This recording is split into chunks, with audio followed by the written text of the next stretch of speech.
Chapter 1 Dragon Tiger Mountain Inheritance. Little cutie. You be careful. Sister-in-law. Sister-in-law. I'm sorry, I accidentally got it on you. Taoyuan Village. Inside a tiled room, the woman was lying on her back on the bed. Medicinal wine spilled all over her. The scenery was enough to make one's mind wander. The woman's curves were exquisite. And further down was the top of a mountain that no one had ever patronized. Ouch. The woman slightly complained and softly hummed. The movements weren't light or heavy either. It hurts me to death. Chen Longxiang stammered and lowered his head, wiping his hands somewhat hastily, just like a child who had done something wrong. Seeing him like this, Qin Shuehua couldn't help but sigh quietly. It's all sister-in-law's fault for making you a little cutie. Rubbing medicinal wine for me to make things difficult for you. It's only because I accidentally twisted it 2 days ago, and it's hard to move a bit. I am really a bereaved star, just married to your brother. He is gone. Saying that, Qin Shuehua's eyes slightly red. Longxiang, in this family, besides you there is no one who can help me. Although you are picked up, adopted in the Chen family, and your brother does not have any blood relationship, but into the Chen family is also considered the Chen family.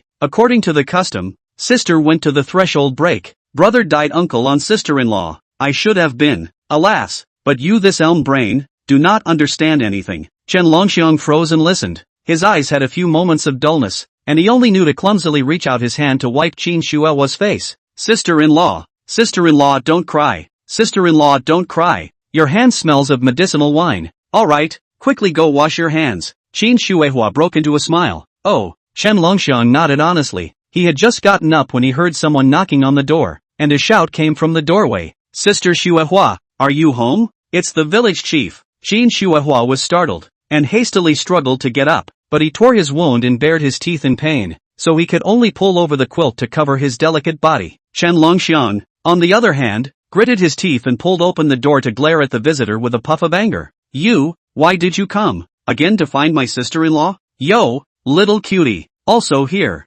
Village chief Wang Dachuan laughed playfully, ignoring the hostility in Chen Longxiang's eyes, and probed inside. It took so long to open the door. What are you guys doing here? Wang Dachuan saw Qin Shuehua on the bed at a glance. The two quilts outside the white lotus root arm is really eye-catching. He could not help but gulp. It is hard not to be a little widow and a little cute.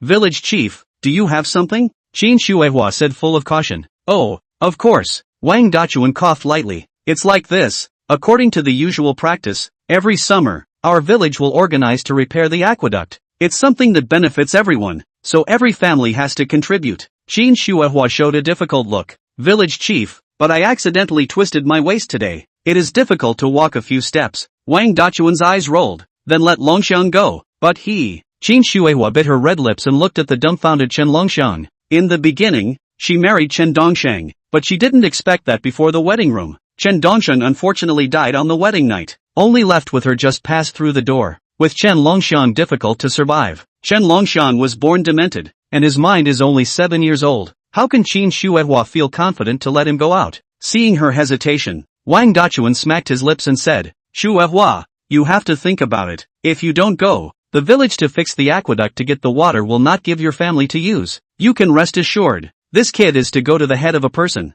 Later fix the aqueduct. You do not have to run far away from watering the land. Words are said to this. Qin Shuehua only helpless to agree. After all, she is this waste is picking water when flashed to. Let's go little cutie. Wang Dachuan greeted. Chen Longxiang, however, couldn't help but look back at Qin Shuehua, his simple black eyes full of worry. Sister-in-law, you wait for me to finish my work. Just come back and rub it for you. It won't hurt anymore. Aha. Qin Shuehua nodded. Her pretty face flew up with 2 red clouds. In her heart, after marrying Chen Longxiang, then she was a member of the old Chen family. And after Chen Longxiang died, then she should marry Chen Longxiang for life. If it is not Chen Longxiang stupid, the two are only afraid of children have. Wang Dachuan took Chen Longxiang to the ground. A group of villagers are not far away busy, but the two walked to the most corner of the place, are facing the village of Taoyuan village at the foot of the big mountain. At the foot of the mountain stood a dark-faced, tall man. Wang Dachuan made a wink at him. Wang Feng,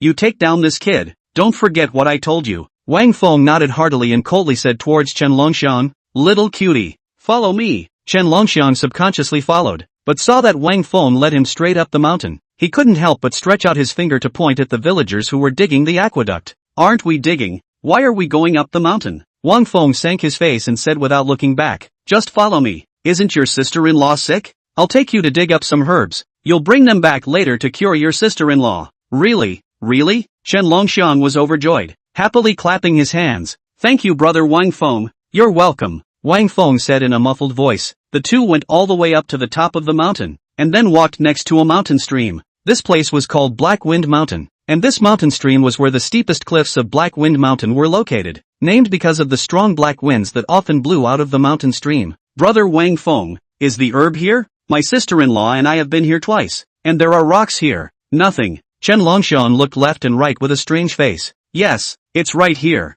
Wang Feng pointed to the side of the mountain stream. Last time, I saw that there was a blood-vitalizing grass there, the most suitable for curing your sister-in-law's illness. It's right there by the cliff. Great! Chen Longxiang had no doubt and was busy trotting over. With his back turned to Wang Feng, he did not notice that a sinister and cruel smile appeared on Wang Feng's face. He walked behind Chen Longxiang, who was standing by the cliff, and suddenly kicked over. Instantly, Chen Longxiang, who was caught off guard, screamed in terror and fell into the dark cliff. Little cutie, don't blame me for being ruthless. Blame yourself for always spoiling the village chief's good deeds. The mayor promised me half of the land he occupied after your death. In your next life, be careful to bring some brains. Wang Feng sneered and turned his head away. I don't know how long it took. Chen Longxiang felt a sharp pain all over his body, struggling to open his eyes, almost scared out of his wits. At this moment, he actually landed on a platform sticking out of a cliff. Behind him was a pitch-black cave, and 1 meter in front of him was a cliff that was too deep to see the bottom, and not far from the side, a big dark green snake was wrapped around the rock wall,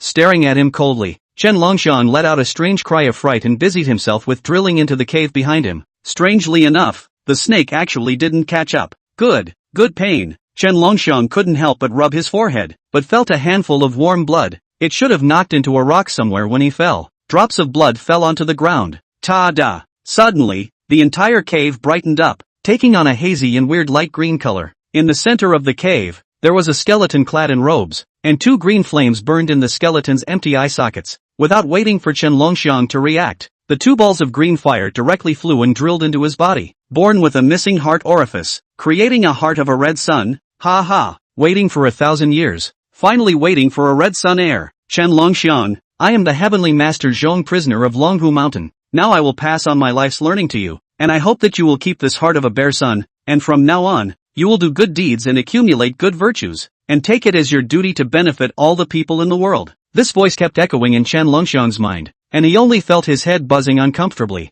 followed by many more things he had never heard of before. Great Dream Spring and Autumn, Yin Yang Technique, Imperial Beast Technique, Xian Healing Technique, Chen Longxiang subconsciously murmured, and that originally chaotic, demented brain gradually cleared up. Under the mountain, Wang Feng carefully touched Wang Dachuan's side and whispered, Village Chief, after the matter is completed, don't forget what you promised me. Wang Dachuan was overjoyed and could not help but reveal a lewd smile. He reached out and patted Wang Feng's shoulder. Don't worry, when I eat that little widow and transfer the Chen family's land to my hands in name only, there will be nothing less for you. In fact, he had long been eyeing that pretty and attractive Qin Shuahua, and several times he wanted to visit the widow's house at night. Nay, that Chen Longxiang, although a little cute, but the strength is as big as a cow. A few adults cannot restrain him, but also always follow Qin Shuahua like a follower. Wang Dachuan waited a long time, finally waited for this opportunity. Now without regard, Qin Shuahua, a weak widow, is not a handful. Village Chief, but can that Qin Shuahua honestly obey you? Wang Feng was a bit worried.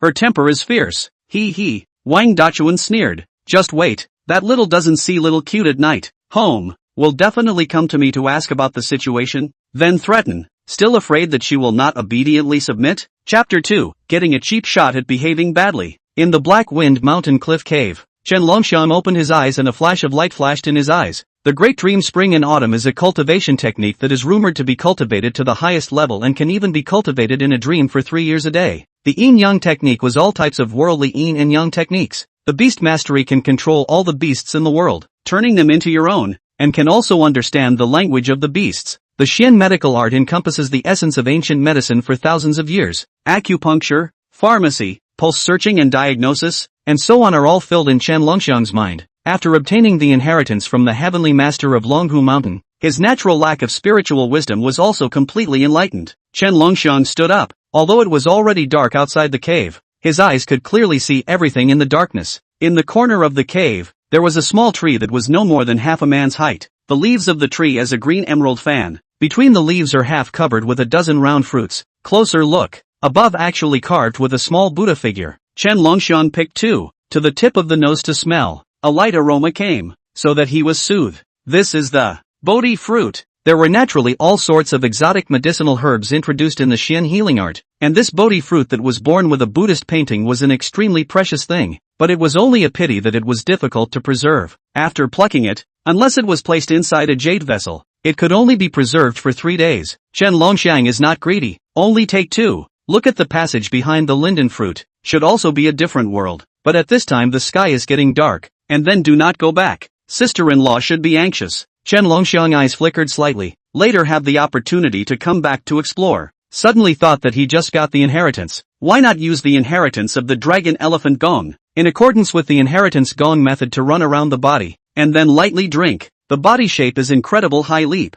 Originally unattainable cliff. In front of Chen Longxiang but like walking on the ground. 3 or 5 down back to the cliff. Chen Longxiang landed steadily, somewhat incredibly, but he was in a hurry to go back. The joy pressed in the heart, traveled to the halfway point of the mountainside, heard a chorus. There is a charming woman lying on the ground. The buttocks are quite aroused, incomparable. Fixed his eyes. Mei Lan's sister-in-law. Chen Longxiang vaguely remembers. This Mei Lan's sister-in-law has the title of the most high young woman in Taoyuan village. She was the object of countless men's dreams. Wu Meilan was lying on the ground, although slightly distressed, but the pair of peach blossom eyes were still charming and attractive. She saw Chen Longxiang. Immediately, it was as if she had seen a life-saving straw. Come help me, help me. With such urgency, Chen Longxiang did not dare to delay and immediately went forward to check. Before he could make a sound, he was held down by Wu Meilan's head. No, sister-in-law, what are you doing? Chen Longxiang was unprepared and tried to stabilize his body, but he was rooted in her arms. A burst of aroma hit his nose. It made Chen Longxiang,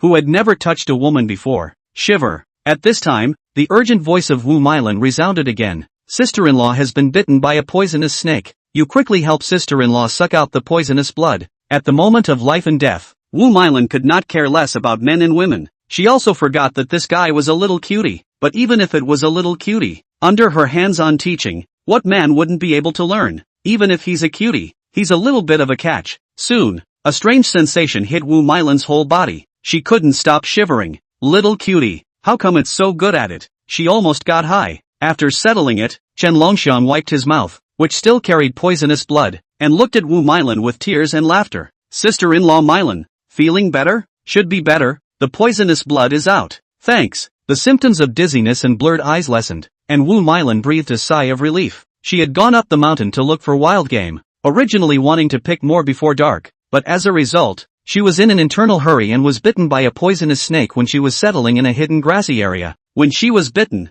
her heart was so anxious that she thought she was going to die just like that. Good thing the little cutie appeared. Then sister-in-law, hurry up and put it back on. Chen Longxiang pointed at the half of Wu Meilan's exposed buttocks, his eyes somewhat unnatural. What? You tiny cutie, still know how to be shy? Know what this is? Just as Chen Longxiang was still a little cutie, Wu Meilan saved her mind to tease him. Chen Longxiang glanced at it. All of a sudden his throat involuntarily swallowed. He is now a normal adult man. Can he still not know? Mei Lan's sister-in-law. Actually, I'm not stupid anymore. 2 lines of nosebleed flowed down. Wu Meilan's heart thumped, blushing as she hurriedly put it on, and asked some math questions that even she found profound, resulting in the little cutie answered correctly. After determining that Chen Longxiang was not stupid, she was a bit dumbfounded. Wu Meilan immediately raised her eyebrows with a showy look. Say, did you already have your heart set on your sister-in-law, so you purposely didn't say anything, just to eat your sister-in-law's tofu? Immodest little rascal.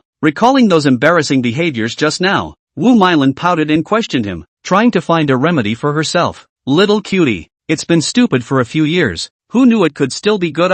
But it was so sudden. Chen Longxiang wiped off his nosebleed, revealing a bitter melon-like expression. Somewhat speechless. Sister-in-law Meilan, I would like to say have you given me a chance to explain? Without even giving a chance to exchange pleasantries, he pressed his head this way and that, hating to press him into his body. It was horrible. When she realized it was her fault, Wu Meilan laughed twice. She was the one who misjudged this guy, and it was hard to admit it. Alright, getting a bargain is still a good thing. Beautiful eyes fell on Chen Longxiang. When she thought about it, she was also considered the little cutie's half-enlightened teacher, and it wasn't Chen Longxiang who got the cheap end of the stick? Yes, sister-in-law is right. Chen Longxiang did not argue. He was still a little cutie. When he was a little cutie, he had seen a lot of couples fight in the village, and not many men could fight better than their own women. Good men don't fight with women. What they say is what they say. Wu Meilan was happy, thinking that after Chen Longxiang was not stupid, it seemed to be more fun, much better than those nagging men in the village. At least they don't hold on to a little here and there. Taking a closer look,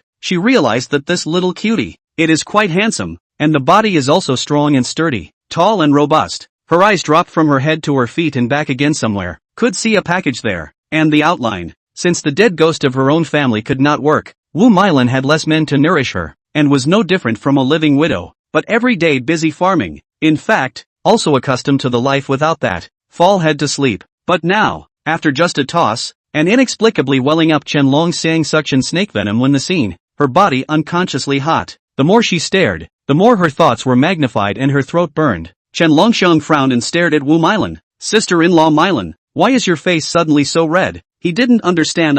What's wrong with sister-in-law Meilan? Wu Meilan bit her lip. Sister-in-law seems to be a bit hot. Feel carefully and see where sister-in-law is the hottest. She grabbed Chen Longxiang's hand and signaled him to continue down, from forehead to eyebrows, then to cheeks, step by step. Looking at the handsome scion in front of her, her body gradually revived, moving closer in style, her warm breath spewing out. Chen Longxiang seemed to understand what was wrong with Mei Lan's sister-in-law. Facing this situation for the first time, he was a bit weak. Mei Lan's sister-in-law, I have to go back. Wu Meilan's pair of peach blossom eyes narrowed. Go back to do what? Sister-in-law has a good thing to show you. Do you want to see it? Let's see it next time. Chen Longxiang shook his head, anxious to go home. Too late. Sister-in-law should be anxious. Sister-in-law Meilan, since you're fine, I'll leave first. My sister-in-law is still waiting for me at home. Without waiting for Wu Meilan to reply, he hurried down the mountain. Good, you stinky brother. Actually indifferent to your sister. Wu Meilan thought that her figure was also one of the best in the village, known as the most beautiful pickle jar.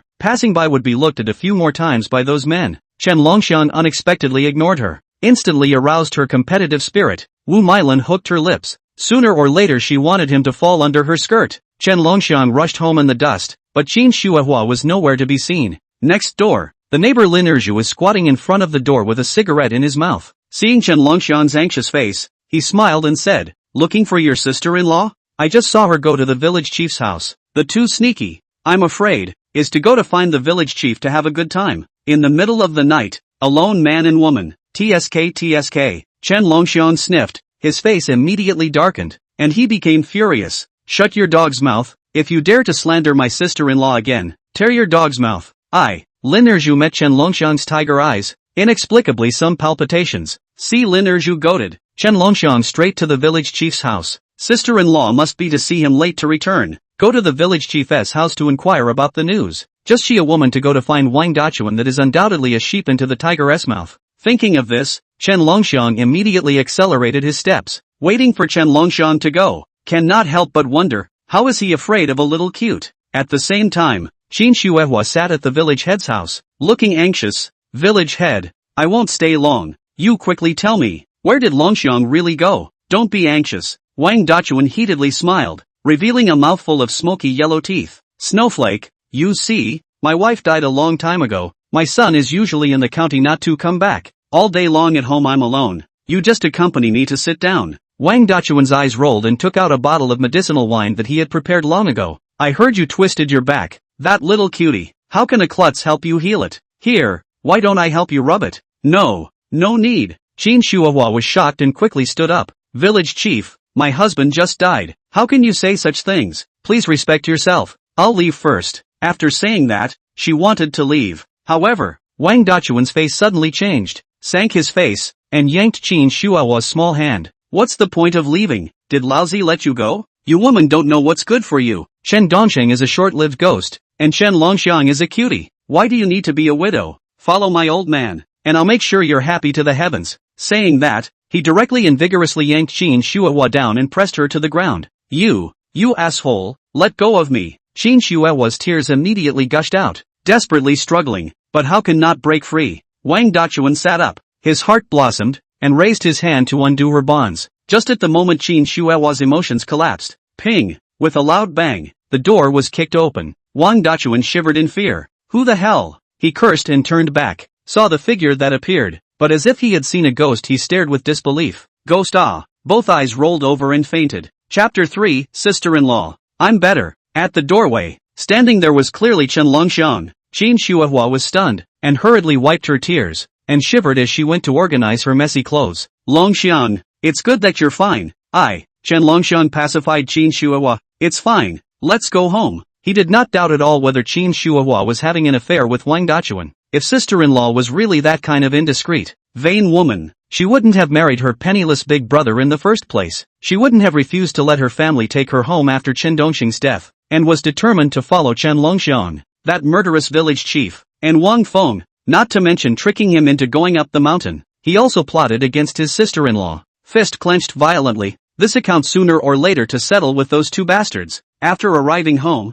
Chen Longxiang looked at Chen Shuahua's delicate appearance and said in a deep voice, Sister-in-law, I swear, from today onwards, I will always protect you. Anyone who wants to harm you will have to ask me if I'll answer. Chen Shuahua froze and raised her head, just in time to see Chen Longxiang's bright and determined eyes. Immediately her heart was in turmoil, then she broke into laughter. You little cutie, where did you learn these beautiful words? But sister-in-law is happy. She subconsciously hugged Chen Longxiang tightly, her smile bright as if a flower bud in full bloom. Sister-in-law. Chen Longxiang picked up Chen Shuahua's small face, and said earnestly word by word, this is not pretty words, nor is it something I learned. I am better, completely enlightened. From now on, I will truly guard you and take care of you like a man. Chen Shuahua froze. What did it mean? She has been stupid for 20 years and suddenly became enlightened? Looking at Chen Longxiang's talk as well as his bright gaze, he didn't look like he was faking, and he had also matured a lot, unlike a 7-year-old. At this moment in front of her, is a real man.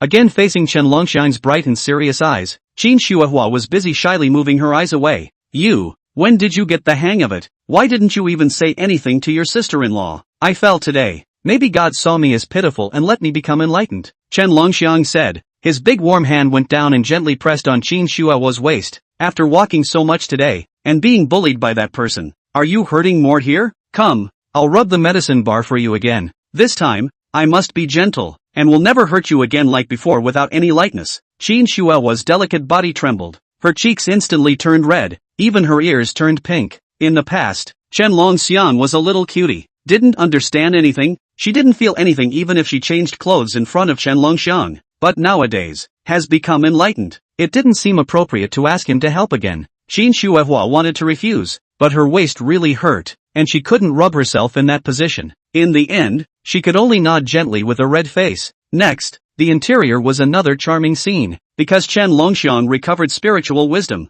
This time, sister-in-law that half-covered charming flavor, that bumpy moving body are scene by scene in his eyes. After all, Chen Longxiang is also a normal man. It did not take long to feel a dry mouth, and Chen Shuahua also shy red face, like a small ostrich lying on the pillow without saying anything. The two of them struggled through the effort of wiping off the medicine. Chen Longxiang finally breathed a sigh of relief as if he was relieved. Sister-in-law, well, let me help you to wash your feet. No need, I can go by myself. Chen Shuahua shivered in fear and hurriedly climbed to her feet. As she got up this time, a grand landscape was vaguely visible under her messy clothes. That moving little face was even more red like a ripe apple, and every move carried a full womanly flavor. That sister-in-law, I'll go out first. You need to help, then call me. The impact on Chen Longxiang was just too great. He hurriedly avoided the line of sight and ran out of his sister-in-law's room as if he was fleeing. He was afraid that if he stayed any longer, he would do something irrational. As the two of them were embarrassed, the village chief's house. As soon as Wang Dachuan woke up,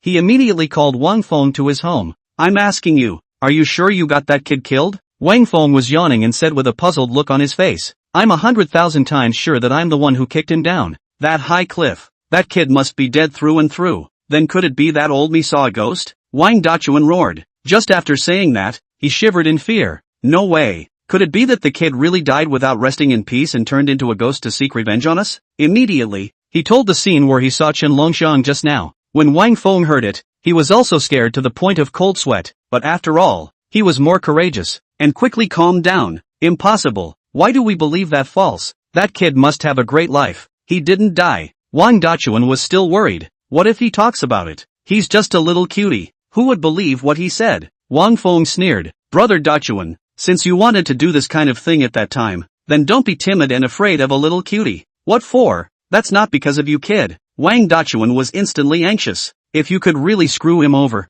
why would I have to fly the duck in my mouth? Let me tell you, if I don't get Qin Shuahua, you won't get a single cent of the Chen family's land either. Wang Feng smiled wryly. Brother, why are you confused at this time? Although that kid is alive, he didn't do a single bit of work digging aqueducts. Qin Shuahua didn't go either. When the time comes to stop her family from watering the land, just wait, there will be a time when she comes to the door and begs you, then it's still up to you to play? Wang Dachuan's eyes lit up and patted Wang Feng's shoulder. Good eye you kid, really is into the city to mix a few years of people. The brain is smart. Where, brother De Chun? Just don't forget what you promised me. Wang Feng smiled, waved his hand to bid farewell and left. After Chen Longxiang returned to his room, he couldn't wait to take out that Bodhi fruit. Even that big snake wanted one, proving more and more that this thing was of extraordinary value. According to the Xian medical technique, the Bodhi fruit, when taken normally, was able to greatly enhance one's physique and develop one's spiritual intelligence. If used with his inherited technique, Great Dream Spring and Autumn, it could even have the miraculous effect of cutting down the tendons and washing the marrow, and greatly increasing the power of the technique. Taste it. If there are no side effects, turn around and pick two for my sister-in-law to taste as well. Chen Longxiang murmured, crushed the Bodhi fruit shell, immediately revealed a white jade-like round fruit. He did not think twice, swallowed a mouthful. Miraculously enough, when Chen Longxiang operated the Great Dream Spring and Autumn, the Bodhi fruit, which he had not yet chewed on, directly turned into a warm current that surged into all parts of his meridians, making his entire body feel warm. A moment later, when Chen Longxiang felt that the Bodhi fruit had finished digesting, he couldn't help but move his limbs. There wasn't too significant a change. He only felt slightly more powerful. However, the entire person's entire body was permeable, carrying a sense of ease and comfort. Looking at the dark sky outside, Chen Longxiang, however, had no intention of sleeping, and began to study the Xian healing art in his mind. His sister-in-law's back injury was not getting better. At this moment, Chen Longxiang put his hope on this Xian medical technique. The Gong method Great Dream Spring and Autumn was running, and soon, Chen Longxiang was completely immersed in it. In the Great Dream Spring and Autumn, he learned the Xian medical art. He chose the Tue Na technique in the Xian medical art. Although the knowledge was imprinted in his mind, it still required a process to understand and skillfully use it. The night passed in a flash. Chen Longxiang felt that he knew the human body meridians and acupoints like the palm of his hand, and when he had a good idea of how to push and carry the power, he opened his eyes, and was immediately stunned, only to see the sky, actually only just rose fish belly white. To know, he had spent several days, read all the Xian medical arts in his mind, and carefully learned the art of massage. Yet waking up, only one night had passed. Great Dream Spring, is it so magical? In the Great Dream Spring and Autumn to pass through several days, but the reality is only a few hours, only to wait for the cultivation to the peak of the occasion, really can do a day 3 years. Chen Longxiang looked back. At this moment, Chen Longxiang was full of confidence, and couldn't wait to verify whether or not the massage technique was as magical as the Xian medical technique had introduced. He immediately picked up the medicinal wine and knocked on the door of his sister-in-law's room. Qin Shuahua was covered with the quilt, sleeping soundly, when she suddenly felt a hot breath spraying in her ear. Sister-in-law, I'll rub the medicine for you. Yeah. Qin Shuahua let out a cry and opened her eyes to see Chen Longxiang's smiling face. While it's early, I'll give you a massage. I have something to go out under later. Qin Shuahua slept in a daze, and at this moment instantly woke up with a fright. But she was torn in her heart. Now it is good. Last night that rubbing medicinal wine has already made her ashamed. And then, it is even more embarrassing. But when Qin Shuahua met Chen Longxiang's bright and serious eyes, she couldn't help but curse herself. There is no thought of those sordid things, but rather moreover, she is a member of the old Chen family. What else is there to dwell on? Heart thought through. Qin Shuahua, also no longer squirming, immediately obediently ground face down on the ground. At this moment, Chen Longxiang heart really does not have half a bit of charming idea. He only want to try push the art. Big hand over Qin Shuahua's slender waist, the latter immediately trembled. Chen Longxiang concentrated on the massage. With this hand, he immediately felt that Qin Shuahua was suffering from blocked meridians, as well as soft tissue contusions, and immediately had a method of massage in mind. And Qin Shuahua was originally still trembling with shyness, but gradually, she felt the heat coming uncontrollably from Chen Longxiang's big hands. Those hands had just the right amount of force, and they also always pressed on the places where she was in pain, giving her relief from the pain. For a while, Qin Shuahua also forgot about her shyness and completely immersed herself in this kind of massage, unable to resist letting out a faint wooing. After an unknown amount of time, she suddenly felt Chen Longxiang draw back his hand, and a sense of loss instantly flooded her heart. Longxiang, why don't you press it anymore? Chen Longxiang wiped the sweat on his forehead and laughed. Sister-in-law, try it, there shouldn't be any problem. Qin Shuehua twisted her waist and immediately widened her beautiful eyes in surprise. It really doesn't hurt anymore. God, she happily jumped up, hugging Chen Longxiang, then kissed his face. Longxiang, thank you, Bu Qi. The sound was so loud that it instantly caused both of their faces to redden once again. Qin Shuehua was busy turning away her eyes, but she saw that it was already light outside the window at some point, and immediately exclaimed, "Oops, oh no, I have to go to work." The rush to water the fields in the morning. The manor in the fields without water will die in the sun. Watching her panic and slip away, Chen Longxiang couldn't help but laugh bitterly and touched his face. Just counted as being eaten by sister-in-law tofu? Chapter 4 Anti-Myelin. Help! Chen Longxiang looked at that charming body. Very hot. Urgent need to quench thirst. Thought of Mylin's sister-in-law operated kiosk. Then intended to go to buy a bottle of water to quench thirst.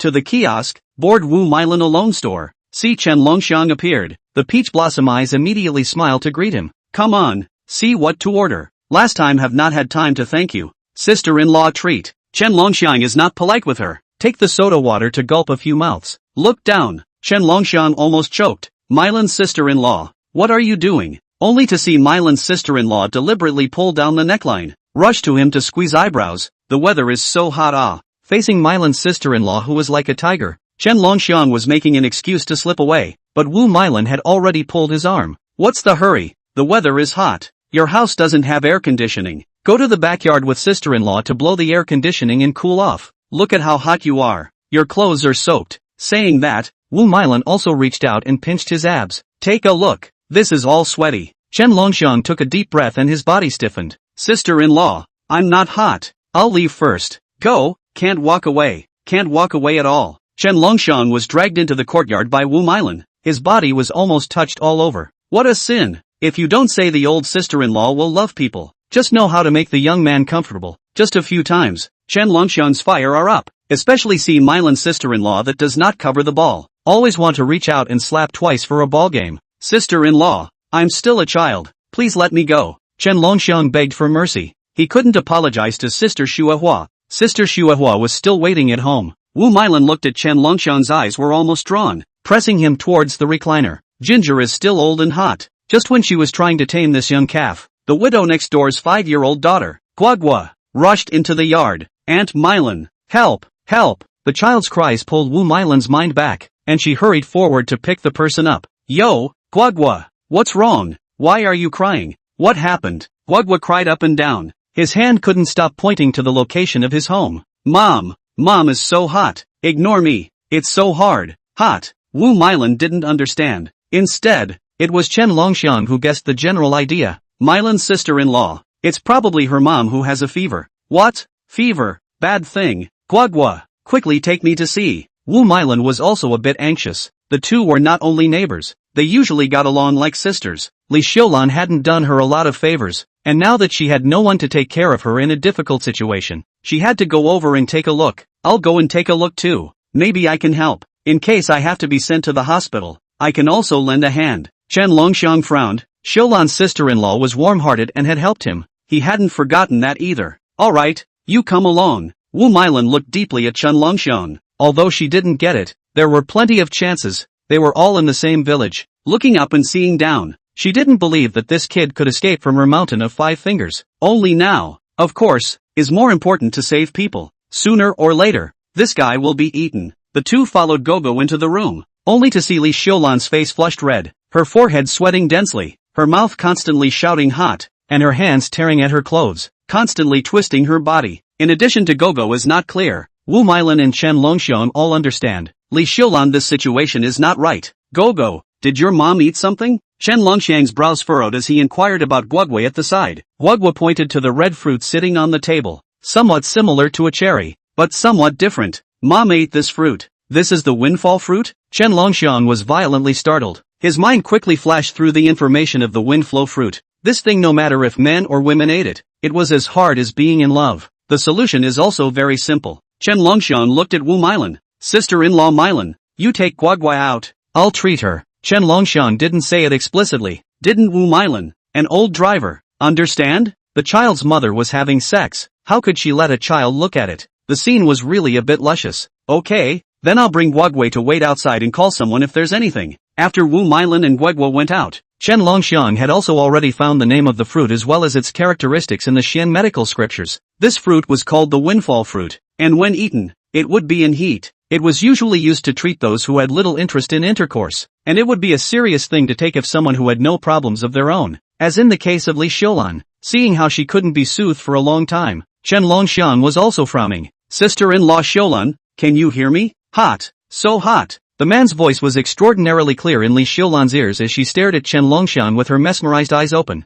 The cure could only be found now. Chen Longxiang had just received the inheritance not long ago, and apart from using it for cultivation, he hadn't carefully studied the contents of practicing medicine. The Xian healing scripture was even more hastily looked at for a few moments. Fortunately, this thing is indexed. As long as the patience to look for, certainly can find a solution. It was just a bit troublesome, and time-consuming. If the Xian healing scripture couldn't find a solution, then there was basically no cure. Thinking of Zhang Daqiang and the present, Chen Longxiang made up his mind to find time to familiarize himself with the Xian healing scriptures and start learning the art of healing. Otherwise, when he encountered those poisonings, by the time he found a method, he would probably have already died. Rummaging through the Xian healing scriptures also required the use of true qi. If Chen Longxiang hadn't gotten the inheritance, he would probably have exhausted himself by now. His forehead was already covered in fine beads of sweat. Next to him was Li Xiulan's incessant moaning, which almost caused him to break his power. Having easily found a countermeasure, Chen Longxiang was overjoyed and immediately couldn't help but speak to Li Xiulan.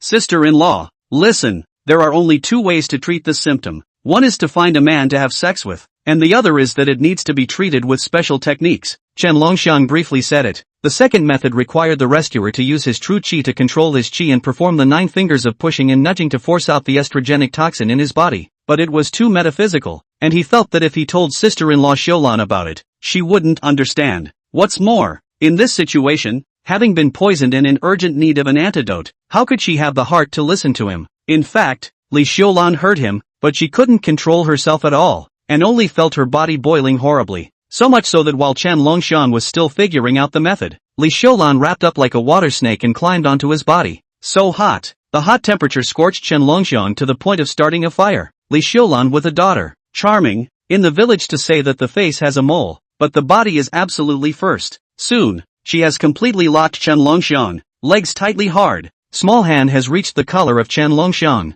to take off his clothes. Chen Longxiang was entangled by the feeling of suffocation. Fast couldn't help but have a moment to want to use the first method to give her antidote, but at this time, he heard Li Xiulan's daughter crying softly outside. Suddenly awakened, this time to take advantage of people, a heartbeat, Chen Longxiang immediately decided to use the second method. True qi concentrated to the fingers, instantly reached out and pressed the other party's chest, pointing into her Sanjiao meridian. At the same time, with the 9 fingers of pushing and holding, he gradually moved the qi and blood. Breathe, relax. Chapter 5 Watering the Ground. Under the guidance of Chen Longxiang's voice, the strange flush on Li Xiulan's face quickly receded, and when she recovered, she put on her clothes. Chen Longxiang retracted his sight. Xiulan's sister-in-law's big long legs and thin waist, just now almost let him did not hold back. See Li Xiulan looks. Chen Longxiang opened his mouth. Xiulan's sister-in-law, you have been hit by the spring poison. That kind of fruits, in the future, you cannot dare to eat again. After thanking Chen Longxiang, sent him and Wu Mailan out the door. Wu Mailan doubted him a little cute. She said, I don't know, but I'm not sure when I'm going to learn the art of healing. Chen Longxiang explained in a serious manner. Don't look at him stupid for so many years. In fact, he is following a divine doctor to practice in his dreams. Wu Mailan bristled, bull *******. Li Xiulan looked at Chen Longxiang's departing back and also secretly said it was a pity. Is not just hit by spring poison? This thing she is aware of. As long as a man will also be fine. In fact, she is to see the little cute, in Mei Lan kiosk, only deliberately eaten. Waiting for the seizure let her daughter go over to call out. Just did not expect this little cutie, even learned the art of healing, so that her calculations fell through. But good things come in threes, and sooner or later, it will fulfill her wish. Qin Shuehua ran until she reached the ground. She still felt her heart pinging and couldn't help but touch her rolling cheeks. How is it that after the dragon elephant recovered its spirit, it seems to have become more handsome? Just as her fangirl heart was in turmoil, she suddenly saw that not far away, a group of people were gathering together in an uproar, all from the village. Qin Shuehua walked up to take a look. A woman in a plaid shirt was shouting, how difficult it is for us to dig aqueducts. There are men out of men in the house. My house is not available. I'm on my own. What about Qin Shuehua? Her family does not come alone, but also want to rub the fruits of our labor. How can we agree? I suggest we don't give her family any water when we water the fields.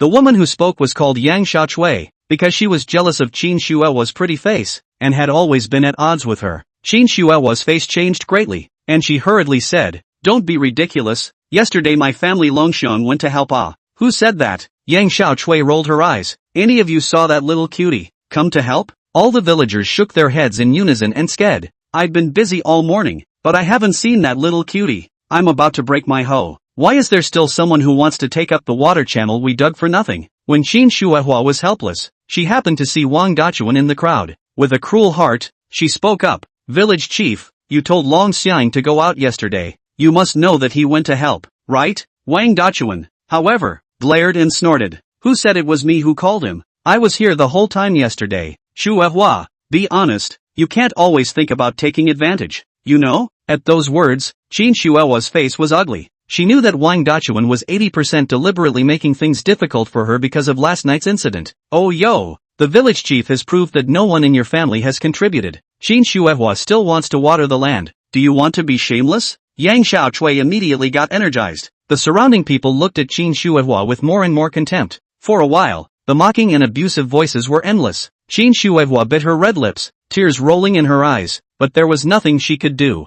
At this time, Wang Dachuan suddenly opened his mouth. "In fact, we are all countrymen. Digging the aqueduct and not giving it to you is not appropriate. But," he smiled and said, "now the reservoir that hasn't opened the gate to release water, if you are willing to go there to open the gate for everyone, then I'll take the lead and water the land for you." The crowd of villagers immediately nodded their heads in agreement. Yang Xiaochui also changed her normal state. "Okay, if you can really open the sluice gate, I'll water the land for you." In her heart, however, she was happy to open the gate. Who does not know that the reservoir there is a group of village bullies watching, waiting for the opening of the gate to release water to extort the village people? Qin Shuehua such a sign of a small widow. If you go, it is equal to the meat bag to beat the dog. And Qin Shuehua naturally know the situation of the reservoir. The heart of 100 tangled, or only nodded yes. She rested for a whole day because of her back pain. Now the sun is hot. If she waits for her to finish watering the land, some seedlings are going to die in the sun. Opening the gate to release the water is the fastest. "Okay,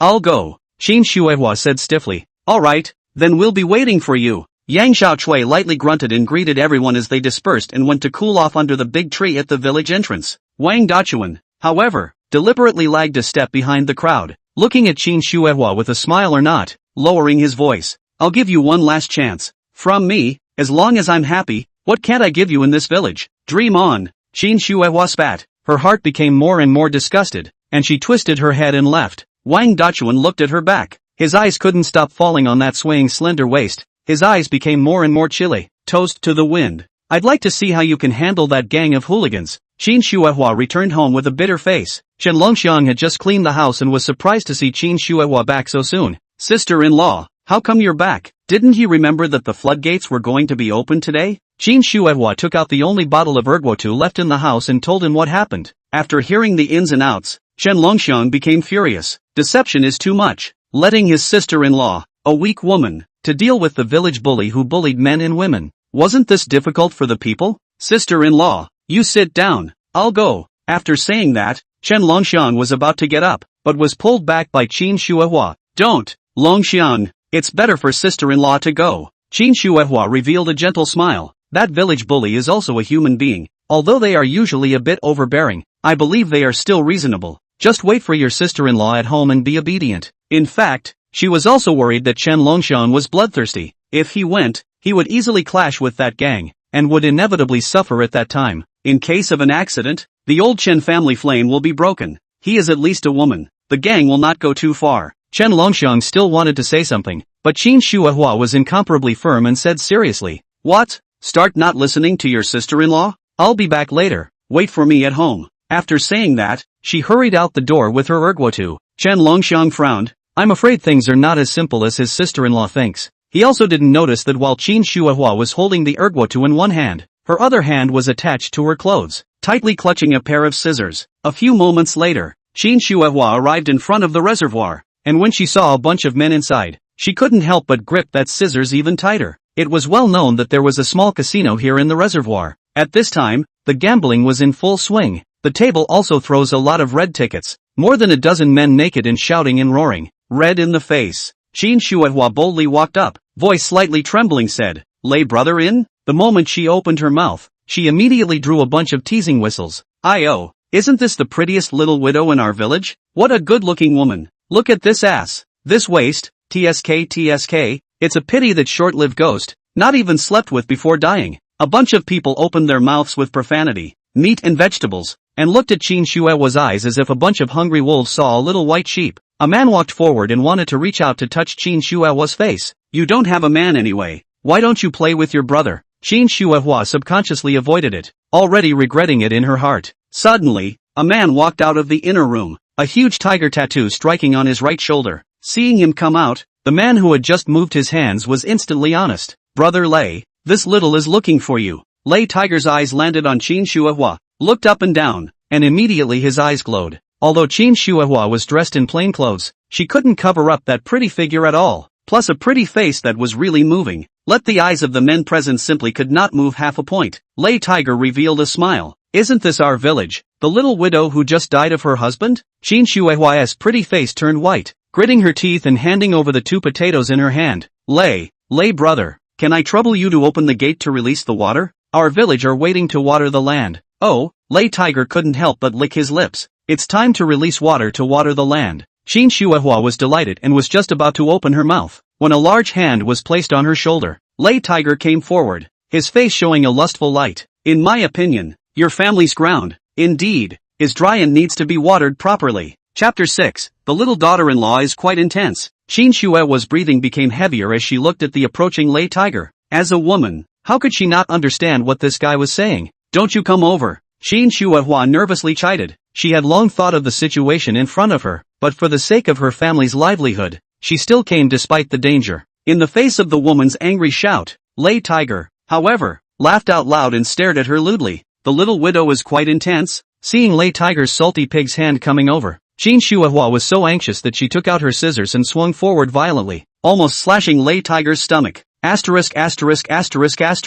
Looking for death. After Lei Tiger staggered and dodged, he became furious. "It's your honor that I can look at you. A widow, shame on you." A few of his surrounding friends also joined in the fun. "Tiger, take this little down. Finish her off, brother Tiger." The deafening shouts and Lei Tiger's horrible face in front of her made Qin Shuihua even more scared. In broad daylight, is there any king's law? Qin Shuihua tightly clutched the handle of the scissors. Her pretty face had long lost its blood color. As if Lei Tiger had heard a joke, he recklessly said, "King's law? In this Taoyuan village, I am the king's law. If you're smart, obey me, otherwise." Qin Shuihua gritted her teeth and said, "Don't even think about it." Saying that, she waved the scissors and backed away, obviously wanting to escape. Lei Tiger spat towards the side and rushed to the woman in 3 or 2 steps, dodging a few times before taking the opportunity to pinch Qin Shuihua's wrists. In front of the big and thick man, Qin Shuihua's little strength was a mantis. "Let go of me! You let go of me!" Ignoring the woman's shouts, Lei Tiger held Qin Shuihua in his arms and laughed triumphantly. "Scream! Even if you scream your throat out, it's useless. I had heard that the Chen family's little daughter-in-law is very watery, and I didn't expect that this little would even send herself to the door this time. This is the duck to the mouth. Lei Tiger will eat." Lei Tiger laughed a few times and pressed the person on the table. Seeing Qin Shuihua's little undershirt inside, he became even more excited. Qin Shuihua screamed hoarsely, "Don't touch me! Roll! Ah!" The outer garment was torn into 2 pieces, revealing a red-colored belly pocket and a large area of snow-white skin. The surrounding men's eyes were straight when they saw this beauty. They say that the Chen family's little widow is white. So damn good looking. Tiger brother finished playing. Let's taste it too. Lousy, can't hold it in. Here. Qin Shuihua cried. Her voice was mute. Her hands tightly grasped the belly pocket. Lei Tiger saw the situation, even more excessive. With a stabbing sound, the cotton linen pants were also torn into rags. Looking at the pair of tender white sleeve long legs, Lei Tiger's soul is gone. Roared. Ripped off the pants to start. Qin Shuihua also closed her eyes in despair. Her eyes shed the last 2 lines of tears, and just in the nick of time, a violent shout exploded out of thin air. "Stop!" The crowd was shocked as they followed the voice, only to see the little cutie from Peach Source Village. Chen Longxiang appeared at some point. At this time, his face was full of anger. Lei Tiger was on a high. which allowed the good thing to be spoiled just like that. Without saying anything, he was going to teach Chen Longxiang a lesson. Grandma, I'll kill your family. Lei Tiger's anger. Not ordinary people can withstand. Ruthlessness is famous in 10 miles and 8 villages. The crowd scat inside. This Chen Longxiang was afraid to be ruined, and Qin Shuihua also did not expect Chen Longxiang to follow over. Busy mute voice called, Longxiang, do not come over. Quickly run. But Chen Longxiang had already rushed to the table, and Lei Tiger swung his fist at the teenager's face without saying a word. Qin Shuihua wailed and closed his eyes in pain. A sound of misplaced bones rang out, followed by a pig-killing hiss. Qin Shuihua violently opened her eyes, only to see a shocking scene. One could only see the imposing Lei Tiger, who was as strong as an ox, being pressed to the ground by Chen Longxiang, who was a head shorter than him, with one of his arms folded at a bizarre angle. I'll only give you 2 choices. Chen Longxiang stepped on Lei Tiger's big head, one hand clasping the other's neck, the other hand grasping that rotten arm, and continued. 1. Open the gates and release the water. It was only after saying these words that the crowd had come back to their senses from the horrifying scene in front of them. They stared at Chen Longxiang in horror. 2. Waste your arms and legs. The crowd sucked in a mouthful of cold air when they heard this, looking at Lei Tiger's appearance. His right hand was afraid that it was directly fractured. This little cutie. Surprisingly, he even threatened to waste his legs. Lei Tiger's face was white with pain, foaming at the mouth. You dare to make a move on my old man. Do you know who I am? A trace of disdain flashed under Chen Longxiang's eyes. Dead to the world. Still pretending here. It seems that it still doesn't hurt enough. He doesn't mind giving a deep lesson. Only hearing a click. Lei Tiger's other arm was also broken by the man alive. Ah! The shrill cries made the backs of the onlookers, the foxes and dogs, shiver. This little cutie. Really dare Also at this time, the sound of Lei Tiger's confessional voice was heard as he conceded defeat. I put water in the water. Looking at the slobbering and tearful Lei Tiger, Chen Longxiang stood up in disgust and moved his foot away. The next time, it won't be your foot that's wasted. Chen Longxiang and his sister-in-law Qin Shuihua returned. Of course, the matter of Chen Longxiang beating up Lei Tiger also spread. This act shocked all the villagers in Taoyuan village, who knew about Lei Tiger's reputation. Looking at the 10 miles and 8 villages, only Chen family's little cutie, only the Chen family's cutie pie dares to make a move against Lei. It is said that a fool has a fool's luck, but this Chen Longxiang to Lei Tiger fist is like pulling tentacles in the mouth of the tiger. Yang Xiaochui, who heard this news, immediately laughed, waving her bushel fan, and said with a broken mouth, You guys watch, I'm afraid that the old Chen family's incense will be broken in the end. A few women who were cooling off under the tree at the entrance of the village also pretended to nod their heads and said, It's a pity. Yang Xiaochui snorted coldly, narrowed her eyes and thought, Lei Tiger was able to commandeer the reservoir and open a casino there because he also had a brother who was a big boss in the county, rich and powerful. Old Chen's family a little cutie, a little widow. What to fight with the Lei brothers? Qin Shuihua dragged Chen Longxiang back home and hurriedly started to pack her little uncle's luggage. Looking at his sister-in-law's operation, Chen Longxiang was puzzled. Sister-in-law, what are you doing? Their Chen family had been living in Taoyuan village for generations, and now that the water problem had been solved, why did his sister-in-law instead look like she was moving to escape? Qin Shuihua hurriedly loaded her luggage and explained, There's no time. You injured Lei Tiger. He will definitely retaliate against you. During this period of time you'll go out and hide. Chen Longxiang was stunned and instantly frowned. Sister-in-law, what will you do if I leave? If he went out to hide, what would sister-in-law do? Lei Tiger would not let his sister-in-law go. I am fine. Lei Tiger is even more powerful. He wouldn't dare to bully me in front of the village people. Chen Longxiang snorted coldly. A dog jumps over the wall in a hurry. What bad things can't that surnamed Lei do? Sister-in-law, I won't go. I want to stay and protect you. Looking at the teenager's unusually determined face, Qin Shuihua was deeply moved, raised his hand and touched Chen Longxiang's cheek, said several good. Qin Shuihua calmed down. Now can only take some money out, to find the village chief in the middle of the piece. Lei Tiger again crazy. The face of the village cadres should still give some. Chapter 7 Don't go. Chen Longxiang frowned. Sister-in-law, Wang Dachuan is having second thoughts about you. If you go and ask him for help, it's undoubtedly a wolf in a tiger's mouth. Don't go. He was a 7-foot man, hiding behind his sister-in-law and asking her to go and beg for help. If his elder brother knew, he would also call him a coward. Qin Shuihua was flooded with warmth. There was a feeling of being protected by a man. Since the death of the Chen family's boss, this was the first time she had this feeling. But the Chen family only had one fragrant seedling left. How could she let something happen to Chen Longxiang? She couldn't say anything.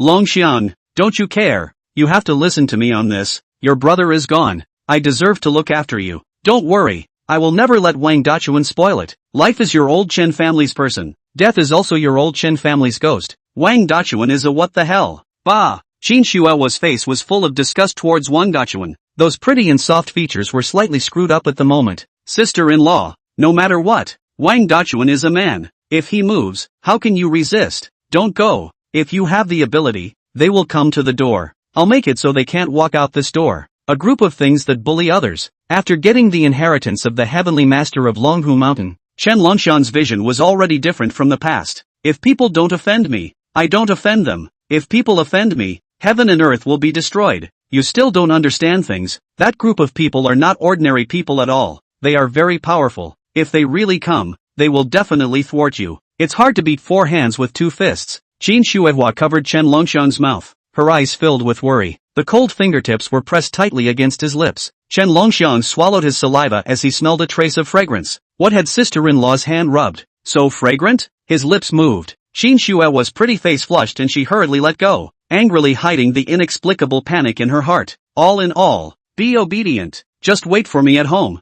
I'll be back in a while. If I don't come back, you can find me again. Chen Longxiang frowned and didn't say anything, seeing Qin Shuehua grabbing the broken second-hand cell phone and heading out the door. Just as she was afraid that he would follow, she also took one step and turned back 3 times, glaring at him in warning. Sister-in-law, don't worry. If Wang Dachuan dares to do anything to you, I'll make him descend for the rest of his life. Qin Shuehua slowed down her steps and was relieved to see that Chen Longxiang did not follow. Unexpectedly, she bumped into someone. Qin Shuehua, you don't have eyes when you walk, or are you jealous of my big breasts? Bumping into me. The voice was so harsh. Who else could it be? Yang Xiaochui chanting. Qin Shuehua sank her face, somewhat annoyed. When enemies met, their eyes were red. I don't have eyes. Don't you have eyes too? Can't you hide when you see people? Yang Xiaochui lifted her breath and scolded unwillingly. The road is so wide. I can walk wherever I like. What do you care? It's you. You're sneaking around, looking left and right. Are you going to be a thief? Or are you thinking of seducing someone? Are you afraid of being seen? This person the husband died is a wave. One day lack of men cannot. Alas, poor Chen Dongxing cackle. Afraid of the coffin board will be lifted up. Hearing Dongxing's name, Qin Shuehua's fists clenched. Is that so? I pity your family Zhang Erden. He spent money to marry a daughter-in-law, and after all these years, he doesn't even have a child. Married a hen that can't lay eggs for nothing, and that mouth is still broken. Not having children has always been Yang Xiaochui's pain. My husband has been saying that after a few years of marriage, even if it is a stone should be popped out a grand monkey, but she is not a little bit of movement. At this time by Qin Shuehua poked, Yang Xiaochui white eyes rolled, almost people over. Qin Shuehua see good to end, twisted his head to Wang Dachuan home to go. There was still business to be done. Village chief, are you home? Inside the house, Wang Dachuan smoked dry cigarettes, baring his old yellow teeth and spitting out smoke. Hearing the soulful voice outside the door, his body jolted. In the middle of the day, the widow took the initiative to come to the door? That is something that has never happened before. Just for a moment, Wang Dachuan suppressed the nastiness in his heart. Daytime prostitution, this kind of thing. If people see, make a bit of trouble, then this village head is still inappropriate. If you want to make a mess, you should do it at night. At this time, Qin Shuehua stood in the doorway. Pocket hand holding the cell phone has been covered with sweat. In case Wang Dachuan beast sex, what to do? She has to be calm. However, the amount of Wang Dachuan would not dare to come forcefully in front of the house. Shuehua, what is it that you came to me for? Come in and say it. Wang Dachuan looked at Qin Shuehua who was looking down. The tender watery little face made his heart swirl. Okay, then come in and say it. Qin Shuehua gritted her teeth and followed Wang Dachuan into the house, and even took the initiative to close the door and put on the plug. This operation startled Wang Dachuan, and when he saw Qin Shuehua leaning up as if nothing had happened, his heart was blown. Could it be that the little widow is connected? Shuehua, what do you want to do? Village chief, what do I want to do?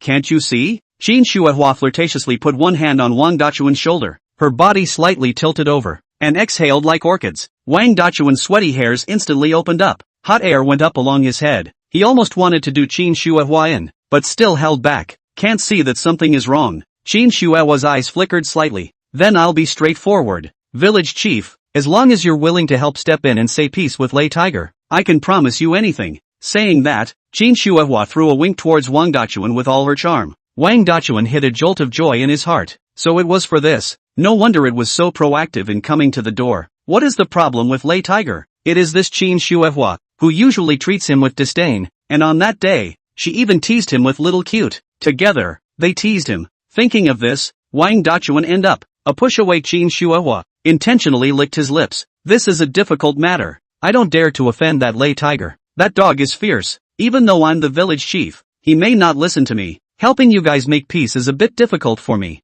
I didn't expect Wang Dachuan to refuse. Qin Shuihua's heart went cold. It looked like this old thing was not going to give up until he saw a rabbit. I'm not done talking. Seeing as you're alone with little cute, it's not easy. I can reluctantly help you go and talk to Lei Tiger. It's what I have to offer. Wang Dachuan noticed Qin Shuihua's expression was not right and worried that the duck in his mouth was going to fly. Qin Shuihua, however, guffawed, indicating that she understood. So, with a flushed face, she helped him unzip his pants. Chapter 8. Finally something to look forward to. Wang Dachuan tilted his head, breathing roughly and heavily, just waited for a long time, but there was no movement. Looking down, Qin Shuihua took out a broken cell phone and was taking pictures under his shocked gaze. What are you doing? Wang Dachuan reacted and reached out to grab the phone. Qin Shuihua had already put the phone back into her pocket to cover it tightly, and her person had long since taken a few steps back. Village chief, do you really want to show everyone? Wang Dachuan pants were unloaded by Qin Shuihua calf there, trying to take a step, almost fell a dog. At this moment, the evil, fire also into anger, eyes gloomy, hastily raised pants. What do you want to do in the end? Didn't want to do anything. If the village chief refuses to help me, I'll send out the photos and make you lose your reputation. Qin Shuihua skimmed her mouth. How dare you? Wang Dachuan roared, put on his pants and reached out to grab someone. Qin Shuihua ran towards the door, her hand already on the plug, and Wang Dachuan grabbed her with one hand. If you dare to move me, I'll scream, and when it gets big, everyone will know. There was no one outside. She knew that, but in this situation, if she didn't scare Wang Dachuan, she wouldn't be able to leave here safely. Why bother? Snowflake, didn't I say, as long as you obey me, everything will be solved. I can make Lei Tiger never dare to touch you again. Delete the photos. Have a good conversation. What's wrong with following me and letting you live a good life? Wang Dachuan's hand's force was a little smaller, squeezing a smile as he looked at Qin Shuihua. I am a member of the old Chen family. You just have to promise me that after this is over, I will delete the photos. Qin Shuihua saw that Wang Dachuan's face had darkened, and her hand quietly pulled out the plug. Just at the moment when Wang Dachuan was about to do it, the door opened. Wait, I promise you, Wang Dachuan almost shouted out. Qin Shuihua showed her teeth and turned her head to surprisingly see Chen Longxiang appear. Longxiang? Chen Longxiang did not speak and glared at Wang Dachuan. Wang Dachuan's face was unsightly and abnormal. If he hadn't seen this little cutie appeared, he wouldn't have promised Qin Shuihua, and directly snatched it over to delete the photo. Is the little cutie who is as powerful as a cow. He could only dispel this idea. Chen Longxiang stared coldly at Wang Dachuan. Dare to touch my sister-in-law. Waste you. Wang Dachuan glanced at Chen Longxiang and did not follow little cutie. Counting on it, he looked at Qin Shuihua and said, don't forget what you said. Of course, provided that the village chief also does what he says. Otherwise, I don't dare to guarantee that the group will not see it. Qin Shuihua looked at the tall figure of Chen Longxiang in front of her and was at peace. Humph! Wang Dachuan snorted coldly and slammed the door shut. Chen Longxiang was also pulled towards the house by Qin Shuihua. Longxiang, you have been guarding outside? Afraid that something will happen to you. When Chen Longxiang came, the door was already closed. It was just that there hadn't been any major movement inside, so he stood outside and waited. That dog thief Wang Dachuan. If he dared to touch his sister-in-law, he would dare to rush in and waste that old thing. Qin Shuihua was touched. I'm fine. Look at what this is. Curious. Chen Longxiang took the cell phone Qin Shuihua handed over, and after seeing the photo, the corners of his mouth twitched. Just this? He was several times bigger than this when he wasn't excited. He had the nerve to covet his sister-in-law. He didn't even look at himself to see if he had the qualifications. Sister-in-law, don't look at this. Be careful of growing pinholes. Did you threaten Wang Dachuan with this? Thinking about those strange conversations between the two just now, Chen Longxiang slightly reacted. As for how sister-in-law got her hands on the photo, there was no need to think about it. Just don't get bullied. Yeah, if he still wants to be this village chief, he would never let me send out the photos. Now, Lei Tiger's group shouldn't be looking for trouble from us, but we still have to be careful. The plan was successful, and Qin Shuihua was also a bit thankful. She had already prepared for the worst, but she didn't expect Wang Dachuan to be so horny that he easily took the bait. Sister-in-law is so smart. Chen Longxiang subconsciously touched his sister-in-law's head. The two of them were about the same age, and his sister-in-law was a bit younger than his own oldest brother. That's true. Usually I don't talk, but it doesn't mean I'm weak and deceitful. Rabbits would bite when they were anxious. Qin Shuihua was terrified that the old Chen family would break the flame because of her. She really went out of her way. Even if she died, she couldn't let anything happen to Chen Longxiang. Chen Longxiang also saw that his sister-in-law did everything for him, and was deeply touched. After the death of his elder brother, his sister-in-law had suffered a lot with him who was mentally incomplete, and he wanted to help his sister-in-law get it back one point at a time. This time gave Wang Dachuan a warning, handle in hand, see if he dares to have crooked thoughts in the future. The two went home. Qin Shuihua cooks. There are not many good things in the house. Brother died. The family's labor force is Qin Shuihua, not as strong as a man, and refused to be entrusted. Can feed two people is already considered good. Salted vegetables are cheap,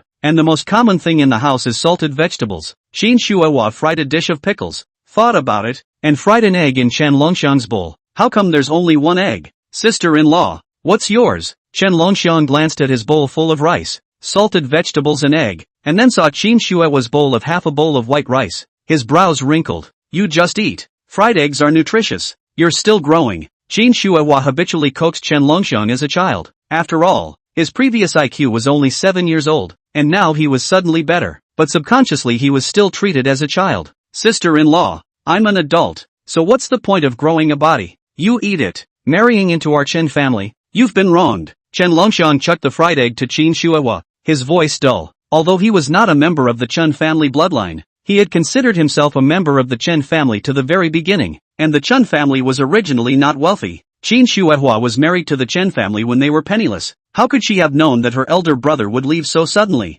The house has been damaged, and the rain has fallen on the same night. Originally, Qin Shuihua was able to remarry. Anyway, the two have not yet had a wedding. The two of them have not yet had a wedding, and they are still girls. Chen Longxiang no. Qin Shuihua stay. One is already think is the Chen family. Two is pity him. He a little cute. Big brother is gone. Who takes care of him? You. Give me what for? Qin Shuihua looked at the egg in the bowl. Tears surged out. The aggression she had suffered during this period of time suddenly erupted. On weekdays, she pretended to be strong, but now she couldn't hold it together. Sister-in-law, don't cry. I will definitely let you live a good life. Chen Longxiang opened his mouth to comfort, and at the same time, his heart made up his mind, not to let sister-in-law suffer those pains again. Good. Qin Shuihua was moved to nod her head. She was not afraid of suffering. She was afraid of not having something to look forward to. When Chen Dongsheng had just died, Qin Shuihua was really lost. A little widow with a little cutie. How is she going to live in poverty and destitution? I thought this life would be like this. I did not expect God to open his eyes. Let the demented Chen Longxiang enlightened. The day also have expectations. Chapter 9 Village Flower Zhang Chanshan, comforting his sister-in-law. Chen Longxiang then went back to his room. He thought, well, tomorrow go up to the mountain to find some medicinal herbs. By the way, go to the Black Wind Mountain, that mountain stream Tianshi Cave again. In addition to the Bodhi tree, there was also a passageway there. Further inside there should be another cave. It was time to go and explore. Early in the morning, Chen Longxiang got up, ready to go up the mountain. The mountain is the source of food. The water is the source of food. Although there is not much industry in the village, but there are a lot of medicinal herbs on the mountain. Find some to sell in the town or can subsidize the family. When he was mentally incomplete, he also went up the mountain to collect medicines every day. So Qin Shuihua didn't ask too many questions. Longxiang, bring steamed buns and salted vegetables. There is also some water. Eat when you are hungry. Pay attention to safety. Do not try to be strong.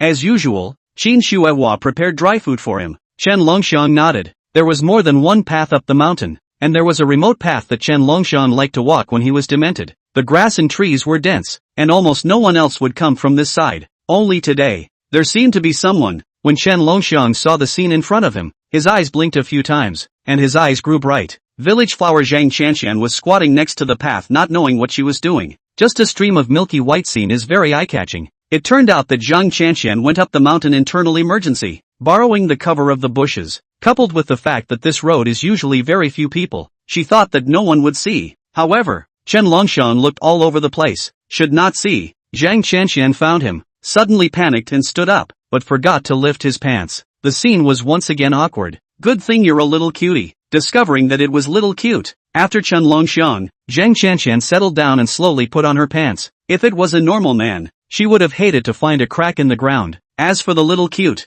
well, the IQ is only 7 years old, just like a child. She and the child to care about what? Chen Longxiang. Unfortunately, Now he is not. Little cutie. Promise sister. Don't tell others what you just saw. Sister give you good food. How about it? Zhang Qianqian took out a chocolate from her pocket and handed it to Chen Longxiang like coaxing a child. Don't. Chen Longxiang pushed it back and prepared to go up the mountain. He didn't know Village Flower well and had only spoken a few words. Wait. Don't go. Why are you going up the mountain? The mountain is so dangerous. Zhang Qianqian pulled Chen Longxiang's hand and frowned slightly. Must stabilize the little cutie. Can't let him talk nonsense. I'm going up the mountain to look for herbs. Chen Longxiang glanced at Zhang Qianqian, somewhat speechless. Oh, so then I'll accompany you. I'll help you look for medicinal herbs. You don't know how to do it, and you'll net pick some useless weeds back in a while. Hearing that Chen Longxiang was just going up the mountain to pick herbs, Zhang Qianqian was relieved to go with him to find them. Inwardly, she also secretly chanted, just her kind heart. There are so many snakes, insects, rats and ants on the mountain. Lest the little cutie. I don't want anything to happen to her. Besides, little cutie, what do you know about medicinal herbs? Did not take the weeds as a treasure is not bad. See, Zhang Qianqian must follow. Chen Longxiang smiled and did not say anything. If you want to follow, then follow is. This woman probably did not see him well. But good. That also saves a lot of trouble. Otherwise, just look at that. He will have to take a big then pocket. Thinking of the scene just now, Chen Longxiang shook his head, reminiscing. On the road, Zhang Qianqian answered a phone call and lagged a few steps behind. Honey, where did you go? The message didn't return, and only now you're willing to look for me? Chen Longxiang inexplicably ate a mouthful of dog food, but it is also true that Zhang Qianqian looks like a veiled Cecilia Zhang, with delicate features. A goose egg face is charming. No boyfriend is strange. In less than a minute, the sweet words behind them, steeply turned into an angry scolding. This change was caught off guard, almost flashed Chen Longxiang's waist, and his ears were unconsciously erected. What did you say? Breaking up is breaking up. Su Deseo, you are a scum.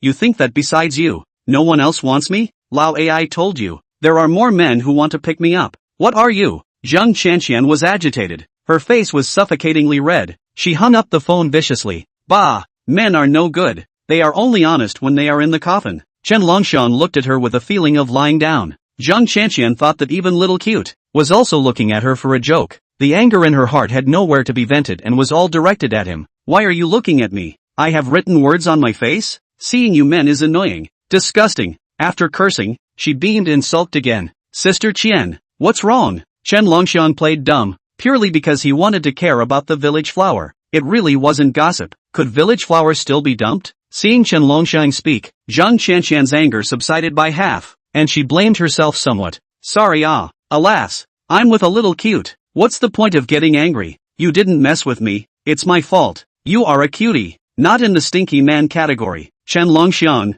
little cutie. I'm very angry now. You don't even know. Su Deseo, this stinky slag man. He said I didn't promise to give it to him. He's going to split his legs. Also said that I play what pure jade girl that set. Said that I want to capture. Scheming. If you don't give it to him, leave it to stink. He doesn't care about it. Unexpectedly, Zhang Qianqian suddenly spat at Chen Longxiang. No one was around. The little cutie. It was the best person for her to confide in, and it wasn't like she would laugh at her. Give what to him? Chen Longxiang in the end is a beginner. His brain did not turn the corner at once. What else? The woman's most valuable first time you little cutie, is still really simple. Zhang Qianqian was amused and poked Chen Longxiang's shoulder. Her eyes unconsciously moved down to look at the little cutie, the place that was different from the norm, and couldn't help but stare wide-eyed. After noticing that she was out of place, she hurriedly moved her eyes away again. Chen Longxiang was surprised. People nowadays, all play quite flowery. He was such a simple person. All of a sudden, he was permeable. In fact, Su Deseo insist a little more. I will give. Coaxing women is not to be more attentive. Who knows, a little bit of sex or not. Do not give on the anxious, but also scolded me as ugly. Now well, see through him, love to split legs on the split legs. Fortunately the old lady did not give him. Zhang Qianqian said to herself, still a bit thankful. Chen Longxiang nodded. To be honest, he hadn't really seen that the village flower was actually still a big innocent girl. Little cutie, you say, am I ugly? Zhang Qianqian suddenly grabbed Chen Longxiang and looked at him with an expectant face. Chen Longxiang stared at the village flower's small face, white and red, lips red and teeth white, pure and moving, like a ripe apple, making people want to take a bite. He looked dumbfounded for a moment. Zhang Qianqian saw that he didn't say anything. Immediately her eyes turned. If what you say makes sister happy, sister will give you a little sweetness. Chen Longxiang's mind moved slightly. pretending to be confused as he asked, "What sweetness, here, is to give you this ah?" Zhang Qianxian Woods undid the 2 buttons of his shirt. Chapter 10 Other Cave. Chen Longxiang stared wide-eyed. Black plus lace. Killing him? A fledgling who had never seen the world before. The scene made him almost have a nosebleed. In the next second, Zhang Qianxian gathered her buttons and rewarded Chen Longxiang with a violent chestnut. Humph. So the little cutie, also horny. Chen Longxiang raised his head regretfully. Good-looking person. Good-looking body. My fair lady. Gentleman's good martyred. People's common sense. How can you be so serious? Chen Longxiang said with a serious face. Qianqian's sister, you look really good. I do not believe. You just wear the eyes to aim. When I do not know? Also, today's matter is not allowed to say out, or else I won't show you in the future. Zhang Qianxian threatened fiercely. She still had to have a face. If it was said that she and Little Cute were getting it on, then there would be nothing left in the future. If it was said that she and Cutie Pie had fallen in love, then there would be no reputation to speak of in the future. Chen Longxiang had a naive look on his face. Can you still watch? Then he will not say anything. I won't say. Show me later. Yo, little pervert. Zhang Qianxian saw him bargaining, slightly confused. This little cutie still knew how to bargain, and then cursed. However, even the little cutie were thinking about it. At least it proved that she still had charm. When they walked to Black Wind Mountain, there were more herbs. Taking advantage of the fact that Zhang Qianxian wasn't paying attention, Chen Longxiang slid down the vines into the mountain stream below. This was where he had fallen last time. Entering the cave alone and seeing the statue of the Heavenly Master, Chen Longxiang respectfully kowtowed 3 times to the Heavenly Master. If it wasn't for the inheritance of the Heavenly Master Zhong, prisoner of Longhu Mountain, maybe now he would still be a little cutie. To be a human being, one must know how to repay kindness. The Bodhi fruit was still hanging on the branch. Chen Longxiang reached out and picked 2 of them and put them in his pocket. He didn't look closely last time. This time he was going to explore what was behind that passage. There was no wind in the cave, but the branches of the Bodhi tree were fluttering. It was clattering. There was a kind of Tao rhythm in it. Chen Longxiang's eyes cleared for a few moments,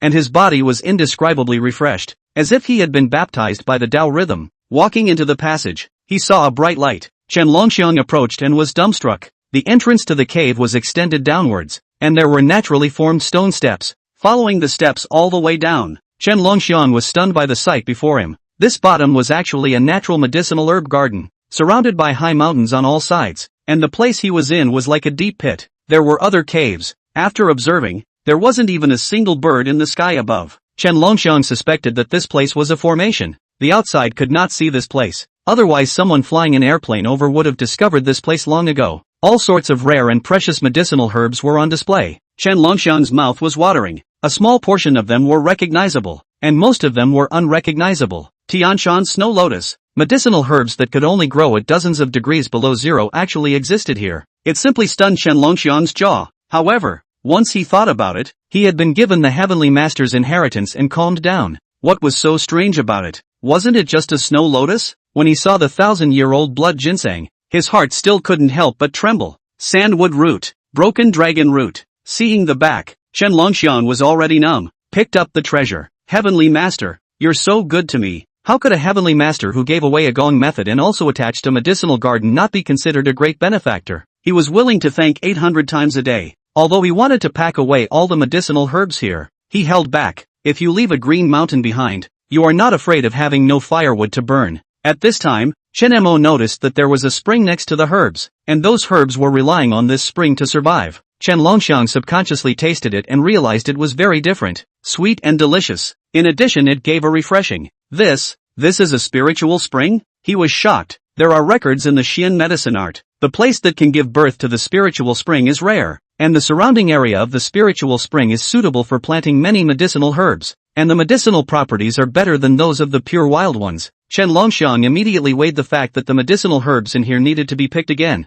and after taking them away, they would lose their spirituality, not to mention their value would also be damaged. The loss would not be worth it. This time to come, just take a few herbs to leave. Sell some money in case of emergency. The very best herbs to take out outside. It is a waste. The most inferior medicinal herbs here are in the corners. Put outside. That is also rare medicinal herbs. Just take a plant can be sold at a good price. Today's trip is not a loss. Under hesitation, Chen Longxiang picked 250-year-old ginseng. The value is not low, but it is not too exaggerated, and can be taken out to meet people. A gentleman is guilty of harboring a jade. Good things were not unavailable. It was just that in his hands. it would inevitably be envied and lead to trouble. He wasn't strong enough right now. Walking out of the medicinal garden, the big snake was waiting at the entrance of the cave. Seeing Chen Longxiang, it curtly spat out its snake letters, its huge snake body curling into a ball. Afraid of blocking the way, it could not touch the Bodhi tree. The Bodhi tree had a spell formation on it. Only heavenly master inheritors could touch it.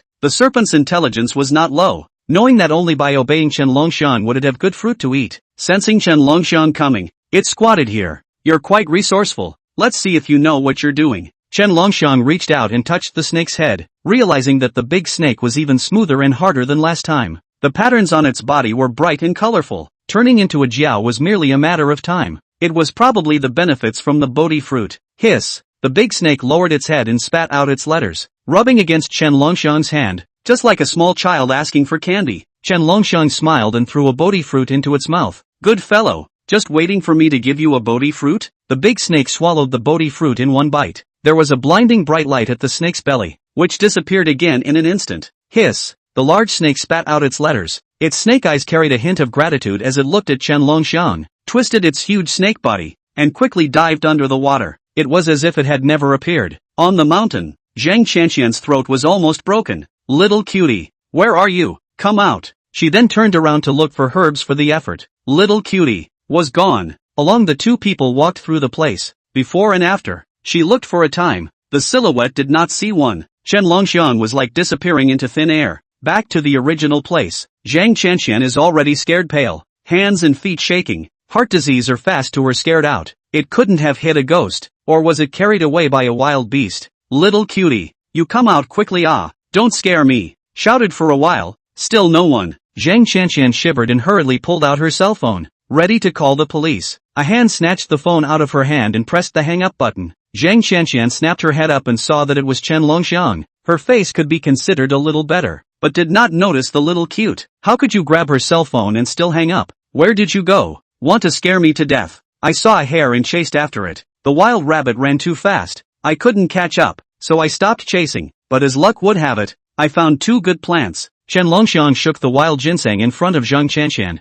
Chapter 11, Beauty and Skin Care. Zhang Qianqian was instantly attracted to the old mountain ginseng in Chen Longxiang's hand, her eyes covered in shock. It's really a fool's errand. This can be found. I haven't seen anyone in the village say that they went up the mountain and dug up old mountain ginseng. These two mountain ginsengs of yours, the vintage doesn't look low. It must be 20 years upwards. You're picking up something good. Do you know that? Chen Longxiang rippled. Then do you want it? I don't want. You take it yourself to sell it. Sell. Less than 20,000 don't sell. Don't be cheated. This 20 years up old mountain ginseng is worth a lot of money. To be honest, Zhang Qianqian had a moment of heartbeat. Two old ginsengs, that's more than $40,000. But that wasn't what she dug up. Who was she to bully the little cutie? Do not understand. Chen Longxiang was satisfied with Zhang Qianqian's answer. But Zhang Qianqian still underestimated the value of these two old mountain ginsengs. 50 years old mountain ginseng. Is it something that 20,000 can buy? The two people went down the mountain. Zhang Qianqian reminded Chen Longxiang to hide the medicinal herbs, and did not pay attention to a big dog running towards her.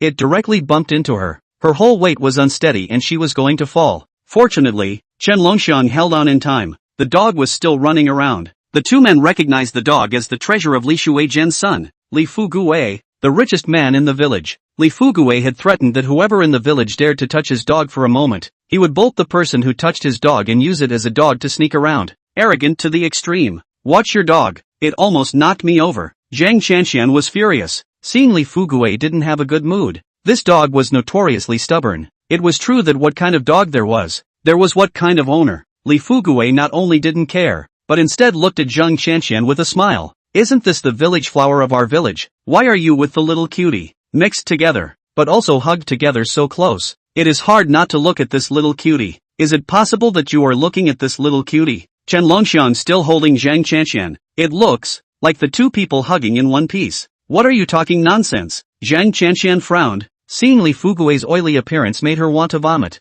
Not the best. Why don't you follow me? Walk the dog all right. Travel. Eat and drink spicy food. With a little cute. What can I give you? Want money but no money. I guess I can't even kiss you. Can I give you happiness? Li Fuguwei stared at Zhang Qianqian's eyes glowing with lust. Light. Long ago wanted to get the village flower to hand. Has not been the opportunity. Today is not a good opportunity? Little cute. he is also worthy of him to compare. A finger can crush Chen Longxiang. Watch your mouth. Chen Longxiang cold face, angrily rebuked. Zhang Qianqian and Li Fuguwei were both a bit confused. What the hell? Little cutie. Swearing at someone? What a novelty. TSK, little cutie. How dare you yell at me? If I don't show you some color, you won't know who's really the biggest in the village. Fluffy, bite him. Bite him well and I'll give you meat. Li Fuguwei took out a piece of unknown raw meat and instigated his own dog. Mao Mao was a Fadu, and its attack power was not weak. Woof! The dog ran towards Chen Longxiang with a stream of harlequin. Zhang Qianqian was so scared that she lost her color and pulled Chen Longxiang to run.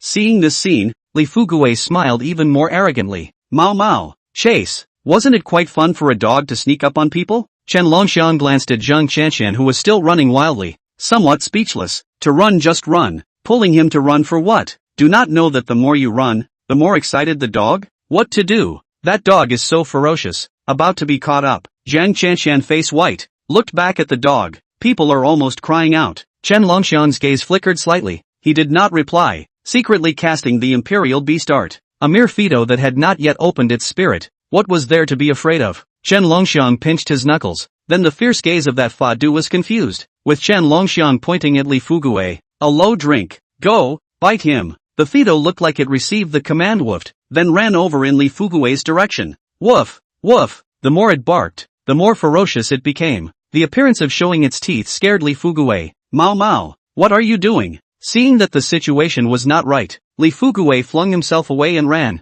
his body's fat meat shaking. However, for the dog, it was the fatal attraction. Fadu pounced on it like mad. Li Fuguwei kicked away his own dog. Asterisk asterisk asterisk asterisk. I'm your father, looking for death. Woof. The dog was even more angry, chasing after Li Fuguwei and about to tear. The scene just now was instantly reversed. Chen Longxiang shook his head like he was watching a play. Look, this guy is bullying people too much. The dog can't even stand to watch. Zhang Qianqian had an odd expression. That dog was in the same urine as Li Fuguwei. How could it suddenly stop biting them and bite Li Fuguwei instead? Little cutie. Speaking is also a bit strange. How the IQ seems to be higher. Inexplicably, Zhang Qianqian felt that Chen Longxiang is also somewhat different. That feeling is difficult to say. Is different from the past. The two did not care about Li Fuguwei's life and death. Each separately home. Chen Longxiang back empty medicine Lu home. Qin Shuehua took a look, thought not dug the herbs, and quickly comforted Chen Longxiang. Previously demented often carry some weeds as herbs home.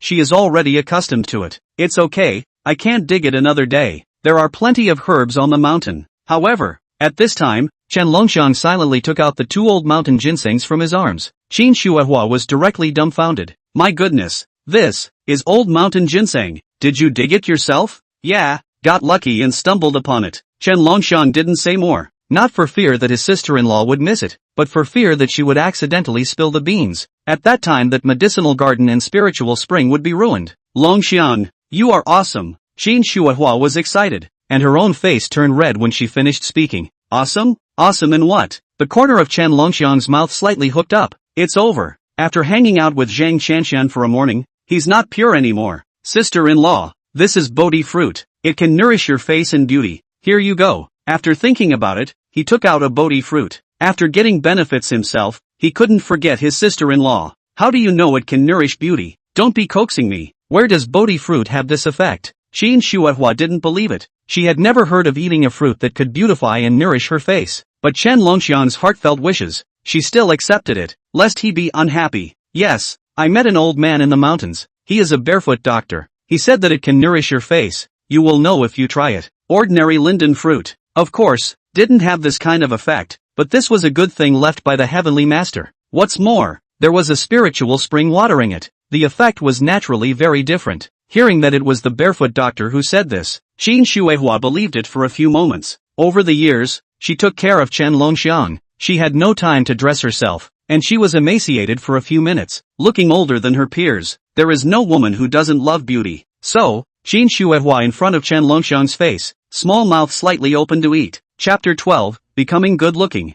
The next day, Qin Shuehua woke up early. After opening her eyes, Qin Shuehua subconsciously went to get her clothes, but she didn't expect to roll over and roll out of bed. I thought I would fall back pain. But lying on the ground, Qin Shuehua, in addition to feeling a little confused, there is no trace of bruises all over the body. This makes the always weak Qin Shuehua could not help but wonder. Bodhi fruit. fiercely recalling the fruit that Chen Longxiang had given himself yesterday. Qin Shuehua's eyes flashed with a hint of shock. Could that fruit really have a miraculous effect? Standing up sharply, Qin Shuehua didn't have time to put on her outer clothes, so she carefully surveyed herself too, only to see the original calloused palms have now become smooth and incomparable. Even the skin is much more tender. Qin Shuehua stroked her face, happy speechless. Becoming beautiful is what every woman looks forward to, but she didn't expect this miracle to happen to her. Chen Longxiang also got up. Since he opened his mind, he was more sympathetic to his sister-in-law's difficulties, so he went to bed late and got up early every day, as much as possible to help Qin Shuehua share the household chores. This is not early in the morning to help the family filled the water tank, thinking to go to the side room to hold some firewood for breakfast, but unexpectedly, when passing by his sister-in-law's room, he accidentally glimpsed a nosebleed scene. I saw Qin Shuehua standing with her back to herself. She only wore a piece of bib and small shorts, revealing a large piece of milk-like back and long, round, slender legs. A piece of firewood fell to the ground with a snapping sound. Qin Shuehua shrieked and scurried behind the door with a wary hug. Who's outside? Chen Longxiang came back to his senses and made a big red face. Sister-in-law, it's me. Hearing the familiar voice, Qin Shuehua let out a long breath. Longxiang, you, why are you outside my house? Qin Shuehua subconsciously blushed when she thought that Chen Longxiang might have seen, just now, the scene. I don't know how much I saw. Sister-in-law, I hold firewood to cook. Saw the door of your house open. I did not mean it. Chen Longxiang so understanding. Qin Shuehua, a little anger is gone. Instead, there was more than a trace of guilt. It's fine. Sister-in-law didn't blame you. Saying that, hastily putting on a piece of clothing, Qin Shuehua opened the door and walked out. Chen Longxiang stared blankly at the woman with a face like a peach blossom, his eyes straightening. Qin Shuehua was also paying attention to his reaction, blushing slightly and said, "You're also tired. Let me hold chai." Saying this, she walked forward, took the bundle of firewood in Chen Longxiang's arms, twisted her thin waist and went to the kitchen. Chen Longxiang blinked and chased after him. Sister-in-law, your skin has gotten whiter and better looking. Hearing the blunt praise, Qin Shuehua's face was bubbling with heat. Her body softened and said, "Only you can talk." Chen Longxiang hammed and hawed twice and consciously began to build a fire and add firewood. After breakfast, Qin Shuehua proposed to take advantage of the cool down to the ground to do some work. When the sun is higher, it's not too late to go to the county town to sell the old mountain ginseng. Chen Longxiang naturally agreed. The two cleaned up the dishes, changed into straw shoes, closed the door of the house tightly. Chickens and ducks are fed once, before rushing to the ground. Crop people do not get up late. When the two walked to the ground, there are already many people are busy. It was a busy time for farming. Chen Longxiang looked out, only to see that under the vast sky, a piece of emerald green fields were regularly arranged on both sides of the dirt road. Gusts of breeze blowing, crops will dance with the wind. Rustling sound also followed, forming nature's most simple and melodious music. The Chen family's field was located in the middle of Old Li Tu and Yang Xiaochui's family. On the right is the opposite side of Yang Xiaochui's family, and this time her husband, Zhang Erdan, is plowing the field with an old yellow ox. He was humming and panting. Zhang Erdan was sweating and yelling at the old ox, hitting and pulling, but the old ox is lying in the field, dead or alive, do not move. From time to time, it also eyes wailed a few times. But which of the plow oxen in the crop field does not scream a few times? Ordinary people think that this old ox is sneaky, not willing to work. Only the side of Chen Longxiang frowned. Since the inheritance of the dragon elephant divine master's beast control art, just one glance, Chen Longxiang can see the cause behind the strange behavior of the animal. This old yellow cow was not being lazy, but rather, it was suffering from stomach pains due to accidentally eating iron nails, which was why it was lying on the ground, wailing. Yang Xiaochui was more attentive than Zhang Erdan. Seeing the old yellow ox's head hanging low and its body trembling, she could not help but worry. Is this old ox sick? Zhang Erdan stared and touched the back of his head and denied. No, this cow has lived for such a long time and hasn't seen anything wrong with it. Yang Xiaocui was anxious and angry. This iron lump Zhang Erdan, no problem in the past means no problem now and in the future? He is really a mallet. What's going on here? Yang Xiaochui touched the old cow's forehead, saw the cow trembling again. Nervous bad. This cow is the only valuable thing in their family. If something happens to it, not only can't plant the land, but will also lose thousands of dollars. Qin Shuehua retracted her gaze from the next field and shook her head in regret. Although this Yang Xiaochui and I don't deal with each other the whole day, but that old cow is a good cow. It's a pity. Hearing this, Chen Longxiang hesitated slightly, then quietly attached his ear and said, Sister-in-law, actually there is something in that cow's stomach. Qin Shuehua's little face was reddened by the man's hot breath and drink, but not caring about her shyness, she asked after him, what things? Chen Longxiang nudged towards the next door. The cow's stomach is the most delicate. That cow mistakenly ate grass with iron nails. That's why it's so painful. Iron nails? Qin Shuihua was shocked by these words. Even if the cow was really like this because it had eaten the nails, how did he know? Thinking of all the possibilities, the woman couldn't help but get serious. Longxiang, tell your sister-in-law the truth. Did you put that iron nail in the grass? The corners of Chen Longxiang's mouth twitched. Although he couldn't stand to see Yang Xiaochui and her husband and wife act, he wasn't so bad as to go and scourge the livestock. Was he? Sister-in-law, how could I possibly do such a dirty and nasty thing? Then you. Qin Shuihua was still half convinced. Chen Longxiang coughed lightly. Naturally he would not tell his sister-in-law about the imperial beast technique. For one thing it was too ridiculous, and for another he did not want outsiders to know. Cough cough. I've seen something like this before. A passing old man told me. Is that so? Qin Shuihua muttered. And over there, the old ox was already lying in the ground in some convulsions. Yang Xiaochui cried and howled. Qin Shuihua saw this and hurriedly said to Chen Longxiang, don't care where you know it, that cow is not going to make it. You quickly go and help. Chen Longxiang is still a little hesitant. In the past, when his mind was not open, he could remember that Yang Xiaochui loved to slander his sister-in-law. Now that he is in bad luck, his sister-in-law did not care about the past. Let him go to help. Aya, what are you still standing there for? Quickly go. Chen Longxiang let out a cry, turned around and walked over to the next field, just for the sake of his sister-in-law. Otherwise he wouldn't bother with this. Mr. and Mrs. Yang Xiaochui were so anxious that they suddenly saw the little cutie of their nemesis's family. She came over. They were furious and said, Chen Longxiang, what are you doing here? Your sister-in-law let you come to see the joke? Although Zhang Erden was also anxious and smoking, but the honest and simple man did not treat little cutie. He only signaled his daughter-in-law not to say anything. Chen Longxiang, seeing that Zhang Erden was still a good person, did not turn his head and leave, and spoke, if this old cow is not resuscitated, it will ascend to heaven in less than a moment. What?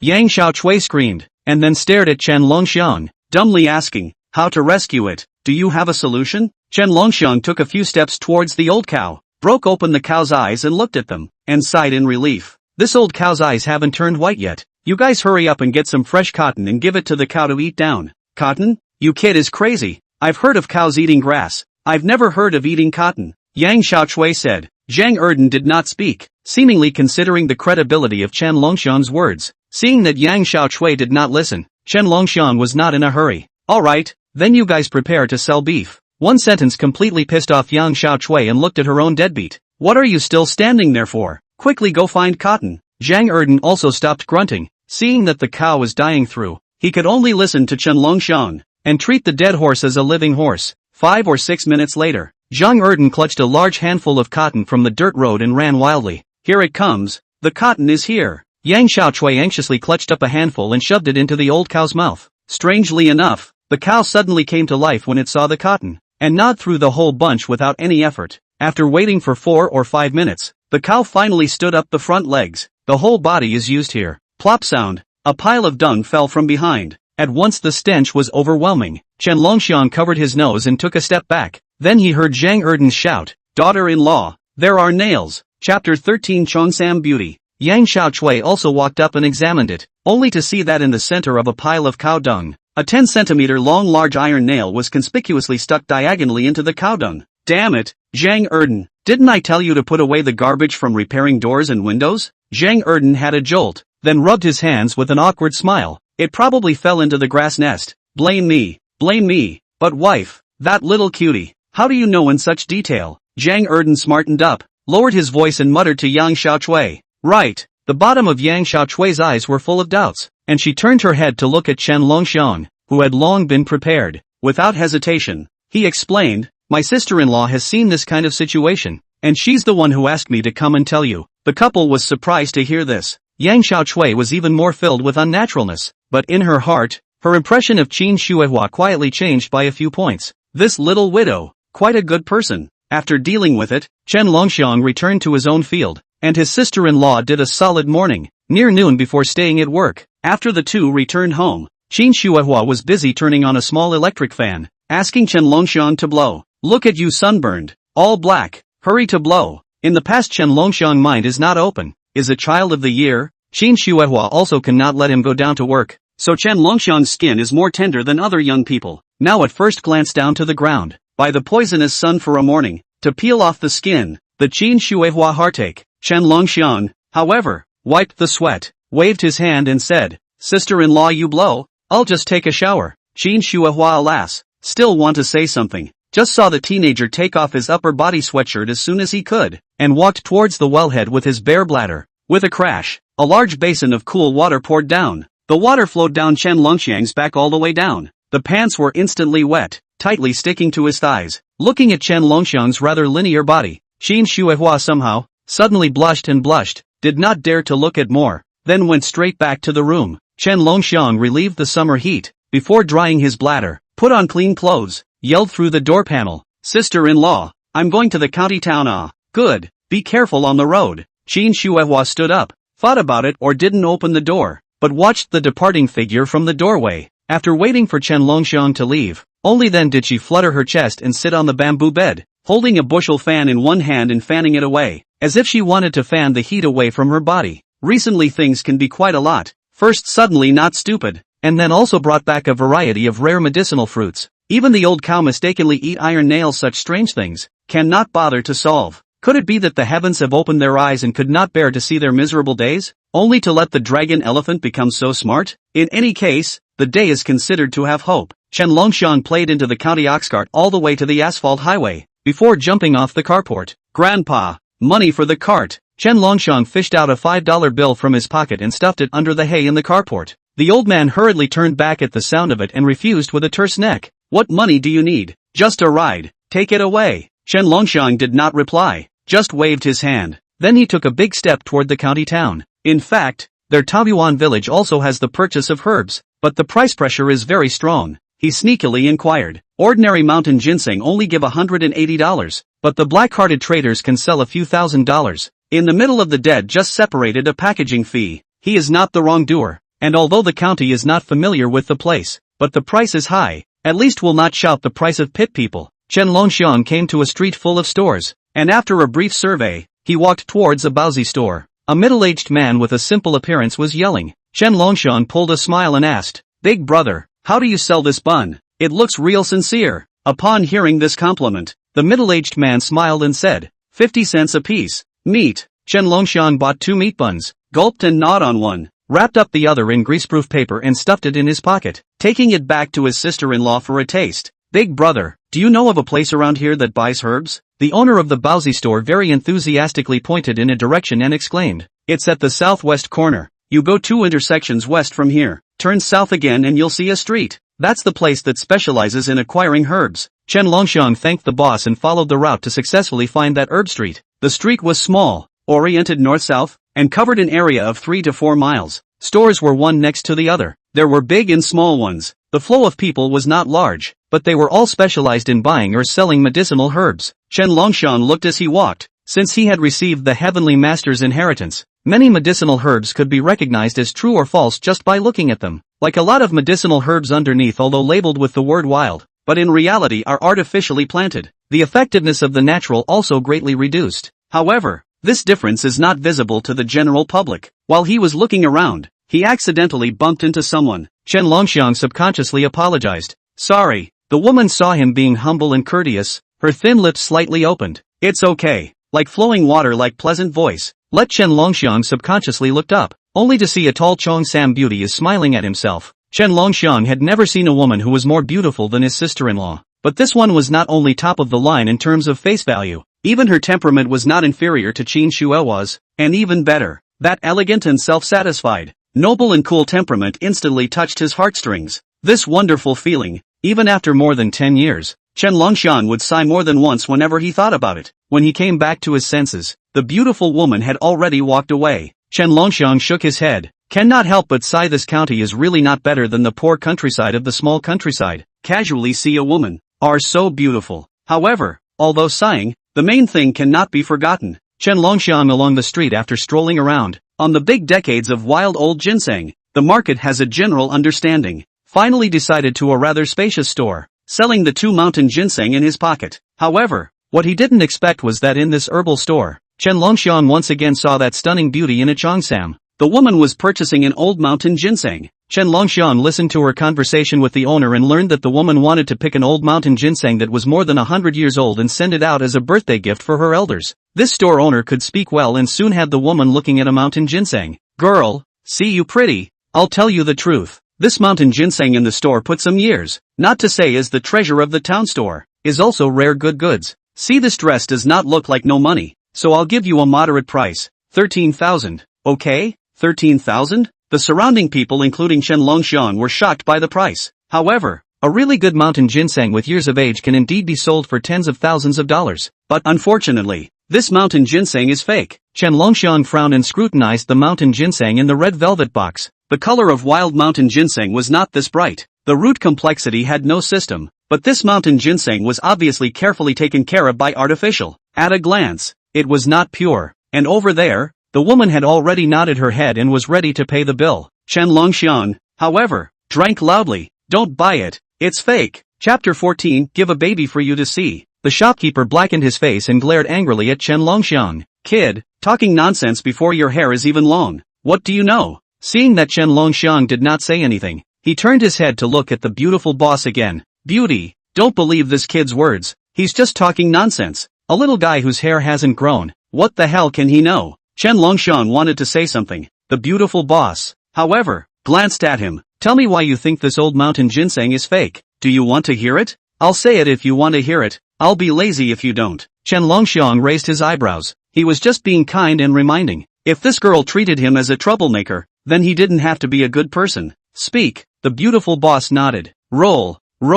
Don't talk nonsense here. Get out. Beauty, don't believe what he says. The shopkeeper had a disdainful face and raised his hand to push Chen Longxiang. Instead, Chen Longxiang had already picked up the old mountain ginseng in the box. Wild old mountain ginseng shows a human character in its shape. The color is usually grayish yellow and darker. There are also dense ring-like horizontal stripes, and the main root is thick and sturdy. Farmed mountain ginseng, like the one you are about to buy, on the other hand, is different in shape, with the whole root looking like a cylinder. At the bottom, there are thin and long fibrous roots, many curved and concave stem marks. The diameter is only 2 centimeters. The surface is bright yellow. The nutrients absorbed are not as good as wild ginseng, and the growth is not satisfactory. After saying that, Chen Longxiang put it back into the box. The price of efficacy was not as good as wild old mountain ginseng, but it was not a worthless commodity. It was just unethical to say that it was wild old mountain ginseng to deceive people. That's a good point. I can see it too. Thanks to your reminder. It's really hard to tell the difference without being careful. The beautiful boss's eyes paused for a moment and nodded appreciatively at Chen Longxiang. This mountain ginseng was indeed artificially farmed. The shopkeeper on the side was dumbfounded, still thinking that Chen Longxiang should not be able to tell the difference, but he did not realize that the Tao was so deep. If you are not a member of the industry, there is no way to tell the difference. Immediately the old face changed. Still really, I'm taking the wrong goods out. I'm really sorry. I'll go to the warehouse to get it again. Thanks to you seeing it, otherwise after selling it, I'll have to smash the signboard. The shopkeeper reacted quickly. Seeing that he didn't deceive anyone, he immediately put away the fake wild ginseng, and also hypocritically complimented Chen Longxiang. No need to replace it. The beautiful boss spoke indifferently. Then, the shopkeeper's eyelids twitched as he cursed Chen Longxiang in his heart. The duck in hand was going to fly. By the time he brought out the real wild ginseng, the beautiful boss had already gone out and left. Only Chen Longxiang was still standing in front of the counter. Good boy, you pay me back. The shopkeeper became furious. I don't owe you any money. Doing business should be like doing business. Like you. Sooner or later, you will go out of business. Chen Longxiang glanced at the shopkeeper and walked away as well. The beautiful boss hadn't gone far. After thinking for a moment, Chen Longxiang still followed. Beauty. Wait, something wrong? Also, I don't call myself a beauty. You can call me Song Qingzheng. Song Qing Lyric was wearing a cheongsam, slightly twisting her head to look at Chen Longxiang, like a Jiangnan beauty in a landscape painting. The person was beautiful, and so was her name. With a smile, she was even more like a goddess. Chen Longxiang slightly out of focus, looking at Song Qingxiang, seeing as the person in front of her had kindly reminded her. Song Qingxiang did not show impatience and waited quietly. Chen Longxiang, on the other hand, said with a smile on his face, Miss Song, I have a treasure here that I want to show you. Saying that, Chen Longxiang somewhat nervously pulled out his pants pocket. The wild ginseng was too long to hide on his body, so he could only wrap it in a red cloth and put it in his pants pocket. When Song Qingxin saw this scene, her pretty face inexplicably reddened. Pervert! Song Qingyin was angry for no reason. glared at the guy and left. After tinkering for a while, Chen Longxiang finally pulled out and lifted the red cloth. It was the old mountain ginseng he brought. If it is not afraid of too violent will break the wild ginseng. Careful, otherwise the old would have pulled out. However, he looked up, but saw Song Qingyin walking away, immediately rushed to catch up. Song, look at I'm pulling out. This, who knows? Song Qingyin not only did not stop, but instead accelerated her steps. I did not expect to look at quite handsome little guy, but even made this kind of nasty and shameless thing in the street. He even had the nerve to shout out that he pulled out? However, it was stopped by Chen Longxiang. Look, I have pure. Do you want it or not? The price you look to give is, I believe that you, boss, are beautiful and kind-hearted, and probably won't lie to me as a country bumpkin. Song Qingyi subconsciously covered her eyes, but it sounded as if she had misunderstood. When she saw the majestic wild ginseng, Song Qingyi knew that she was overthinking it, and her already rosy cheeks felt like they were on fire. There was some embarrassment. She was thinking about something. Seeing that Chen Longxiang didn't notice her abnormality, Song Qingxiang secretly gave a sigh of relief. Let's see. Here, I have another one just as thick. Chen Longxiang handed the wild mountain ginseng to Song Qingyin and added, it was dug up together. Do you want to take it together? He had indeed dug up 2 wild mountain ginseng. Song Qingyi,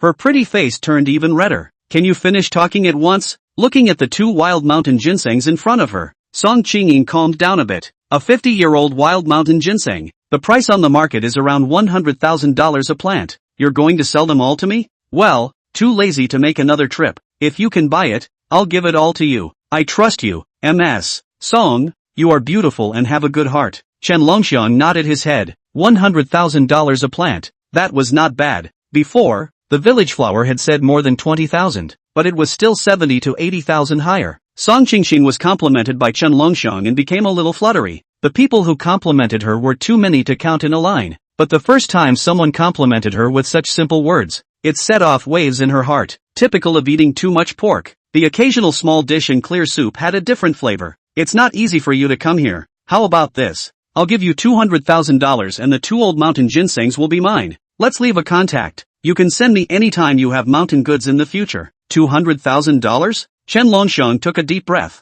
unable to hold back his excitement. He thought that the price would be more or less suppressed, but he didn't expect to be so forthcoming. Beauty atmosphere. This was going out and meeting a big moneymaker, because he did not have a bank card. Accompanied by Song Qingxian, Chen Longxiang first went to do a card, but also opened the internet banking. After receiving the money, the two went their separate ways. Chen Longxiang first went to the cell phone store to buy a cell phone, mainly because he had to contact Song Qingyin in the future. Otherwise, how to do business. By the way, he also bought a new cell phone for his sister-in-law and ran a cell phone card. When passing by the stall, Chen Longxiang saw a bunch of gadgets that girls like, the kind of red rope leaping a bead, and some small hair cards and other things. Sister-in-law is not like this kind of thing. Inexplicably, Chen Longxiang remembered the lost love of the village flower Zhang Chanshan. Come to all come, look at the village flower to him to see good things on the part of. By the way to her to bring some small gifts back. Coaxed, she shall not give sweet again? Chapter 15 to compensate. After choosing a few trinkets from the stall, Chen Longxiang hit the road back home. Taoyuan village. Qin Shuehua was watering the ground. Since Chen Longxiang got well, she worked as if she had inexhaustible strength, just as she was thinking about the future days with him. Widow Qin, something's wrong. Fiercely, a voice broke Qin Shuehua's thoughts. Qin Shuehua turned her head to see that it was Yang Xiaochui. Yang Xiaochui's forehead was covered in sweat, and her broken hair was plastered to her forehead, making her look a bit wretched. What could have happened to my house? In her first reaction, Qin Shuehua felt that Yang Xiaochui was talking nonsense with her mouth uncovered. Lei Tiger's brother Lei Badian went to your house to look for trouble. Didn't see you, squatting you there. I took a shortcut here to let you know. Don't make a fool of yourself and run back. That Lei Badian is very fierce. He brought a large group of people. He's got a whole bunch of people with him, and they're all vicious. Yang Xiaochui wiped the sweat on her forehead, skimming her mouth, somewhat twisted. Originally, the two of them were arch rivals, and they would quarrel when they met. Just now, seeing Lei Batian's door, on balance, she still came over to remind her.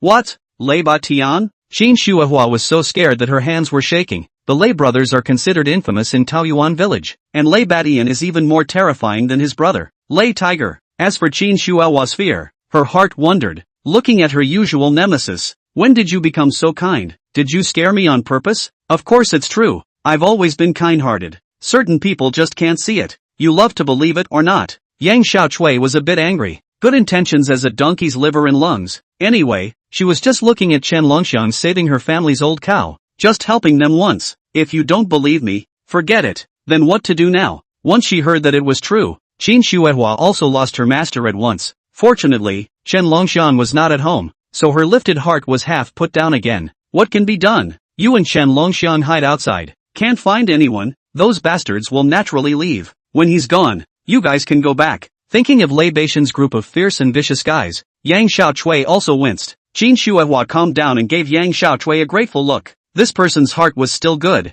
It was just that her mouth was a bit short. If it wasn't for Yang Xiaochui's reminder, it was estimated that she would have planted herself at home in a while. Okay, thank you for reminding me. I promise I won't say it again in the future. You're the hen that can't lay eggs. The corner of Yang Xiaochui's mouth pulled. Subconsciously want to quarrel 2 sentences again. Or endure. Okay, don't be known that I informed you on it. Yang Xiaochui is also afraid to provoke Lei Badian. Who in the village wasn't afraid of that? I won't say anything. Qin Shuehua promised. The two of them sneaked over to the hill. It was a place where they could see their own home. And it wasn't easy for Lei Badian and the others to find out. What do they want and what are they carrying in their hands? Yang Xiaochui had good eyes and saw that Lei Badian and the others were holding buckets in their hands and pouring them towards Qin Shuehua's door. They want to burn down my house. Qin Shuehua saw the torches behind her, and what was being poured was clearly gasoline. This was to burn down the Chen family. Don't get excited. It's better to burn than to have no one left. Yang Xiaochui pulled the furious Qin Shuehua,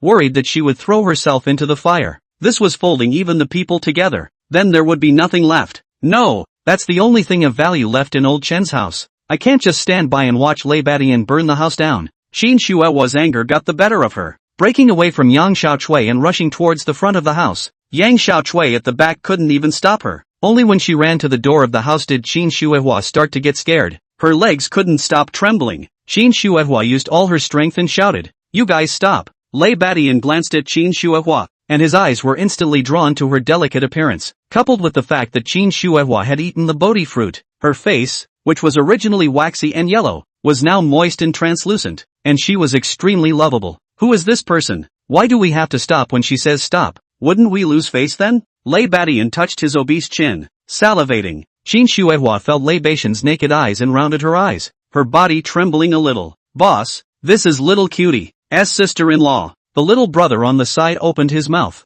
and his eyes also lit up when he saw Qin Shuehua. However, he knew that the boss was also looking at it. Sister-in-law, right? Delicious but dumplings. Fun but sister-in-law. Bringing a little cutie. It's really hard for you. Hurry up and hand over the little cutie. Hand it over, and then compensate my brother's medical expenses. At least $20,000. Lei Badian held a big belly and looked at Qin Shuehua with a smile on his face. I don't have that much money. Qin Shuehua gritted her teeth. To hand over Chen Longxiang, there was no need to even think about it. It would definitely be miserably poisoned. As for $20,000, selling the entire home wasn't worth $20,000. No money? Then meet, pay off the debt. Simple enough. If I am happy, I will not find that little cute. If I'm happy, I won't bother that little cutie. If it makes me unhappy, then it's hard to say. Lei Badian looked at Qin Shuehua with a smile and reached out to touch Qin Shuehua's face. Qin Shuehua dodged in fear. The former pinched her little face again and licked his lips. What? Not happy? You're dreaming. Qin Shuehua violently slapped Lei Baishan's hand away. Even if she died,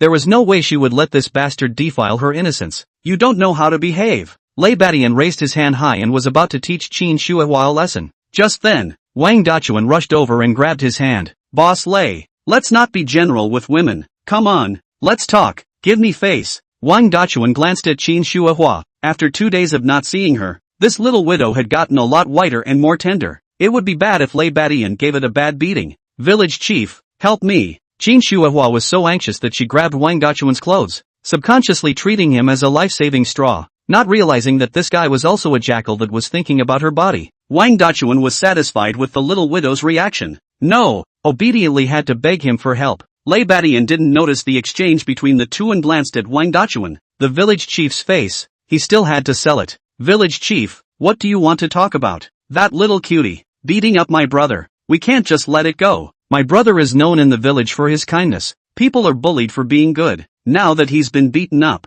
I'm a brother. If I don't help him, who else will help him out? Kindness? The group wanted to hit someone when they heard that. Lei Tiger is a notorious villain is more like it. Wang Dachuan didn't dare to retort. Two brothers, one rich, one bully. Wang Dachuan smiled and spoke. Of course we can't just let it go. Killing someone to pay for their life, and repaying a debt, it's only natural. Chen family cutie, after beating up your brother, naturally they have to compensate. But for a while, they can't come up with the money. So please ask Boss Lei to give me a face to grace me for a few days, and I'll give you an explanation at that time. As long as this matter of Lei Badian is handled well, then Qin Shuehua, the little widow, is not obediently climbed into his bed. Chapter 16, 3 days. Lei Badian originally didn't want to give a damn about Wang Dachuan, but when he saw Qin Shuehua's Me-Too look, he smiled. Since the village chief opened his mouth, I'll give them 3 days, and if they can't get the money by then, they'll have to hand them over. Lei Badian agreed with alacrity. He knew exactly what condition the Chen family was in,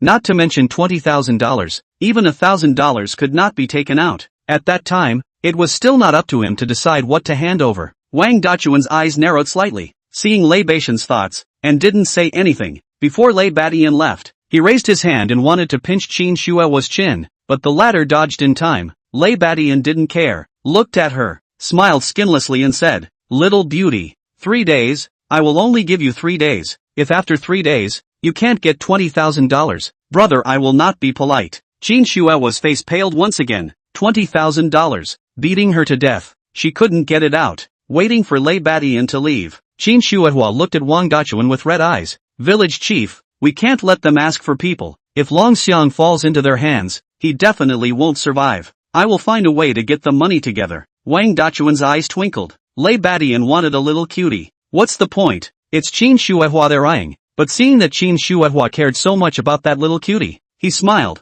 "I know, the Chen family is left with one sole seedling. As the head of a village, I can't watch the Chen family break their back. Don't worry, I will help to talk and channel, try to minimize the compensation, and then plead with them to let the child Longxiang go." But Longxiang hit someone. Lei Tiger is still lying in the hospital. If the Lei family brothers won't relent, not to mention the compensation, it is estimated that your family Longxiang will also have to squat in jail, Wang Dachuan said seriously. Qin Shuehua's face turned pale for a while. What was the difference between jail and death? "We can't let Longxiang go to jail. Village chief begs you to help us make peace. You'll put in more effort. I promise that I will delete the photos afterward." Wang Dachuan sneered. "It's right that I promise to help you, but what kind of person is Lei Badian? You've seen it too. One bad thing, I'll have to be involved too. At that time, if you like to send out the photos, you can send them out. It's useless to threaten me. Anyway, if you offend Lei Badian, you won't end up well. I risked so much to help you guys. I can't just let me run around for nothing."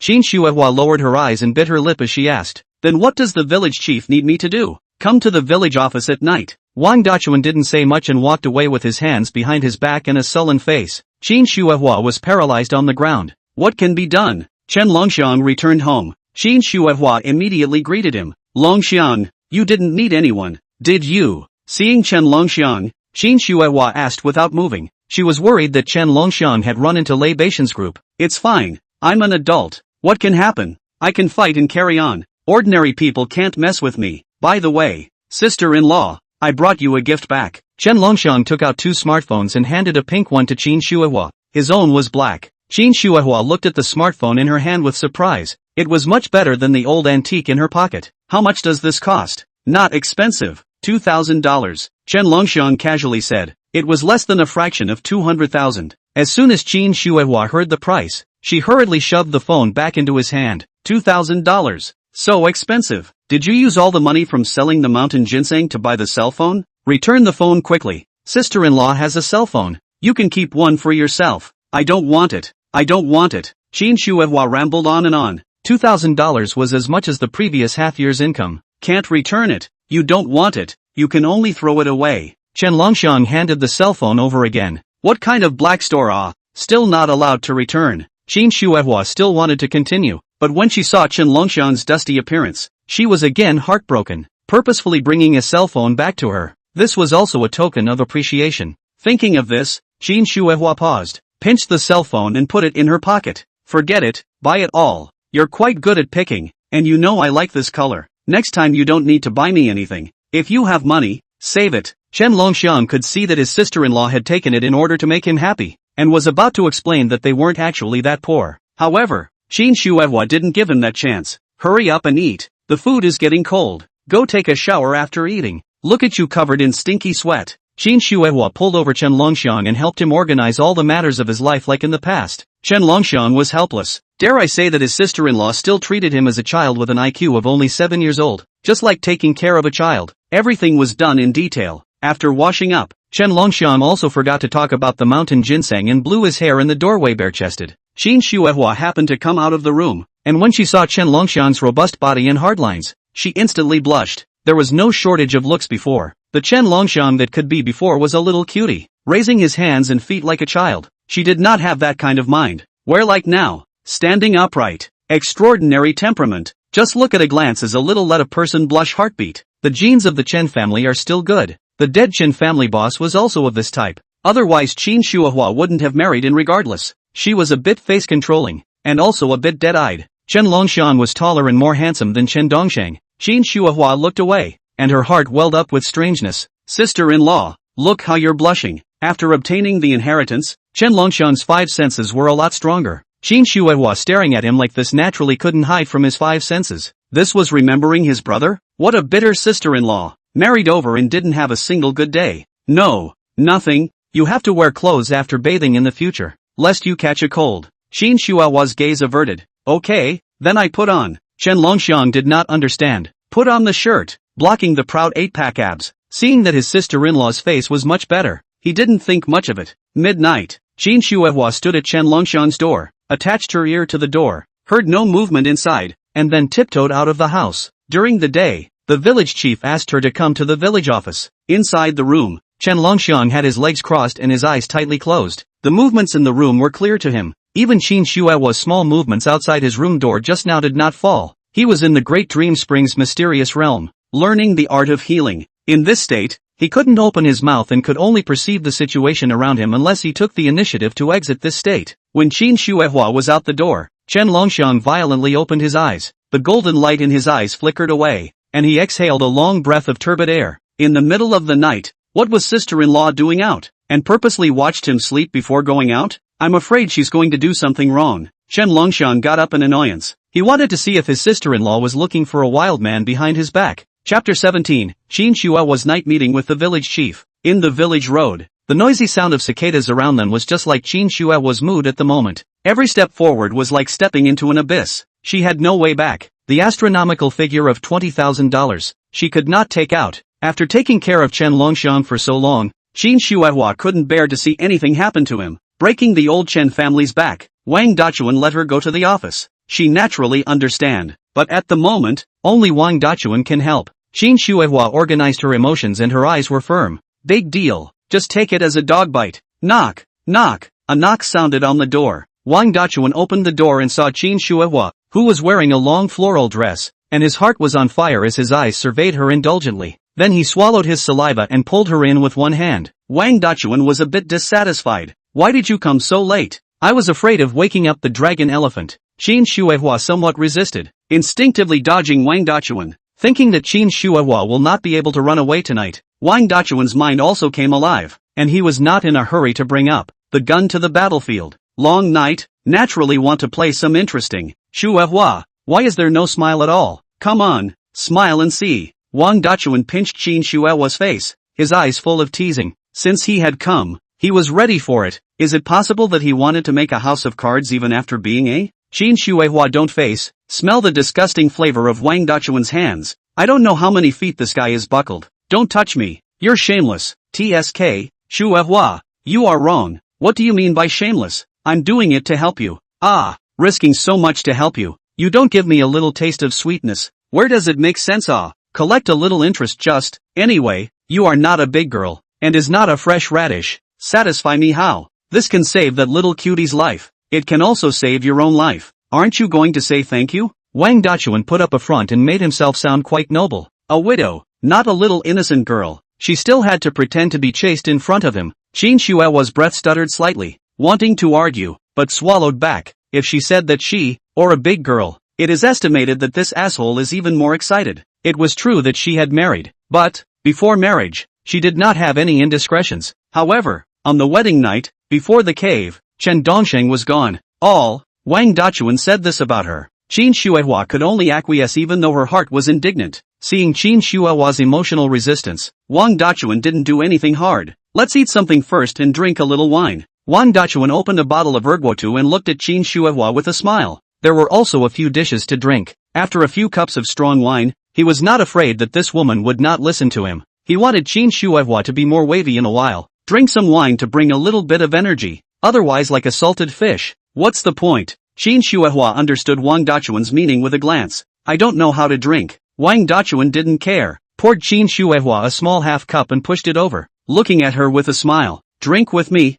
I'm so happy today. It's not right not to drink. I didn't ask you to come over here to cause trouble with me. Tonight, whatever I ask you to do, you do it. Keep me happy. As long as I'm happy, everything is fine. Good. You said it, but don't go back on your word. Qin Shuehua let out a deep breath, picked up the wine cup and poured it down. The spicy white wine entered her mouth. Her stomach immediately turned over and she blushed. However, Wang Dachuan stared at her colorfully. Her indignant look, in Wang Dachuan's view, added a few points of attraction. Just like the untamed little wildcat, it will be more fulfilling when it is conquered in a while. Wang Dachuan couldn't help but gulp. Shuehua, you are so beautiful. Qin Shuehua laughed. I drank. Don't you drink more? Is the amount of alcohol still not as good as me? Of course I'll drink. You drink 1 cup. I'll drink 2. How about it? Wang Dachuan was not willing to show weakness, tilted his head and added another cup. Qin Shuehua's gaze flickered slightly. It's best to drink unconscious. However, Wang Dachuan's drinking is not that bad.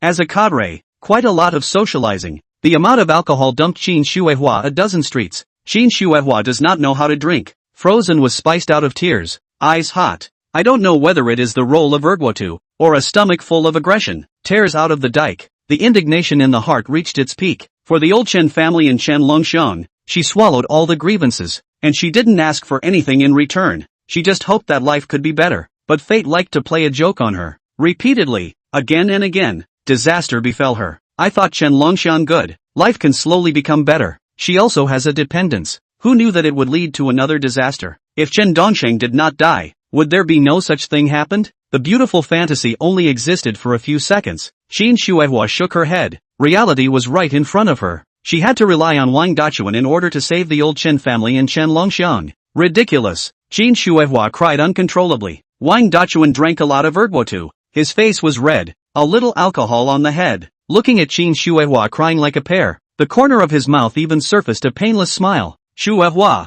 what are you crying for? As long as you follow me, in the future, what happens to the old Chen family is my business. Lei Batian is nothing. I promise to take care of him for you. No one will dare to bully you in the future. And that little cutie from the Chen family, I'll arrange a job for him, so he can support himself and you don't have to worry about him. After a while, I'll arrange a daughter-in-law for him, so that he can enjoy himself as well. Saying this, Wang Dachuan himself wanted to laugh. Little cutie. Know what? I'm afraid that if I arrange a daughter-in-law for him, I probably don't even know how to use it. When the time comes, it will also be cheaper for himself. Thank you, village chief. I'll drink to you. Qin Shuehua didn't put Wang Dachuan's nonsense in her heart, and only begged him to help solve this matter of Lei Batian. Otherwise, he could really not pass this hurdle. Intentionally injuring someone, at the very least, they would have to go to jail for a few years. Wang Dachuan's eyes are not on the wine. Instantly attracted by Qin Shuehua bent over to reveal a large area of skin. The special thing on earth.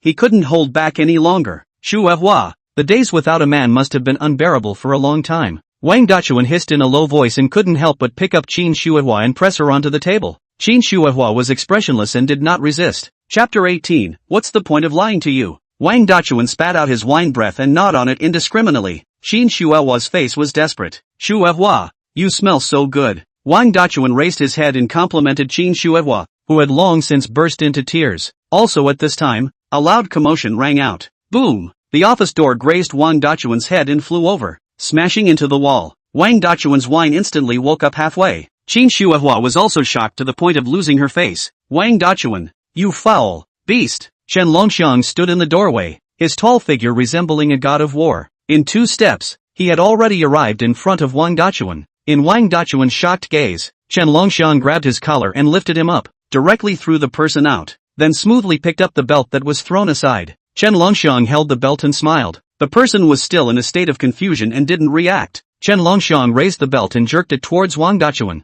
Once, 2 times, no mercy. He heard it clearly outside the door. Sister-in-law wasn't stealing a wild man, but was forced by Wang Dachuan. The dog was coaxing her. Don't fight. Don't fight. Shuehua, stop him. I'm going to be beaten to death by him in a while. Wang Dachuan clutched his head, shrinking into a ball in pain. His clothes were all whipped into rags by the belt, and he could see the marks left on his skin. One could imagine how hard Chen Longxiang had hit him. Qin Shuehua was also worried that a human life had been caused, and panicked to stop Chen Longxiang. Longxiang, don't fight. If you fight again, you will kill someone. He is at least the village chief. If something happens, you can't get off the hook. Chen Longxiang snorted coldly, looked at Wang Dachuan who kept wailing, and kicked again. Sister-in-law, let's forget about this kind of person beating him to death, lest he scourge people. Don't believe in listening to what he said. He's all lying to you. Qin Shuehua was busy shaking her head. No, Longxiang, he didn't lie to me. Even if he did, I have no choice. You don't know. Today Lei Tiger's brother Lei Badian came and asked me to hand you over, and to compensate them $20,000. We can't afford it. Only Wang Dachuan can help us. He can maneuver with Lei Badian so that he won't bother you,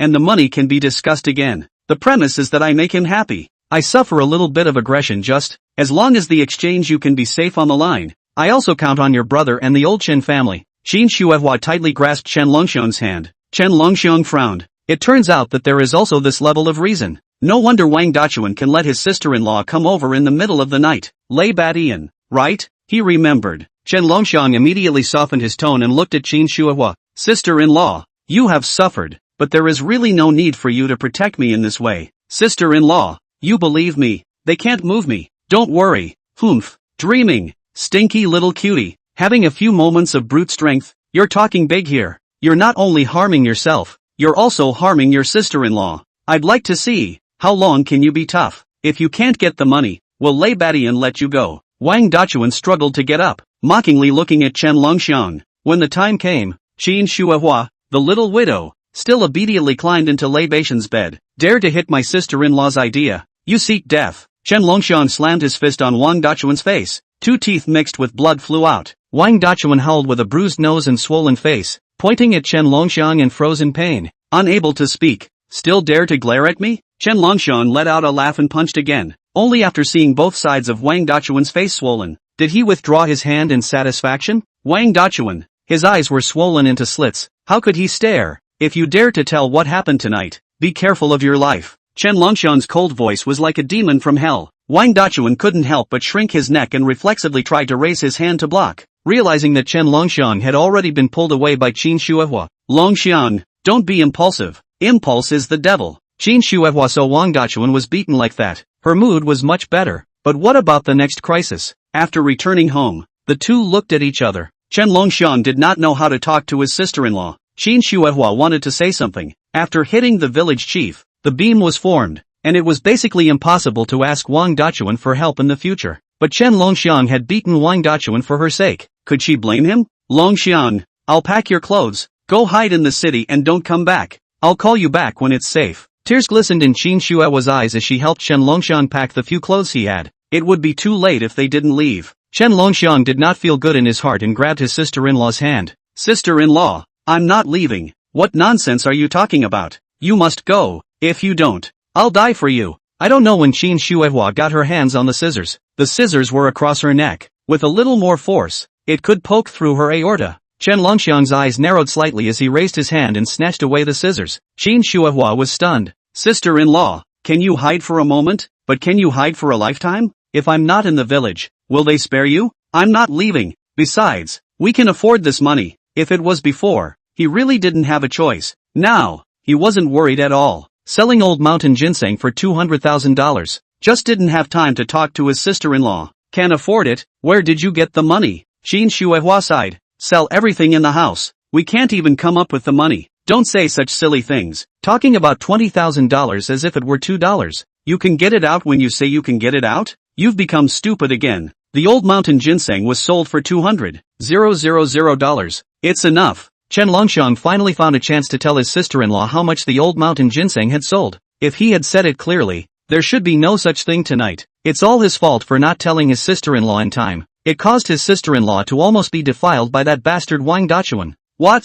$200,000? Qin Shuehua was stunned, staring fixedly at Chen Longxiang, her eyes filled with shock. She began to wonder if she was hallucinating. not $2,000, but $200,000. That was an astronomical sum for her. To say that she was still worried about $20,000 just now, after hearing Chen Longxiang's words, she instantly felt that $20,000 was nothing more than that. Had she drifted? No, it was the contrast that was too strong. Those two old mountain ginsengs are worth that much? Are you purposely fooling me in order to appease me? Longxiang, don't be like this. After calming down, Qin Shuehua also regained her senses. Seeing that his sister-in-law did not believe it, Chen Longxiang immediately took a stand. Sister-in-law, why would I lie to you? Isn't there still 3 days left? Don't worry, if you don't believe me, tomorrow I'll get some more mountain goods to sell in the county town. And by the way, I'll take $20,000 out of the card. By then you'll know if I'm cheating or not. This, sister-in-law is not believe you.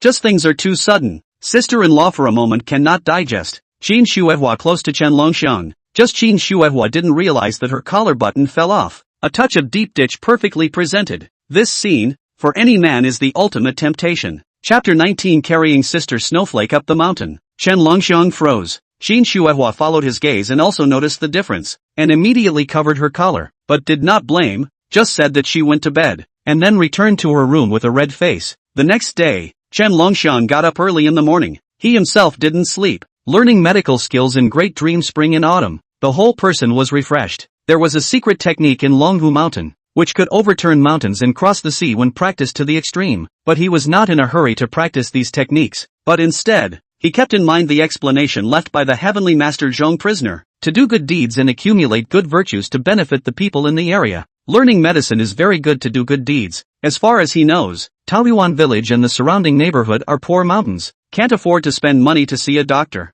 How many people because of the poor can't afford to see a doctor? Delayed the condition, and from then on fell sick, or even with the world-long death. Therefore, his primary key is to learn medicine. Longxiang, you're going out? Chen Longxiang was about to go out when he was called by Qin Shuehua. She only saw Qin Shuehua holding a scythe, wearing a floral shirt, and her hair tied casually behind her head, as if she was about to go out. Sister-in-law, where are you planning to go? Chen Longxiang searched for his sister-in-law going to cut leeks so early in the morning? Not so much so. Where can I go? Take a trip up the mountain with you. See if I can find more wild ginseng and sell it for more money. Qin Shuehua was always half convinced that the old mountain ginseng sold for $200,000, but in her heart, she was excited. If it could really make money, then she would go pick it up every day. Then she wouldn't be rich. Alright, let's go together then. Hearing this, Chen Longxiang smiled, letting his sister-in-law be at home by herself. He really wasn't quite at ease. After beating up Wang Dachuan last night, he didn't know if that bastard would come looking for trouble today. Bringing his sister-in-law up the mountain was undoubtedly the safest thing to do.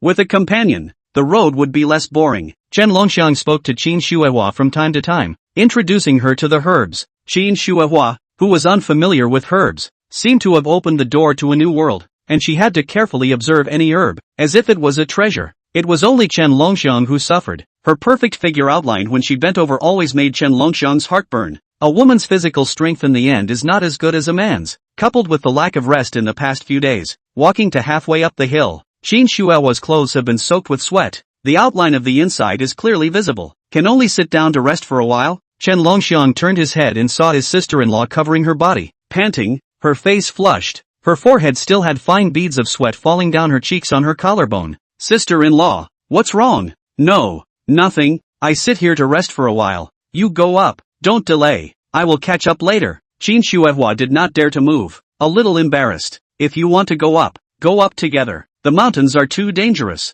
If you don't have the strength, I will carry you up. Without saying a word, Chen Longxiang stuck the sickle in his waist, turned around and half squatted, signaling Qin Shuehua to come up. Qin Shuehua sat still, obviously shy. I'll walk by myself. Sister-in-law, don't try to be brave. Come up. Otherwise if we drag on for a while, it will be noon, and the sun will be even hotter then. Heatstroke can be difficult. Chen Longxiang raised his hand. Qin Shuehua bit her lip and didn't squirm. It's all family. What's there? What's more? It's still a family member. Sooner or later in the future is also a family. Thinking of this, Qin Shuehua jumped onto Chen Longxiang's back. Chen Longxiang did not move at all. His wide palm held Qin Shuehua's buttocks. Qin Shuehua's figure stiffened. Both of them felt a bit strange. Chen Longxiang hurriedly clenched his hand into a fist and replaced it with a gentleman's hand, stuck on the side of Qin Shuehua's thigh. Sister-in-law, let's go, Chen Longxiang said, and walked as fast as he could. The road up the mountain was not easy to walk on.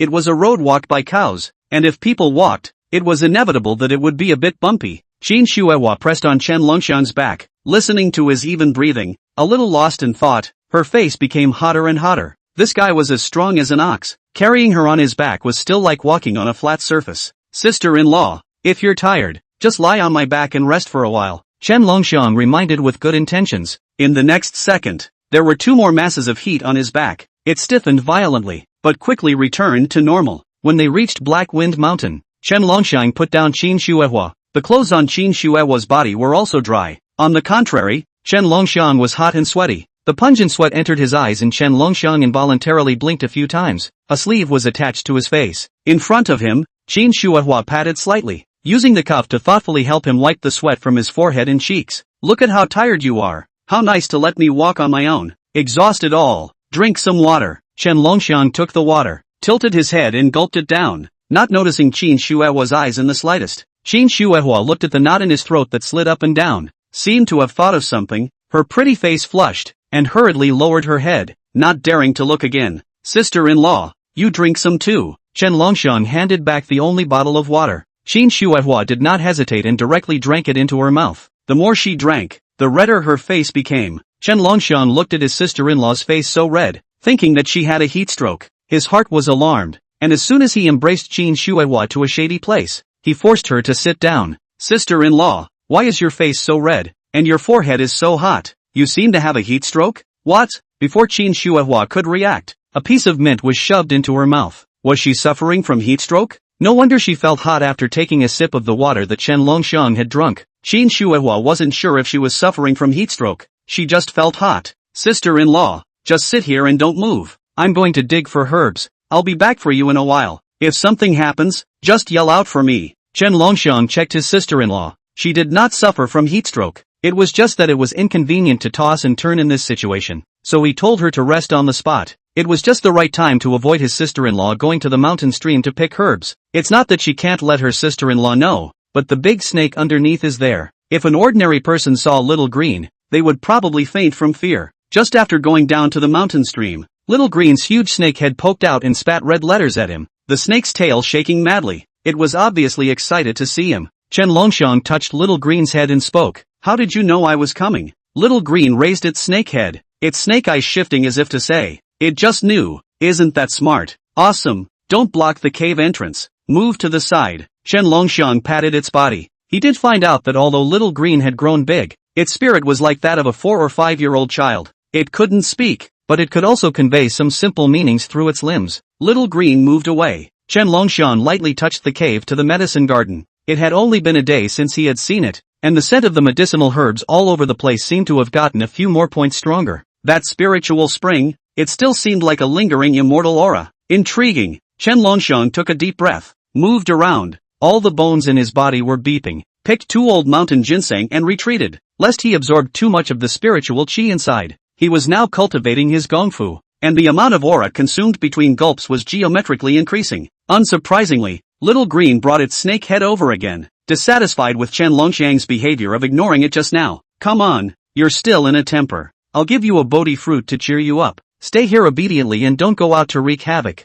Chen Longxiang pulled out a bodhi fruit and threw it into Little Green's mouth. Little Green opened its snake mouth. After eating the bodhi fruit, it wagged its tail in satisfaction, and after getting the benefit, it dived back into the tan. Calmness returned to the cave once again. Qin Shuihua, who was on Black Wind Mountain, knew nothing about what was going on down there. As the fresh breeze blew by, she dozed off. A small black pattern snake spat out its letters and slowly approached her, then drilled down Qin Shuihua's pants leg. Chapter 20, It's Always Okay. In a daze, Qin Shuihua felt cold and strange. She woke up in a flash, like someone was touching her thigh. Qin Shuihua fixed her eyes. Seeing that the black pattern snake's tail was still at her pants leg, she was so frightened that she desperately shook her leg, trying to shake the snake out. However, Qin Shuihua's movement startled the small snake that drilled in. It is even more hard to drill in. Immediately afterward, a sensation of ants biting came. Qin Shuihua instinctively pulled the little snake out with force and threw it to the side. The little guy raised its snake head and spat out its snake letters, still wanting to attack Qin Shuihua. Get away! You get away! Qin Shuihua was scared desperately. The green snake slid fast on the flat ground, and saw that it was about to catch up. Chen Longxiang, who had just rushed back, heard the commotion and immediately ran over furiously. Seeing the patterned snake behind Qin Shuihua, he grabbed the snake's head with his bare hands, pinched the lower end of the snake's head, and quickly picked up a large stone on the side. Strike the snake in 7 inches. The snake's bile was smashed, and Chen Longxiang smashed the snake's head again, then threw it aside. Sister-in-law, are you alright? Qin Shuihua's lips were pale, covering her large breasts, looking in shock at the patterned snake on the ground, which had become a pile of rotten meat, and then shook her head and went limp. I'm fine. Chen Longxiang glanced at Qin Shuihua, seeing that there were no injuries on his body either. He let out a slight sigh of relief. It's good to be fine. Qin Shuihua slowed down for a while, raised her eyes to Chen Longxiang and pulled up a smile. Longxiang, have there been any gains? Yes, sister-in-law. I dug up 2 more wild old mountain ginsengs that are not short in years. I just don't know if I'll be so lucky next time. Moreover, sister-in-law, look, the quality of the old ginseng this time is a few points better compared to the last one. Saying that, Chen Longxiang took out the old mountain ginseng. He wanted to take a lesser old ginseng. However, after only 1 day of absence, the old ginseng had grown better than last time, so he had no choice. Qin Shuihua can't tell the good from the bad. Anyway, it looks pretty much the same. There's not much difference, but as long as it can make money on it. Qin Shuihua couldn't help but ask, does that fetch a good price? Yes, sister-in-law, you won't have to worry about the family in the future. After selling these 2 old mountain ginsengs, we can still renovate the house. Chen Longxiang was confident. Thinking of Song Qingji, he had a bottom line in his heart. Song Qingxin had said that as long as there were good mountain goods, she would accept them. Even if Song Qingxin did not accept them, the wild old mountain ginseng was not a worry to sell. Chen Longxiang was not worried at all. Great! Qin Shuihua smiled with her eyes curved like crescent moons. Just when she was happy, her eyes suddenly went black, as if the sky was spinning, and she fell headlong to the ground. Sister-in-law, Chen Longxiang shouted and helped Qin Shuihua up, only to see that his sister-in-law's lips were already black and purple, and her face was also blackened. No matter how she screamed, she did not wake up. Chen Longxiang suddenly realized that his sister-in-law might have been bitten by a snake. Perhaps even she didn't realize it. After checking the exposed skin, Chen Longxiang didn't find any wound, but what he could conclude was that she was poisoned. The snake just now was intensely poisonous, and if something wasn't done in time, it could kill her within half an hour. Sister-in-law, I'm sorry. Chen Longxiang looked at Qin Shuihua, who was in a coma, and made the decision to check his sister-in-law's wound. Human life was at stake, so he could not think of anything else. Immediately, he removed the restraints on Qin Shuihua's body, leaving only the small 2 pieces. The wound was not seen on the outside. That is where there were clothes to cover it. Soon, after some searching, he found, on the inside of Qin Shuihua's pelvis, 2 wounds a little bigger than a needle's eye, undoubtedly from a poisonous snake bite. The location was somewhat awkward. The vicinity of the wounds had begun to swell in the black. The best thing to do was to bleed them out and apply medicinal herbs. Chen Longxiang has no tools in his hand. The sickle is rusty. If he uses the sickle to cut open the wound, I'm afraid that the snake venom is solved. Then tetanus, that will be a problem. At the critical moment, he could not afford to think too much. Can only take the most ancient method, use the mouth to suck out the poisonous blood. Chen Longxiang didn't think much and lowered his head.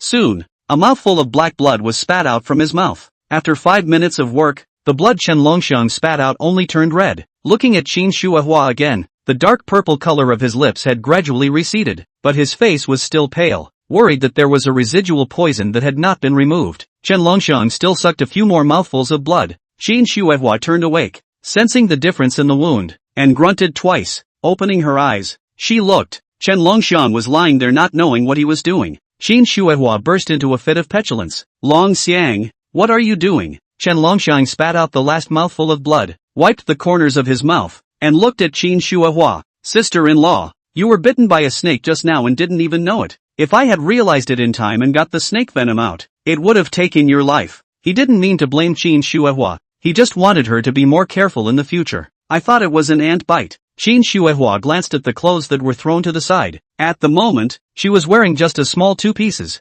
At that moment, she lowered her head in shame. Longxiang, quickly return the clothes to me. It was a good thing that in Black Wind Mountain, there were only the 2 of them. If someone had seen this scene, it would probably have spread in the village in an instant. Then would she still be alive? After Qin Shuihua reminded her of this, Chen Longxiang also felt that something was wrong. Although he was busy saving people, he didn't have much other thoughts, and even more so, he didn't notice anything else. Now take a look. Sister-in-law's body seems to be more voluptuous than Zhang Chanxian's a few points. After eating the Bodhi fruit, her skin became fairer and more delicate. Longxiang. Chen Longxiang just saved his curiosity to look a few more times, and it was only when he heard Qin Shuehua's nervous voice that he panicked and handed the clothes over. Qin Shuehua pinched the clothes. In front of her eyes, Chen Longxiang stared blearily at her, which made her even more embarrassed. You turn around. How else can I wear it? What kind of person looks at someone else wearing clothes? Chen Longxiang slapped his forehead. Thinking about this truth, he turned around. A rustling sound came from behind. All right.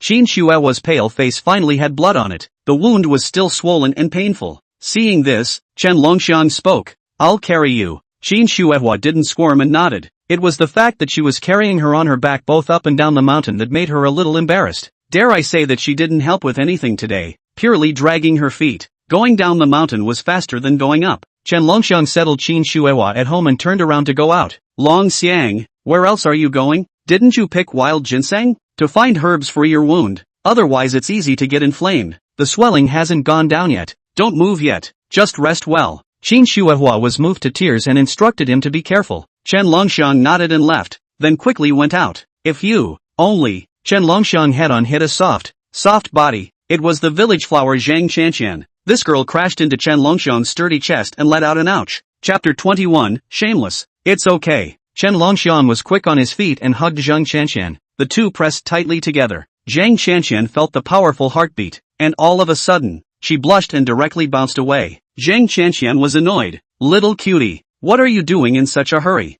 Nothing. Want to go out and find some herbs? Chen Longxiang replied. Wait, I have something to find you. Zhang Qianqian frowned, glanced around, and then looked at Chen Longxiang. Chen Longxiang was puzzled. What is it? Only to see Zhang Qianqian lowering her head, furtively turning over her pants. In front of Chen Longxiang, the cutie's face. She was too lazy to care that much. Chen Longxiang looked down. Lace. What is this to do? Specially pickpocket for him to see? Chen Longxiang confused. Immediately also do a thief like looking around. No one found it? Is the village flower initiative? Not he wants to play hooligan. Who knows? Zhang Qianqian pants inside the small pocket pulled out a stack of cash. Don't let people see. This is my private money. I went to the county town before playing odd jobs, left a few hundred. You take it. Zhang Qianqian stacked neatly a pile of bills, stuffed into the hands of Chen Longxiang. Eyes are still a little reluctant, and soon gritted his teeth and let go. The corner of Chen Longxiang's mouth twitched. Thought that village flower was going to show him something nice. What are you giving me money for? What do you mean give it to you?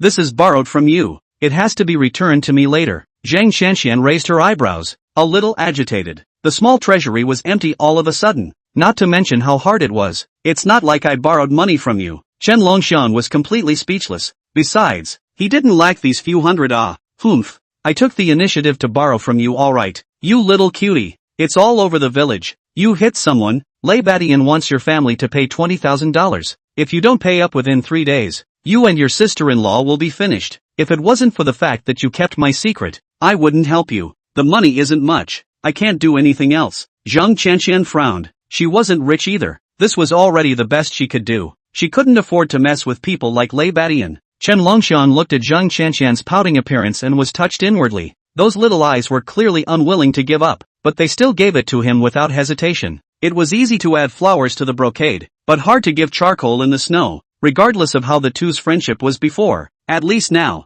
From now on Chen Longxiang took Zhang Qianqian as a friend. I don't want it. You take it back. Why don't you want? Dislike my money dirty? Zhang Qianqian's voice steeply louder. Good guy. She was kind and cute. Surprisingly ungrateful. No, I sold my old mountain ginseng for money. Enough to pay for it, Chen Longxiang explained. Zhang Qianqian suddenly realized. I almost forgot about this. Your old mountain ginseng was able to sell for some money. So what? Return the money to me, Chen Longxiang. The woman changed her face really fast. The money in the hand was snatched back at once. Zhang Qianqian with a thief-like, and stuffed back into the small pockets of the pants there. Simply a small wealth fan. Chen Longxiang thought, this girl on his friendship is there. But not much. You're as strong as a cow. A slap can break a person's bones. Encounter things to be calm. Don't be too impulsive in the future. If you kill a person, it is not just a matter of losing money. Zhang Qianqian didn't help. Some guilty look at Chen Longxiang. Mouth still kindly reminded a few sentences. That's not impulsive.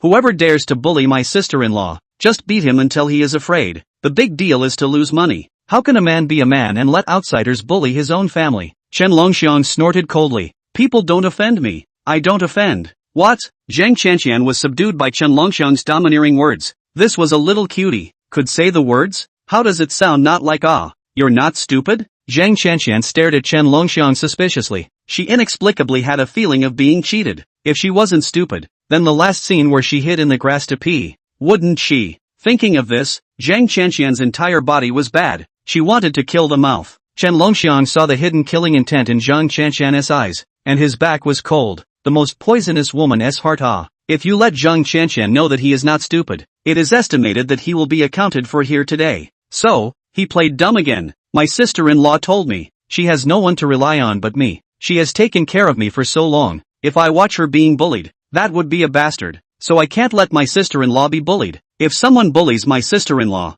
I'll go up and bite him to death. Humph. Chen Longxiang's eyes rolled, and he even ferociously acted like he was biting someone. Fortunately, he had good acting skills. After all, he had been a cutie pie for so many years, engraved in the bones of stupidity. How much acting skill is needed? Seeing this, Zhang Qianqian nodded and touched Chen Longxiang's head again. Not high enough, but also on tiptoe. Damn, growing tall and big, but unfortunately a little cutie. It's also right. How can you say these words? It must be your sister-in-law who taught you, but your sister-in-law is right. It's just that if someone bullies me, will you help me or not? Zhang Qianqian asked this and actually said it herself without thinking. After reacting, she felt that there was something wrong with herself. Why ask little cutie? This, little cutie. It's not like there's any kinship with her. The two didn't seem to have much of a friendship either. Help! Chen Longxiang opened his mouth seriously. Zhang Qianqian was a little surprised, smiling like a sunflower, bright and dazzling. She was just saying a casual question, not expecting the little cutie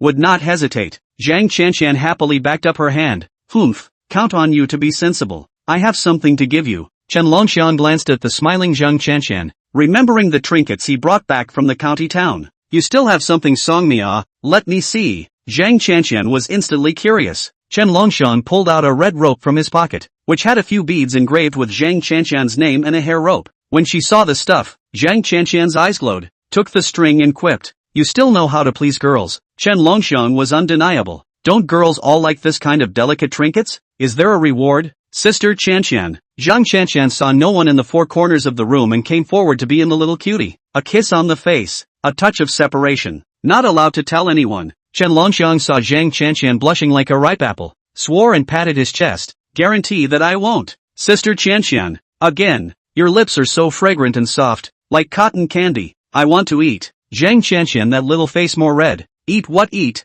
Shameless. After saying that, Zhang Qianqian ran away in a puff of smoke. Shame on you. Chapter 22 The Scent of Youth. Looking at the distant silhouette, Chen Longxiang touched the remaining warmth at the corner of his mouth and shallowly reminisced. The breath of youth. Ah. A few more times is quite good. Purple flower dianthus. Half lotus. Chen Longxiang silently recited. These are the herbs to put on sister-in-law's wounds. Delayed a bit. Still have to keep looking. Just before taking 2 steps, a figure blocked in front of him. Little cutie. Where is this preparing to go? Chen Longxiang looked at the person who spoke. It was Li Shuizhen's son, Li Fuguwei. Li Fuguwei still had a few bandages on his leg, propped up a walking stick. His appearance was a bit funny. At a glance, he knew that he had been bitten by the dog. It is because of this, Li Fuguwei cannot swallow this breath. Just out of the hospital. Brought a few lapdogs to block Chen Longxiang. Obviously, the visitor was not good. What do you want? Chen Longxiang stood like a pine. His stance was upright. His body was a head taller than Li Fuguwei's, and his aura did not lose at all. Li Fuguwei's eyebrows jumped.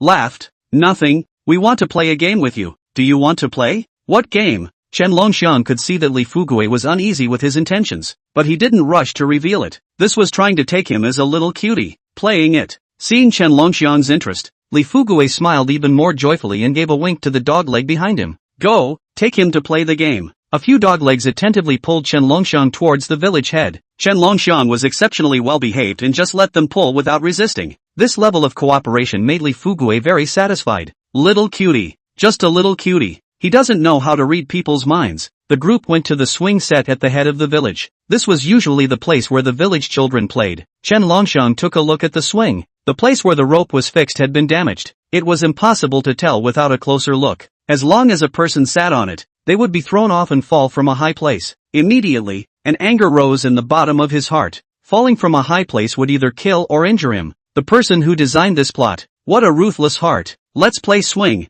You sit on it, then we push you. How about it? Li Fugue looked familiar and invited Chen Longxiang to sit on it. He also had a few of his doglegs pat the dust of the small stool hanging from the swing clean. Chen Longxiang was touched and immediately enthusiastically and naively gave the first chance to sit on it to Li Fugue. Brother Fugue, you're too good to me. You play first, I'll be fine second. Li Fugue froze. What the hell? If he plays first, wouldn't that be like lifting a stone and hitting his own foot? He suddenly had a jolt and quickly said, No, no, no, you play first. Since you've called me a brother, then the one who is the older brother must inevitably let the younger brother play first. Come, don't be polite. No, Brother Fugue, I won't sit if you don't. Chen Longxiang was stubbornly throwing a little tantrum. The surrounding lapdogs were baffled. The plot development was not like this. Seeing that Li Fugue was about to be pushed onto the swing, a few of the lapdogs panicked and pulled Li Fugue out. Li Fugue's heart palpitated, almost hitching himself. Let's do it this way. Let's take turns. You play first, the second one is me. I'm a bit afraid of heights. You make a board for me first, okay? I'll treat you to a soda in a while, okay? I'll play first. Thank you, Brother Fugue. Chen Longxiang's eyes flickered slightly, agreeing to be the first on. Seeing Chen Longxiang agree, Li Fugue and the others breathed a sigh of relief. It wasn't easy. Chen Longxiang sat on the swing with a godly determination. Li Fugue laughed. You guys, help push. A few doglegs looked at each other, and together they grabbed the rope of the swing and vigorously pushed upwards. With this force, at the highest point, the rope could break when it reached its limit, and Chen Longxiang would definitely fall into a dog's. The crowd laughed louder and louder. Chen Longxiang swung high as if he didn't notice. That's fun. Reaching the highest point and still being able to see most of the idyllic scenery. It was really nice and good. Didn't you guys eat? A little more vigorously. Didn't you see Longxiang having so much fun? Li Fugue watched Chen Longxiang swing up and down a few times, but the rope didn't show any sign of breaking. This was not scientific. The rope was made by the people he watched. It should not be able to withstand such a violent impact. A few dogs dare not say anything. They have used all their strength. Seeing Chen Longxiang more and more fun, eyes shining brightly, the dog legs were on the verge of collapsing. No more, no more. It's Brother Fugue's turn. You guys stop. I'm not sitting anymore. Having seen enough of the scenery, Chen Longxiang looked prettily at the bottom few doglegs. The feeling of being served is really good. If he didn't want Li Fugue to experience it, he really wanted to let a few doglegs continue. Li Fugue had a black face, angrily glaring at the doglegs, signaling them to stop. Boss, it's really not that we didn't use force. It's that the rope is too firm. If we had known we would have just cut it. The dogleg man cried and spat in a low voice. Li Fugue snorted coldly and boldly sat up under Chen Longxiang's gaze. Little cutie. The figure was bigger than him, so it must be heavier than him. Since Little Cute was fine after swinging for so long, what was he afraid of? You guys swing higher for me. I want to see the scenery too. Li Fugue shouted. The dog legs nodded. The boss commanded. He couldn't not do it. Sit tight, boss, we're about to start. Li Fugue was not amused. With a few dog legs pushing hard, the swing swung high. Li Fugue also saw an idyllic landscape full of scenery. There was no time to appreciate it yet. Ka-ching! A crisp break sounded like it exploded in his head. Looking back, the rope had broken. At the highest point, Li Fugue presented a perfect parabola. Li Fugue was on the verge of breaking his voice. Several doglegs flew over, ready to catch their boss. Nay, gravity followed acceleration a little faster than their running speed. Boom! Li Fugue's entire body smashed into the ground, instantly stirring up a puff of smoke and dust. Chen Longxiang didn't have the eyes to see and slipped away with a scared look. It was none of his business anyway. It was also Li Fugue himself who wanted to sit on the ground, and it was also a few of his dog legs who did it. It was none of his business. The scene was a mess. Li Fugue was directly unconscious. The lapdogs were trembling, trying to find Chen Longxiang. Where was Chen Longxiang's figure? For what little cutie? Nothing? Li Fugue fell solid. On the mountain. Chen Longxiang smiled happily. That group of people must be thinking, how come he's fine? Joke, after obtaining the inheritance, not only has his physical quality changed dramatically, but he has also obtained some cultivation techniques, so controlling the impact of the body when it takes off is not a difficult task for him at all. As long as the impact force did not exceed the limit of the rope breaking, then he would be able to land steadily. Purple flower groundnut, half lotus. Chen Longxiang found the herbs and hurried back home. After tinkering with the herbs, Chen Longxiang looked at Qin Shuahua, who was lying on the bed, and he had some difficulties. After all, the place where his sister-in-law was injured was somewhat private. Chapter 23, Applying Medicine. Sister-in-law, why don't I find someone to put medicine on you? Chen Longxiang was a bit hesitant. In the moment of crisis, it was true that he didn't care. Now, well, sister-in-law is awake. It's a bit embarrassing. No, you do it. Qin Shuehua was a bit shy. She figured it out. In the end, she is also a member of the old Chen family. And Chen Longxiang is not an outsider. This little matter was nothing at all. Chen Longxiang didn't know what the heck Qin Shuehua was thinking about. And after asking for consent, his heart wasn't so embarrassed. Sister-in-law, then let's start. Chen Longxiang took the pounded herbs and faced Qin Shuehua with a clear gaze. Qin Shuehua froze for a moment, signaling that he could do it himself. The long slender white legs were visible. Unload the ones that are in the way. Chen Longxiang straightened his color, looked at the wound, and applied the medicinal herbs on it. Of course, cannot avoid some touch, fingers occasionally inadvertently crossed. I do not know if it is the reason that the wound is cool and tingling, or other. Qin Shuehua couldn't stop a shudder. What's wrong, sister-in-law? Does it hurt? After Chen Longxiang applied the compress, he wrapped the wound with gauze again to prevent the ointment from getting everywhere. No, it's not pain. Qin Shuehua bit her lip and squirmed. How should she explain to Chen Longxiang? It wasn't pain. It was. Forget it, she couldn't say it. Chen Longxiang packed up his things and prepared to leave the room. A small hand grabbed the corner of his coat. What's wrong? Chen Longxiang was a little puzzled as he met Qin Shuehua's eyes that contained water vapor. Longxiang, your brother has left. According to our custom, you should. Qin Shuehua blushed and said the words suppressed in her heart. Chen Longxiang used to be demented, IQ and childlike, simply did not have those abilities. She also did not have the idea, but now it is good, and still a considerate person. Several times to save each other,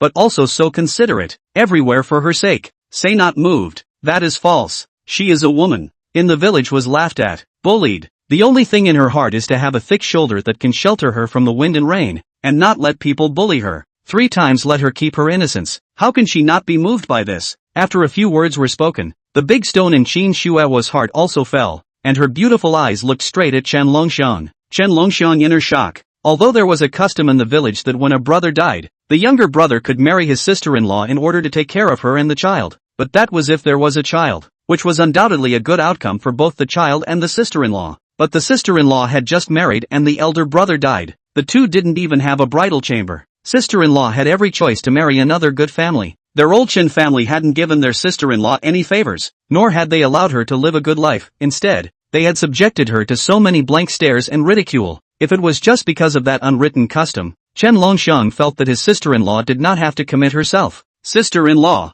you can actually remarry. There's no need to be like this. With his sister-in-law's looks and diligence, it would be a matter of minutes to remarry a good family. He had planned to mention it to his sister-in-law after the days settled down and ask her what she meant. Qin Shuehua, however, misunderstood, and her eyes turned red in a flash, aggression welling up in her heart. Longxiang, do you dislike your sister-in-law? Feeling unworthy of you, is it? Looking at Qin Shuehua, who was in tears, Chen Longxiang panicked at once. Where had he ever stumbled upon such a scene? Sister-in-law, don't cry. I have no intention of disliking you, much less feeling that you are not worthy of me. Chen Longxiang hurriedly helped Qin Shuehua wipe away her tears. However, Qin Shuehua's tears were like the Yellow River, gushing. It even became more agitated under Chen Longxiang's relief. Since it's not that, then why? You still want me to marry someone? What is this not humiliating me? I was born a member of your old Chen family, and I will die a ghost of your old Chen family. Qin Shuehua choked and shouted, struggling to stand up. She had her heart set on illuminating the moon.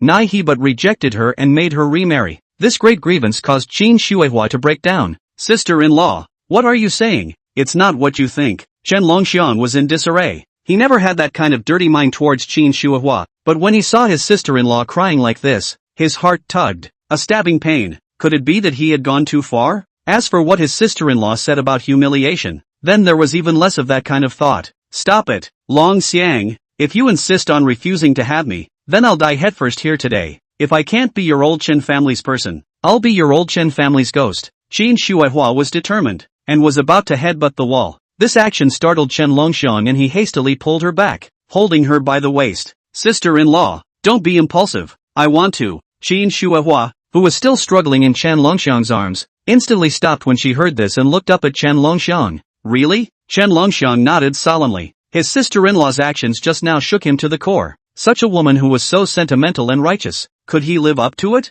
Really? But sister-in-law, you have to give me some time. Big brother just left not long ago. so I want to tell Big Brother that I will observe his mourning for another 100 days, and then we can talk about this after that. Even if Big Brother is gone, I don't want him to know in his grave and misunderstand us. Chen Longxiang made a decision and had an idea. Qin Shuehua patiently listened to Chen Longxiang's explanation and broke into a smile. Good, Longxiang, I'll listen to you. As a matter of reason, we should all talk to Dongsheng. Dongsheng went too suddenly. I didn't have any mental preparation at that meeting. Speaking of which, we have yet to observe the mourning for him, so let's do as you say. That would have been too much of a blow. Chen Longxiang's intellect was still incomplete, and she simply didn't have the time to do anything else. Chen Longxiang let go of Qin Shuehua. After some struggle, at this time, Qin Shuehua's neckline was wide open. A track of deep gullies came into view. Chen Longxiang's mind fluctuated. Just now so a confession. Now see sister-in-law is a little not pure. It is the kind of subtle emotion between men and women.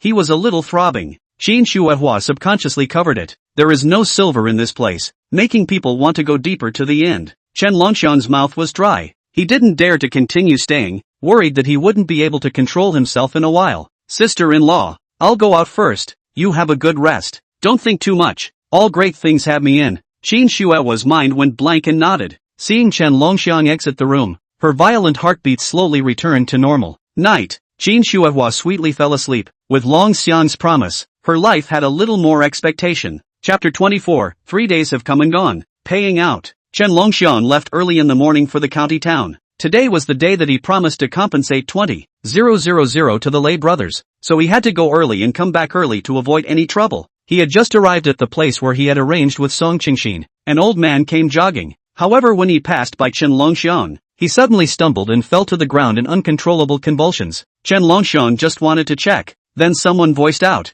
"Young man, dare not meddle in the matter. In case it is a bumper porcelain. Blackmail you cannot be bad. A set of houses are not enough to compensate." Chen Longxiang frowned. If it was in the past, he did not know medical skills. He might think that it was touching porcelain, but nowadays, he had learned medical skills in Great Dream Spring and Autumn. Can distinguish that the old man in front of him is pretending to be sick to touch porcelain or sudden illness? It is obvious that this whole body convulsions of the old man is a sudden illness, and is a very serious hypoglycemia. If not timely treatment is afraid of life. Immediately, Chen Longxiang disregarded the crowd to dissuade. The first time to the old man acupuncture treatment. Silver needle into the old man soon stopped convulsing, but still weak. The old man gratefully looked at Chen Longxiang. Little friend, old husband Zhao Tianmin, grateful for saving his life. May I ask what is the name of the little friend? Chen Longxiang was just about to speak when he heard the ambulance coming, so he got out of the way and waited for the paramedics to send the old man to the ambulance. The old man struggled to raise his head, wanting to remember clearly the appearance of his savior, but the paramedics pacified him to lie flat and rest. Yo, did a great job today? A burst of cozy fragrance swept into the tip of Chen Longxiang's nose, and there was an additional high-strung woman in a cheongsam by his side. Chen Longxiang's eyes flashed. Mr. Song. Song Qingxin was dressed in a lime green cheongsam, and just by standing there, she looked noble. For a moment, Chen Longxiang's heart swam. It just didn't dare to think deeply. How could someone like him, who came out from the mountains, blaspheme a goddess? Song Qingxin looked at the direction the ambulance had left, then looked at Chen Longxiang and asked, "Do you recognize that old man?" Chen Longxiang shook his head. "Just a casual acquaintance." Song Qingxiang looked at him and said meaningfully, "You saved a big shot. If you seize the opportunity, you might be able to soar to the sky. Just now that is Shijiang County and even Hutu City heavyweight Big Brother. No matter which way of mixing, have to give him a few points of face. Home is a car city, almost Shijiang County and even Hutu City. All the car dealers are from him to take goods. Chen Longxiang, if you get on this line, the future is just around the corner." However, Song Qingxiang was surprised that the guy in front of her did not have the excitement she imagined. Chen Longxiang didn't answer, but was eager to sell the old mountain ginseng. "I've brought the stuff. It's still the same amount as last time." Song Qingyin subconsciously looked at Chen Longxiang's pants pocket, her small face slightly flushed. Then, Chen Longxiang in front of Song Qingyi's face, carefully pulled out the stuff. Seeing Chen Longxiang being cautious, Song Qingyi couldn't help but feel a little amused. This fellow, a bit interesting, not like the individual Dashan dilettantes that made her uncomfortable. However, at this time, Chen Longxiang held up the old mountain ginseng and asked in a serious manner, "Mr. Song, do you think it's big?" This word came out. The surrounding crowds passing by had sideways glances. Seeing that Chen Longxiang was talking about the old mountain ginseng, they couldn't help but be disappointed for a while. And Song Qingxiang was Chen Longxiang's words, ruffled the face hot, if not to understand that the guy in front of her is a naive and honest, she would have to suspect that this guy is opening a yellow accent. One hand delivers the goods, one hand pays the money. I take 20,000 cash, the other into the card. Into not. Chen Longxiang was too lazy to make a trip to the bank to withdraw money. Song Qingji paused for a moment. The bag she brought with her today happened to contain several tens of thousands of dollars in cash. Since Chen Longxiang wanted it, she gave it directly to Chen Longxiang. If there was a need, she would just have someone pick it up later. Chen Longxiang took a red plastic bag from his pants pocket, raised it a few times, and blew into it, casually put tens of thousands of dollars into the plastic bag. Carrying it is the same as going to the market and buying a fish. The bystanders did not know what to say for a moment. This forced to pretend. Chen Longxiang, on the other hand, was lamenting that it was good that he was prepared. Song Qingxin laughed again. You're so funny. Chen Longxiang frowned slightly. I have to go back. Fine. I'll see you off. How did you get here? Song Qingji settled the bill. By bus. Chen Longxiang scratched his head. Then I'll send you to the station. Get on the bus. Song Qinglu drove a Maserati. With a kick of gas, he arrived at the station. Seeing the worn-out and shaky bus, Song Qingyin spoke. I suggest you buy a car. Traveling back and forth on a bus is too troublesome and a waste of time as well as unsafe. Song Qingyin glanced at Chen Longxiang. 2 transactions. The amount was completely enough to buy a replacement car. Chen Longxiang was a little hesitant. Yes, but I don't have a driver's license. And if I'm arrested for driving without a license, can you find a way to get me out of the bureau? He asked sincerely. Song Qingxin was a little unnatural after 2 seconds of silence. Cough. I can't do anything about that, but I can help you sign up for a driver's license. Guarantee that you'll get your license and hit the road in a month. How about that? Chen Longxiang looked at Song Qingyi gratefully. Then thank you Mr. Song for helping. Taoyuan village. Lei Badian appeared again with his men. Wang Dachuan immediately rushed to the Chen family to watch the show when he got wind of it. He wanted to see how a little widow plus a little cutie, how to solve the trouble. Lei Badian stood at the front. Lei Tiger has been discharged from the hospital, but is still hanging in a plaster cast. Wang Dachuan, on the other hand, was at the back sizing up Qin Shuihua sorrowfully. 3 days are up. Where's the money? Take it out. Lei Baishan's gaze was ferocious. Wait, it'll be there in a moment. Qin Shuihua opened her mouth. How big a while is a while? Little cutie. It's not there either. You couldn't have hidden him and are still trying to find an excuse to lie to us. Are we that stupid? Lei Badian snorted coldly. There was only one little cutie in the family. A widow. It would be strange if she could come up with the money. I didn't lie to you guys. Qin Shuihua gritted her teeth, carrying scissors in her arms. If these hooligans dared to mess around, she would die and never let them defile it. Brother, don't listen to her. She's just stalling for time. If she can't hand over the money, then let her use her body to repay the debt. Lei Tiger grinned with a lewd expression. Good brother. You're right. Lei Badian nodded. After waiting for 3 days, today he was going to put this tantalizing little widow in her place. Saying this, Lei Badian approached Qin Shuihua, who knew that the latter was so frightened that she hastily pulled out scissors to stab him. Lei Baishan's face was grim as he looked at his little brother. Grab the scissors. With a command, the scissors in Qin Shuihua's hand were snatched by Lei Baishan's men. The person was also held up by 2 minions on the left and right. Immediately afterward, Lei Badian walked to Qin Shuihua's front with a satchel step,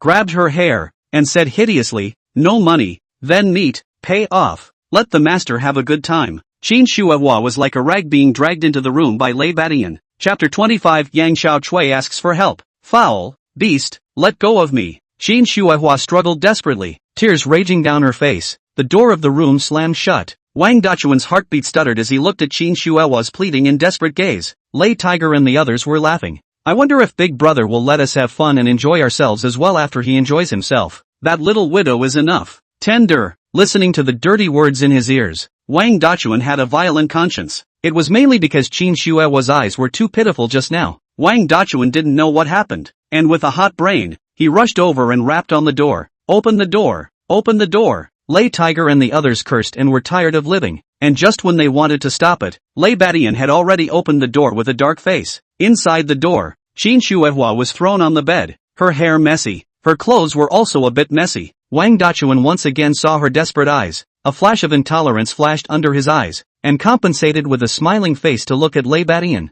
Boss Lei, why don't you wait again? Little cutie, may really go get the money. Don't be impulsive. Lei Badian glared at Wang Dachuan with his nostrils. He was all ready to go. Now asking him to wait? What a joke. Get lost. Who are you? Why should I listen to you? Saying this, Lei Badian kicked Wang Dachuan over. Lei Tiger and the others also rushed over, grabbed Wang Dachuan by the collar and punched him in the face. if you break my big brother's good deed, the village chief will beat you up as well. Wang Dachuan was pressed and beaten. Satisfied, Lei Badian closed the door. Don't fight, don't fight. Wang Dachuan held his head and looked after himself. Village entrance. Chen Longxiang got out of the car. Suddenly someone rushed out and pulled his arm. He subconsciously wanted to give someone an over-the-shoulder slam, but luckily, he swept a glance in advance and realized that it was Yang Xiaochui, and his movements stalled. Sister Xiaochui, what's wrong? Yang Xiaochui's face was red, her forehead was covered in sweat, and her lips were still shaking as she pulled Chen Longxiang forward desperately. Quickly go home,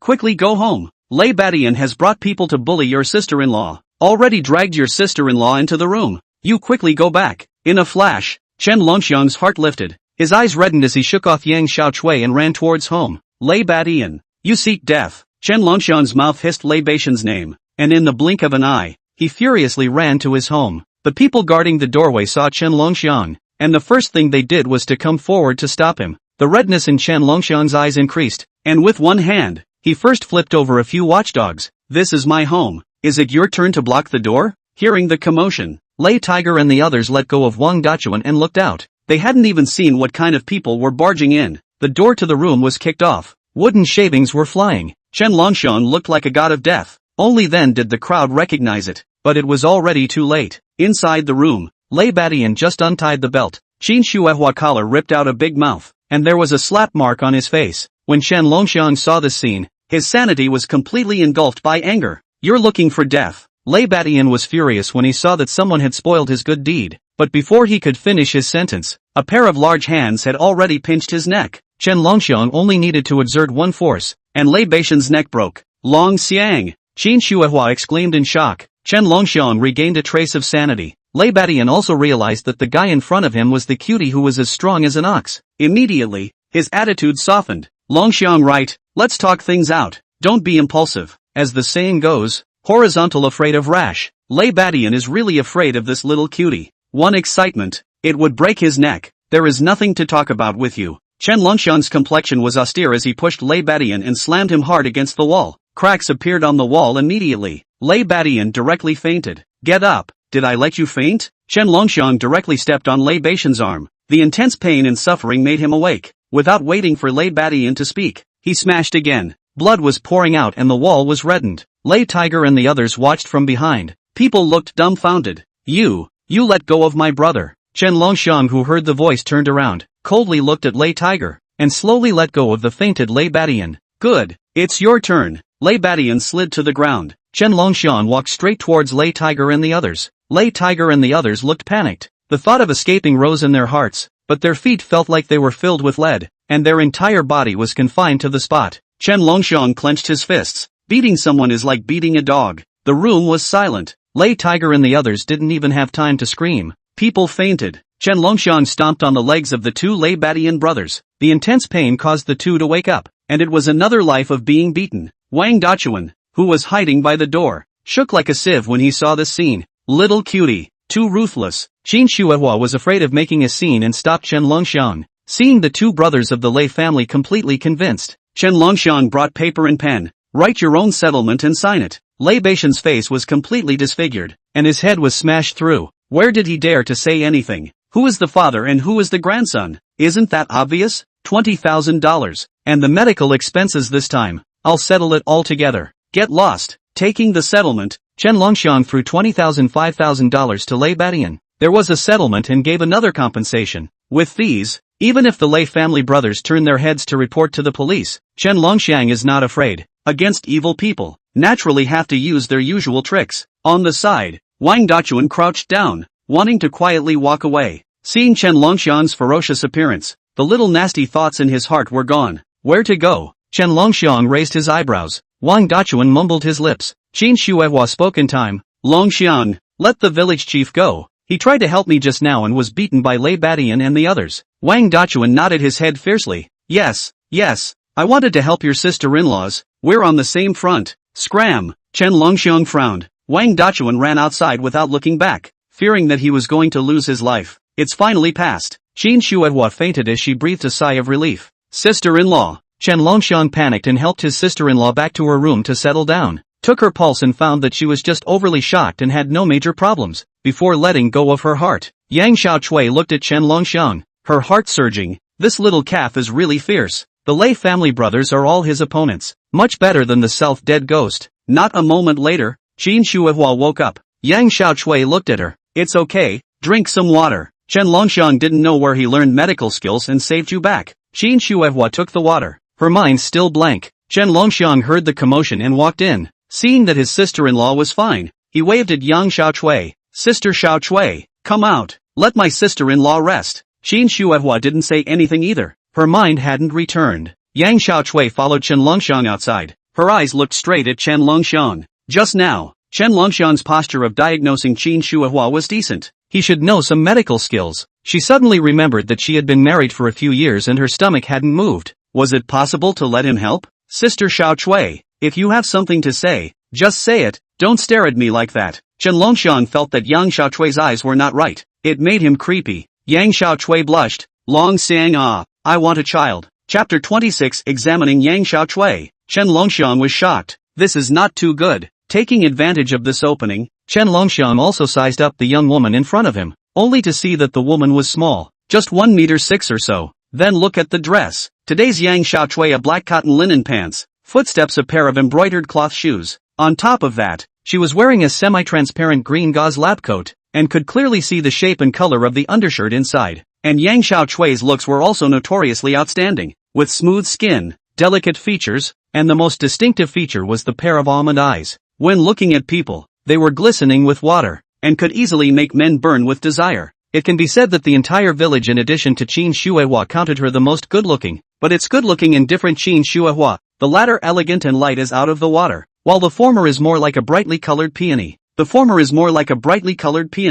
the midst of alluring, she is not lacking in wisdom and atmosphere. Yang Xiaochui sensed that Chen Longxiang misunderstood, panicked and hurriedly explained, I want you to help seek medical treatment. You do not think wrong. Oh, Chen Longxiang sighed with relief, but said clearly earlier, married for a few years and unable to conceive a child. It is likely that someone on both sides of the couple has a physical problem. Yang Xiaochui poured out her deeply buried secrets in her head. You also know, I and Erden have been married for several years, and every time we pick the time to do that kind of thing, the number of times is only more and less. When talking about room and affair, Yang Xiaochui blushed a little, but in order to cure the disease, she still hardened her heart and continued, but no matter how hard we both try, this belly is not to compete. Do not see movement. Later, I also do not believe in evil. Everywhere for prescription drinking Chinese medicine. In the end, it still can't. Because of this, that dead ghost in my house has not less to bury me. Chen Longxiang sighed. Each family has its own difficulties. Since they're primping useless, why not go to the hospital to see? Chen Longxiang wondered. Yang Xiaochui heard this and became more frustrated. Her face was full of complicated and unspeakable feelings. Which has that free money now? Chen Longxiang's eyes flickered. This Xiang Erden's family is not a poor household. In the past, there is money to go down to the restaurant to buy jewelry and new clothes for Yang Xiaochui. And at this critical moment there is no money? But turn around and think. Chen Longxiang seems to understand the mind of the woman in front of him, not because of the hundreds of dollars. More is the feeling that this is to say to the public. Some difficult to speak. This side of the wish to fall through. Yang Xiaochui anxious. A hand grabbed the man's thick arm. Red-faced. I know that before there are not doing the right thing. I change is not. You think of a way for the old Zheng family. Chen Longxiang sighed and said, I can try. Although, before, sister-in-law Qin Shuihua and Yang Xiaochui were not dealing with each other, but recently both sides were reconciled, and Yang Xiaochui helped to report the news twice, allowing him to save his sister-in-law in time, and also owed her a favor. Chen Longxiang searched the Xian medical arts for knowledge about treating infertility. Then he looked at Yang Xiaochui. Sister, lift up your clothes, I'll diagnose it.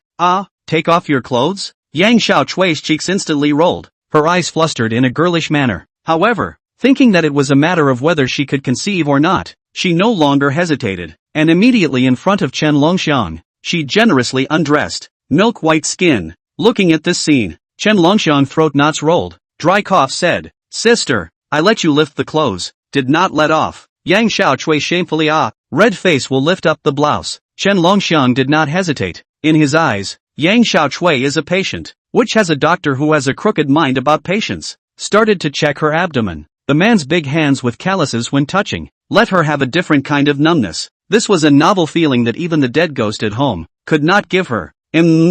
Repressing the shameful sound and swallowing it, Yang Xiaochui nervously looked at Chen Longxiang. In fact, but looking at this little cute's appearance and figure, it was really not more than other men in the village. Rai before has always taken Chen Longxiang as a little cute, never looked at it squarely. This cold distance close observation, Yang Xiaochui suddenly found that this guy is quite handsome. Moreover, I don't know if it is her illusion. Today's Chen Longxiang, the eyes did not have the stupidity of the past, but deep and godly. Yang Xiaochui's heart violently had a conjecture that this little cutie, wasn't it better? Chen Longxiang followed the Xian medical method and checked the woman's abdomen, then straightened up and frowned. It's none of your business if you two can't have a child. One sentence smashed Yang Xiaochui in the dark. In fact, in the countryside society, as long as the young couple did not want a child for several years, people subconsciously assume that the woman's stomach is not contending. There is something wrong with it. Yang Xiaochui is naturally no exception. From the beginning to the end, she did not dare to think of the reason why she could not have a child to Zhang Erden. Now Chen Longxiang told her that not being able to give birth to a baby was not actually her cause.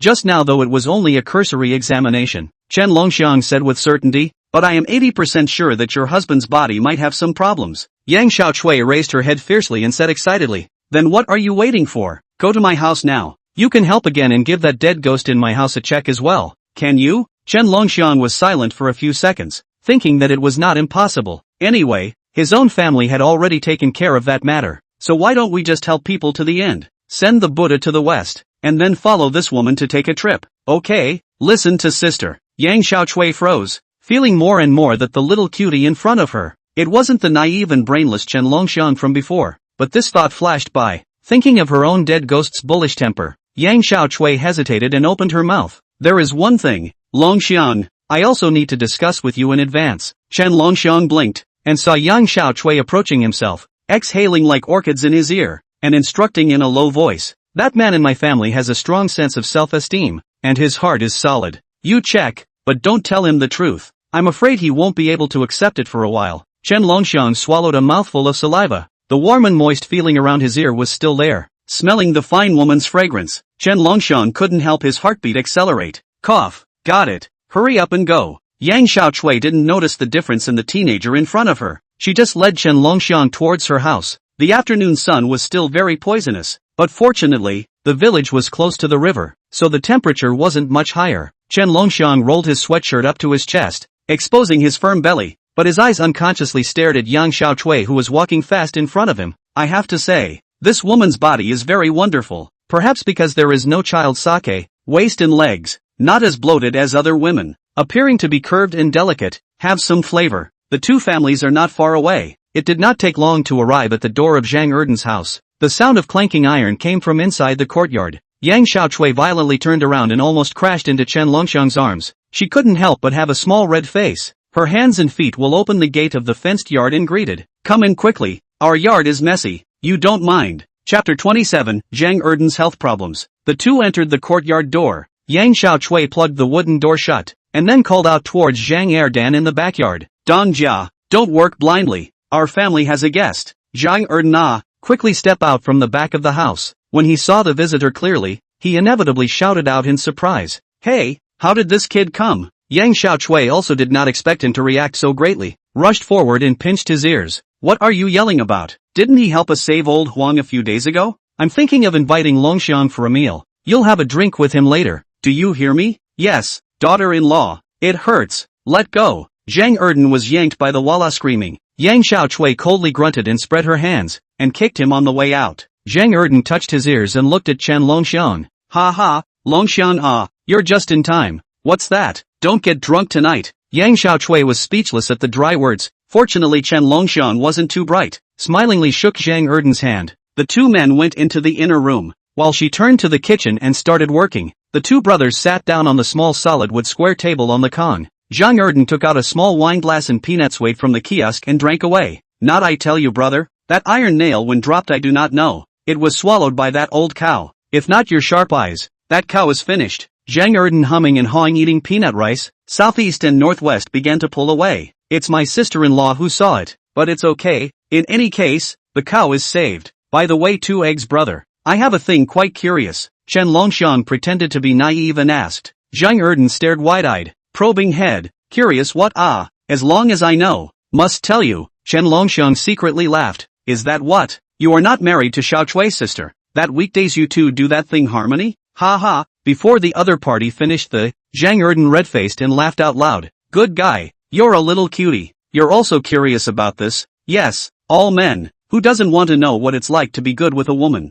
That flavor. Brother is not bragging with you, dragon elephant. Zhang Erden proudly patted Chen Longxiang's shoulder. Don't look at my daughter-in-law outside the spice. To the bed. That is a meek. When she sleeps, she obediently changes to whatever position brother tells her to. Yang Xiaochui in the kitchen heard these words, and was ashamed and angry. This deadbeat how to say everything to the outside. Shame on you. Chen Longxiang clapped his hands and gave a thumbs up. Brother Erden still has to be you but why don't you two have a child? How cute is a child? Zhang Erden was violently stunned, sighed, muffled and dried a few cups of erguotu, which narrowed his eyes and hated. You think we don't want it? God does not allow anyone to come is useless. Chen Longxiang just wanted to say something. Zhang Erden grunted and said, also blame the mother-in-law useless. Things are not less, just no movement. The dead woman also advised me to go to the hospital to check the fart. Chen Longxiang mouth corner a twitch. It seems to this Zhang Erden cannot come hard. Brother, you're right. Xiao Chui's sister is confused. Come on, cheers, let's not get drunk today.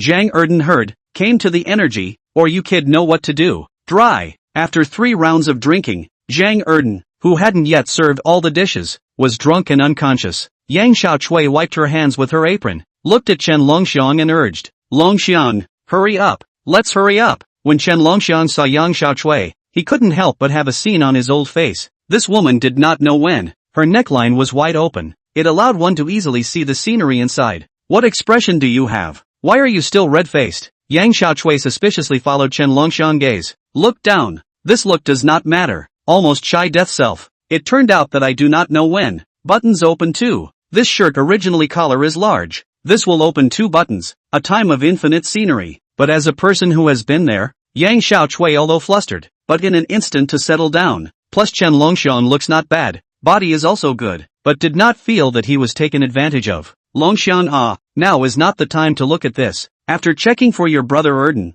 sister will give you a good look. Chen Longxiang's old face blushed. This married woman with a man is different. The degree of exuberance is not a tiny bit. Chen Longxiang, who was a first-time brother, had never encountered this kind of exuberant scene, and could not hold back for a while. I will give him a check. Chen Longxiang hastily changed the subject as a way to hide his embarrassment and strange emotions. Yang Xiaochui was amused by the teenager's innocent look and stifled her laughter. However, she also had the sense not to disturb the diagnosis and watched without blinking, only to see Chen Longxiang skillfully stripping Zhang Erden of his shirt and greeting Yang Xiaochui to help. The latter's movements were sharp, and it didn't take long for Zhang Erden to be left with his pants. Chen Longxiang began to give the other party to check the body. First pinch opened Zhang Erden's mouth, observed some tongue, found that the other side of the tongue white, thick and odor. Then he looked at the eyes of the other party, and finally with the same check Yang Xiaochui, with his hand in Zhang Ereg abdomen by acupuncture point pressure. Finally, he checked Zhang Erden's manhood marking parts. After more than 10 minutes of backtracking,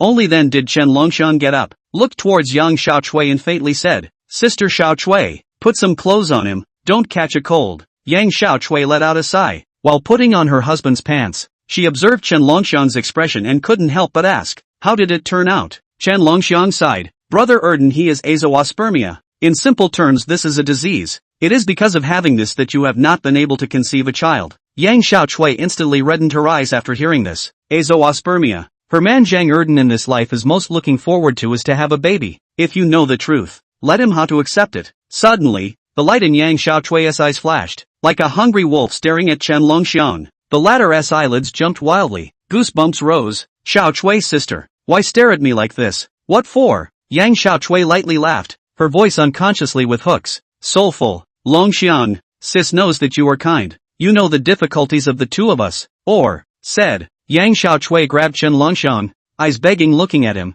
Or you help. Chapter 28 The Road Ahead. Chen Longxiang instantly panicked and took a few steps back. This kind of thing, was it something that could be casually helped? Although his body was not resisting. If Zhang Erden found out that the child was not his, wouldn't the chickens come home to roost? Yang Xiaochui Baba looked at Chen Longxiang. Good brother, don't not say high and low to give a word. If you promise, while now your 2 eggs brother drunk, we can also seize the time, said Yang Xiaochui, biting her lips, began to unbutton. Chen Longxiang's scalp went numb. Sister Tsuehua, don't be impulsive. Listen to me first. Although Brother Erden is azoospermia, it is not a terminal disease in Chinese medicine and can be treated. There are many treatments in Chinese medicine. It's not all hopeless. Don't worry, when I go back and look through the ancient books, there will definitely be a way to cure Brother Erden. Chinese medicine was vast and profound. The Xian medical arts he inherited had records of any difficult cases, so as long as he found the right method, he would be able to treat it. In that case, I'll listen to you,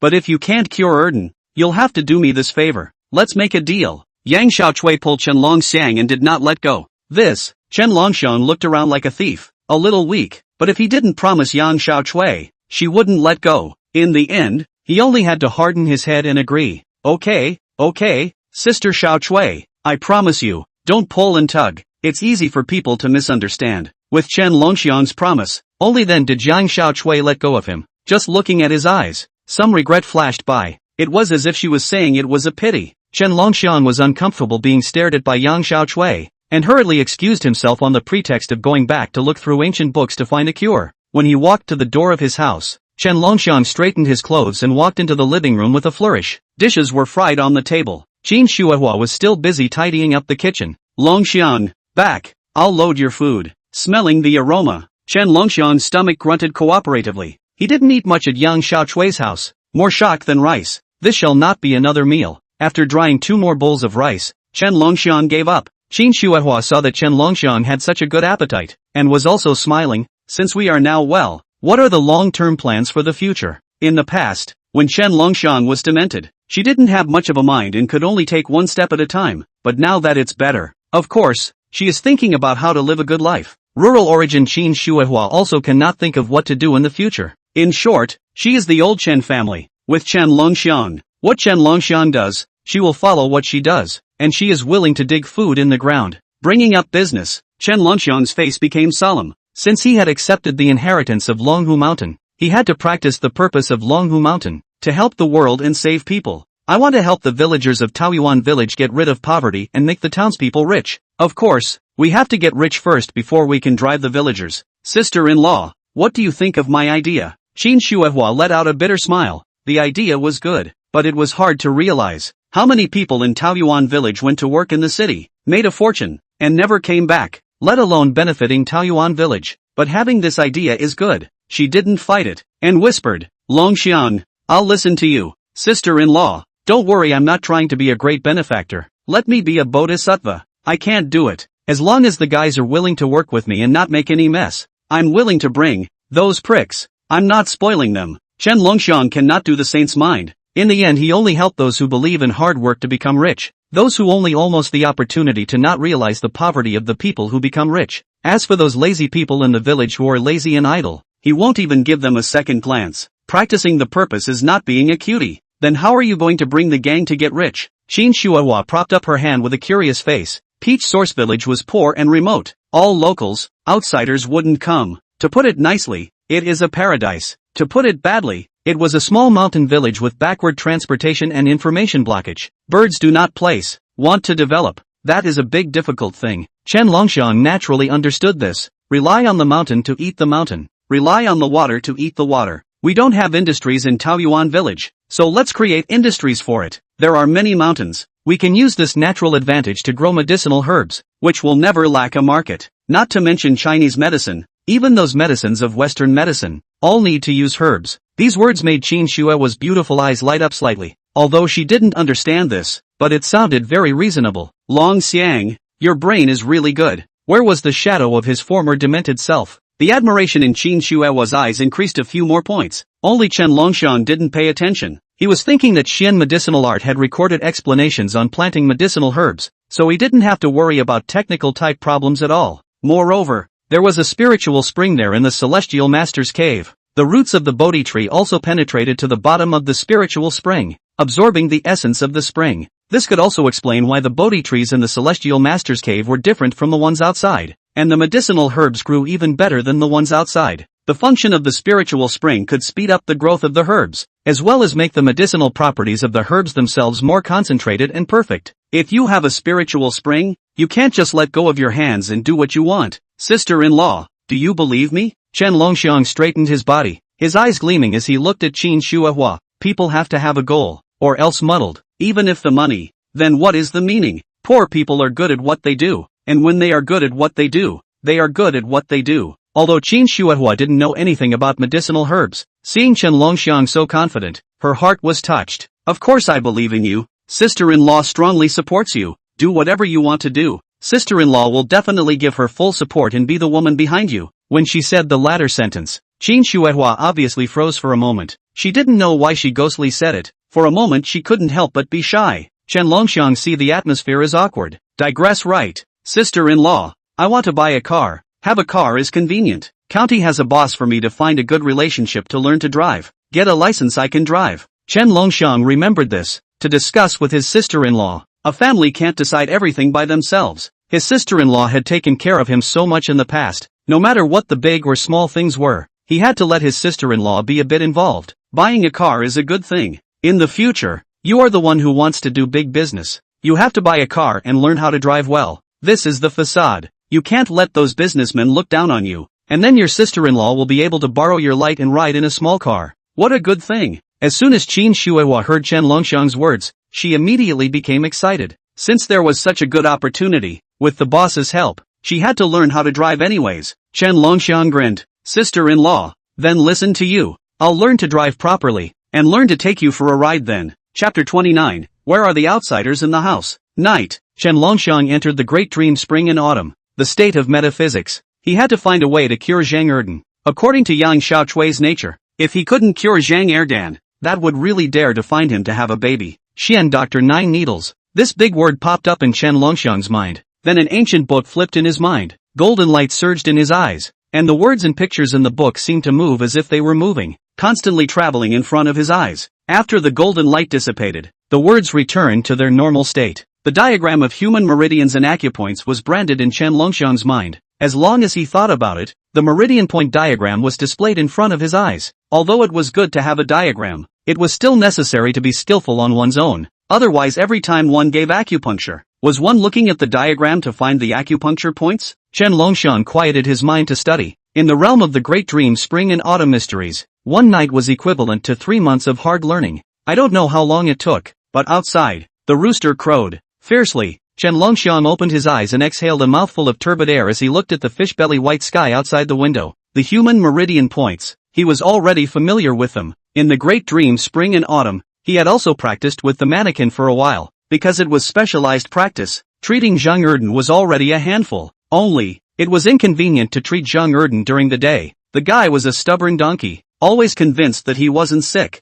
On balance, Chen Longxiang decided to find an excuse to find Zhang Erdan again at night. Sister-in-law, I'm going to the county town to learn how to drive. Chen Longxiang saw his sister-in-law sitting in front of the dresser combing her hair. Wearing pajamas. Sister-in-law, lazy look, has a different flavor. Chen Longxiang did not look at it more. Just informed. Just now Song Qingxin sent him a message. Let him report to the driving school today. Things have been arranged. You go, learn well, don't let down the good intentions of the other boss. Qin Shuihua was uneasy and took a few big cakes for Chen Longxiang to ride in the car as breakfast. Chen Longxiang went out with the hot cakes in his pocket. Before leaving, he reminded his sister-in-law to fasten her buttons so that outsiders would not see her, which made Qin Shuihua blush. Where are the outsiders in the family? Fuwa Driving School. Arrived at the entrance of the driving school. Chen Longxiang sure right. Walked straight in. Into the eye is a row of coaches placed inside the shed. There is no student to the field. Chen Longxiang is the first to come. Just at this moment, a man sitting on a stool in the corner with a plain appearance shouted out,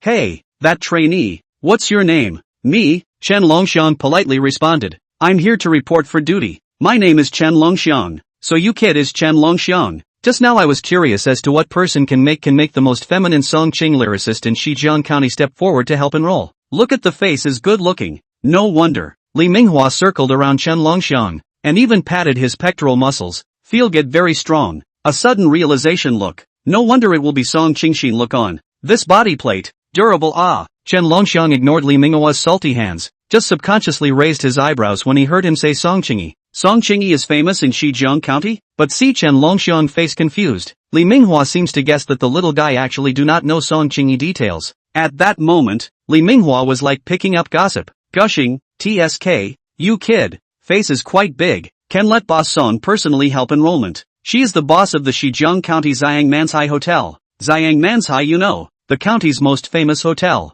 Many dignitaries like to go there to eat. Know why? All are rushing to the face of Song Qinglu to go. I had the honor to go there once, or a friend took me there. My friend and Song Qingxin a little friendship. Song Qingxiang found my friend to let you learn to drive with me this time. And my friend finally found me and asked me to make sure it's done properly. I can see that Song Qingxin is very interested in you. You should know that no man has ever been able to conquer Song Qingyin, let alone heard of her being so devoted to any man. Usually it's the men who fall under her pomegranate skirt, and it's the first time I've seen her use her connections for a man. Kid, you're really something. Li Minghua scared a few times, thinking that Chen Longxiang had stepped on dog. How many people wanted to get Song Qingji, and that didn't work out. If people knew that Song Qingyin had gone out of her way to use her connections for a Chen Longxiang, that group of livestock would not be able to destroy Chen Longxiang. Hearing Li Minghua's gossip, Chen Longxiang's old face reddened, somewhat embarrassed. He really didn't know that Song Qingyi turned out to be so high and cold. Dare he say that he was still the first man Song Qingyi had ever looked at differently? What are you blushing for? Sure enough,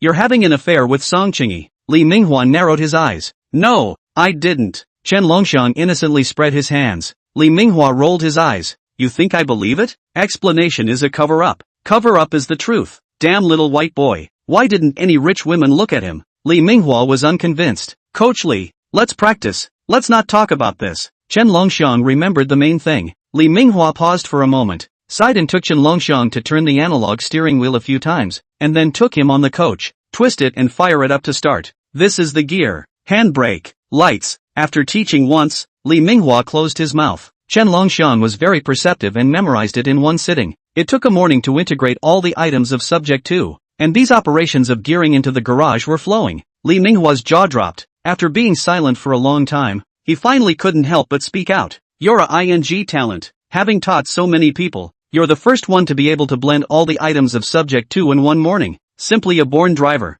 I'm convinced. Chen Longxiang was calm and self-assured. With the inheritance, both perception and memory became stronger than ordinary people. Learning to drive didn't seem to be a difficult task. It's okay, it needs to be skillful again. Li Minghua was speechless. Now even if they let Chen Longxiang go straight to the exam, what the hell is there to be skilled at? You can practice on your own if you want to. There's no need for me to keep an eye on it. I'm going to give lessons to other students. Li Minghua sighed to the trainees in the shade. There was a group of pretty sisters there. Chen Longxiang was too lazy to dismantle the coach. The old rascal. After Li Minghua left, a group of people came from the driving school. Chapter 30 Influencing My Play. Chen Longxiang sat in the car and glanced at the comers. The leader looks familiar. Seems to be Gudania from the same village. Gudania was followed by a few girls, who looked okay, only to hear a few girls, smiling and greeted Gudaniu. Daniu, really coincidental. I did not expect to run into you here. How come you came to learn to drive? When I was studying, I remember Gudaniu would herd cows. Why don't you herd cows at home and come here? Those girls laughed and asked Gudaniu.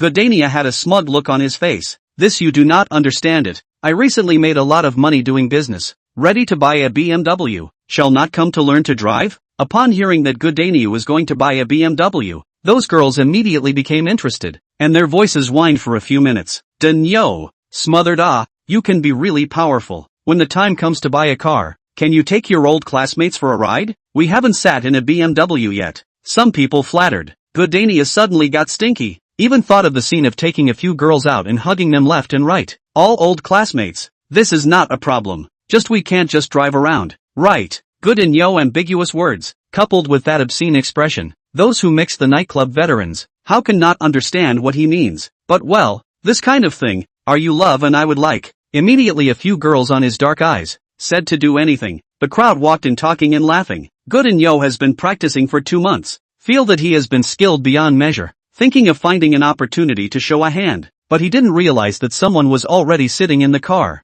The car was the same one he practiced in yesterday, and the coach said that the coach was the best one in the driving range. Hey, get out of the car. I practiced in this car. You go find another practice. Good and slapped the window of Chen Longxiang's car and yelled at the top of his voice. Chen Longxiang lowered the car window and glanced at Gudaniu. Practice in line. Hearing this, Gudaniu's face turned green. Fixing his eyes and seeing Chen Longxiang's face clearly, he mistakenly froze for a moment, and then a hint of disdain surfaced in the bottom of his eyes. Yo, this is not our village's little cutie. Well, how little cute. Also come to learn to drive? Seeing Chen Longxiang, Gudaniu remembered Chen Dongxiang. He hated it so much that he gnashed his teeth. In the past, he fought with Chen Dongxiang, did not win, and was beaten to lie in bed for 2 days. Chen Longxiang died. This account naturally fell on his brother's head. This Chen Longxiang must not give him a little color. Godanio I slightly pick, greeted the group over. Here is a little cute, learning to drive. In the crowd of spectators,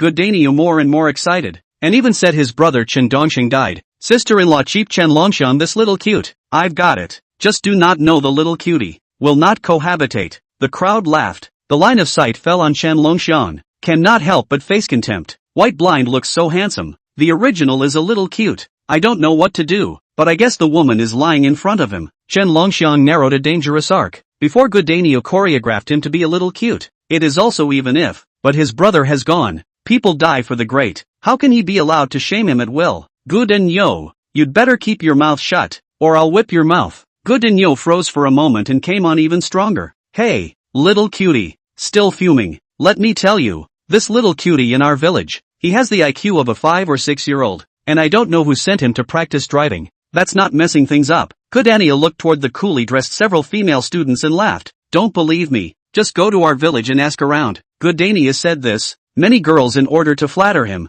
get on the big BMW, began to Chen Longxiang all kinds of yin and yang mockery. Just when Chen Longxiang was about to explode, suddenly, a clear voice interrupted Godanio and their talk. That's enough of you guys, talking is a bit hard to hear. Chen Longxiang subconsciously glanced at it. The one who spoke was an innocent ponytail girl, who came with Godanio, but had been standing at the back and didn't say much. The pure look was just like that campus white moonlight. Zhao Baijing, you're noble, you're great, we have a broken mouth, you are a good person. The female classmate who wore a small halter and said she wanted to ride in a BMW couldn't help it all of a sudden. She was about to get into a fight. Godanio glanced at Zhao Baijing and then looked at the female student in suspenders. Alright, don't argue. Let's give this car to little cute. Let's go practice in another car. I'll show you guys my car skills. I've been practicing hard for 2 months, and I can definitely back into the garage with one hand. Reversing into the garage was one of the more difficult ones in Subject 2. When the haltered girl classmate heard this, she immediately eased her face. Okay, Godanio, you have to teach me in a while. No problem, just follow along. Godanio held his head high, and also looked at Chen Longxiang contemptuously, and sat on a coach next to him. Watch it, Godanio shouted, afraid that someone wouldn't hear him. The car started. First, the left inverted bank, pressure line, right reverse bank, went through the bottom. Godanio, are you good or not? The sling woman looked embarrassed. Godanio's face was red, and he pretended to adjust the mirror. It's the mirror that's the problem. This time it's guaranteed to be no problem. The car started again. The crowd saw that the rear of the car gradually deviated from the white line. Asterisk asterisk asterisk asterisk. I blame you, stinky cutie. You're affecting my play here. Drive away. Failing several times, Godanio couldn't hang on to his face, pulling open the car door and cursing at Chen Longxiang. Just when the crowd thought that Chen Longxiang will be just like swallowing anger, violently from the car window outstretched hand grabbed Godanio's collar, then clunked to the body smashed.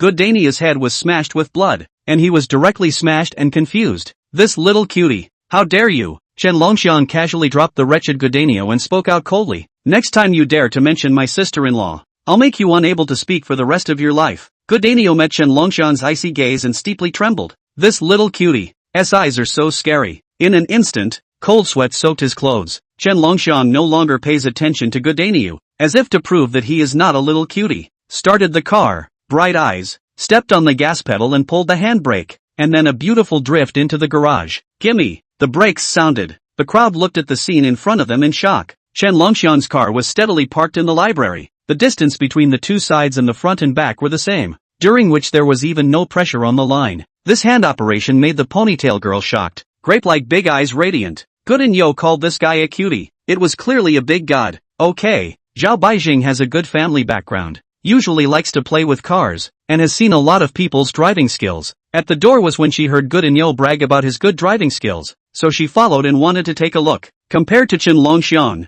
Godanio is a joke. Under the crowd's gaze, Chen Longxiang drifted into the garage in style, and then look at Godanio's skimpy driving skills. Although Chen Longxiang did not say a word, but that dashing back, but let people incomparable worship. Invisible face slapping is the most deadly. Godanio felt the contemptuous eyes of a few sisters and could not wait to find a crack in the ground to drill in. What's his name? Zhao Baijing suddenly asked Godanio. Godanio's eyes lit up. That little cutie, called Chen Longxiang. Godanio thought that Zhao Baijing wanted to strike up a conversation with him, but before he could be happy, he saw Zhao Baijing chasing after Chen Longxiang. Chapter 31 Xiangmanjai. Good Daniu, who was holding a head of blood, was confused. He was still thinking about how to sell his misery to gain Zhao Baijing's sympathy, but it turned out that she didn't even look at him. Instead, she went after that little cutie. This made Goodania feel that it was even worse than being slapped in the face by Chen Mo. Hello, Chen Longxiang. My name is Zhao Baijing. Can you add QQ? To be honest, I think your car skills are good.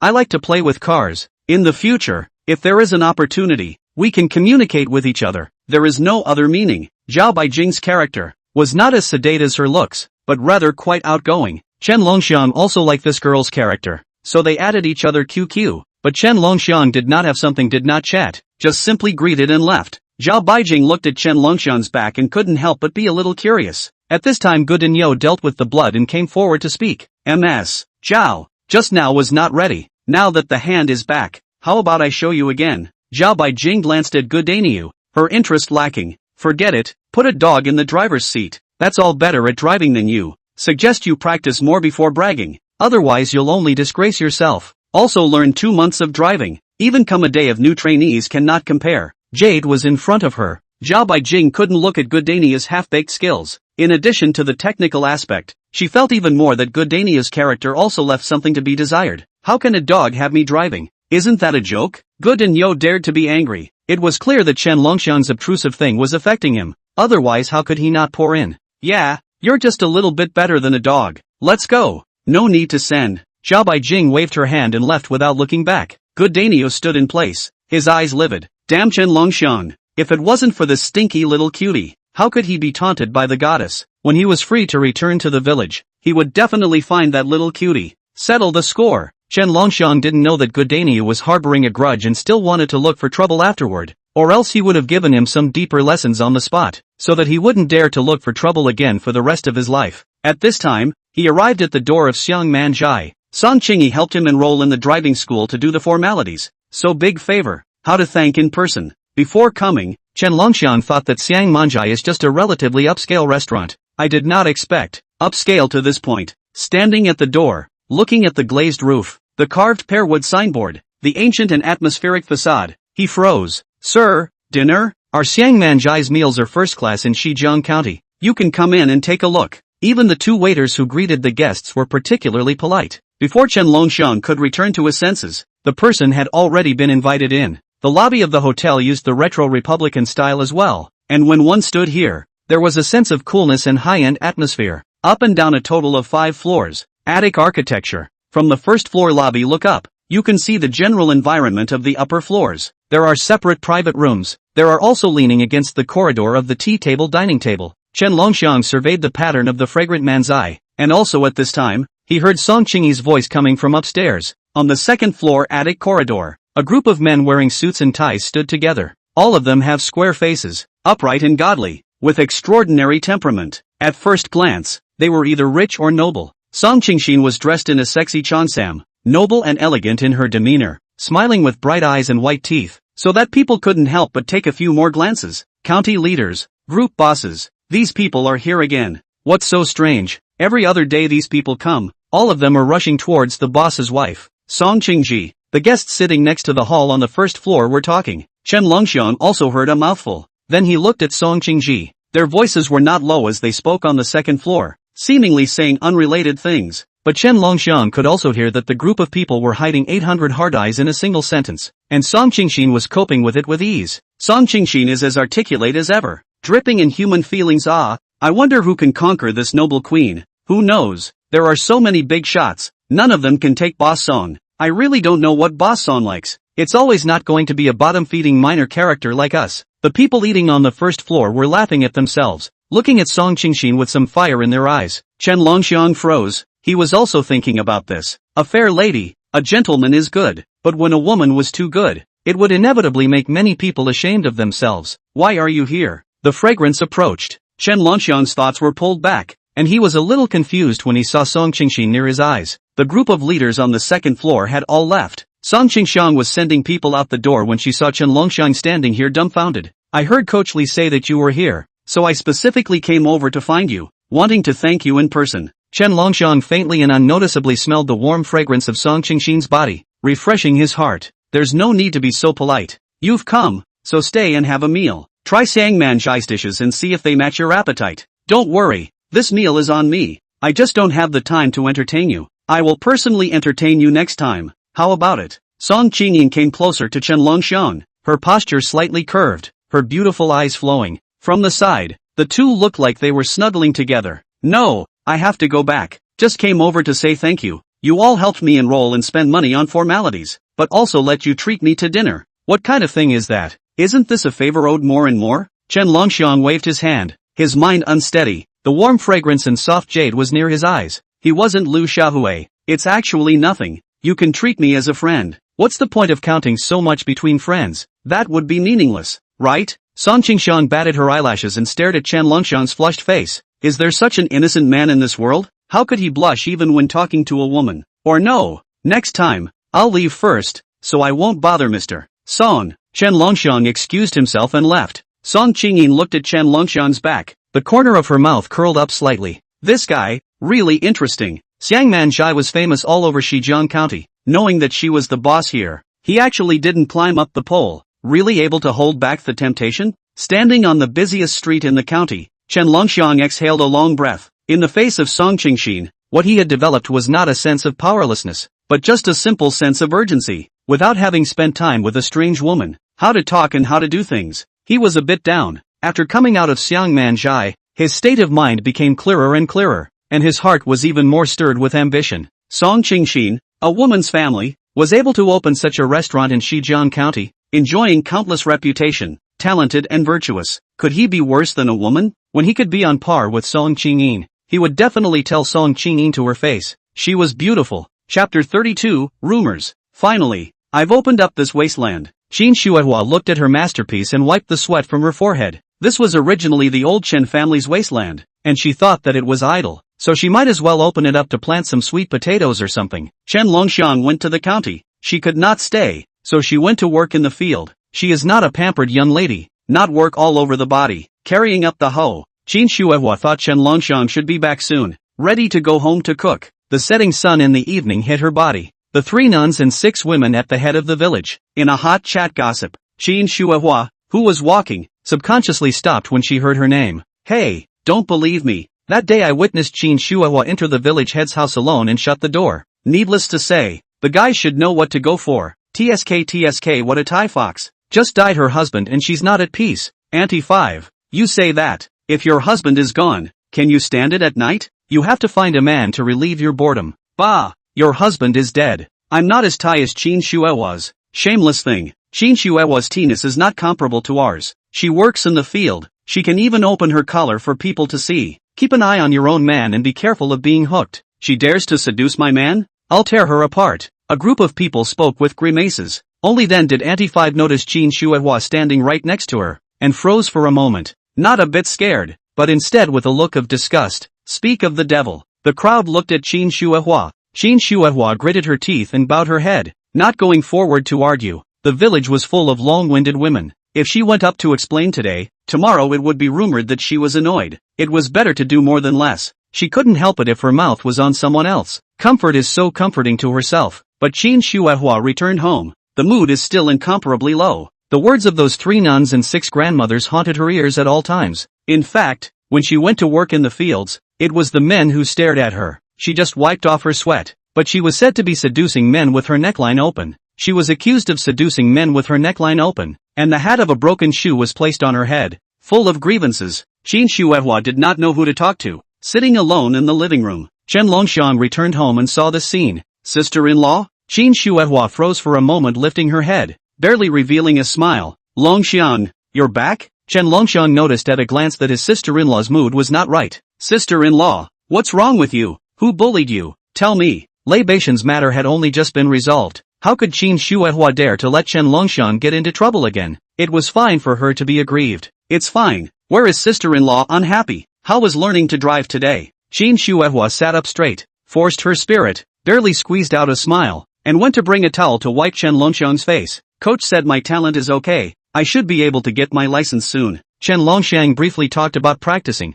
Goodania's matter was not said. It wasn't anything important. That's great. Our Longxiang is just smart. Between Chen Shuihua's compliments, it was hard to hide the disheveled color between his brows. How could Chen Longxiang not see that his sister-in-law was afraid, that he was worried and deliberately pretended to be fine? Sister-in-law, don't talk about me, tell me about you. What's wrong? Nothing, I've said it's nothing. Why don't you believe sister-in-law? If you ask again, sister-in-law will get angry. Chen Shuihua boarded up her face. Chen Longxiang was worried that Chen Shuihua was really angry, so he held back his doubts and didn't ask again. Fine, I won't ask. Sister-in-law, I'll cook today and make you something delicious. After eating you'll rest early. Don't think nonsense. Chen Shuihua nodded. Good, let me taste our family Longxiang's handiwork. Chen Longxiang had bought quite a few dishes when he returned. The family couldn't eat more than a few mouthfuls of meat all year round, so he purposely bought a few pounds of good 5-flour meat and came back to give his sister-in-law a taste of meat. Fragrant food on the table.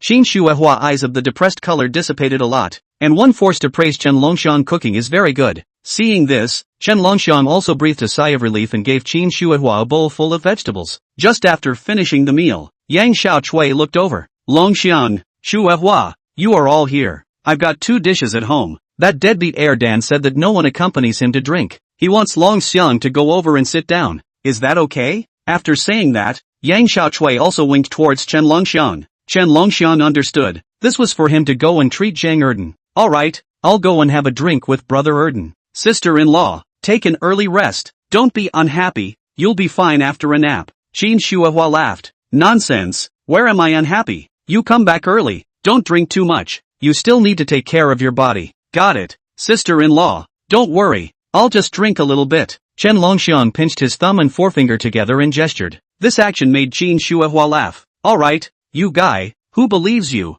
Go quickly. Chen Shuihua pushed Chen Longxiang out the door. She wanted to be alone. On the way, Chen Longxiang couldn't help but frown. His sister-in-law's mental state was not good. Sister-in-law must have something on her mind. Yang Xiaochui could see that Chen Longxiang was out of sorts. Are you worried about your sister-in-law? Well, my sister-in-law is not in the right mood. When I asked her what was wrong, she refused to tell me and kept changing the subject. Chen Longxiang sighed. I may know. Just now, I overheard Auntie Five talking to her husband. They were talking about your sister-in-law, saying that your sister-in-law heard them talking about her in the evening. Auntie Five, you know how smart she is, certainly didn't have anything good to say. She went around telling people that your sister-in-law went to the village chief's house in the middle of the night and even locked the door. She also said that your sister-in-law had hooked up with men in the village. Who can feel good about hearing these things? What's more, your sister-in-law isn't what Auntie Five says she is, and those people are just chewing on her tongue. When Yang Xiaochui first started, she also felt that Chen Shuihua was not a good person.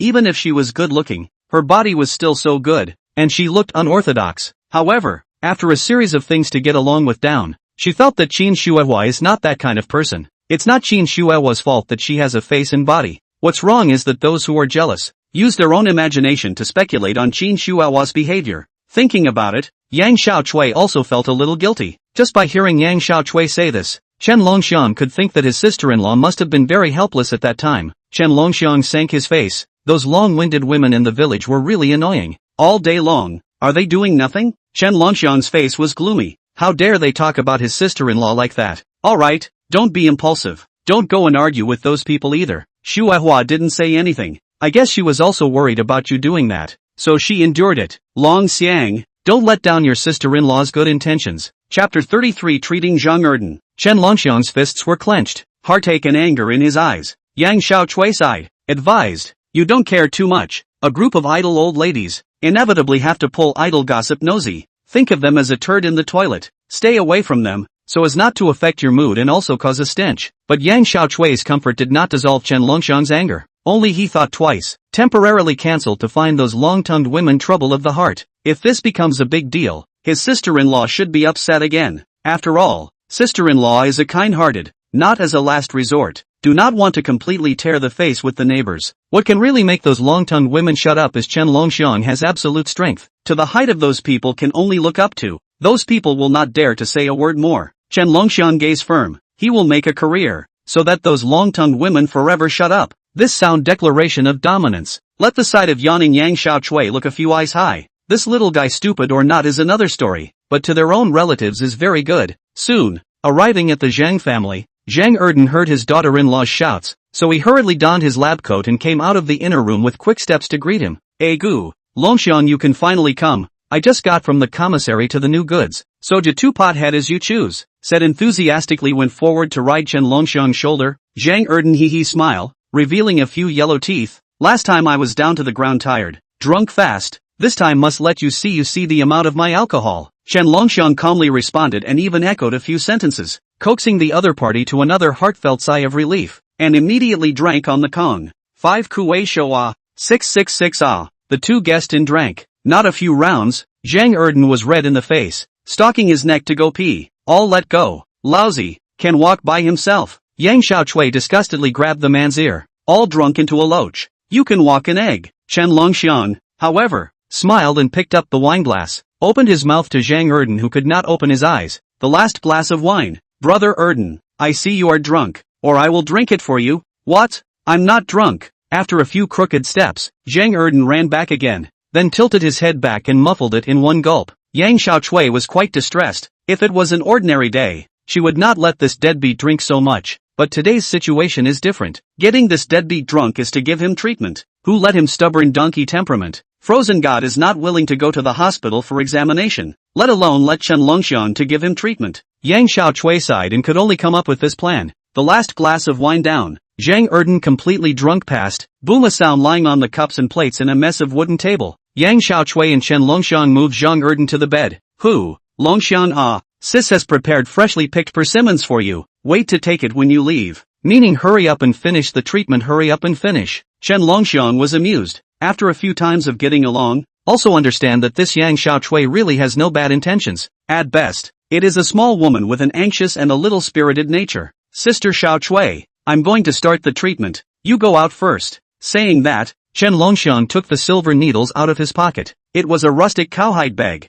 After unfolding it was half a meter long, with 3 rows of silver needles on the top and bottom, long and short ones, emitting a cool white light in the dimly lit room. Yang Xiaochui shocked wide-eyed. Look at that silver needle and look at Chen Longxiang. Stuttered. When did you learn acupuncture? Boy, this little cutie, not only not stupid, but also learned acupuncture? If it is not seen with your own eyes, who will believe this? Chen Longxiang frowned, only focusing on mastering his skills. He forgot to make up reasons. Luckily, Yang Xiaochui is focused on Zhang Erdan's illness. See, Chen Longxiang did not answer, also do not force, turned out of the room. In fact, she wanted to say, her own man what has not seen. There is no need to avoid suspicion, but think about Chen Longxiang is still a first time. It will inevitably be a little embarrassed, so did not insist on staying. Seeing people go, Chen Longxiang breathed a sigh of relief, took out a shorter silver needle, baked on the side of the kerosene lamp for a while, one hand touched the acupoints, began to needle, and although utilizing the Great Dream Spring and Autumn strange art possessed 3 months of learning, it was still the first time that he had administered needles to someone in reality. The acupuncture technique that Chen Longxiang had learned was called Shen Doctor's 9 needles, and it was used to repair the symptoms of Zhang Erden's kidney essence loss and qi and blood deficiency by stimulating the acupuncture points with silver needles. Of course, the silver needle stimulation is only the first step. The more important step is the right medicine, pure Chinese medicine and acupuncture with, in order to cure Zhang Erden's no sperm. The first time the needle Chen Longxiang skillful, not like a novice, and then look at that Zhang Erden body, abdomen, thighs full of silver needles. At the same time, the regular rotation of the needle tail, stimulate the corresponding points, in order to achieve the purpose of activating the body functions. Half an hour down, Chen Longxiang forehead covered with sweat, long breath, began to close the needle. To be honest, this acupuncture is a laborious fine work. In the past to see those old Chinese doctors with needles to the patient randomly zap to finished, thought it was very easy, but really do it, only to know, the needles need to be highly unified eyes and hands. 3 have the same distraction, the silver needle may be off position, then the whole acupuncture treatment will be wasted.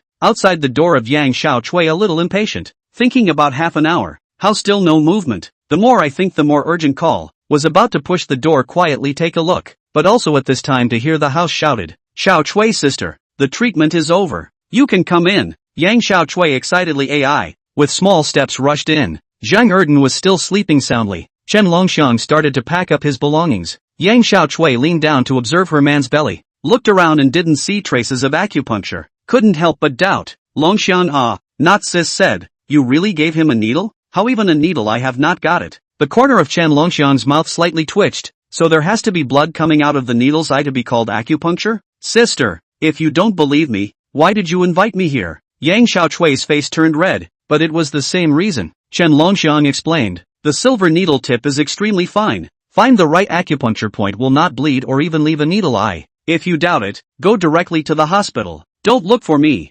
Seeing that this little cute, angry, Yang Xiaochui quickly like coaxing children to go forward to grab his arm, rubbing carefully. Goo, it's Sis's fault. Sis got confused when she was in a hurry. Then Longxiang, what else do you need to pay attention to your brother Erden? Chen Longxiang pursed the corners of his lips. Still need acupuncture twice. During the period do not touch spicy cold food. Best vegetarian. Yang Xiaochui listened attentively, nodding her head like a chicken pecking at rice. Finally Chen Longxiang added with an odd expression. When brother Erden wakes up, that aspect will be more frequent. Sister Xiaochui, you take more responsibility. Chapter 34 This body. Which woman can withstand it? Chen Longxiang point to the end. A little mention. Yang Xiaochui is a person who has been there. Surely a little understand. Said more, inevitably cause embarrassment. But who knows? Yang Xiaochui but eyes shining pulled him. How often? Chen Longxiang expression odd. Look at Yang Xiaochui this look. Seems to be very excited? Suddenly remembered an old saying. Women 30 like wolves 40 like tigers. Yang Xiaochui looked at Chen Longxiang. The bottom of her eyes flashed a hint of cunning. Squinting her crescent eyes and snickering. Hey, I am not looking forward to this dead ghost to be cured now. Chen Longxiang was a little confused at first, but after meeting her meaningful eyes, he finally understood. This woman once said, cannot cure Zhang Erden, let him top the cure not good to catch him as a strong man. This woman really miss on him. Immediately Chen Longxiang resolve, that must give her dead husband cure. Two people from the inner room out. The sky has darkened. Chen Longxiang let Yang Xiaochui do not send. The latter will have long been packed sweet potato leaves for Chen Longxiang to carry to take home fried. This thing is very tasty. Sister Xiaochui, I'll take it then. Chen Longxiang took the bag. Suddenly remembering something, he looked at Yang Xiaochui and said, right, there's something else that needs Sister Xiaochui's help. Yang Xiaochui blinked her big eyes in curiosity. What is it? You say, what sis can help on must help. Chen Longxiang approached the other party's ear and whispered, it's like this. Young man's hormones instantly surrounded Yang Xiaochui.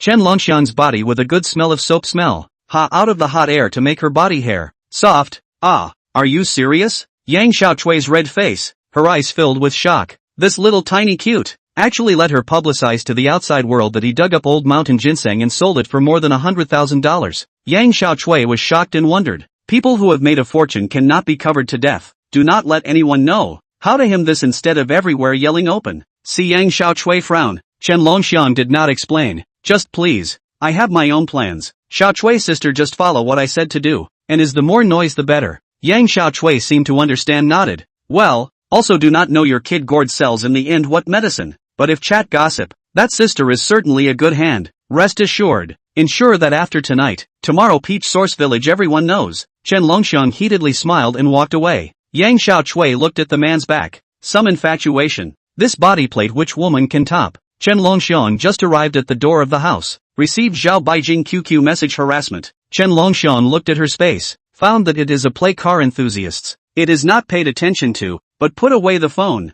and quickly stepped into the inner room. Sister-in-law is not in a very good mental state today. He had to go and take a look. Just when he arrived at the door, Chen Longxiang heard a rustling sound of clothing friction, and stood still. The door of the room was not closed, and it was obvious that he was not changing clothes. Looking into the room, he saw his sister-in-law in the bottom of the shoe. Qin Shuehua saw Chen Longxiang came back, put down the needle and thread, smiled and said, Longxiang you're back. Sister-in-law has nothing to do. Want to help you nab a pair of cloth shoes. Chen Longxiang softly said, Sister-in-law, I'm sorry for making you suffer. Qin Shuehua looked slightly stunned, then pretended to be silly. Sister-in-law what is there to be aggrieved about? How good you are to me. Chen Longxiang solemnly said, Sister-in-law, don't worry. In the future, if those long-tongued women chew the cud again, I'll sew their mouths shut. Qin Shuehua bared her teeth, laughed and laughed, her eyes also red. She was busy raising her hand to wipe the corners of her eyes, shook her head and said, other people's mouths are on other people's bodies.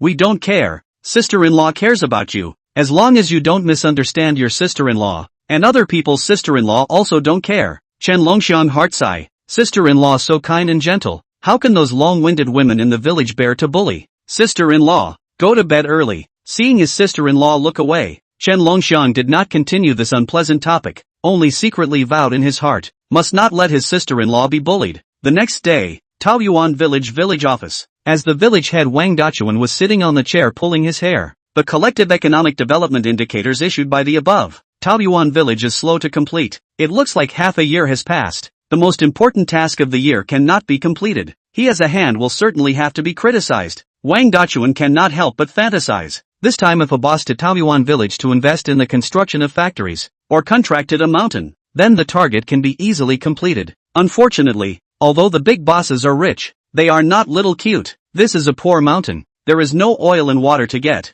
Rely on what to attract foreign investment? Next to Wang Feng suck drinking cheap tea, have a ride without a ride flipping the newspaper in front of him. Wang Dachuan looked at this guy's leisurely appearance, eyeballs turned down, suddenly voiced, Wang Feng, why don't you take some money out to pack a hill? Wang Feng had a jolt, immediately got up, awkwardly laughed. Hey, village chief cannot take me. I am a poor bachelor, can't have any money. Wang Dachuan grunted at this and didn't say any more. Wang Feng thought that the village chief was angry. His eyes rolled in a half circle and his head raced. Suddenly his eyes lit up. Hey, village chief, I have a wrongdoer recommendation. Suddenly remembering the latest gossip news in the village, Wang Feng excitedly patted his thigh straight. Village chief, I know who has money. That little cutie in the old Chen family in our village. Chen Longxiang is rich. Wang Dachuan looked at little cutie, generally looked at him and frowned. Have you smoked your brains out? That Chen Longxiang is a pauper. Selling him is not even worth a few dollars. How many thousands of dollars does it take to charter the land, do you know? Wang Feng eagerly walked up to Wang Dachuan,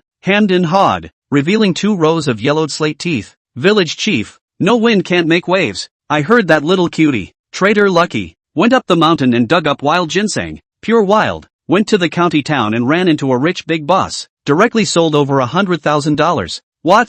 $100,000? Wang Dachuan sucked in a mouthful of cold air and couldn't help but exclaim in shock. To know, in Taoyuan village, $10,000 is considered a huge amount of money, let alone more than $100,000, $100,000 or so. Even he hadn't taken that much money. Digging up wild ginseng after a trip up the mountain? This little cutie. What a lucky break. Are you sure this information is accurate? Wang Dachuan suddenly looked at Wang Feng suspiciously. If he had gone to flatter Chen Longxiang with his ass, but then he had empty joy, then wouldn't it be a waste of his time? Besides, the last time he was beaten up by this kid, it has always left a shadow in his heart. Generally nothing. He would not dare to go to find Chen Longxiang again. Wang Feng smoked a mouthful of cigarettes and swore, it should be 8 or 9. The whole village knows. Can there be false? Chapter 35 Contracting Mountain Land. Hearing this, the last trace of doubt also dispelled. Wang Dachuan both jealous and excited. More than 100. 000 whole more than 100.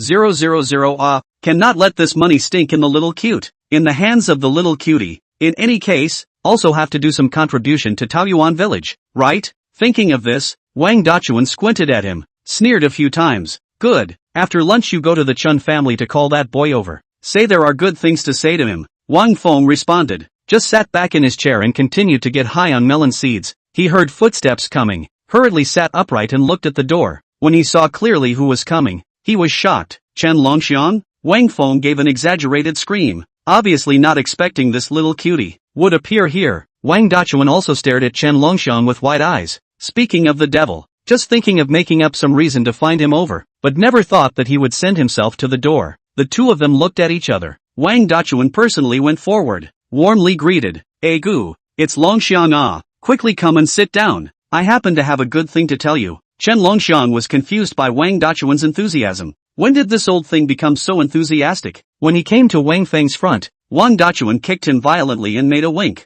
The latter a few times rushed to fetch tea leaves to make tea. Wang Dachuan he smile, rubbing hands to Chen Longxiang pour tea. Mouth is not idle. Chatter. Longxiang ah, as a heart for the people of the village cadres, what good things are thinking of the village's difficult households? This is not. I think that your uncle and sister-in-law alone. This good thing is the first to tell you. Chen Longxiang listened more and more puzzled. There are good things can be their family? He would like to see what this old thing is up to. Oh, village chief, what is the good thing you said? Chen Longxiang played dumb and said, it's like this Longxiang, I heard that you recently made a lot of money? Chen Longxiang looked at him suspiciously, did not shake his head and did not nod. Wang Dachuan dry cough continued to fool. We have no financial concepts of this countryside. You go to the big city to see. People have money to invest in it, put in the bank that interest, thrown into the water cannot hear the ring. See Chen Longxiang look unmoved. Wang Dachuan had to continue to fool. We Taoyuan village this year vigorously engaged in the development of the upper side to give a lot of preferential policies to encourage the villagers to start their own businesses.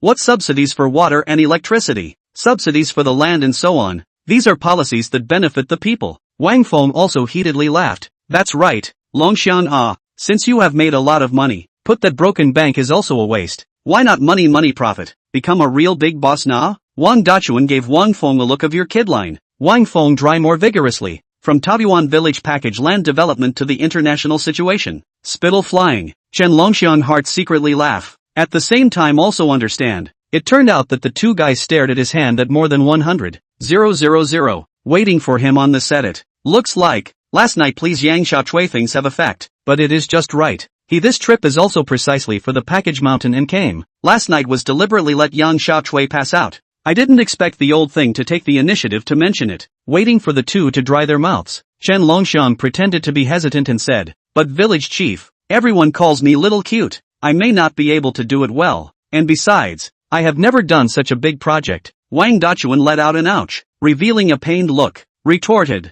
Longxiang, don't you dare talk about yourself like that. Chen Longxiang, Wang Feng, the village headman, we are not acting a little too much. Wang Dachuan did not realize the embarrassment at all. Longxiang, you are not stupid at all. I do not allow you to be presumptuous. As long as you take the Black Wind Mountain package, you can rest assured that the land we give you the lowest price. After a variety of concessions we do not forget, not we also give you to fight over, will not let you suffer. Chen Longxiang secretly laughed. Who would not say beautiful words, only to see him pretend hesitation. Then village chief, if the package of mountain land, how much money a mua? See Chen Longxiang shaken, hooked. Wang Dachuan excited face red neck thick, immediately pulled out the relevant documents from the drawer under the table, but then thought, this little cutie, will look at what? Longxiang we are a family, do not say two words, how the market price of this land shall not be 700 or 800 acres, see and your uncle and sister-in-law have a hard time on the part of, so, uncle give you this price, $600 an acre, how?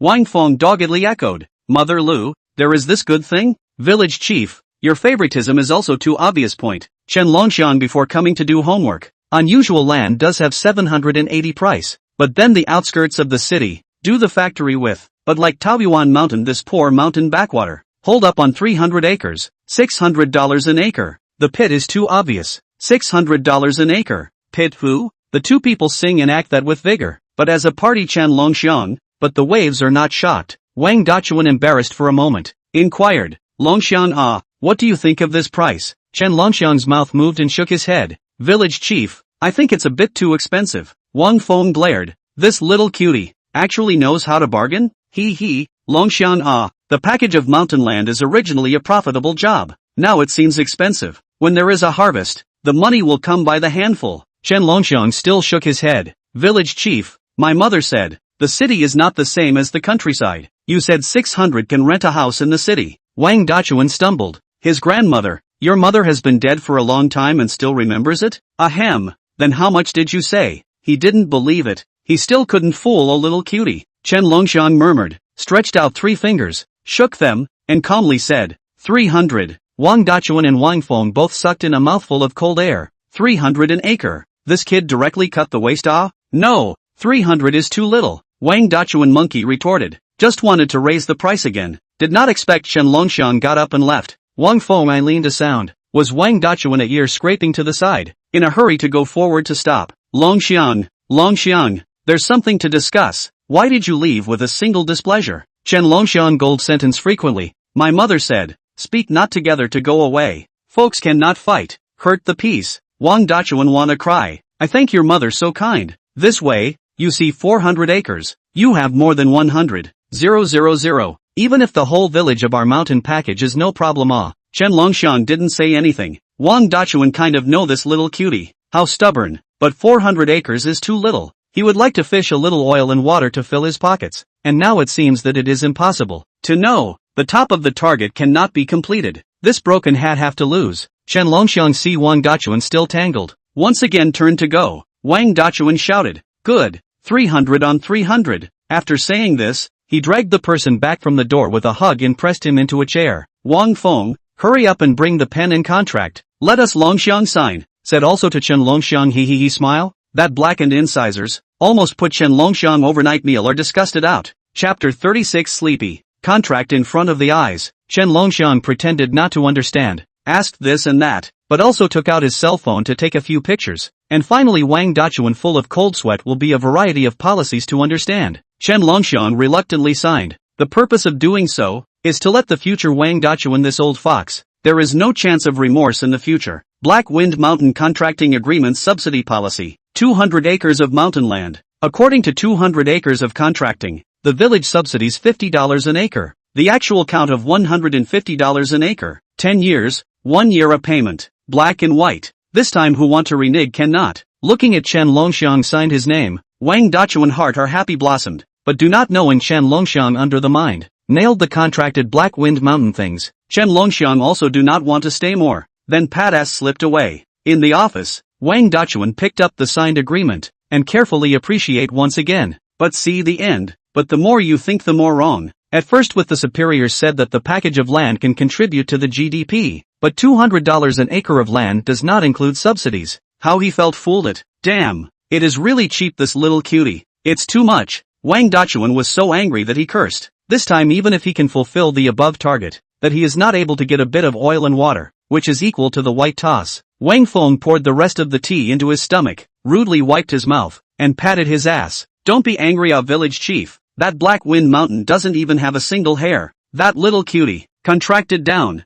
The wrongdoer is a certainty, but you are not the same. At least the development indicators given by the top to complete. Maybe you can also take a reward at the end of the year? After saying this, he sneakily looked towards the door and lowered his voice to say, you can even raise your position upwards. After listening to Wang Feng's words, Wang Dachuan was in a good mood and beautiful. Your kid has a point. When the time comes, there will be no shortage of benefits for you. Then thank you, village chief. Chen Longxiang left the village office and then planned to go to the county town to learn to drive. Coach Li had already released him. Since his low-profile show a hand, the coach said that there is nothing to teach him, but instead wants to learn drifting techniques from Chen Longxiang. Although Chen Longxiang simple, but not stupid, people are listed coach, but also with Song Qingxin acquaintance, even if he boasted himself to the sky, should call the coach or have to call the coach. He still understands this point of human feelings. Not only that, Chen Longxiang also brought a cigarette from the kiosk, taking advantage of the break, sneaked to the coach's lounge, and say hello to Coach Li.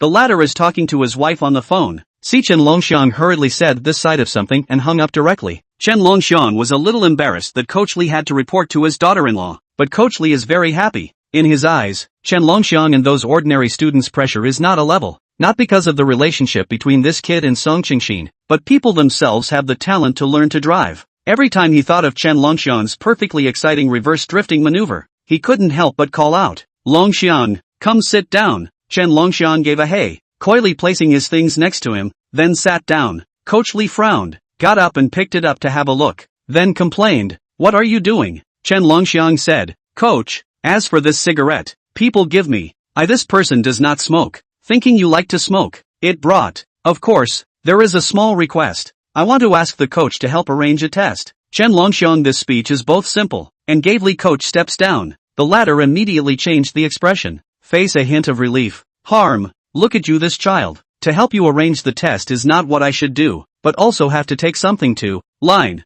this package in my body. In fact, even if Chen Longxiang does not buy him cigarettes, what requirements he must also meet. After all, the Song general manager has explained, Chen Longxiang's matter, priority, but what he did not expect, Chen Longxiang is so good at doing things, which makes him very comfortable. Immediately, he said that he would arrange for the exam as soon as possible, and that he would be the first to notify him when there was news. Chen Longxiang thanked and practiced for a while, then returned to the village. Stepping into the doorway of the house, I saw Qin Shuehua wearing a nightgown standing there in the doorframe, and her hair was wet, so she should have just had a bath. Although the style of the nightgown is old, but because it is sleeveless, and the material is wet in the water, Qin Shuehua's good figure is exposed. Looking at the milky white skin and slender legs, Chen Longxiang subconsciously swallowed his saliva. However, on the woman's unusually cold face, Chen Longxiang's thoughts went out in an instant. Sister-in-law, what's wrong with you? Qin Shuehua said angrily, why didn't I know before? You're such a loser.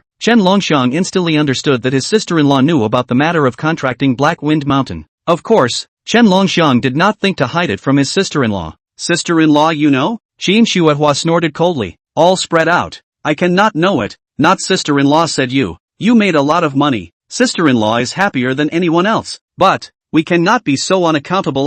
Chen Longxiang touched his nose. Look at the very good figure of his sister-in-law. Proposed. Sister-in-law or not, we go home to say. Qin Shuihua immediately twisted her waist and turned around. Chen Longxiang also followed up, while walking to explain. Sister-in-law, you do not know. The matter of the land package is my old plan. Even if the village head of that old thing does not look for me, I will take the initiative to go to him. The two sat down face to face. At this time, Chen Longxiang noticed that his sister-in-law's legs were actually very long. Qin Shuihua didn't notice Chen Longxiang's eyes. She just looked at him and asked him to explain clearly what he was going to get by contracting 200 acres of mountain land. Chen Longxiang continued, I'm planning on planting Nyo Dali. By the time that thing grows out, I won't worry about it in the future. Qin Shuihua for the first time to see Chen Longxiang so motivated. Heard a soft voice. I'm sorry, Longxiang. Sister-in-law just a little anxious. Did not figure out the situation, complained about you. You do not, rest assured. Chen Longxiang hurriedly shook his head. Sister-in-law for his good. He all know. Love her still too late. And how would blame her? Qin Shuihua smiled, raised her hand to gather the wet hair around her ear. I believe you. You can definitely plant the land well, said, but found a certain guy staring at himself dumbfounded. Qin Shuihua suspiciously looked down. Twilight's red face. The original just raised his hand when, originally can barely cover the thighs of the nightgown. Upward scampered a lot. Almost go naked. Thinking of this, Qin Shuihua could not help but look up at Chen Longxiang. Four eyes relative. Qin Shuihua red face tugged the hem of the skirt, said sleepy, and got up to go back to the room. Just don't know if Qin Shuihua is on purpose. The door is hidden and not closed. Also at this time, inside rang Qin Shuihua's slightly shy trembling voice. Longxiang, sister-in-law waist pain. Want you to come in to help sister-in-law massage a little. Chapter 37, Betting with the Village Flower. This. Chen Longxiang's mind inexplicably flashed over his sister-in-law's slender white legs, so much so that he couldn't help but feel his heart burning when she called out to him. Chen Longxiang was just about to get up to warm up his sister-in-law when he heard a knock on the door of the courtyard outside. Who else would come in the middle of the night? So he shouted inside. Sister-in-law, someone's coming. I'll go push you later. Chen Longxiang opened the door and saw Zhang Qianqian's small palm-sized face with round eyes staring at him. A small short skirt swayed, those long and slender legs, so that people could not help but look twice. Zhang Qianqian saw the little cutie, lustful staring at her thighs, couldn't help but knock him. Didn't think that little cutie is also horny. Chen Longxiang nimbly dodged. I wondered what he was looking for so late. Chen Longxiang did not move. Asked, Qianqian's sister, what is it? Is to find me to play pea mud well, in front of the village flower. He is bound to be a little cute. This roll to the end. These days, like Zhang Qianqian, so stupid people, oh no, simple people, not often seen. Nothing could be said to destroy the world of a simple girl. Anyway, when they were young, the two didn't have a lot of pea and mud to play with, and at that time, this village flower was even furtive with him, and tried to study the different parts of the two's bodies. Playing with mud, you big and small cutie. Zhang Qianqian opened her mouth to the nationalist, her small face carrying anger, completely forgetting that when she was a child, she had pickpocketed Chen Longxiang's pants and wanted to study his body structure. Chen Longxiang frowned. The fire is quite What the hell is this? Sister Qianqian, what are you doing scolding me? Those who didn't know, thought that he had given Zhang Qianqian that, and came to the door to ask for a statement. Scold you? That's because you're stupid. The mayor of the village, that is for their own performance to encourage you. You really jumped into the fire pit. Selling the old mountain ginseng earned a little money. You float? What's wrong with using it to do something? Like other people contracting mountains. More money burned. The big wrong kind of say is your size cute. Zhang Qianqian hate iron is not steel. Pointing to Chen Longxiang is a crazy output. Now Taoyuan village are discussing Chen Longxiang this size cute.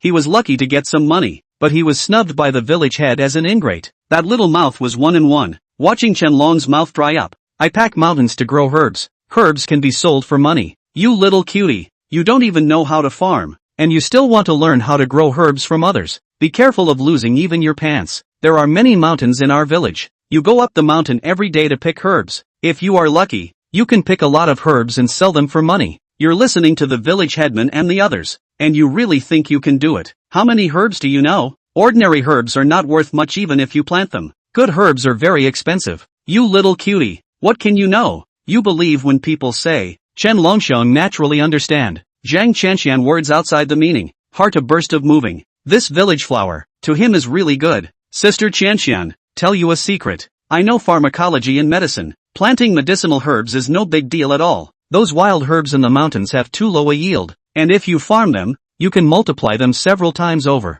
As soon as the words fell, Zhang Qianxian frowned. Do you know what nonsense you're talking about? Cootie, knowing medical pharmacology? This wasn't a joke. Besides, she had never heard of the old Chen family's ancestors studying medicine. There was simply no such prerequisite. Chen Longxiang looked confident. If you don't believe me, we can make a bet. Fine. What do you want to bet on? Zhang Qianxian's willow eyebrows rose. Little cute was still energized. If I can prove that my medical skills are superior, Sister Qianxian, you can kiss me. Chen Longxiang looked at Zhang Qianxian expectantly. Last time, he hadn't gotten over it. When he had the chance, he had to come back for more, to savor the experience. Zhang Qianxian froze for a moment and smiled. Don't a bit. If you can really do it, don't say kiss you a bit, give you warm, bed can. But what if you can't prove it? At these words, Chen Longxiang's eyes flashed. The fish was biting, and he had increased the stakes himself. If I can't prove it, then I'll be your follower from now on. I'll do whatever you tell me to do.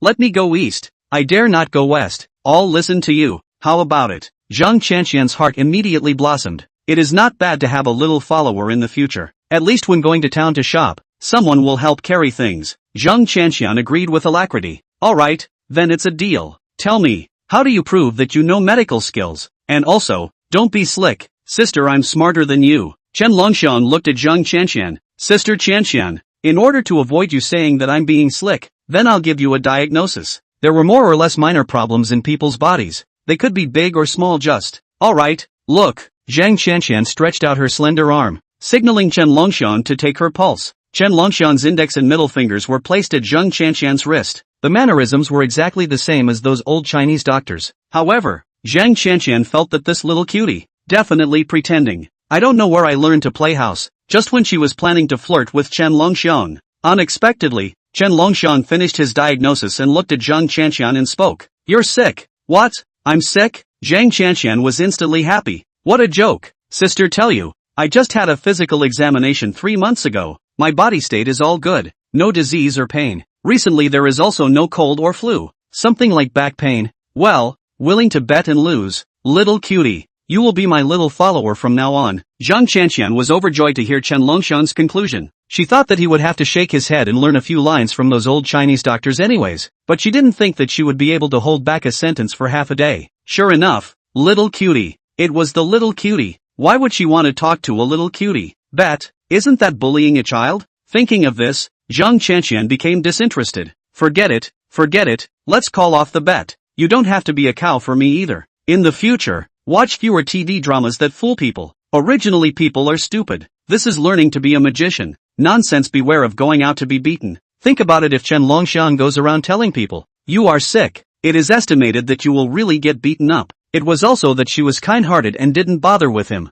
I haven't finished yet, Chen Longxiang said breathlessly. How are you so certain that I'm talking nonsense? What else do you have to say? Zhang Qianxian was puzzled. Sister Qianxian, don't be in a hurry. Let me ask you, when you had your menstrual period last month, were you in pain with dizziness and crushing pain in your abdomen? You also always wanted to squat in the toilet, and your blood was dark with blood clots. Even before and after the menstrual period, the chest area was incomparably swollen and painful, and the period lasted a few days longer than normal and was very drawn out. Chen Longxiang stared at Zhang Qianxian's small face and stated the diagnosis in an organized manner. The smile on Zhang Qianxian's face instantly froze. This little cutie, how do you know? Chapter 38, Cutie, really know medical arts? You really know medical arts? Zhang Qianxian's expression was grave. The symptoms that Chen Longxiang had just described, she had matched all of them last month, and the pain was even more excessive than what Chen Longxiang had orally described. Of course, you're having dysmenorrhea coupled with irregular menstruation,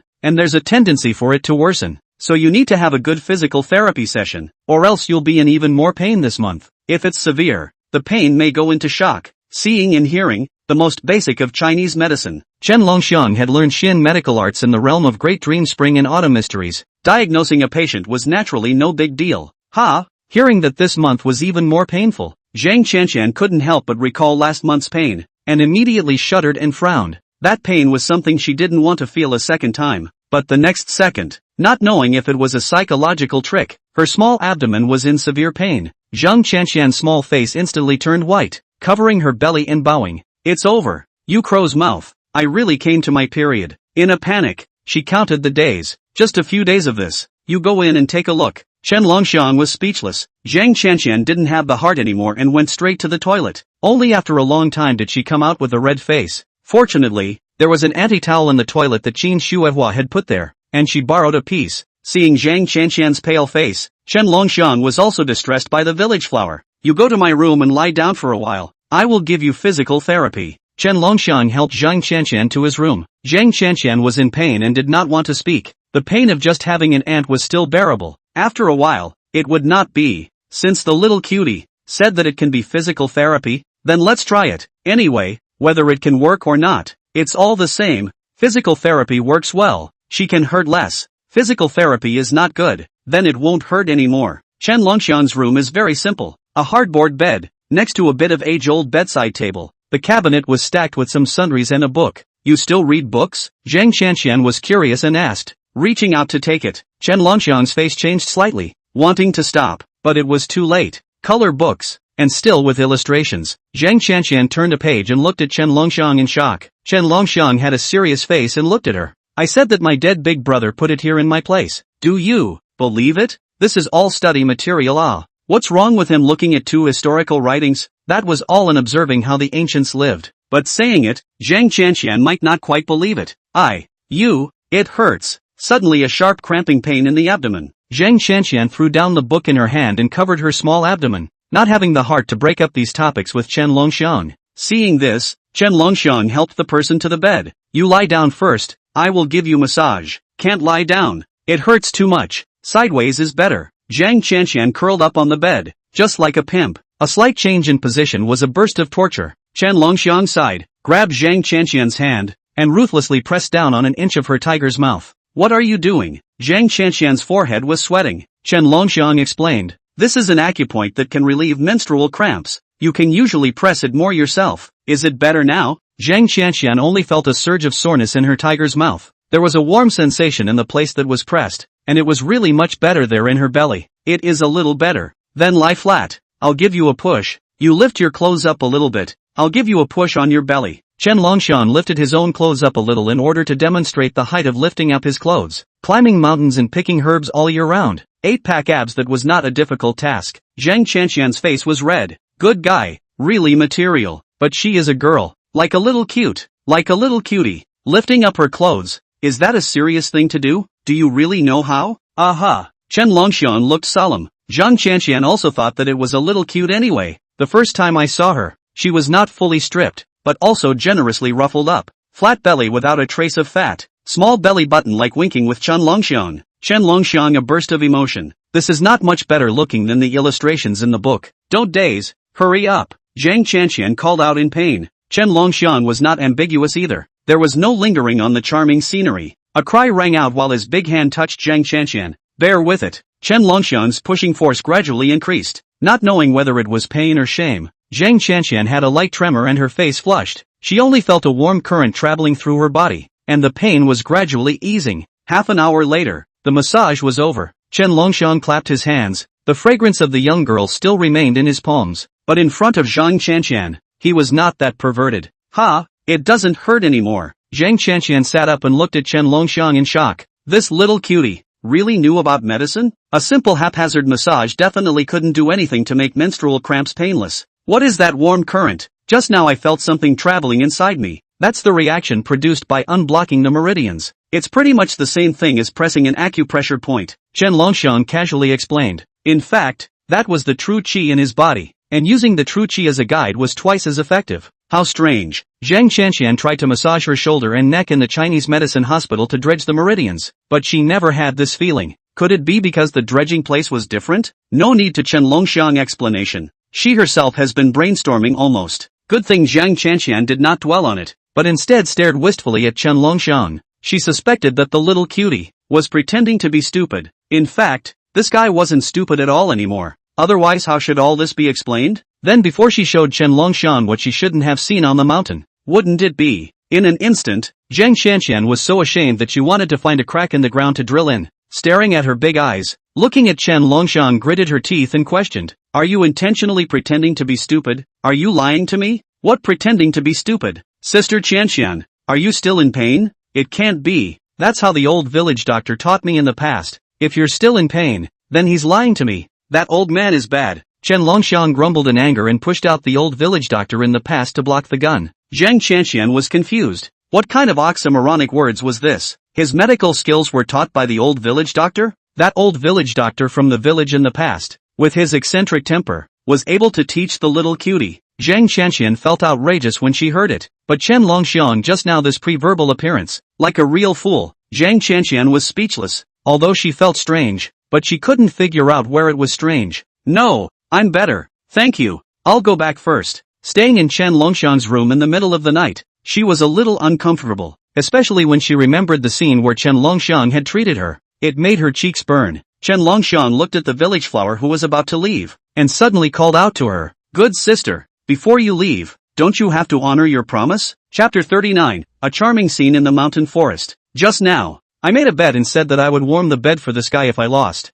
This. Zhang Qianxian's delicate body trembled, turned back and rushed Chen Longxiang to awkwardly squeeze out a smile. This little cutie, usually silly, dare to all those small mind to use this aspect. Longxiang, my home is steaming groundnut. I have to hurry back. Some other day must honor the promise, said. Zhang Qianxian pulled her leg and slipped away. 36 plans, walking is the best plan. It was too sudden, she wasn't even prepared. Chen Longxiang looked at Zhang Qianxian who ran faster than a rabbit and shook his head with a smile. He knew that this one was definitely going to back out. However, he didn't care too much. He couldn't really warm up his bed because of a momentary mouth high, right? After Zhang Qianxian left, Chen Longxiang purposely went to the next door in front of his sister-in-law's room, cleared his throat, and softly shouted, "Sister-in-law, I'm here, soon." The sister-in-law's voice came from inside. "I'm sleepy. Next time, Chen Longxiang, sister-in-law so fast waist does not hurt?" However, since his sister-in-law said she was sleepy, he was not good enough to go in and disturb her. Going back to his room,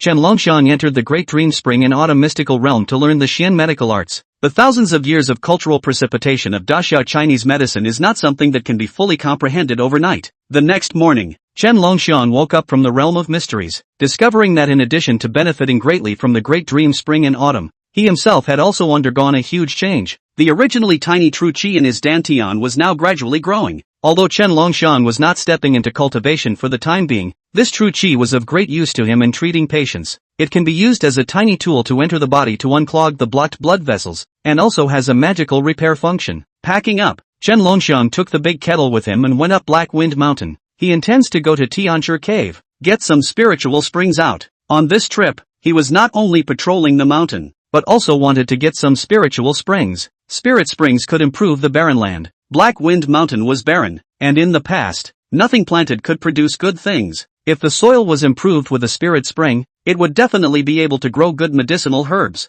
At that time, those who laughed at him for being a wronged little cutie would be guaranteed to have their jaws dropped in shock. Standing at the top of Black Wind Mountain, looking at the 200 acres of mountain land, Chen Longxiang had a different feeling than before. If you look at Black Wind Mountain before and think that in addition to being a mountain is a mountain, then now he looks at Black Wind Mountain. There is a kind of landlord's thoughts. A sense of grandeur was born. Damn him. The current him was considered a landowner in size. Arriving at the mountain stream, Xiao Qing emerged from the deep pool, hissing and spitting snake letters towards Chen Longxiang. Huge body twisted around. Chen Longxiang noticed that Xiao Qing's eyes were more animated, not as cold as the vertical eyes of ordinary snakes. There were a few more emotions, 3 parts cool, 6 parts passionate, and 1 part curious. TSK, it's a pity that you're too big and scary. Otherwise it would be a good choice to bring back to watch over the family. Chen Longxiang stroked Xiao Qing's snake head with some regret, but staying here to guard the Heavenly Master's cave was not bad. At least those with a heart of gold couldn't enter.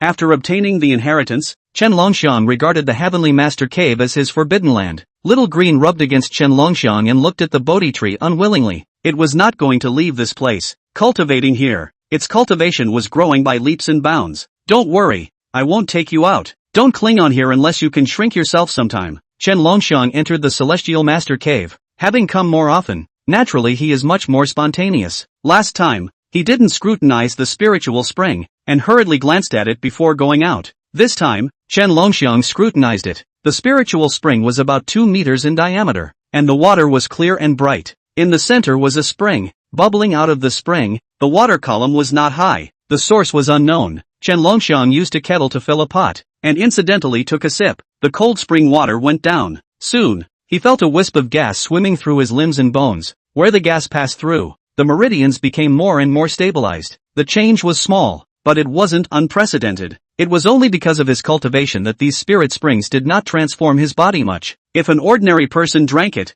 it would only have a greater effect. Made a fortune. Chen Longxiang slammed in a few mouthfuls to quench his thirst and filled up the water jug again. After filling the kettle, he began to survey the herbs. Every time he saw the herb garden left behind by Heavenly Master Zhong prisoner, he couldn't help but get excited. They were all treasures. However, he wasn't here to keep these treasures today. Rather, he was picking out medicinal herb seeds to plant in Black Wind Mountain. He had waited out. The medicinal herbs planted in Black Wind Mountain couldn't be too valuable, or else there would be people thinking about them all day long, and that would be too much of a defense. But the medicinal value can't be too low, otherwise planting it would be in vain. After thinking about it, Chen Longxiang chose the cow vigorously. Currently on the market, cattle vigorously. Wild $100 a catty. Planted have to cut the price in half. $50 a catty. However, with the spiritual spring in hand, even if it is planted, the utility is not worse than the wild. Can be sold as wild. As for the seeds of Nyo Dali, Chen Longxiang took them locally. The herb garden is full of them,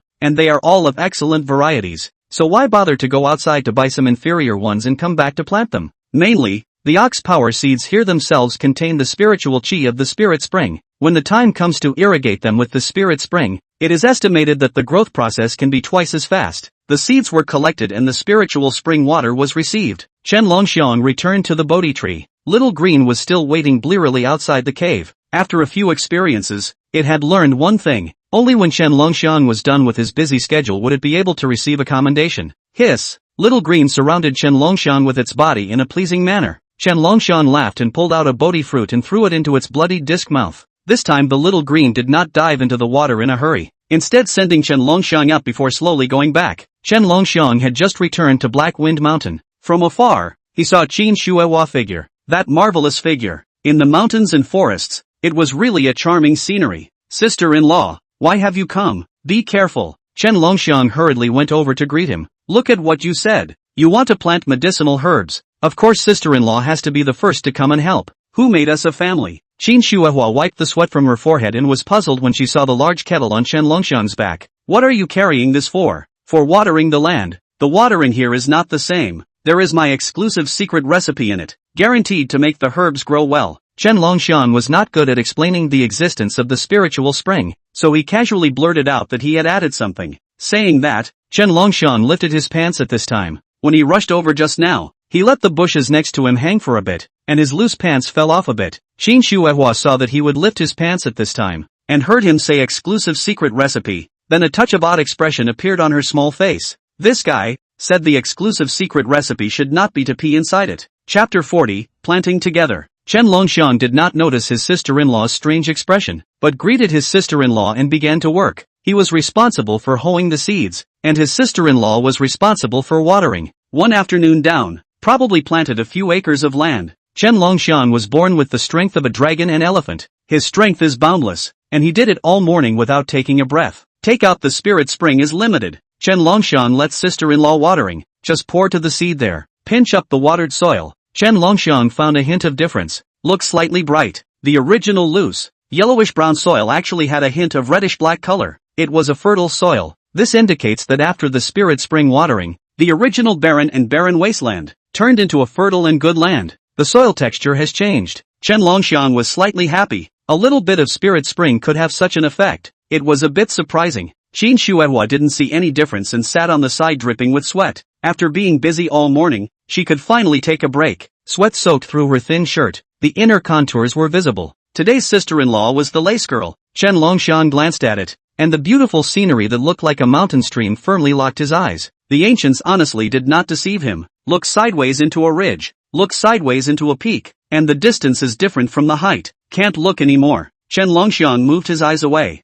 The sister-in-law at this time is undoubtedly fatal for him. Deserted and uninhabited. A lone man and a lone woman. That book said that it was suitable for playing wild. What was wrong with a man wanting to be a wild king? Sister-in-law, drink water. There was still some water left in the kettle. Chen Longxiang poured it out and handed it to Qin Shuehua. Qin Shuehua looked at Chen Longxiang with a somewhat hesitant expression and a hint of resistance. Wasn't this water with his exclusive recipe? How was she supposed to drink it? Chen Longxiang had a confused look on his face. Sister-in-law, do you dislike the water? Or do you dislike my dirty hands? What's with this blatant rejection? He fell out of favor? Not his sister-in-law's favorite anymore? No, you didn't pee in it? Qin Shuehua hastily waved her hand, blushing in shame. It's all unclean. Letting her drink it, overdoing it. Pee? Chen Longxiang came to a realization and then laughed out loud. Sister-in-law, you've got it wrong. Who said there's that in there? Am I that disgusting? Saying that, Chen Longxiang set an example and took a big gulp to prove it.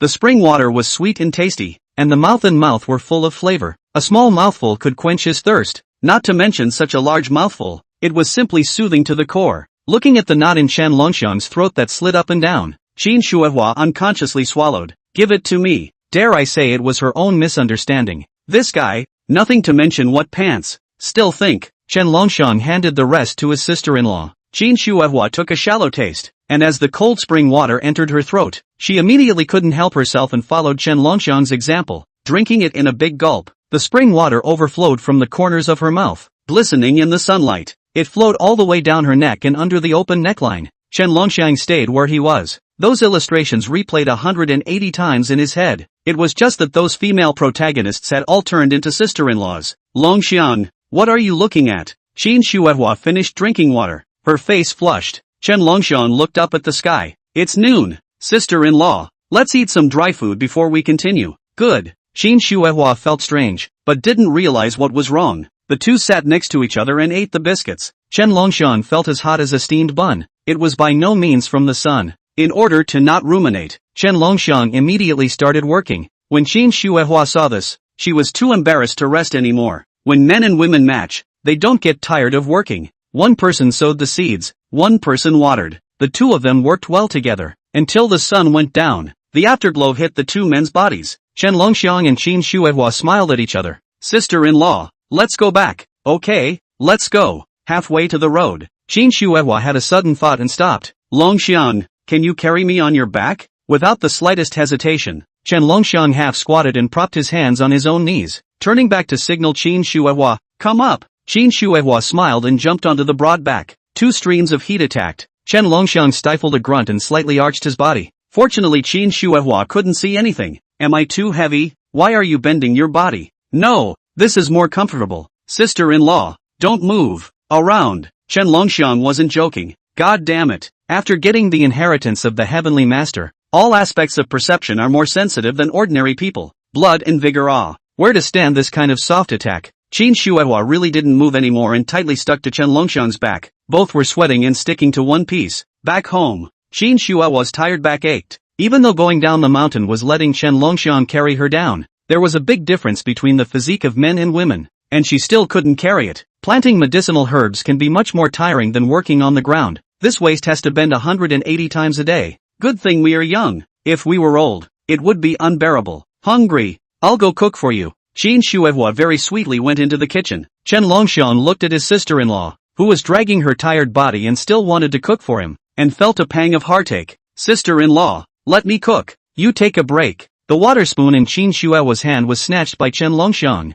Looking at Chen Longxiang, who was still alive and well after a day's work, she was also so impressed that she had to let him be. His cooking was delicious anyway. After eating, Chen Longxiang let Qin Shuehua go to take a bath. There's a surprise after the bath. What surprise? Qin Shuehua inquired. Chen Longxiang held a bath towel in his hand. Sister-in-law, I'll give you a massage to relieve your fatigue. Otherwise you'll have to toss and turn and not be able to sleep tonight. Is this the surprise you were talking about? Qin Shuehua was somewhat flattered. Yes, you take a bath and put on a towel. I'll help you push and massage. No need to wear clothes inside. Otherwise it will affect the effect. Chen Longxiang said in a serious manner. Heaven and earth was kind. What he said was the truth. Qin Shuehua's pretty face reddened and lowered her head when she heard the words no clothes. This is not good. Nothing bad. Sister-in-law, hurry up. Chen Longxiang handed over the bath towel. Wearing too much would affect the effect of the massage. After all, it was necessary to use dexterity to help the muscles relax. Having clothes would be inconvenient and ineffective. Under hesitation,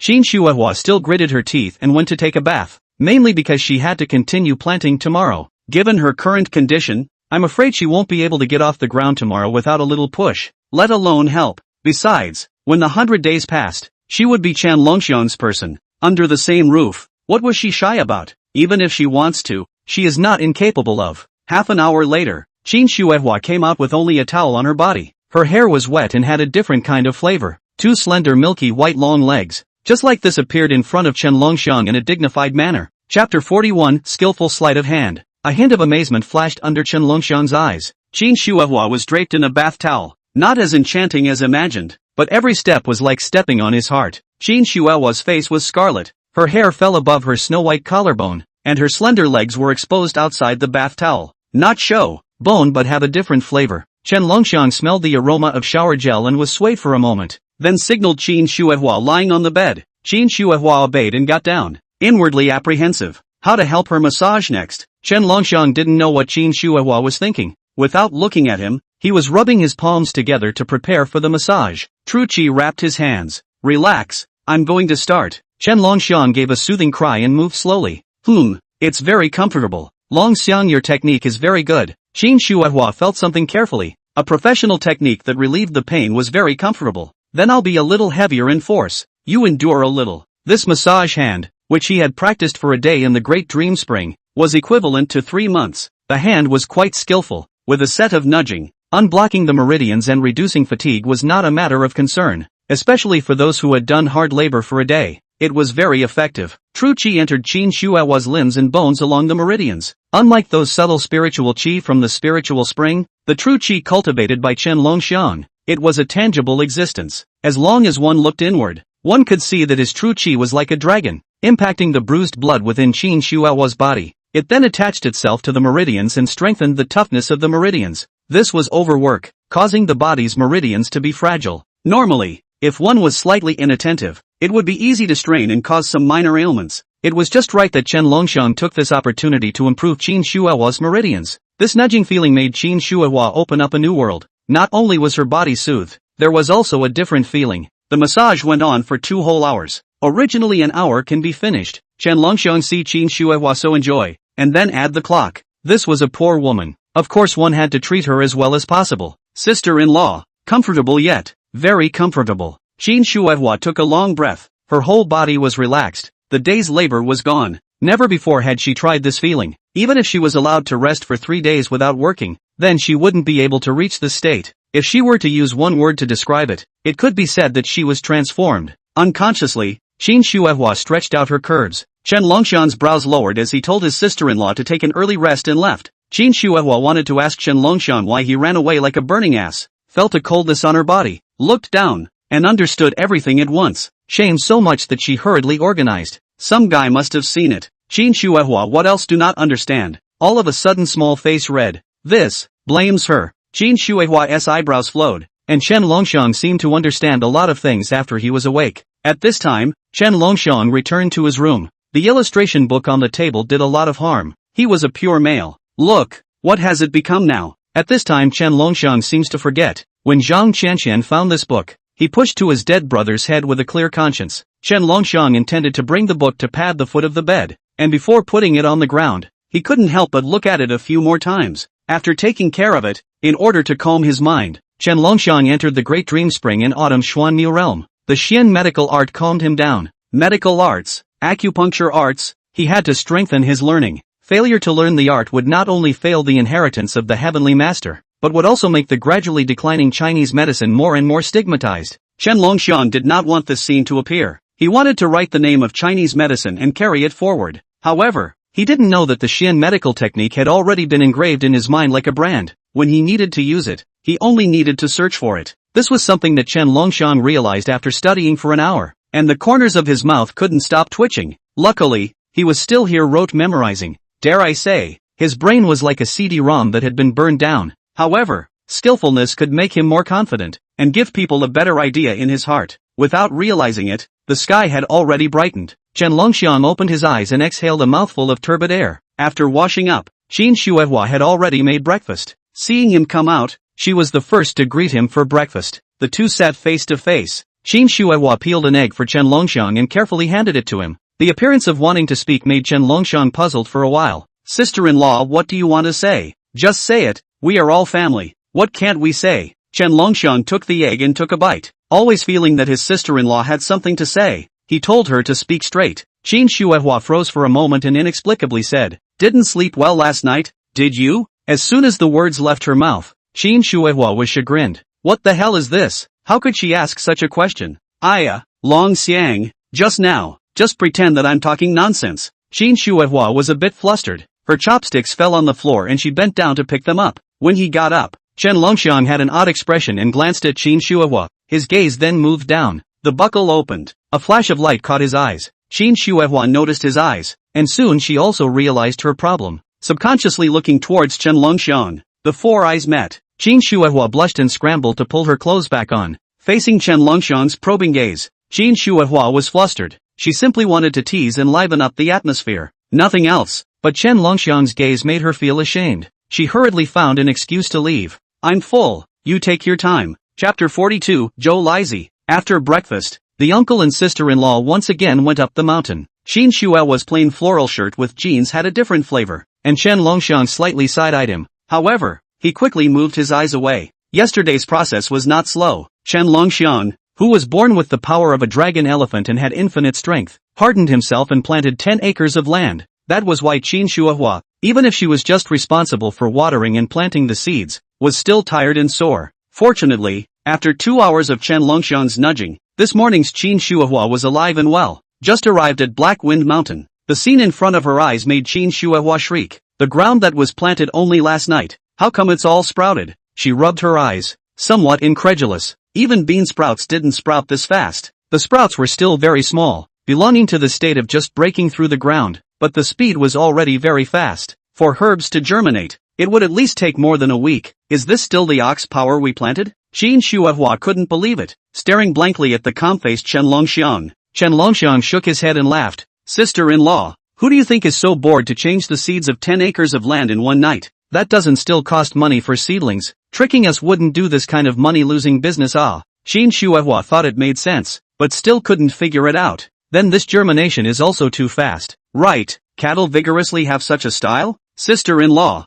as I said, that water has been added with my exclusive secret recipe. Naturally it's different from ordinary water. What's so surprising about fast germination? Maybe the quality will be better than others by then? Chen Longxiang saw his sister-in-law's face of surprise and disbelief, and couldn't help but snicker a few words. Is this water really that good? Qin Shuehua was a bit puzzled. Chen Longxiang was secretive and refused to tell her what was in the water. It wasn't good for her to pursue the matter. After all, he had his own ideas. However, in the end, it would be fine for the herbs to grow smoothly. Of course, if you don't believe me, you can look again at that time. Chen Longxiang's confident appearance dispelled the doubts in Qin Shuehua's heart. Good, then I'll take a look around to see if the other acres are the same. If there are bad seedlings, I have to weed them out quickly. Qin Shuehua was excited to patrol a bit. Chen Longxiang didn't stop him. While his sister-in-law was busy, he walked to the edge of the cliff. Spirit spring water was going to get some more this time. It was still the same big kettle from yesterday, but today there was one more slightly smaller one. Chen Longxiang carried the 2 kettles on his back and tumbled down the mountain stream. Qin Shuehua turned back and didn't see Chen Longxiang's figure, so she didn't panic. With the experience of the last time, she guessed that Chen Longxiang is estimated to add the secret recipe spring water to go. Just as she joyfully bent down to check, an infatuated voice came from in front of her. Shuehua, you're so pretty. Qin Shuehua saw a pair of sandal-wearing, dark feet. It was definitely not Chen Longxiang. Raising her eyes, a face full of pockmarks almost disliked her. Wasn't this Zhou Lizi, the village loafer? Zhou Lizi stared lustfully at Qin Shuehua's open shirt collar, realizing that she was naked. Qin Shuehua covered her collar in a panic, spat at Zhou Lizi, and hastily took a few steps back. Zhou Lizi, get out of here. This Zhou Lizi, in the weekdays, he did not do good things, but did a lot of bad things. One day to black squatting at the river, molesting those washing women, even passing dogs, as long as it is a female, have to be pulled by him 2 passes. Age is a big one. The mother-in-law is a did not find. The village women all hate him to the bone. Qin Shuehua is no exception. Zhou Lizi saw no one around, grabbed Qin Shuehua's hand. Fingers are still restless to take advantage of. Little widow, why are you so excited? You spit so well. It smells so good. It's all your flavor. Saying that, Zhou Lizi even licked the corner of his mouth with his tongue. Qin Shuehua was disgusted and wanted to pull her hand out, but she didn't expect Zhou Lizi to come on even more, directly wrapping his arms around her waist. Let go of me. Stinking rascal, dead rascal. No matter how Qin Shuehua struggled, Zhou Lizi never let go. and stared at Qin Shuihua with a smiling face. I didn't expect to go up to the mountains to hunt some wild game and still encounter the very best. Little baby, don't move. Zhou Lizhi hugged her to death with a fascinated look. Now that no one is around, it's a good time. Qin Shuihua chopped a foot on Zhou Lizhi's foot. Zhou Lizhi felt the pain and let go. Qin Shuihua seized the opportunity to run away. The dragon elephant is around here. If you're sensible, you should hurry up and leave. Otherwise you won't be able to leave even if you want to in a while. Zhou Lizhi was startled and looked around. That little cutie, powerful as an ox. One punch down, it would really have to break bones. But he looked around and didn't see Chen Longxiang's figure, and immediately laughed. Dead woman, lie to me is not it. Give face, play me. Qin Shuihua didn't expect Zhou Lizhi to be so bold that he chased after her. She could only shout as she ran. Longxiang. However, at this time, Chen Longxiang was in the herb garden, not knowing anything about what was happening above. Scream. No one will come to save you even if you scream your throat out. You say well, not stay at home for what? A woman's family run up the mountain, is not wanting a man, deliberately seducing a man on the mountain. Zhou Lizhi chased after Qin Shuihua as if he was playing. When he was about to catch up, he slowed down his pace and deliberately let Qin Shuihua go. There is no other. This little widow ran up, and was really energetic, wave after wave. Look at his heart blossomed. Qin Shuihua was unaware. Suddenly a rock appeared in front of her eyes, and she couldn't hide anymore. Ah! With a shriek, Qin Shuihua fell to the ground. Her foot was broken. Dragging her aching foot and looking at Zhou Lizhi who was getting closer and closer behind her, Qin Shuihua exerted all her strength and crawled forward. She wasn't going to be defiled by such a disgusting person. Yo, how did you fall? Little baby, does it hurt? Let me take a look. Zhou Lizhi slowed down his steps and teasingly looked at Qin Shuihua who crawled forward. Get lost. Seeing that she couldn't run away, Qin Shuihua grabbed a handful of dirt and smashed it towards Zhou Lizhi. However, instead of hurting Zhou Lizhi, this action made Zhou Lizhi even more excited. Only to see that Zhou Lizhi wiped a handful of dirt from his face and then pulled Qin Shuihua up with one hand. Baby, you smell so good. Zhou Lizhi greedily inhaled the smell of Qin Shuihua's body. At the same time, he stretched out his salty pig hand, seeing that she was about to be taken advantage of. Qin Shuihua was so frightened that her face changed and she bit down hard on Zhou Lizhi's hand. It was unknown how many years it had been since he had washed his hands, and the smell was revolting. Vomit. Qin Shuihua dry heaved. Zhou Lizhi became infuriated and slapped Qin Shuihua on the head, grabbing her hair and dragging her to the ground. Stinking, dare to bite me. You seek death. In a moment I'll let you experience the joy of being a woman. Maybe in the future, all of you will beg your brother for me to find you. In Zhou Lizhi's lewd laughter, Qin Shuihua was dragged into the grove. Chapter 43, Teaching Zhou Lizhi. In the Celestial Master's Cave, Chen Longxiang filled both water jugs with spiritual spring. He planned to get some medicinal herbs on the way to sell some money in the county town to subsidize his family. Just as Chen Longxiang was busy, a sound came from above. It sounded like Shao Qing was reminding him. Before going down to the herb garden, he had asked Shao Qing to help keep an eye on his sister-in-law's safety and notify him if he found anything wrong. This would be Little Green being restless up there. Could it be that something was wrong with his sister-in-law? Chen Longxiang's face changed slightly and he rushed up at the first opportunity. Is something wrong with my sister-in-law? At this time, Little Green was wagging its huge tail, and the grass and trees around the cave entrance slapped with a thud.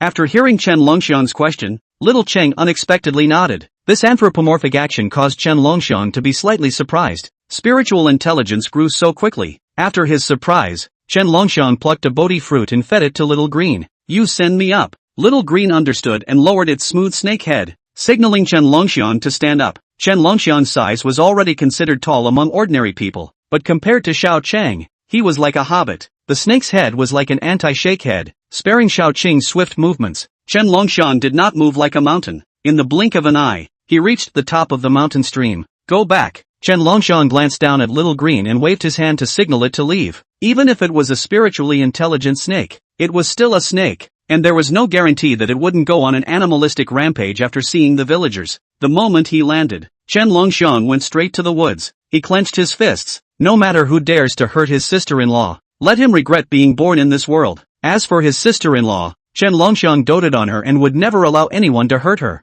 At this moment, Qin Shuihua was like a fish on a chopping board, controlled by Zhou Lizhi. The big yellow teeth that emitted a foul odor came towards her face. Don't! Qin Shuihua cried out in despair, but she couldn't move at all. One hand was even clamped above her head by him. The clothes on her body had long since collapsed 2 buttons due to the struggle. A woman saying no means yes. Baby, let me have a kiss. Zhou Lizhi, like he was possessed, made his way to Qin Shuehua. Just as he was about to get his hands on him, a pair of large hands suddenly appeared out of nowhere, deadly strangling the back of his neck. Zhou Lizi's face turned red in a flash, the veins on his forehead bulging, his eyes almost protruding. When he saw the visitor clearly, his heart went cold. Zhou Lizi, you seek death. Chen Longxiang choked Zhou Lizi's neck and lifted the man up high. As long as he exerted the slightest bit of force, the bastard in his hand would die. Zhou Lizi met Chen Longxiang's ferocious gaze and was so scared that his legs stomped randomly in the air, his crotch wetting a large area. The smell of urine rose to the sky. When Qin Shuehua saw that Chen Longxiang was about to kill someone,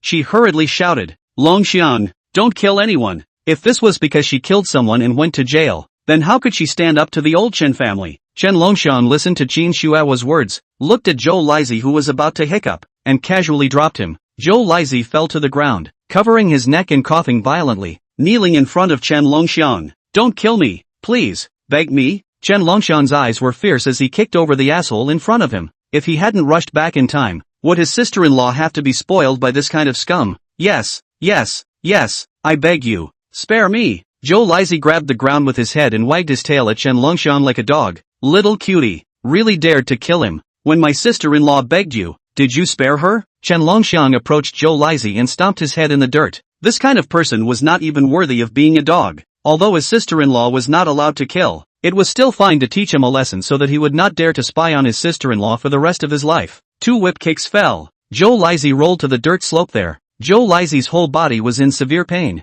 but looking at Chen Longxiang, who was like a furious god, he felt that his heart was about to stop. Gritting his teeth and fighting for his last breath, Zhou Lizi rolled down the hill. Chen Longxiang glanced at his sister-in-law who was in shock next to him and gave up chasing Zhou Lizi. Leave him a dog's life. If he still dared to come and mess with him, then don't blame him for not leaving him alive. "Sister-in-law, are you alright?" Chen Longxiang felt guilty in his heart and was the first to relate to his sister-in-law. He had promised that he wouldn't let anyone harm Qin Shuehua, but he had let people like Zhou Lizi take advantage of the situation and almost succeeded. Qin Shuehua clutched her arms, shaking like a sieve, already terrified. The shirt on her body had been torn off one side of the sleeve, there were red scratches on her arms and neck, and there were also hidden slap marks on her face. Chen Longxiang was furious and turned around, wanting to go down and kill Zhou Lizi. He didn't look closely just now and didn't know that his sister-in-law was actually injured so badly. "Longxiang, where are you going? Don't go." Qin Shuehua's eyes glistened with tears, afraid that Chen Longxiang would leave again.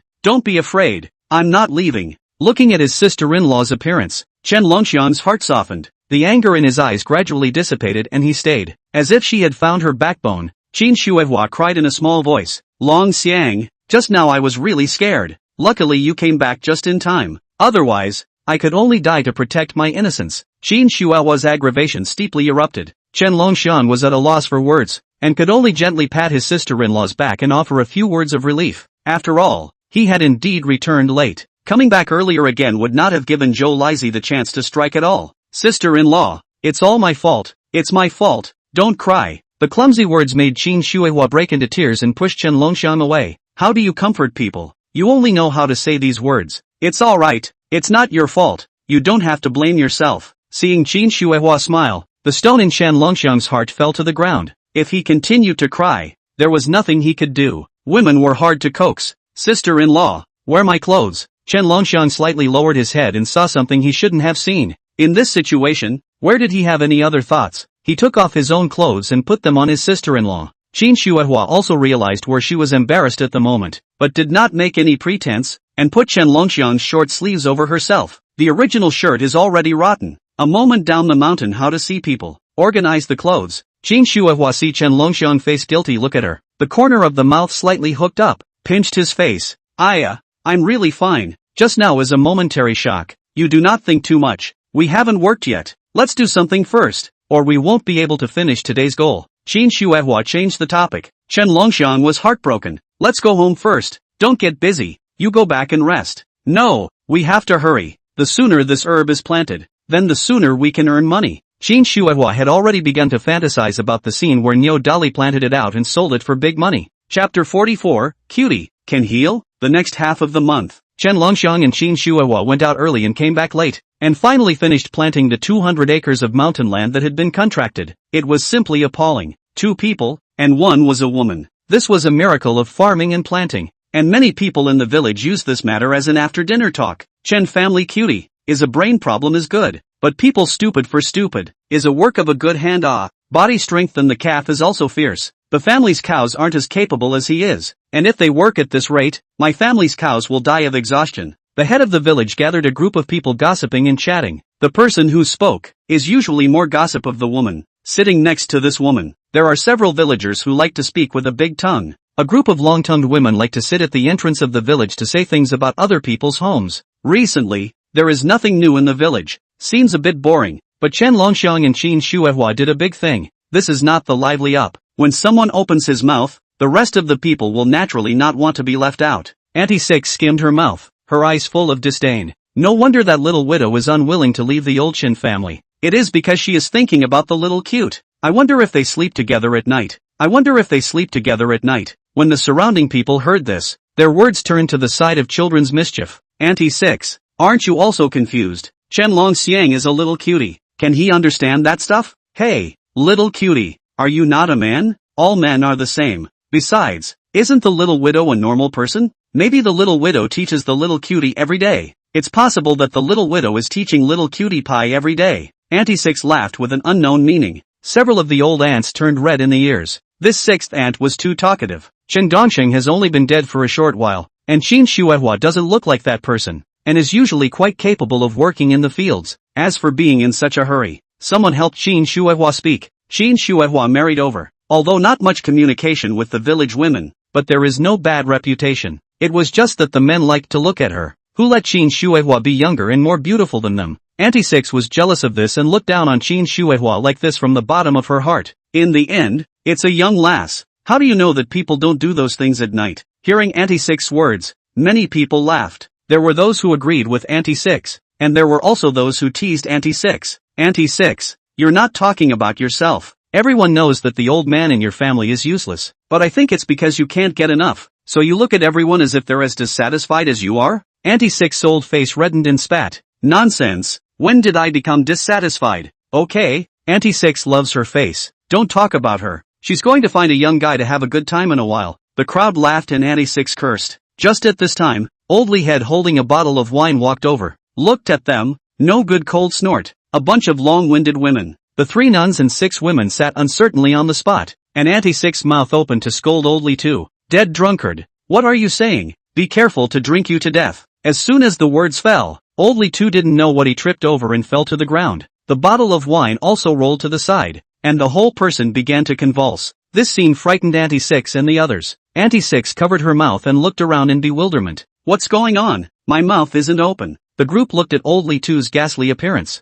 They didn't dare to go forward and backed away. If this was blackmailed, wouldn't it be the end? Sixth aunt, your crow's mouth. Quickly help the person up. Looking like he's going to die. He's even foaming. My God. Someone shouted. Auntie Six treated it as if she couldn't hear. The person had long since stepped aside. None of my business. He fell on his own. Oldly Two's mouth and nose were starting to go askew. Harlequin flowing out along the corners of his mouth. His body kept convulsing with no intention of stopping. Chen Longxiang and Qin Shuehua had come down from Black Wind Mountain and had just returned to the village entrance when they saw Oldly Two's collapsed form. The two threw down the farming tools in their hands and rushed over. What is this? Qin Shuehua didn't dare to touch it. Her hands were in a hurry. Oldly Head cannot hear as if. White eyes are rolled up. But Qin Shuehua was scared. Chen Longxiang glanced at the surrounding people watching the show. His eyes cold, squatted down to help Oldly Head to check his body. Oldly Two has had a stroke. Combining the symptoms, along with the bottle of wine on the side, Chen Longxiang figured out why Oldly Two had a stroke.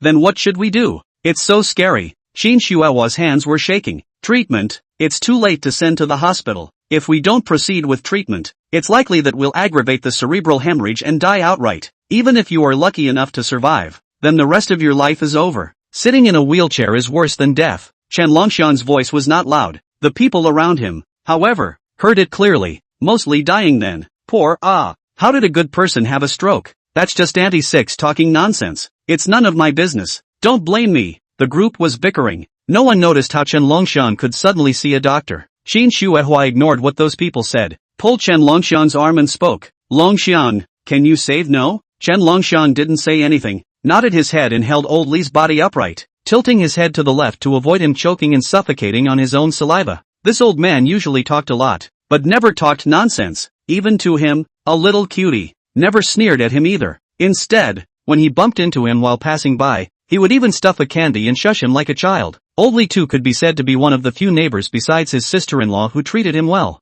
Based on this, Chen Longxiang felt that this person had to be saved. The kindness of a drop of water should be repaid by the spring. When the crowd saw Chen Longxiang take out the silver needle, they suddenly cried out strangely, "This little cutie, what does it want to do? My gosh, is it going to stab Old Li Tu? Looks like acupuncture. This little cutie still has acupuncture?" No one believed it. But look at the needles in Chen Longxiang's hand, not the usual household kind, but thin and soft, just like the kind used by those old Chinese doctors. "Little widow, why don't you stop, little cute? He's going to do something stupid. In a moment, Old Li Tu's life will be lost to him." Auntie Six just said a mouthful and Old Li Tu collapsed, and is now panicking in her heart. If by Chen Longxiang so a mess, originally people can still live, directly no, then when not all have to blame her head to come. Don't argue, Longxiang can heal. Qin Shuehua glared at Auntie Six, telling the group to shut up. However, this sentence made the group confused. What the heck? Little cutie, cure diseases? What kind of foolishness is that to say? It was simply the funniest joke of the year.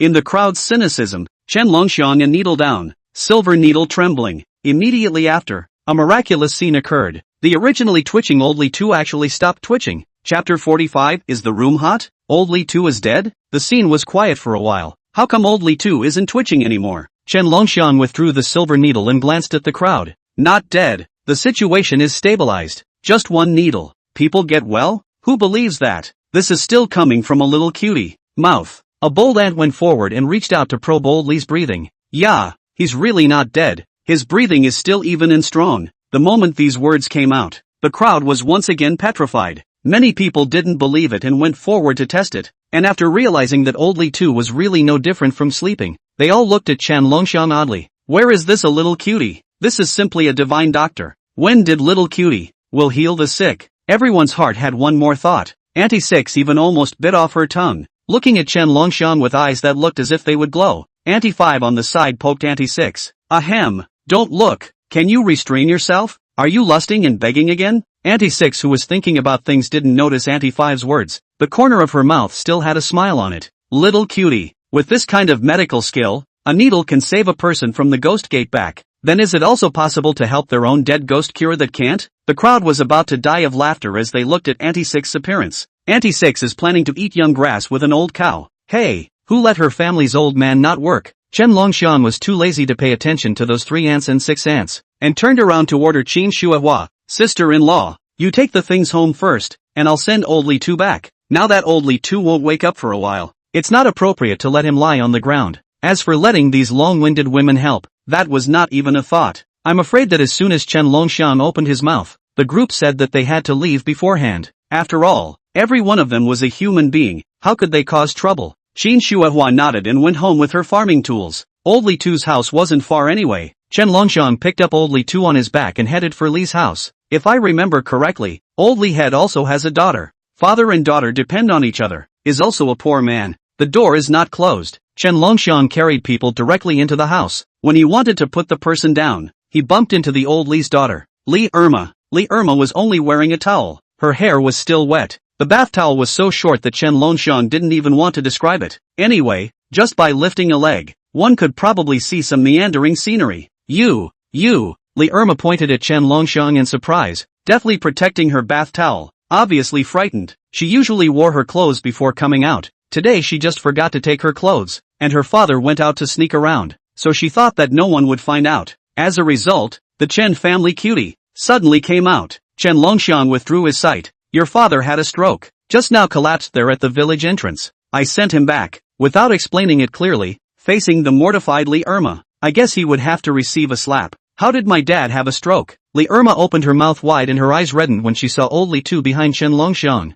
Usually, her own dad went to gossip until late at night. Chen Longxiang wasn't above lying to himself. Don't be in a hurry first. You tell me where to put the people. Chen Longxiang sighed. This Li Irma was still the same as before, panicking when something happened. With Chen Longxiang's words, Li Irma also calmed down, not caring about the embarrassment. She led Chen Longxiang towards Old Li Tu's room. This is my father's room. You put him on the bed. Chen Longxiang did as he was told. Only then did Li Irma take a good look at her own dad's appearance, like he was normally drunk, not like he had a stroke. but instead like he was asleep. How come my dad seems to be fine? It wasn't that she was unfilial, it was that the old man looked normal. The corners of Chen Longxiang's mouth twitched. I've helped Uncle Li with acupuncture. There's no problem for now, just rest well. Also, if you don't want him to have another stroke, you'd better advise him to drink less alcohol. Otherwise this stroke thing, it's easy to relapse. The first time is relatively mild, and if it recurs, then the severity will be twice as severe as the first attack. Li Irma silently listened to Chen Longxiang's words, her little face turning white with fear. Isn't it true that if you don't drink, you'll be fine? Without seeing that scene, by Chen Longxiang's words, Li Irma even brainstormed it herself. When I was a child, I heard that drinking stroke can easily lead to cerebral hemorrhage death. The old drunkard in the next village. Is drinking stroke rescue untimely death? It's hard to say. There is no regularity in strokes. The chances will be greatly reduced if the vices are quit. Chen Longxiang mused. Quite a few diseases are sudden and without much basis. These things he is not talking nonsense. At these words, Li Irma looked at her unconscious old man, her shell teeth lightly biting, a look of hatred. I told him long ago not to drink. He didn't listen. Now well, something happened. I hope he'll learn his lesson when he wakes up. This time, I really thank you. If it wasn't for your help, I guess things would be big. Chen Longxiang looked at Li Irma, who was only draped in a bath towel. His face reddened a great deal. Li Irma was confused when she saw this inexplicable change in Chen Longxiang. Is it hot in the room? Why are your ears all red? Why don't we go out? Chen Longxiang just looked at her and did not speak. Li Irma followed Chen Longxiang's line of sight and looked down. Only then did she realize that she had leaked her spring light, and immediately blushed.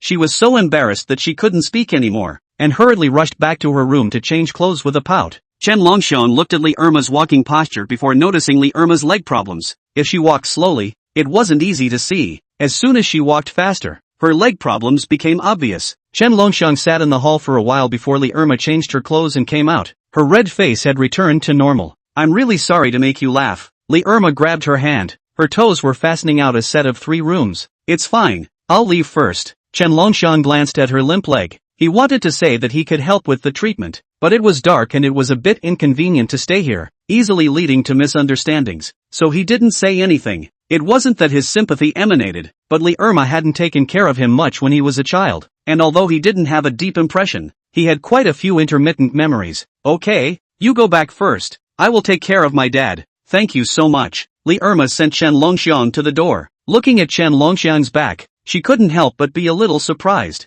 The previous Chen Longxiang was dull and stupid, doing everything half a beat slower, and was always bullied by the other children in the village. She looked at this little cutie. Pity. When she was a child, she even often took Chen Longxiang to swim inside the river, and even changed clothes in front of him. Thinking about it now, Li Irma was too shy to see anyone, and panicked and covered her burning face with her hands. Those memories still came like a tidal wave. Little cute, not stupid anymore. Will still remember those things in the past? Maybe it will be forgotten. Li Irma did not dare to ask. Chapter 46, A Small Request. Chen Longxiang exited the Li family's entrance. He couldn't help but sigh. The neighboring family has a daughter who is growing up. When he was in his teens, he and Li Irma often went to the river to play. He could not swim, so he stood on the bank and watched. Li Irma didn't know how to swim either, but the river wasn't deep and the weather was hot, so she liked to go down to bathe. In the evening, all the children of the families were called back for dinner. They were the only ones left by the river. Li Irma did not avoid him when she changed her clothes,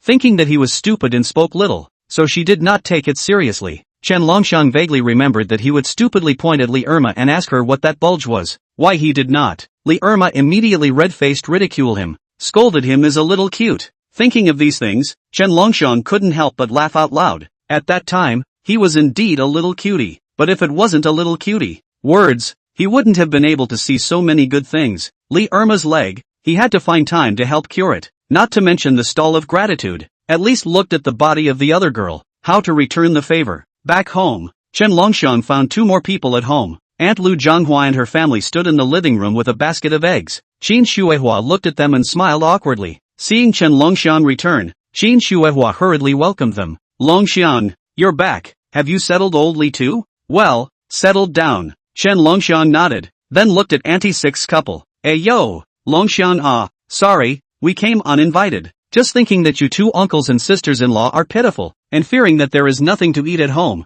we've brought you some eggs. Snowflake, quickly take them, Auntie is tired of carrying them. Auntie Six had a big smile on her face. and put the eggs in her hand into Qin Shuehua's arms. Qin Shuehua did not know what this 6 ant scored selling drugs, do not want to take this egg, but not to take it, but also afraid of falling on the ground fell. This is a waste of had to take over. Seeing this, Auntie Six slammed her palm, quickly put it away. Enough for you guys to eat for a while. See, you guys are skinny, usually don't have much nutrition, right? Qin Shuehua casually placed the eggs on the table, and stiffly went to pour 2 cups of water, handing it to Auntie Six and her husband and wife. Auntie Six, you're really polite. Have a drink of water first, or else the guys will say that they came to my house and couldn't even get a drink of water. Obviously the two sides do not deal with weekdays. This Lu Zhanghua also not less secretly poked the spine, said she is broken shoes. Qin Shuehua also can't figure out what wind Lu Zhanghua is pumping today, or conscience, but the hand does not hit the smiling face, in line with the courtesy of treating others.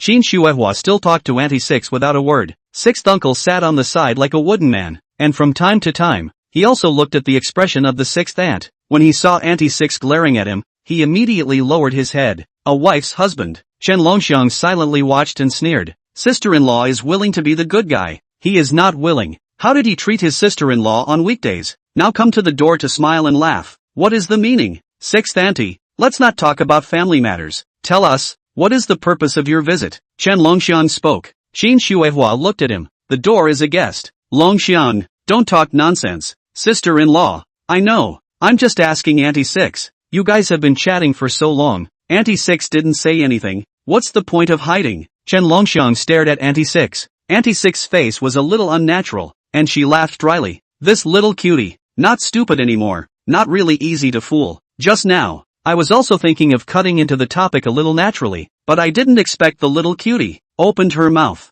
Yo, Longxiang, it's nothing, it's mainly because our couple has something to trouble you. This does not come with eggs. We are all countrymen, although we don't talk much on weekdays, but a village of people, broken bones connected to the root isn't it? It's a nice thing to say. Good one, folks. When you put cold arrows behind your back, why didn't you think of this? Chen Longxiang snorted. There is only one little cutie left in our Chen family. I'm afraid I can't be of much help to Auntie Six. You'd better find someone else to help. As soon as the words were spoken, the temperature in the room plummeted a few degrees. Qin Shuehua also looked at Lu Zhanghua with embarrassment on her face. Oops, how can you talk nonsense? Auntie Six naturally also heard the meaning in Chen Longxiang's words. This is not what she usually say to people. Was poked in the face. She was embarrassed to find a crack in the ground. Chen Longxiang thought that the words have been said to this point. Lu Zhanghua couple should be interested in rolling away. But who knows? Lu Zhanghua himself slapped his mouth. I blame this broken mouth. What nonsense? What little cute? What broken shoes? What's all that about? Your Chen family is out of a miracle, Dr. Na. After the death of Dongsheng, Shuehua even took care of Chen Longxiang without complaint. Where to find such a good girl? Why is my mouth so cheap, Na? This operation is really. Qin Shuehua was dumbfounded. Qin Shuehua was angry, but when she saw Auntie Six hitting herself, her heart softened and she hurriedly grabbed Auntie Six's hand. Stop hitting, Auntie Six. Why are you hitting yourself? I want to beat myself up. Who let me be cheap? Snowflake, you hate me too. Hit me. I only ask you to be generous and forgive me for the mistakes I've made. Saying this, Auntie Six held Qin Shuehua's hand and was about to slap her own face. How could Qin Shuehua dare to do so? She busily drew back her hands and looked at 6th uncle. 6th uncle, don't you stop 6th aunt yet. 6th uncle sat mute to the side, not daring to move until 6th aunt gave him a look. Only then did he stand up and pull his own wife. Don't fight. Say it all. Let's just admit our mistakes. Auntie Six glanced at Chen Longxiang, who was sitting upright, with no intention to speak, and pretended to push her own husband away again. Longxiang and Shuehua haven't forgiven me yet. Don't stop me. This bitter drama simply made Chen Longxiang laugh. Alright, don't fight. There's no use fighting. Sister-in-law, it's very late. See you off. He wanted to say stop acting, but Auntie Six was acting so vigorously, it was better to save face. The acting was clumsy. This, Longxiang, if you don't forgive Auntie today, I won't leave. Saying this, Auntie Six even cried. Qin Shuehua couldn't stand it anymore and pulled Chen Longxiang's hand and patted it. Don't be anxious. After pacifying Chen Longxiang, she looked at Auntie Six again. 6th aunt, tell us, let's see what it is. We'll try to help if we can. Upon hearing this, Auntie Six stopped her tears and hurriedly seized the opportunity. First, she fiercely praised Qin Shuehua. However, noticing that the two people's uncles and sisters-in-law did not buy it at all, but instead looked at her with expressionless faces. In the end, Lu Zhanghua could only open her mouth in embarrassment. Then I'll be honest, my man can't do it. and I would like to ask for some prescriptions from the little divine physician. Chapter 47, Stinky Brother. Sister beat you up. When Chen Longxiang heard half of it, he subconsciously looked over towards his sister-in-law's side, who was coincidentally also looking at him. Under the 4 eyes, his sister-in-law's face reddened. Both of them didn't expect Auntie Six to unashamedly say that her own man couldn't do it. This kind of thing should be put on the thin-skinned women. Probably into the ground will not even say it. When Chen Longxiang saw his sister-in-law's slightly red face, he instantly had the intention to snicker and deliberately asked his sister-in-law, Sister-in-law, you see this? This does not ask okay. Once asked out. Sister-in-law hated to find a crack in the ground on the spot. I don't know. Don't ask me. Qin Shuahua shook her head repeatedly. She didn't want to say anything right now. Chen Longxiang deliberately asked, Sister-in-law, then I won't cure him. The moment these words came out, Lu Zhanghua immediately became anxious. She knew that Qin Shuahua was a soft-hearted one, and the first time she begged her pitifully, Sister Shuahua, Auntie is sorry for something. If you are not relieved, Auntie will let you and Longxiang slap you a few more times until you are relieved. Saying that, she stretched her face over and let it be disposed of. Qin Shuahua looked pleadingly at Chen Longxiang. Although she did not open her mouth, the meaning was there, wanting Chen Longxiang to come to her rescue. We are all neighbors. If because of this small quarrel, in the future Auntie Six outside to slander Chen Longxiang is not good. She herself is nothing. Anyway, she is a widow. The widow's door is more. Even if no one said we'll have some problems. But Chen Longxiang is different. He is the pillar of the family. The future is unlimited. She cannot let Chen Longxiang because of this matter taboo. Chen Longxiang was originally there to poke fun at his sister-in-law, and at this time, seeing the other party's serious expression, he smiled, then looked over towards Auntie Six's 2 families, and said to the mute Uncle Six, lay down on the chair and don't move. I'll take a look for you. Facing outsiders, he wasn't so nice. If it wasn't for his sister-in-law, he wouldn't have given Uncle Six a look. Although Auntie Six's man could not work in that area, but at least he was a man. His self-esteem was still quite strong. At this time was Chen Longxiang's so-called treatment. Heart extremely not taste, but in the way of the 6 ants present, can only will heart depression swallowed,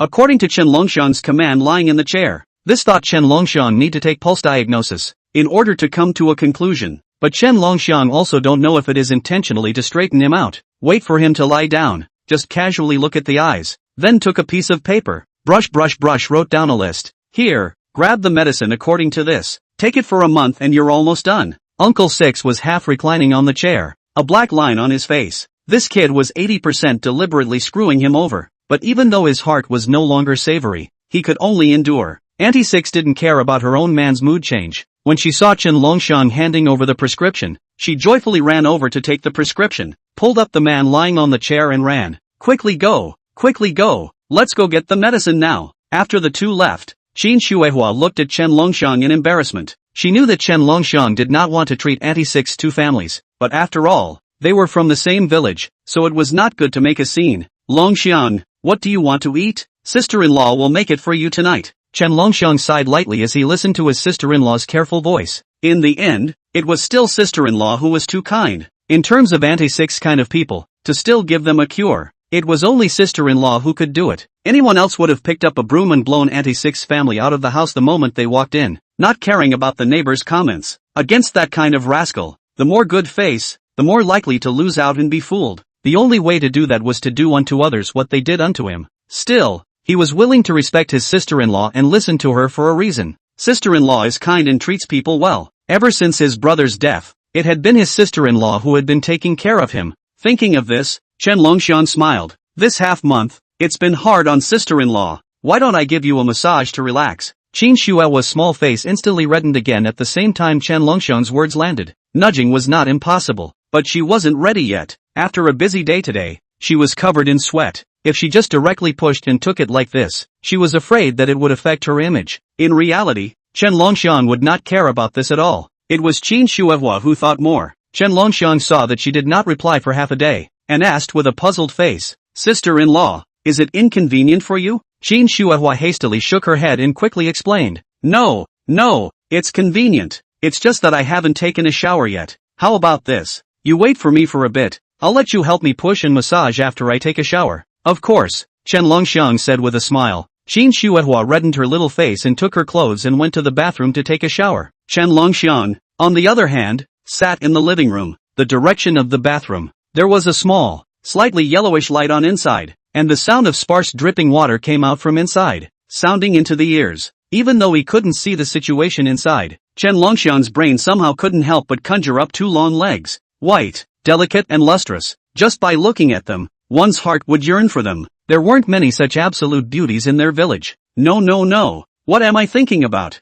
Chen Longxiang realized that he was thinking about the wrong things and hurriedly turned on his cell phone to stop his thoughts. Thinking further, he was afraid that he would not be able to control his desire. After casually flipping through his cell phone, he suddenly found an interesting dynamic. Song Qinglu would occasionally share her mood in QQ space. At this time, Song Cheng Lyric's dynamic appeared on the cell phone page. In a bad mood. Wanting to hit someone. Chen Longxiang didn't think much about it and gave Song Qingyi a like in passing. Just as he finished clicking the like, his cell phone rang. It was a QQ message. Song Cheng Lyric sent him an expression similar to pampering, followed by a message. Stinky brother, sister beat you yo. Chen Longxiang. He was instantly confused. The Song Qinglu in his memory had always been a high and cold goddess image. At this time, she was suddenly pampered. It took him a bit off guard. Chen Longxiang's expression moved slightly, and he also sent Song Qingyi a sentence. Sister, why are you in a bad mood? My younger brother has come to accompany you to relieve your boredom. After sending this sentence, he began to wait for Song Qinglyric to reply. Only after waiting for several minutes,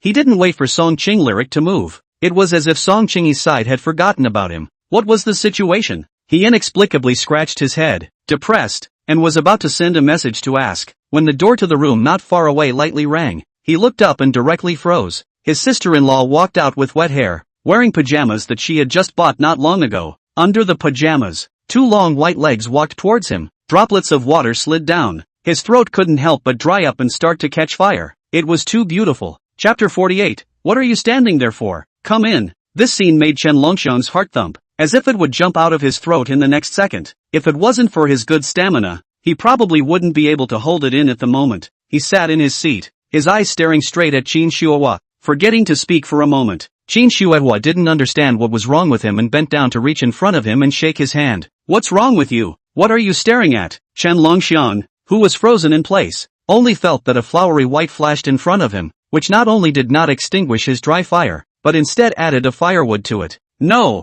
it's fine. I was just thinking about something else. Chen Longxiang coughed lightly, hastily suppressing the dry fire in his heart and explaining in a panic. Qin Shuihua laughed and walked into her bedroom with a red face, sitting on the bed just in time to see him. She saw that Chen Longxiang was still frozen there, not coming in, red-faced and embarrassed. Come in, nerd. Chen Longxiang whooshed and jumped up from his seat, looking at his sister-in-law who was half lying on the bed. He almost couldn't move his feet. With stiff steps, he took one step at a time to his sister-in-law's room. Clang! Lifted his foot to enter and closed the door. Early the next morning, Chen Longxiang woke up in his room, lying on the bed, looking at the ceiling. His mind couldn't help but recall the soulful scene from last night. Those scenes, even after a night had passed, he was still nostalgic beyond measure. Even though he was only giving his sister-in-law a massage, the sound she made was that tantalizing. Even now, that bone-crushing sound still rang in his ears from time to time. It was a pity that not long after he gave his sister-in-law a massage, she comfortably fell asleep,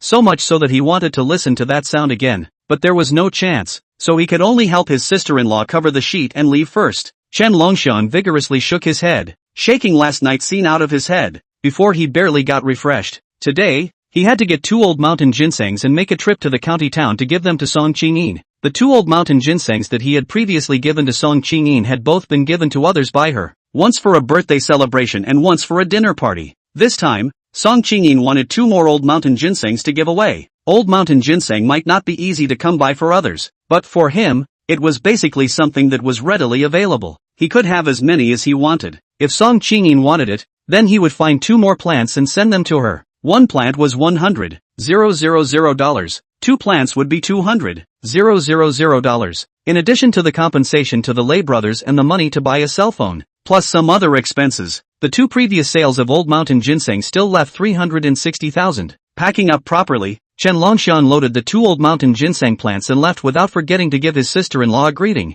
Sister-in-law, I'll go to the county first. I may not be back for lunch, so don't bother making my share. Good, you busy yourself. Qin Shuihua looked at him with a smiling face. Her face was full of blush and her body was permeated with a woman's elegance. The massage last night worked, unblocking her meridians and making her radiant and more feminine today. Whoever took one look at her would be attracted by her alluring charm. Chen Longxiang nodded. 3 hours later, When he arrived at Shijiang County, he went straight to the fragrant man's eye. The manager in charge of reception here had long recognized him. While seeing Chen Longxiang, he immediately ran over. Mr. Chen, you're here. The manager was so polite to Chen Longxiang that he was close to directly offering the other party up. It was important to know that this little guy, who looked rustic and unimpressive, was their boss's honored guest. There was no room for sloppiness. If he offended this little guy, the boss would definitely not be the first to let him go. The boss is waiting for you in the upstairs office. I'll take you there. He attentively led Chen Longxiang to the third floor. Xiang Manjai had a total of 3 floors. The first floor was open dining. The second floor was a private room. And the third floor was Song Qingxin's office resting place. In the office, Song Qingyin was sitting on the boss chair, looking at the scene outside the window. Unlike the previous day's coolness, there was more than a hint of remorse between her brows. What happened last night was still fresh in her mind. Because she drank too much, she actually broke the law and sent Chen Longxiang that kind of expression that looked like a pet expression. Not only that, but also sent an ambiguous message. After sending that, she sobered up then. This was also the reason why she did not reply to Chen Longxiang later. But at that time, her message had already been sent out, and there was no room for recycling, so she could only stare blankly at Chen Longxiang's reply on the screen. How could she be so stupid to such an extent? To whom it was not good to be pampered, but to Chen Longxiang in favor of being pampered. That was a one-track-minded guy. I'm afraid that if he saw it, he would think that he was interested in him. I don't know if that little guy misunderstood. She couldn't help but slap her head and slumped in her chair. Not wanting to do anything. Drinking is a mistake. In the future, she must be careful not to drink so much alcohol again. If she messed up like this one more time, she wouldn't have the face to meet people. Chen Longxiang followed the manager to the third floor. Standing outside the office, through the glass, he could just see Song Qingyin in the office. At this moment, Song Qingyin was standing next to the window, looking down at everything outside the window with elegance. She was wearing a black cheongsam, and the forbidden, lustful color made Song Qingyin look even more sexy and moving. Her long hair was draped over her back waist, and under the floating breeze, it was constantly fluttering, seemingly showing off her enchanting figure. Seeing such an appearance of Song Qingxiang, Chen Longxiang was dumbfounded at that moment. By the time he reacted, Song Qingxin had already appeared in front of him, holding her arms and leaning against the doorway, looking at him indifferently. Coming. A voice that had no ripples or ebb and flow resounded beside Chen Longxiang's ears. The latter snapped back to his senses and raised his head just in time to meet Song Qingxin's eyes that were like ink paintings. Chen Longxiang snapped back to his senses, realizing that he had surprised Song Qingyi and was embarrassed. I came to deliver the old mountain ginseng, he explained in a panic. Song Qingxin turned around,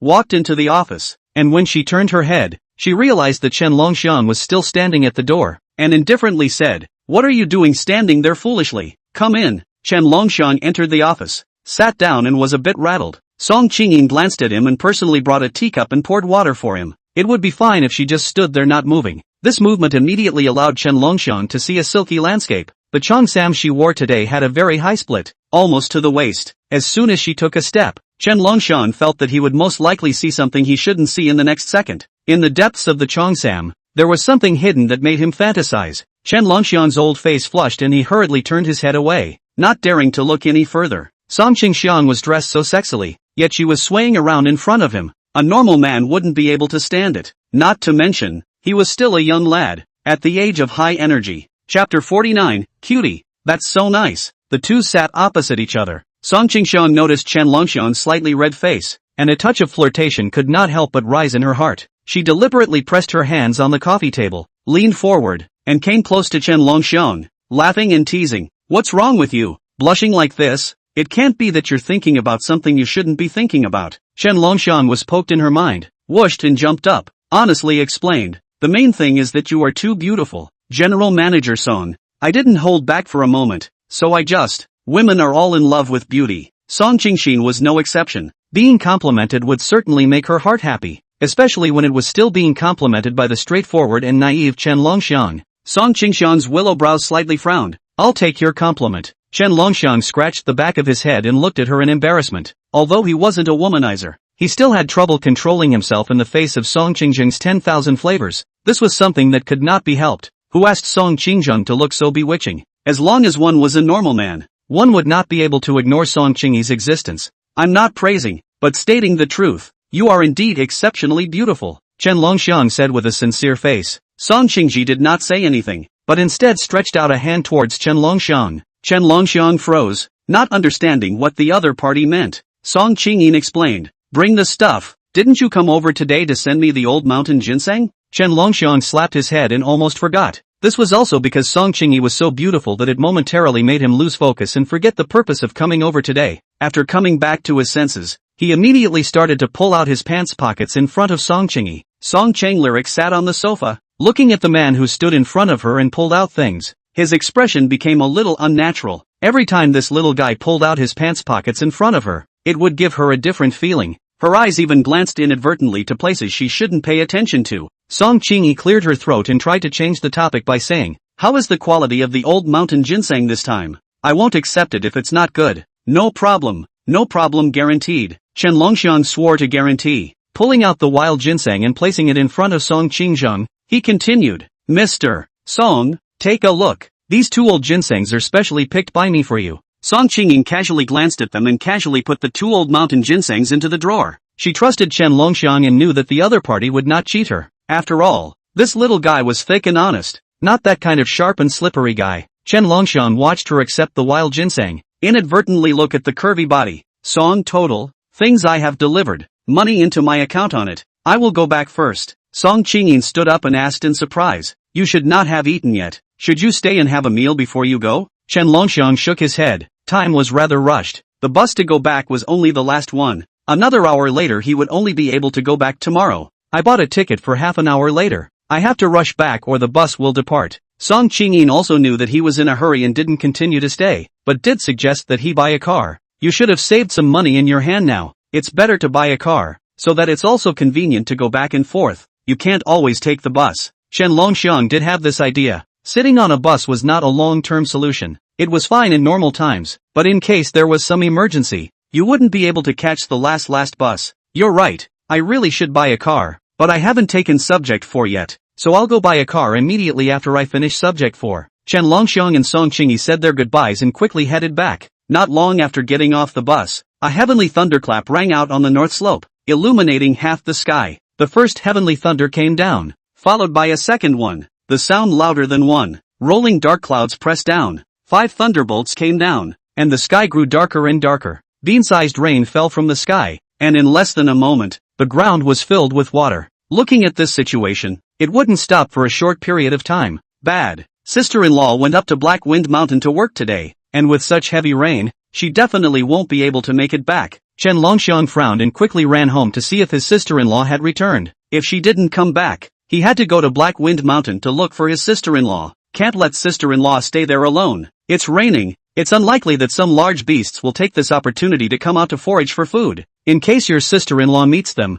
it will be dangerous. Back home, the door is locked. Sister-in-law is not at home. Chen Longxiang did not dare to be slow, quickly took out his cell phone to call his sister-in-law. Want to ask his sister-in-law where exactly, so that he can go over to pick up, but the phone is through. But no one answered. Sister-in-law's cell phone rang non-stop in the room. Taking out the key and opening the door to the room, the cell phone was lying quietly on the bed. Sister-in-law forgot her cell phone. Chen Longxiang frowned and looked out the window. The sky was getting darker and darker. The rain not only did not have a tendency to stop, but instead it was getting bigger and bigger. According to the way this rain continues, there might even be mudslides or landslides on the mountain. Sister-in-law was alone in Black Wind Mountain. She might encounter trouble. Thinking of this, Chen Longxiang's heart was burning with anxiety. He didn't dare to stay any longer and quickly grabbed his umbrella and rushed towards Black Wind Mountain. Sister-in-law had better be fine. If anything happens, he will never be able to forgive himself for the rest of his life. Chen Longxiang rushed out of the house at the same time.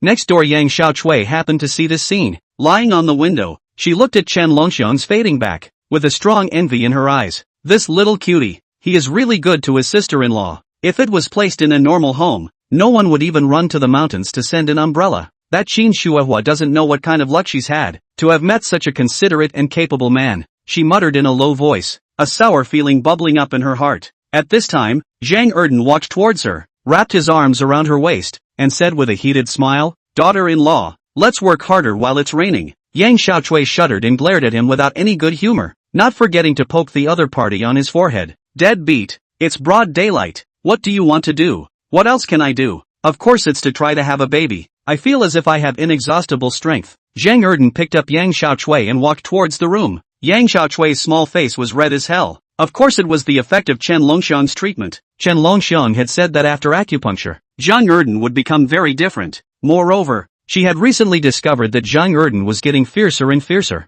Zhang Erden threw her onto the bed and bullied her. Yang Xiaochui kicked him and angrily nuzzled towards the door. Dead look. What's the monkey rush? It's still open. Zhang Erden shook his head, not intending to close it. Yang Xiaochui pushed him and stood up with a small red face to take the initiative to close the door. Then came in front of Zhang Erden, chirping and rebuking. It's just closing a door. It's not delaying anything. You, don't talk nonsense. It's important to do the job. Before she could finish her latter words, she was pulled onto the bed by Zhang Erden. Chapter 50, on the Black Wind Mountain. In the midst of a catastrophe. On Black Wind Mountain, Qin Shuihua hid in a small cave to escape the rain. The downpour was too sudden, so much so that before she could react, the rainwater hit her body in large chunks. The cave is far away, all the way jogging over, and when she came to the cave, the rainwater has completely soaked her clothes. It was only 6 or 7 o'clock in the afternoon, and according to the usual time, the sky was not really dark yet, but because of a heavy rainstorm, the sky was dark and scary,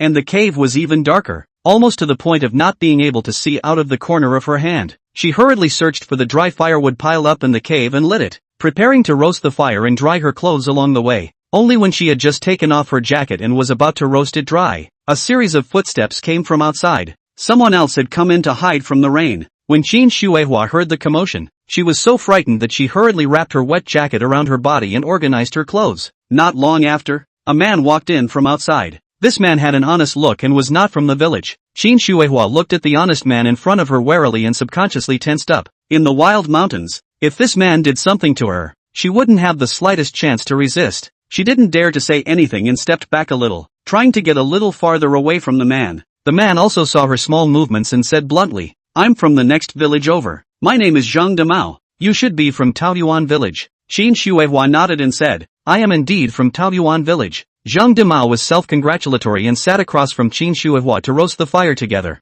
I heard that someone dug out old mountain ginseng in Black Wind Mountain, so I came over today to try my luck, but I didn't realize that it suddenly started raining heavily. As a result, not to mention the old mountain ginseng, I didn't even touch the old mountain ginseng's whiskers. Now that it's raining so heavily outside, I don't know if there will be landslides, and it's very dangerous to walk at night, so I can only hide here for a while from the rain. He took the initiative to introduce his purpose of coming to Black Wind Mountain. Qin Shuihua carefully sized up Zhang Damao and realized that the other party didn't seem to have any malicious intent, which made her breathe a sigh of relief. Her vigilance gradually relaxed and she no longer strained her nerves. This rain is indeed quite heavy, and I don't know when it will stop. She sighed. Longxiang should be back by now. If he saw that he wasn't home, he would definitely have to be anxious. By the way, I still don't know what your name is, Zhang Damao asked. Qin Shuihua, because she was no longer wary of Zhang Damao, did not hide it at this time when she heard the other party ask, I am Qin Shuihua. Zhang Damao's mind stirred when he heard the other party's name.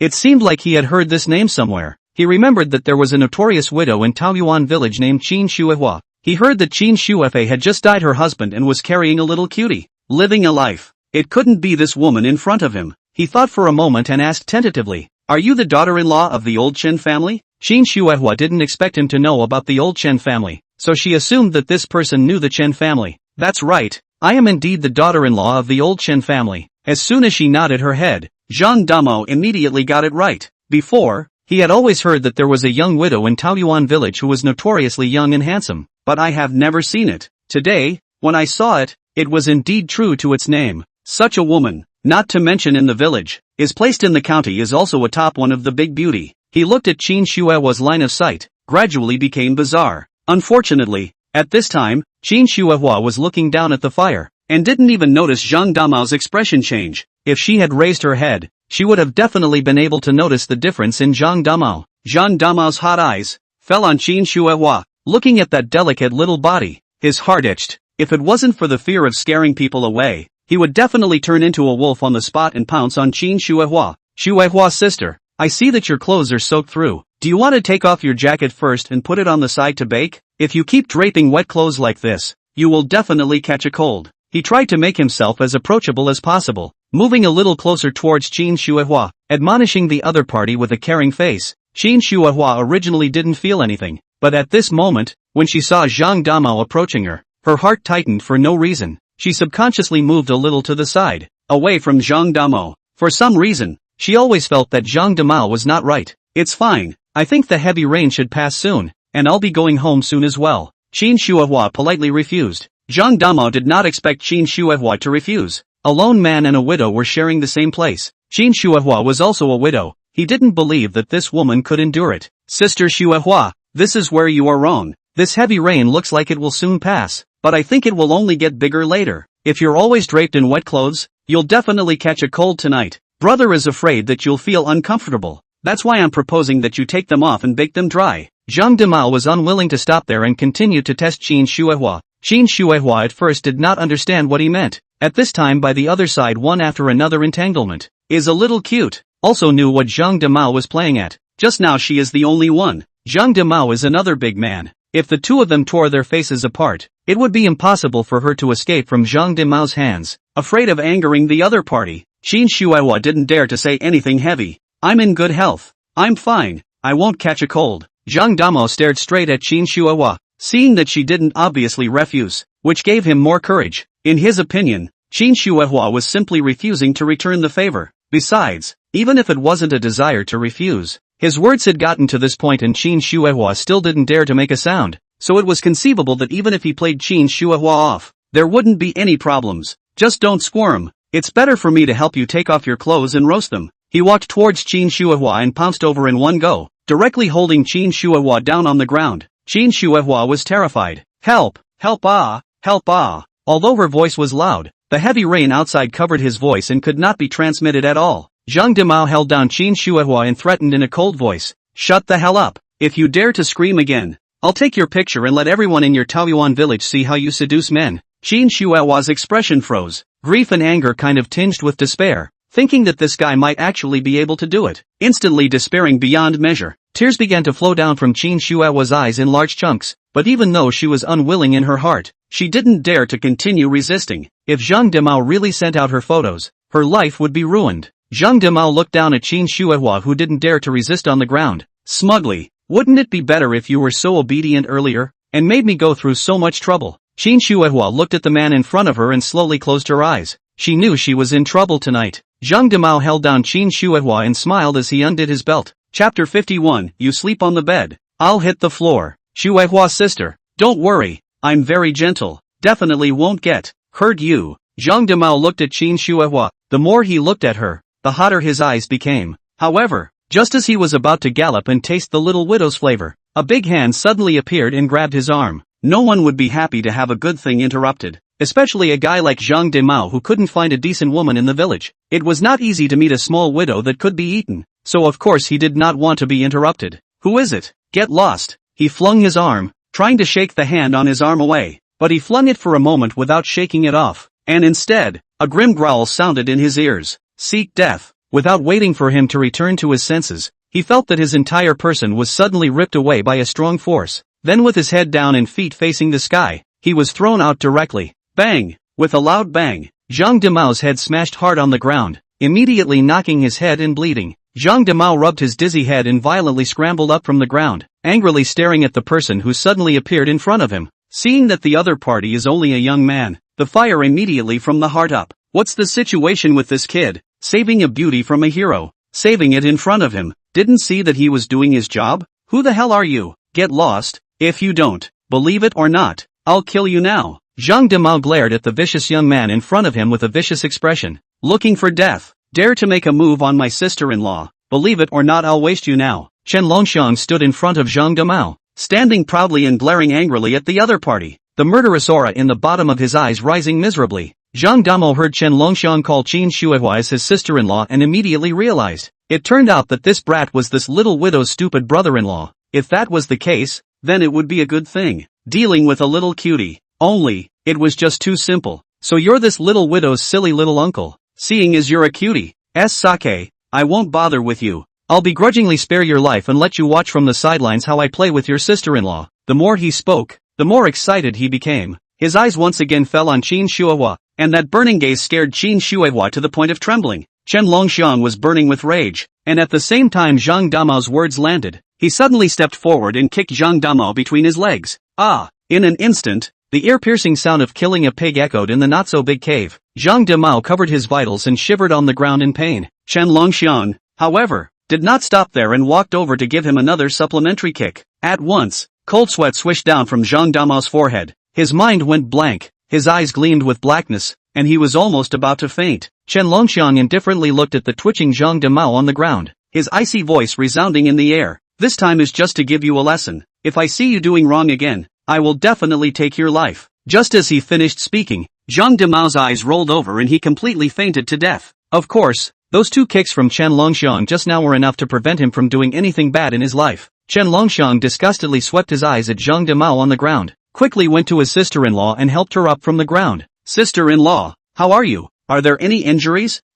His face was full of concern. He was afraid that his sister-in-law had been humiliated by the bastard. But before he could finish his words, Qin Shuehua instantly jumped into his arms. Fortunately you came. Fortunately you arrived in time. Otherwise I wouldn't have the face to live. Qin Shuehua's tears wet his chest. Chen Longxiang just wanted to comfort him with a few words, but he realized that his sister-in-law had become disoriented and her body had gone soft. He hurriedly wrapped his arms around his sister-in-law, and also at that moment, he realized that his sister-in-law's forehead was burning hot. Sister-in-law had a fever. Sister-in-law, bear with me a little longer. I'll take you home right away. Chen Longxiang didn't dare to delay, and hurriedly carried his sister-in-law and rushed down the mountain. Back at home, he first let his sister-in-law change into clean clothes and gave her a bowl of ginger soup. How is sister-in-law? Are you still having a hard time? He touched his sister-in-law's forehead, which was still hot. Qin Shuehua shook her head and whispered, "It's much better." Her voice was hoarse, and after she finished, she coughed a few times. Sister-in-law had caught a cold from the rain, and all of a sudden, she looked like she was very sick. Although her sister-in-law had previously eaten bodhi fruit to improve her physique, she couldn't help that her physique itself was on the weak side. Even if it improved, it was only a little better than before. However, it was still far worse than the others. Fortunately, with Chen Longxiang taking care of her, it didn't take long for her sister-in-law's fever to subside, but she was still a bit weak. Sister-in-law, if you feel bad anywhere, just give me a word, but don't bear it yourself. I know. Qin Shuehua nodded weakly. In the middle of the night, the rain, which had just stopped for an hour, began to fall again. The house was in disrepair, especially this room of his sister-in-law's. The tiles on the roof were slightly broken, causing heavy rain outside and light rain inside. Chen Longxiang had not stayed in his sister-in-law's room on rainy days in the past and did not know this. At this moment, he watched the water dripping in the room, even dripping onto the bed, and his heart was twitching. Sister-in-law married to their Chen family did not enjoy a day of good life, but their family dragged sister-in-law. Chen Longxiang looked determined and secretly vowed that he would take good care of his sister-in-law in the future, and could not let her suffer anymore. Sister-in-law had been kind to their family, he had to repay. Sister-in-law, this house of yours is leaking, why don't we do this? You go to sleep in my house first, lest you stay in this house and aggravate your cold. Qin Shuehua wanted to refuse, but Chen Longxiang directly picked her up. Qin Shuehua could only swallow her words back into her stomach and quickly went to the next room. Chen Longxiang placed her on his bed. Sister-in-law, tonight you sleep on the bed. I'll hit the floor, Chen Longxiang said, and then in the cabinet, he took out the bedding and prepared to hit the floor. Qin Shuehua lay on the bed, moved to the side, patted the side of the bed and said, "You'd better not sleep on the ground. It's raining tonight, the ground is very damp. This way, you sleep on the side. If you are afraid that something will happen, then I will put a pillow in the center." She took the pillow and placed it in the middle of the bed, just enough to be able to separate the two. Chen Longxiang turned his head to look at his sister-in-law, and with his 4 eyes facing each other, his heart couldn't help but give birth to a ripple, but he didn't refuse. With a pillow between them, the two of them each slept on one side, but they could hear each other's heartbeats. Since he woke up, Chen Longxiang has never been this close to his sister-in-law. Sister-in-law sleeping next to him, a fragrance of orchids, cannot stop from sister-in-law's side over, into his nostrils. Just when he was lost in thought, rumble, a thunderclap suddenly resounded outside. The sleeping Qin Shuehua shivered and actually crossed over the pillow, shrinking into Chen Longxiang's arms. Chen Longxiang was stunned, looked down and saw that his sister-in-law was sleeping soundly and did not disturb. Smelling the faint body fragrance, he slowly closed his eyes. At this moment, he was happy, without any distractions in his heart. At this time, Qin Shuehua came out with a sentence. Longxiang, in the future, don't call me sister-in-law, call me by my name, or call me sister is fine, always shouting sister-in-law. In the future if the two of them are together. At night he shouted sister-in-law, got the energy. Thinking of that picture, Qin Shuahua more or less felt a little awkward. Chapter 52, to buy clothes for Sister Snowflake, County People's Hospital. An old man frowned as he sat on the hospital bed, looking down at his cell phone from time to time, seemingly waiting for news. His mouth also murmured, "Why hasn't the call come yet?" The little nurse in the room was surprised to see the old man looking like this. "Old Mr. Zhao, you're almost discharged from the hospital. Why are you still worried?" Zhao Tianmin glanced at the little nurse and sighed. "It's not because the gang under my hand is too useless. It's been half a month and they still haven't found my savior." Not bad. This old man was none other than Zhao Tianmin, who Chen Longxiang had saved his life in passing last time, when Zhao Tianmin's hypoglycemia suddenly broke out. And it was very serious. If not for that little friend with excellent medical skills, he was afraid that he would be in big trouble. He, Zhao Tianmin, had always been grateful. Not to mention that young man, young but with such excellent medical skills, the future is by no means a pool of things. If they were to befriend him now, it might still be a great fortune for their Zhao family. It was a pity that after searching for so many days, the shadow of his savior was nowhere to be found, which made him wish to scold the gang under his hand. Mentioning this lifesaver, the little nurse also remembered the situation at that time. At that time, Zhao Tianmin was in an emergency situation, and fortunately, someone had helped Zhao Tianmin stabilize his condition in time, giving them the time to give the hospital first aid. Otherwise, Zhao Tianmin wouldn't have been able to escape from Hades even if he had great luck. Old Mr. Zhao, you don't have to say it. The medical skills of that life-saving benefactor of yours are indeed formidable. The little nurse couldn't help but utter an exclamation, and at the same time, her heart was eager to meet this divine doctor. Zhao Tianmin thought deeply of the little nurse's words. His mind couldn't help but recall the young man's appearance at that time, simple and honest, with clear and godly eyes, completely unlike those juniors he had seen, who were all cunning and abnormal. The slightest bit of inattention would result in the other party knocking the bones and sucking the marrow. Zhao Tianmin's gaze flickered slightly. I just don't know if I can find this savior. If I can find him, I will definitely thank him in person. Moreover, I see that the age of the savior seems to be about the same as that granddaughter of my family. If I can, I might even get a granddaughter-in-law. The little nurse was shocked as she listened to Zhao Tianmin's words. Zhao family's granddaughter-in-law. This was equivalent to having one foot in heaven, struggling for more than 30 years less. As such, the little nurse was even more curious about this divine doctor. Old Mr. Zhao, what you said makes me want to meet your life-saving benefactor. While the two were talking, a panting Hanyu rushed in from outside. Seeing the Hanyu, Zhao Tianmin's brows couldn't help but frown. This Hanyu was Zhao Tianmin's driver and also the person in charge, Su Kai, who Zhao Tianmin had specially sent out to find his savior. Zhao Tianmin asked, "Did you find the person?" When Su Kai heard this, the expression on his face stiffened and froze.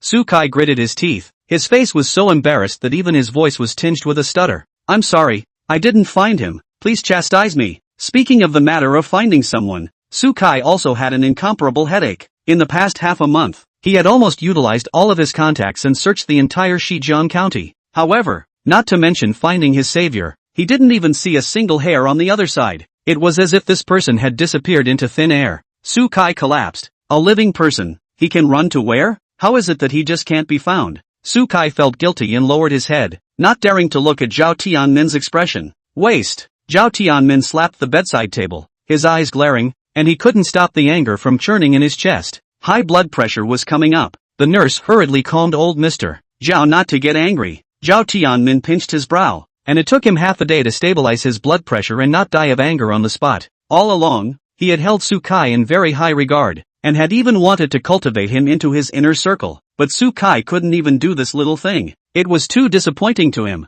"Tell me yourself, what's the use of me wanting you people? You can't even find someone. You're too useless." Zhao Tianmin pointed at Su Kai, his tone stern and full of hatred. Even though Su Kai lowered his head, his guilt was overwhelming, but there was nothing he could do. It wasn't that he wasn't doing his best, but he simply couldn't find it. He then almost turned the entire Shijiang county over, but he just couldn't find it. Maybe the person came down from the countryside and just happened to enter the city. The little nurse's voice rang out from the side. The two heard the commotion and looked at the little nurse at the same time. The latter noticed the two's line of sight, pursed her lips, and scrunched her neck a bit, obviously startled. "What you said makes sense," Zhao Tianmin said excitedly. The little nurse didn't expect her words to really be heard by Zhao Tianmin, so she hurriedly added, "Although the words are true, but because of this, it's even harder to find in a sea of people. As far as I know, some villages are very remote, and I don't even know where some of them are, let alone what to look for." When Zhao Tianmin heard the little nurse's words,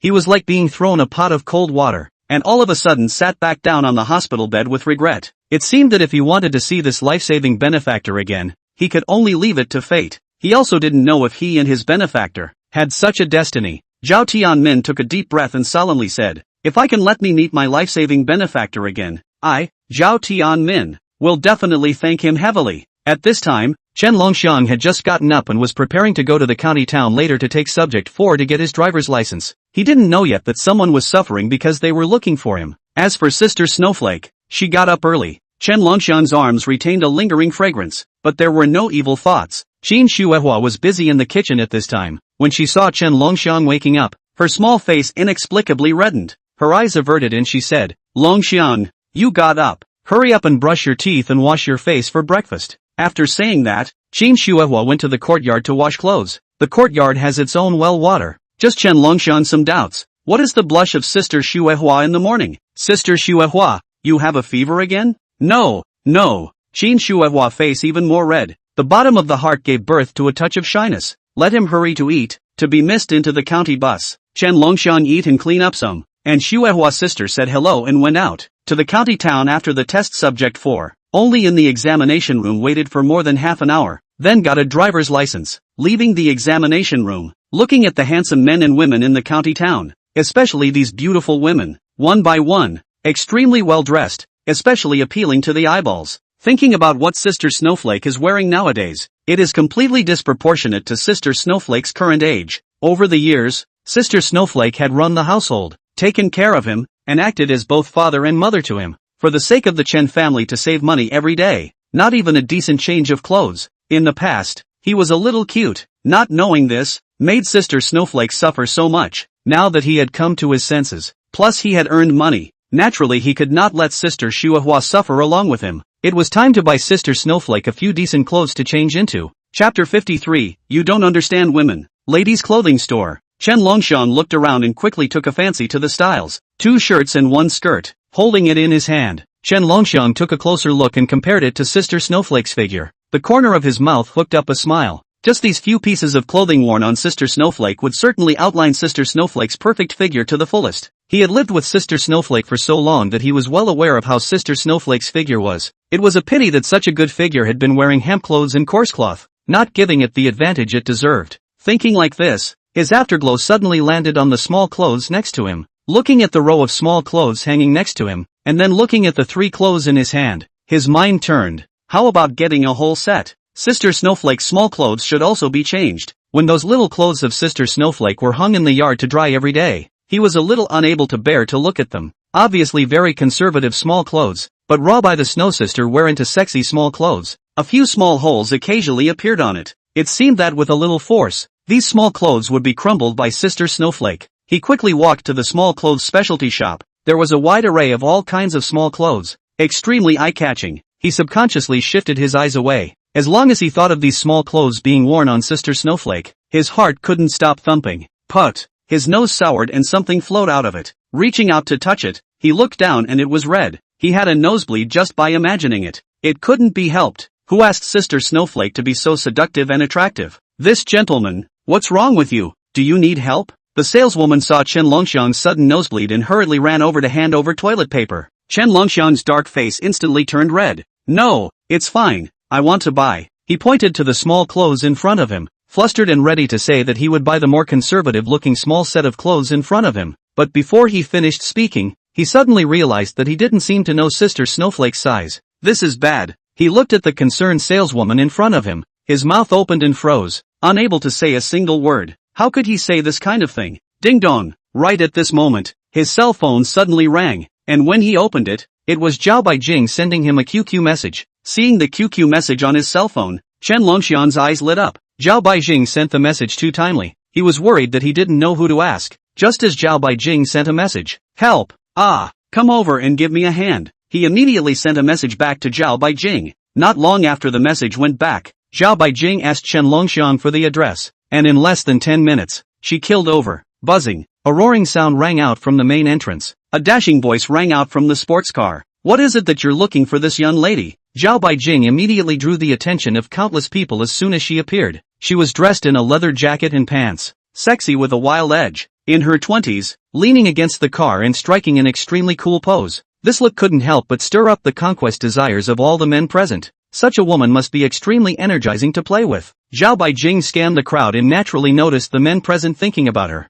so full of primal desire that they were close to confessing to her in public. However, she had already seen this kind of scene before, and didn't care what other people thought of her at all. Greeting the attention of the crowd, she walked straight forward to Chen Longxiang. Say, what is it? He raised an eyebrow at Chen Longxiang, a tantalizing luster flashing in his eyes. This appearance fell in the eyes of the other men, provoking their envy and jealousy towards Chen Longxiang. Why? This kid with his unimpressive appearance could get the favor of such a beautiful woman. They, on the other hand, didn't even get a single look of charity from the other party. Chen Longxiang naturally noticed the expressions of the crowd, but he didn't pay any attention to it. Right now, all he could think about was asking Zhao Baijing to help him pick out small clothes for Sister Xuehua. Help me look at these small clothes. Which ones are appropriate for me to buy? In his haste he didn't specifically say who he was buying for. He only said that he wanted to buy them, and Zhao Baijing listened to him. The whole person was stunned, looking at Chen Longxiang in front of him, and then looking at the small clothes hanging next to him. Her expression was as odd as it could be. Chen Longxiang was a little uncomfortable being stared at by such an odd look from her. Frowning, what's wrong? Is there something wrong? Zhao Baijing rubbed her nose and whispered in surprise. Hey, Chen Longxiang, are your hobbies so perverted? Even if you buy these little clothes, you can't wear them. You have to buy the special edition. Chen Longxiang's eyelids twitched and shook after she finished speaking. Speechless. Did he look so much like a pervert? This woman's eyes were also too bad. You're overthinking it. This is for a woman, but I don't know the size, so I can only ask you. I don't have that kind of strange hobby. Don't put it on my body. I'm a decent person. Zhao Baijing looked meaningfully at Chen Longxiang with an expression of I don't believe it. Chen Longxiang depressedly said, forget it if you don't help. I'll help. I'll help. Why don't I help? Zhao Baijing laughed, then added, this is not easy to do. You tell me, how old is she roughly? I'll help you pick. Chen Longxiang thought for a moment and gestured at Zhao Baijing. His palm opened wide. It's about this big. Zhao Baijing looked at his gesture and stared at him with wide eyes, full of disbelief. You're teasing me. Is it that exaggerated? Chen Longxiang nodded at her seriously. There was no need for him to lie to Zhao Baijing. It was indeed that big. Zhao Baijing hesitantly looked at Chen Longxiang and saw that he didn't seem to be exaggerating before she swallowed her saliva and recognized reality. There were indeed women that big. Is it possible to find such a size? Chen Longxiang looked at her strangely inept expression and asked in surprise. It couldn't be that there wasn't such a size, right? Zhao Baijing didn't reply to him and turned to the saleswoman. Take a D size for him. Chen Longxiang picked either white or pink, basically conservative. After all, the small clothes that Sister Snowflake bought were all of this type. As a result, Zhao Baijing actually picked a black one for him, and it was also one with lace. Chen Longxiang looked at the small clothes handed in front of him and his old face blushed. What's wrong? Zhao Baijing looked at him suspiciously. Chen Longxiang painstakingly averted his eyes from it, then stammered, isn't it too fancy? Zhao Baijing gave him a blank stare, and took the initiative to take the small clothes that the saleswoman handed over and stuffed them into Chen Longxiang's arms. You don't understand women. Chen Longxiang was coldly stuffed with a small piece of clothing, only to feel hot, and almost didn't throw the small piece of clothing out. Zhao Baijing affirmed, take it back. No matter how old she is, I guarantee she'll like it. Chapter 54, you're still up to something? Really? Chen Longxiang looked at Zhao Baijing, who had a certain expression on her face. Willing to believe it, he packed up and paid. Zhao Baijing was a little curious as to what kind of person could make a big straight man like Chen Longxiang do this. Of course, Chen Longxiang didn't tell her. Let her guess. Leaving the boutique ladies' clothing store, Chen Longxiang was just about to get on the return car when he was stopped by Zhao Baijing. Zhao Baijing held her arms and looked at him with a smirk on her face. Chen Longxiang inexplicably said, you have something else? Zhao Baijing looked Chen Longxiang up and down, then raised an eyebrow and said, I did you such a big favor. Is it your turn to do me a favor this time? Chen Longxiang hesitated for a moment and opened his mouth. Then you say what favor you need me to do. If I can do it, I'll definitely try to help you accomplish it. After all, she did give herself a huge favor. Without Zhao Baijing, he would have had to make a fool of himself at the clothing store today. Zhao Baijing said, I have a racing competition tonight. You help me out. The corner of Chen Longxiang's mouth pulled. Zhao Baijing was joking with him. His driver's license had only just arrived, and Zhao Baijing was asking him to go play drag racing. Wasn't this teasing him? You're joking with me, right? I just took my Subject 4 test today and you're letting me give you a hand in a drag race? Zhao Baijing was not amused. Ever since she had seen the drifting technique he pulled off when practicing, She knew that even though this guy was clearly just a rookie who had just gotten his driver's license, his car skills were definitely not much worse than those so-called car gods who played with cars. I believe in your skills. Chen Longxiang shook his head repeatedly, expressing his refusal, and his attitude was resolute. He wouldn't agree to help Zhao Baijing participate in any competition no matter what he said. If something went wrong, he couldn't afford the responsibility. Zhao Baijing also knew Chen Longxiang's temperament. If she casually said a few words, Chen Longxiang would definitely not agree. So she took a step forward and grabbed Chen Longxiang's arm, looking at the other party pitifully. Just promise me. Okay, okay, okay. Chen Longxiang looked at Zhao Baijing's pitiful little appearance. Okay, okay, quickly let go. I agree, not okay? Chen Longxiang helplessly agreed. Men and women do not kiss. This girl on the street holding his arm like this to be pampered. There is a loss of etiquette. Seeing Chen Longxiang agree, Zhao Baijing immediately resumed the lonely and arrogant appearance of a young lady. Zhao Baijing snorted coldly, arrogantly said, "Humph, small, this lady still cannot pinch you?" Chen Longxiang was speechless for a while. It looked like his heart was too soft. Had I known, I shouldn't have promised this woman. Just since he had already agreed, he couldn't afford to refuse. He could only let Zhao Baijing be pleased for the time being. Also at this time, ding bell, a cell phone rang. It was Zhao Baijing's cell phone. She answered her cell phone, and before she could speak, her face changed, just by looking at her expression. Chen Longxiang already knew that this woman was in trouble again, only to see Zhao Baijing's small face with a sad face. She continued the call, seemingly being scolded. When Zhao Baijing hung up the phone, he casually asked, "What's wrong?" Zhao Baijing didn't answer. Her eyes fell on Chen Longxiang, and suddenly the corners of her mouth rose, pulling out a sweet smile. Chen Longxiang couldn't help but take a step backward. Zhao Baijing smiled so strangely, definitely not holding her farts. "You can do me one more small favor." "Ha?" Chen Longxiang was confused and looked at her inexplicably. Zhao Baijing didn't give him a chance to refuse and directly pulled him into the car. Chen Longxiang sat in the passenger side and said breathlessly, "What is it? You say it instead." Zhao Baijing smiled and said, "My grandpa wants to meet my boyfriend. From now on, you are my boyfriend. You have to accompany me to meet my grandpa." "What?" Chen Longxiang was directly stunned. "No, absolutely not. When did I become your boyfriend?" As he said that, he wanted to get out of the car, but the car door had already been unlocked by Zhao Baijing at this time, so no matter how Chen Longxiang pulled, he couldn't get out of the car. Zhao Baijing held her arms, smilingly looking at Chen Longxiang struggling. "After getting on sister's thief ship, how can I let you run away like this?" Chen Longxiang sighed at Zhao Baijing's smug look and resigned himself to his fate. It was useless to say anything now. Zhao Baijing definitely wouldn't let him off easily. One could only listen to God's fate.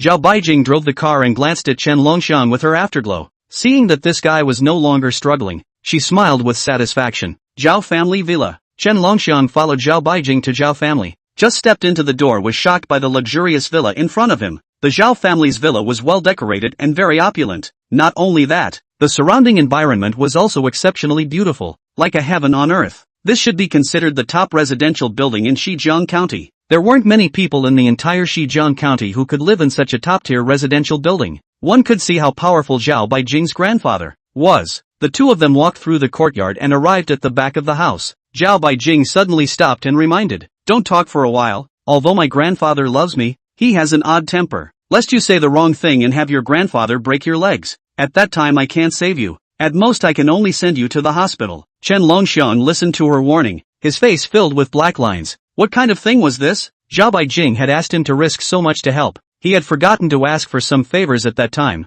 And now, it was a loss. Chen Longxiang turned around and wanted to leave. This kind of dragon pool and tiger's den was better for a little old man like him to avoid. Zhao Baijing noticed Chen Longxiang's movements and hurriedly went forward to put her arm around the other party. Zhao Baijing raised her small mouth and pouted. "You just help me, okay?" Chen Longxiang's head turned away. "Not to look at her pitiful little appearance," said the sky. "Also do not agree." Zhao Baijing see him not into the salt, hold Chen Longxiang head, 4 eyes relative. She stared straight at Chen Longxiang, blinked at the other party, and whispered, "As long as you help me muddle through, I can fulfill a request. Any request will do. There is only one chance. If you miss it, you won't get this chance next time." Chen Longxiang looked Zhao Baijing up and down a few times. Only then did he realize that the girl in front of him was actually quite good looking. Chen Longxiang then reluctantly agreed. "Good. A promise is a promise. This is what you said. Don't back out at that time." Of course, he has not figured Zhao Baijing. It was just to see that she was really pitiful. Chen Longxiang touched the back of his head and couldn't help but sigh.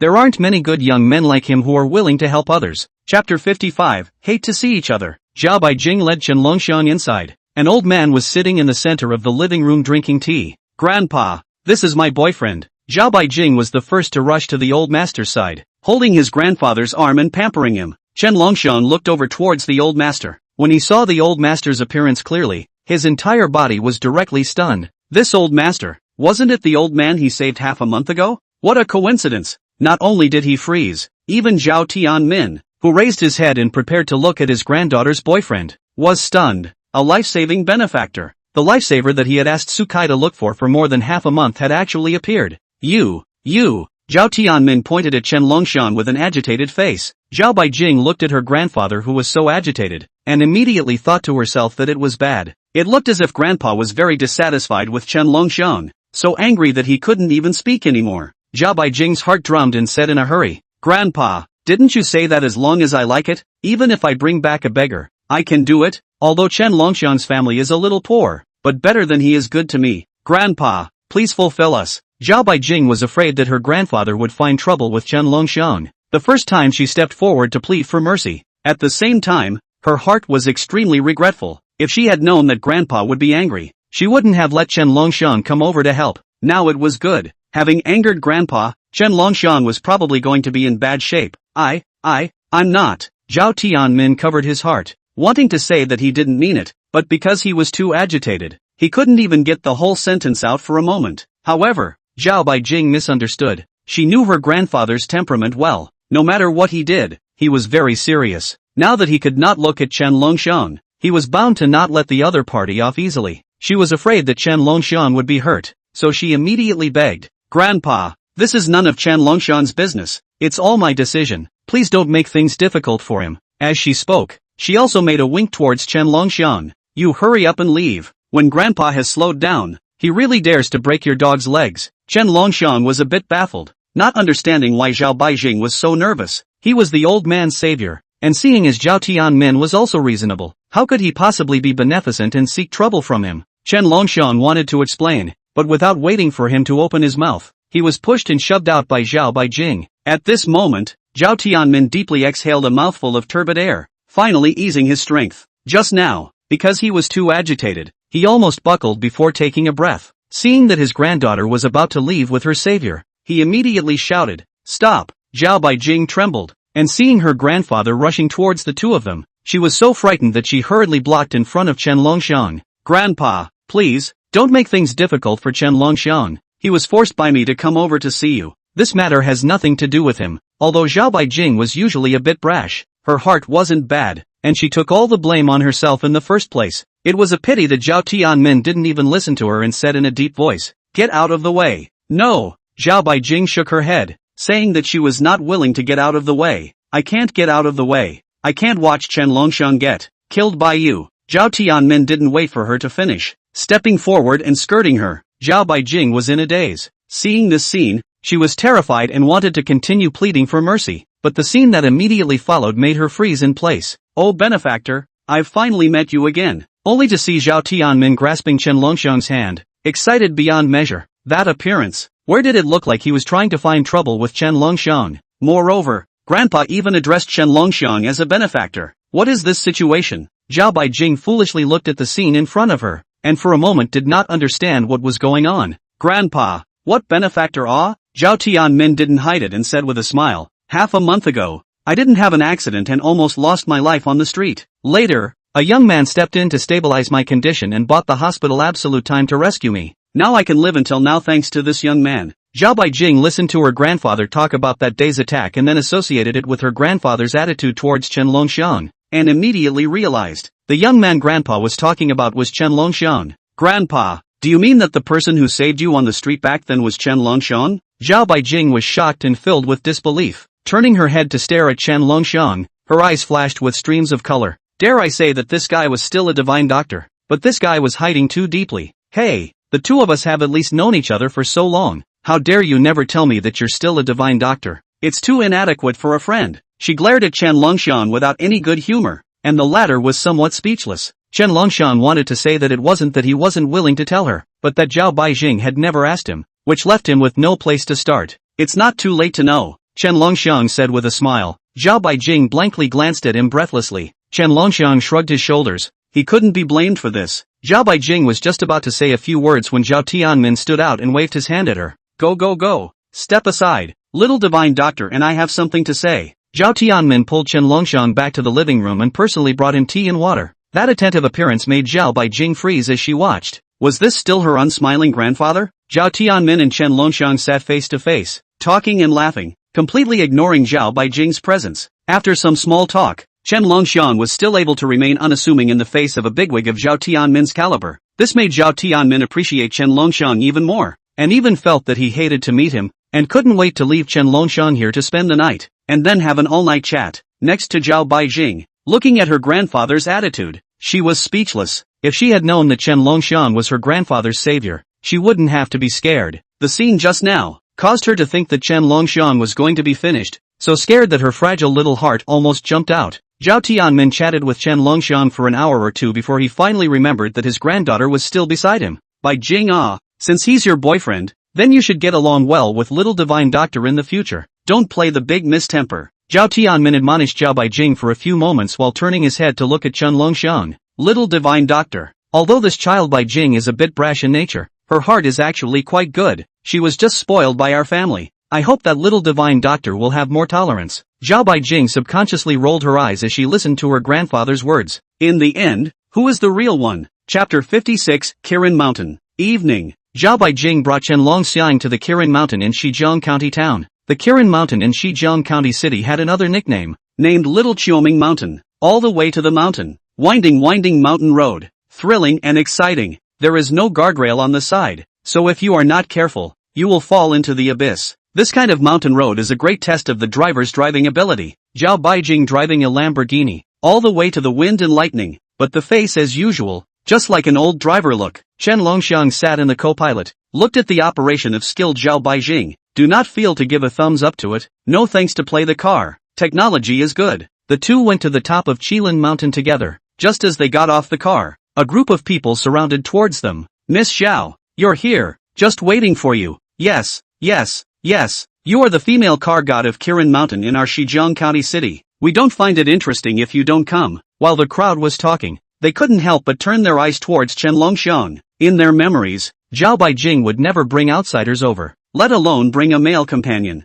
It could be imagined that this person and Zhao Baijing must be inextricably linked. In her circle, Zhao Baijing was considered a celebrity. For the sake of her grandfather, Zhao Tianmin, everyone was willing to give her some face. Ms. Zhao, is this the newcomer you brought? Haven't seen it before. Everyone stared at Chen Longxiang and sized him up, realizing that they did not have such a character in their impression. Regardless of the group, as long as it was a big or small racer, they had all seen them, but they had only never seen this newcomer. Zhao Baijing stood at Chen Longxiang's side and explained, he's the one who raced for me today. When the crowd heard that this newcomer was here to compete in Zhao Baijing's place, they all raised their eyebrows slightly and looked at Chen Longxiang curiously. This kid could compete in Zhao Baijing's place. Was he really capable? Brother, where are you from? To be able to get Miss Zhao's attention, he must have his own amazing battle record. Quickly tell us so that we can have a long look. Facing the crowd's compliments, Chen Longxiang scratched the back of his head. Where he is what car god? The driver's license was just taken down. It hadn't even warmed up in his hands before he was pulled over by Zhao Baijing to race.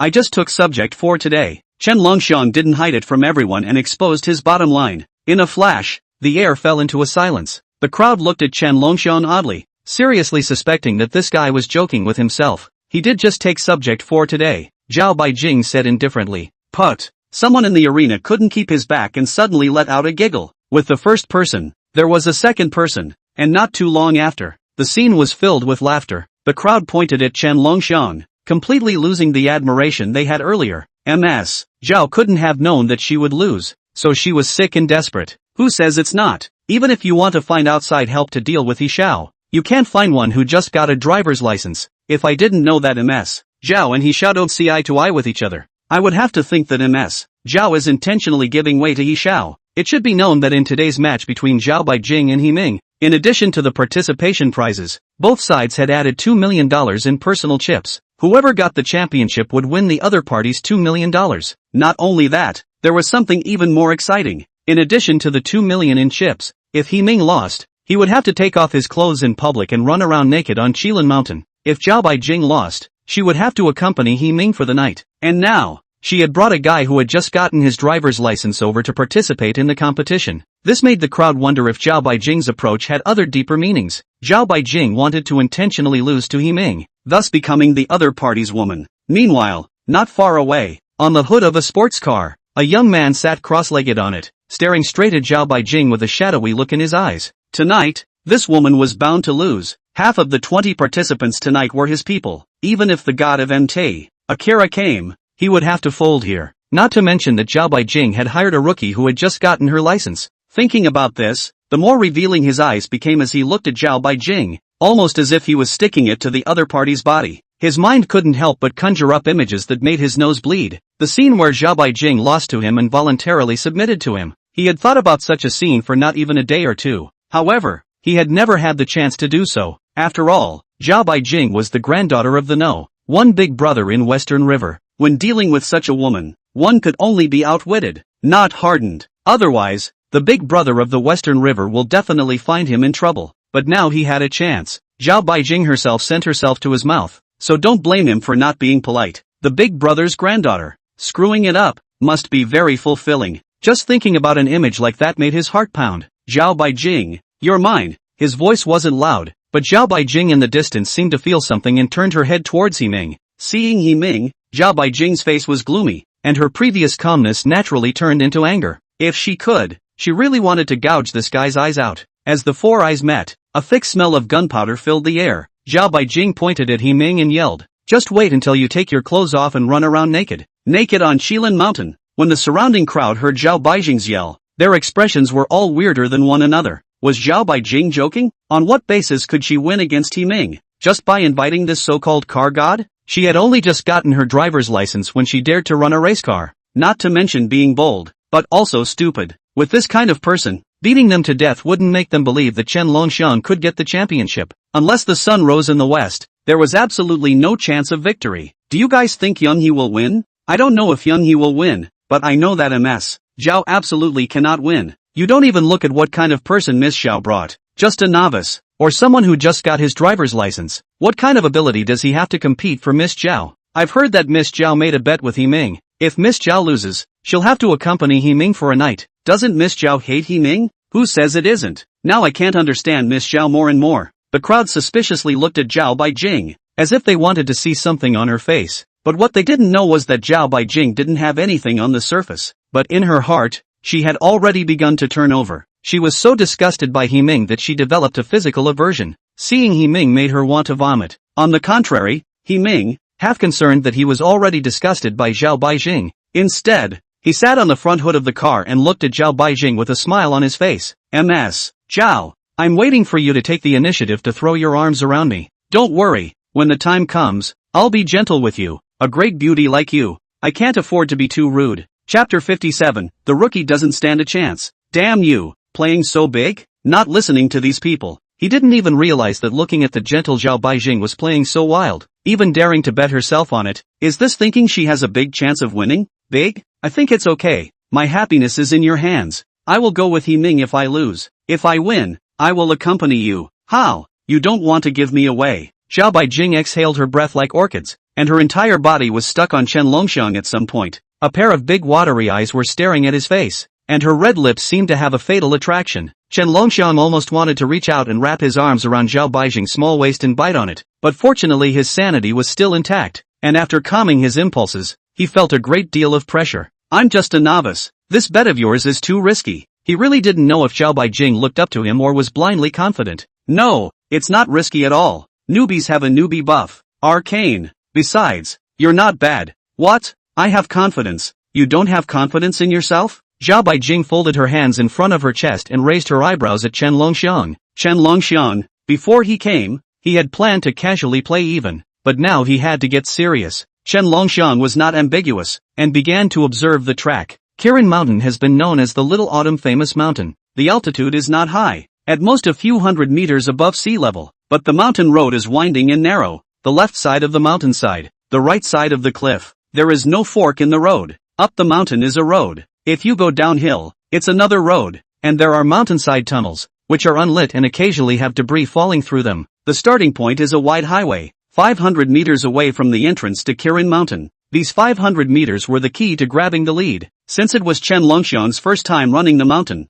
Zhao Baijing gave him a drawing to show him the exact route and the location of the bends. The route was not complicated, just follow it directly up. There were many bends, and each point had to be memorized a little. In the air, there were drones flying. In a moment it will be the drone following the camera and then casting a screen broadcast. We will wait for you guys over at the finish line. Zhao Baijing pointed at the drone and explained to Chen Longxiang. Good. Chen Longxiang nodded, looking up at the hovering drone with a bit of curiosity. It was the first time he had seen this kind of thing. These rich second-generation people were just different. The competition still had such a high-end thing out. It had to be quite a lot of money, right? The race begins. Take your positions. A sexy girl wearing a super short skirt sports undershirt stood on the high platform, holding a microphone in her hand, accompanied by the roar of the engine. The participating cars lined up at the starting point. The scene was spectacular. New awe. Here. Zhao Baijing threw the keys of the Lamborghini to Chen Longxiang. Chen Longxiang smiled and turned around to get into the car. In front of the race car,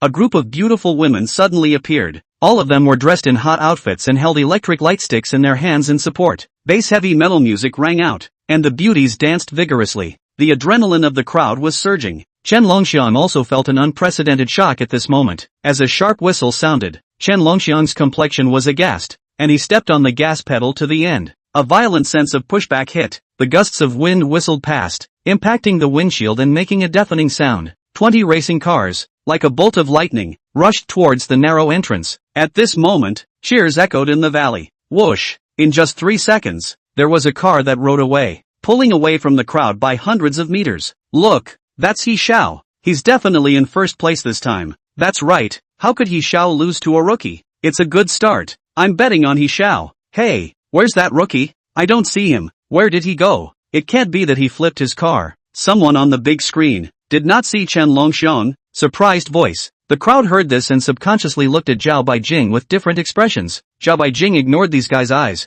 frowning, staring at the big screen in search of Chen Longxiang's figure. Soon her eyes lit up and she saw her own Lamborghini. It was just that Chen Longxiang was not in a good situation at the moment. Damn He Ming, Zhao Baijing cursed. The others also noticed the Lamborghini at this moment and frowned slightly. The Lamborghini that Chen Longxiang was driving was deliberately encircled by 5 or 6 racing cars, forcing it to reduce its speed. Everyone was a racer and knew exactly what was going on. It was inevitably He Ming's handiwork in this. They were blocking in front of Chen Longxiang's car, plus the fact that this guy was a rookie who had just gotten his license. It was the greatest gods who came out to help, and it was impossible for Chen Longxiang to escape from the hands of these people. Worthy of being He Xiao. Too cunning. MS. Zhao will lose this time. Just this rookie. How could he possibly avoid those people's calculations? That's right. Not to mention that rookie. Even I wouldn't have any chance of surviving in this situation. The surrounding chatter reached Zhao Baijing's ears, and the latter clenched her pink fists, her face somber. Zhao Baijing expected He Ming to play tricks, but she didn't expect him to play such a devious trick. However, they hadn't mentioned these rules before the match, so she could only break her teeth and swallow it. Chen Longxiang. A raspy voice came out from her throat as she took a look at He Ming at the very front, her stomach full of fire. If knives could kill. At this time, He Ming had already been cut into 1,000 pieces by Zhao Baijing. On the racing car, He Ming maneuvered the steering wheel, and through the rearview mirror, he could just see the image of Chen Longxiang being pinned down. Rubbish, you're still too young to fight me. Zhao Baijing is destined to be my woman. Zhang Yang's laughter echoed across Kirin Mountain. Buzzing, He Ming stepped on the gas and roared along, looking at the end of the road that was getting closer and closer to him. His mind couldn't help but flash back to the image of toying with Zhao Baijing. This stinky still dared to pretend to be noble with himself. Immediately, he would let Zhao Baijing know how powerful she was. He would make Zhao Baijing call her father. Although the competition hadn't ended yet, one can already guess the final result just by looking at the images displayed on the big screen. There was no suspense in He Ming's first place. As for Chen Longxiang, they were already too lazy to discuss it anymore. Young He is worthy of being our Qilin Mountains car god. Look at the driving skills of others. It's too much for us to hope for. Young He still has a lot of things we need to learn. Today's race is completely He Xiao's home turf. Everyone else has become a sidekick. As someone said this, they secretly swept a glance at Zhao Baijing, their faces filled with a gloating expression. Zhao Baijing was going to lose big this time. Not only did she lose $2 million, but she also had to sleep with He Xiao. Someone came to Zhao Baijing's side and deliberately said, "Miss Xiao, just resign yourself to your fate. Just that rookie, There's no chance anymore. Chapter 58 Drainage over bend. Car. Chen Longxiang maneuvered the steering wheel, his expression unchanged, not worried by He Ming's tactics. He had calculated this mountain road in advance, and there were roughly 50 more miles to go. During this period, he still had many opportunities. It would be difficult for He Ming to win against him. Boom boom boom. The mountain road resounded with a burst of booms one after another. The gang that He Ming had called in saw that Chen Longxiang had no room to fight back and grew contemptuous, gradually relaxing their guard. In their opinion, He Xiao in front was sure to win. Even if they let Chen Longxiang go now, this rookie who just got his driver's license, it's impossible to catch up with He Xiao. Of course, with He Xiao's orders, it was impossible to just let him go. Time passes by. Seeing that the hope is getting more and more remote, also came to a continuous curve. Chen Longxiang mouth corner raised a smile. It's time for me to perform. Buzzing, an ear-piercing roar suddenly sounded. Chen Longxiang accelerated fiercely, stepping on the gas pedal to the end, and whooshed over. His movements were so sudden that no one else reacted. Quickly stop him, he's running away. An impatient voice rang out from the headphones of the crowd. The crowd reacted and quickly refueled to rush towards Chen Longxiang. Whoosh! However, with a divine dragon swing, Chen Longxiang gave the crowd a false move, and then he left those who wanted to stop him far behind. Over. He's over. It's perfect. On the loudspeaker on the field, the host's excited voice suddenly rang out. Quickly look up. He overtook from the side. 5 cars were all left far behind by him, finally getting rid of the front and back attack. Whether or not this player can absolutely fight back next, let's wait and see. The audience outside the arena suddenly heard the host shouting and looked towards the big screen. They were all dumbfounded when they saw Chen Longxiang start to catch up, chasing straight towards He Ming. How did this kid just overtake? Damn it! Before they felt that the victory was already decided, so they didn't pay attention to the big screen, and as a result, they missed the most exciting scene. Look, he's going to overtake He Xiao. As Chen Longxiang rallied and killed his way to second, the broadcast rang out once again. 1,000 meters, 800 meters, 500 meters. The atmosphere in the arena was instantly tense because of the host's announcement. Everyone was staring closely at Chen Longxiang as their hearts began to thump, as if they were not outside the arena right now, but in Chen Longxiang's car. That rookie shouldn't really be able to surpass He Xiao. This car's skill of his, is he sure it's a rookie who just got his driver's license? I thought he was a bronze, but he's a king. Chen Longxiang's car was like an elf in the night, weaving between the mountains and forests. His speed was getting faster and faster, and in less than 10 seconds he saw the rear taillights of He Ming's car. Rubbish! He Ming noticed the catching up Chen Longxiang through the rearview mirror and cursed, slamming his right hand on the steering wheel, burning with rage. A bunch of wastes, can't even stop a rookie. Although he was angry in his heart, the good thing was that there were only the last few corners left. As long as he pressed on and didn't allow Chen Longxiang to overtake, the final victory still belonged to him. There are still 2 more turns to the top of the mountain. On the way down, it is impossible to have the opportunity to overtake again. If Chen Longxiang didn't have a way to overtake it this time, then there would be no chance at all. Chen Longxiang naturally will not wait for death. The gas pedal to the end. Revs again pull up. He wanted to overtake from He Ming's left. Just as the front of the car was about to align with the rear of He Ming's car, He Ming toppled over. Kid, you're looking for death. He Ming let out a laugh and slowed down, using the weight of his body to try and knock over Chen Longxiang. Chen Longxiang's expression was bland, and his direction was also towards He Ming's side. You're crazy. He Ming suddenly let out a loud laugh. He had seen those who were looking for death, but he had never seen those who were in such a hurry to die, only to see He Ming's car suddenly accelerated. Chen Longxiang hit an empty space. The car overturned. Only the left side of the 2 wheels on the ground turned over, but not completely. The car continued to drive. He's trying to blade overtake, the commentator shouted. The crowd snapped to attention and looked at the screen. That's right, Chen Longxiang was doing it on purpose, using his strength to perform a blade overtake. He Ming realized that it was also too late. He wanted to intercept. Chen Longxiang overstepped the corner with one hand on the throttle. Not only is the blade overtaking, Chen Longxiang also showed a hand. What is called the drain over the corner. The body of the Lamborghini grazed the side of the mountain less than 10 centimeters past. Boom! Chen Longxiang steered to the right and the car returned to parallel. The last turn, He Ming was actually overtaken. This was something no one expected. The top of the hill is up, starting to go downhill. Chen Longxiang's speed got faster and faster, and He Ming was in hot pursuit behind him. However, could it still catch up? In less than half a minute, He Ming lost sight of Chen Longxiang's taillights.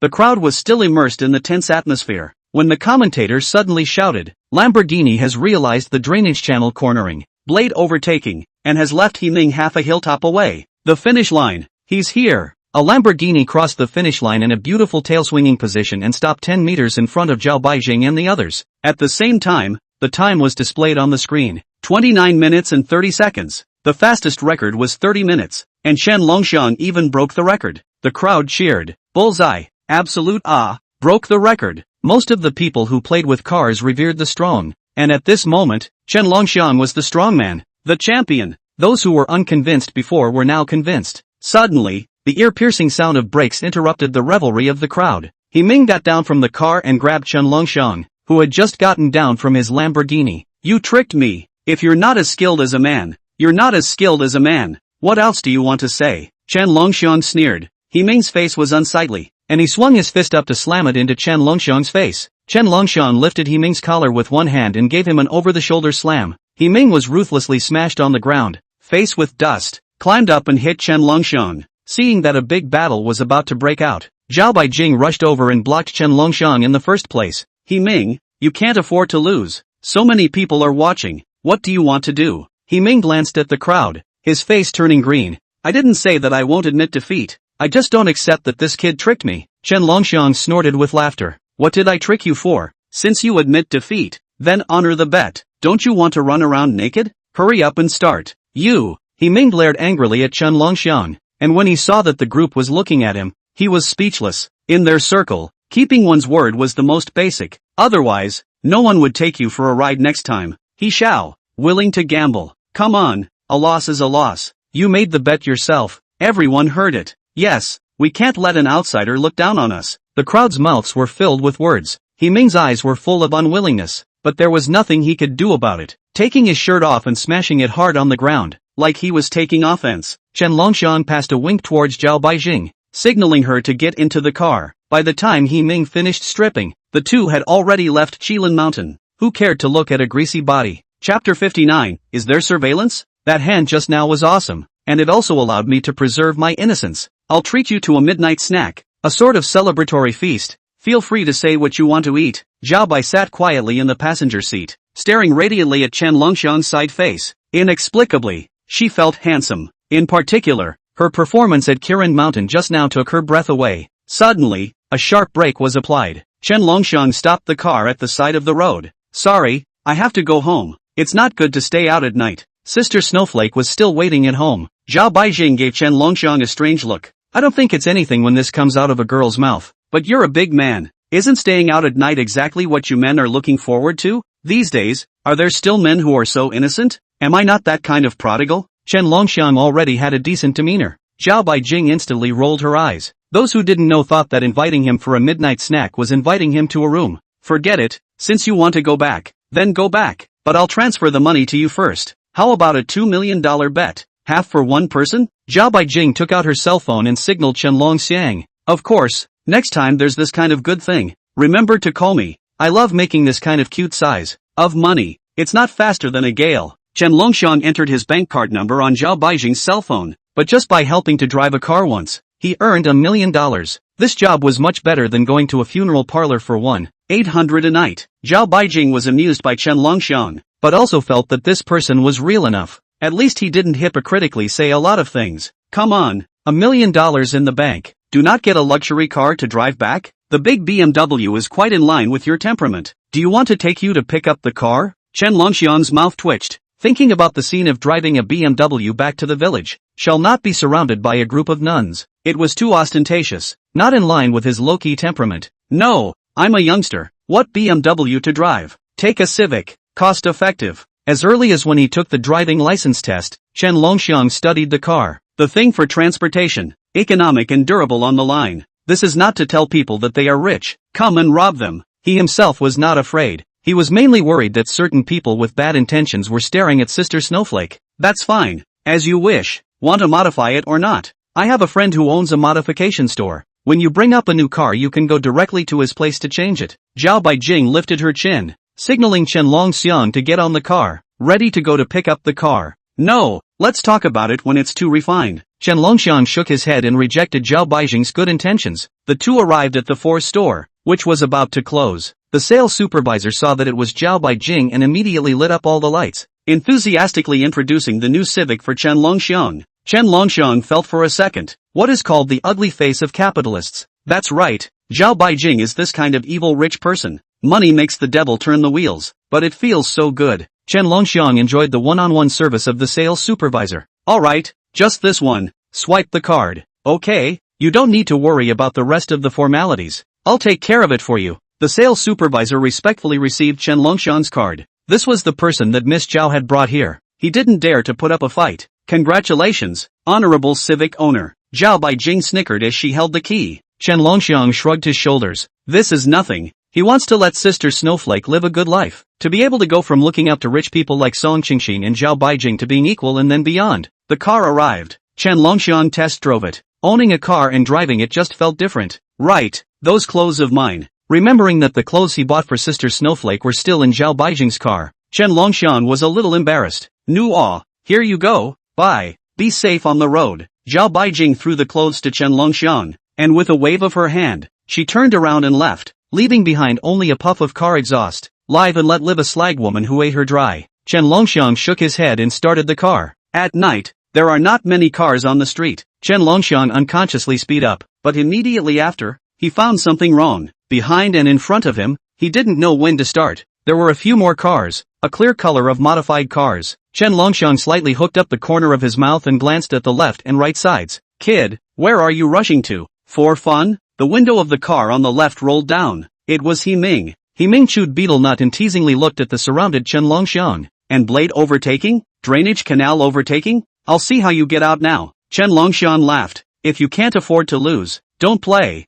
And if you do, you're still playing tricks. If you can't drive out, then don't drive. Anyway, looking at He Ming's meaning, didn't he want to make it impossible for him to go? Chen Longxiang turned off the engine and just looked at He Ming. It's not that there are no cars at night. There are just fewer of them. But they made such a mess. The cars behind them honked their horns. He Ming's face was ugly, waving his hand to let his accomplices drive away. Chen Longxiang also started slowly. However, He Ming and the others did not intend to just let him go, forcing him to drive to a remote place. Chen Longxiang glanced at the bird-like surroundings and stroked his chin thoughtfully. The car window was tapped. He Ming impatiently threatened, "Kid, get out of the car." Chen Longxiang opened the car door and stood straight out. His tall figure instantly enveloped He Ming, who was a head shorter than him. A trace of fear swept across the bottom of He Ming's eyes, which quickly returned to normal. There were a dozen people on his side. The one surnamed Chen was only one. What was he afraid of? Want to beat me? Then hurry up and start. Go home after the fight. Chen Longxiang glanced at the time,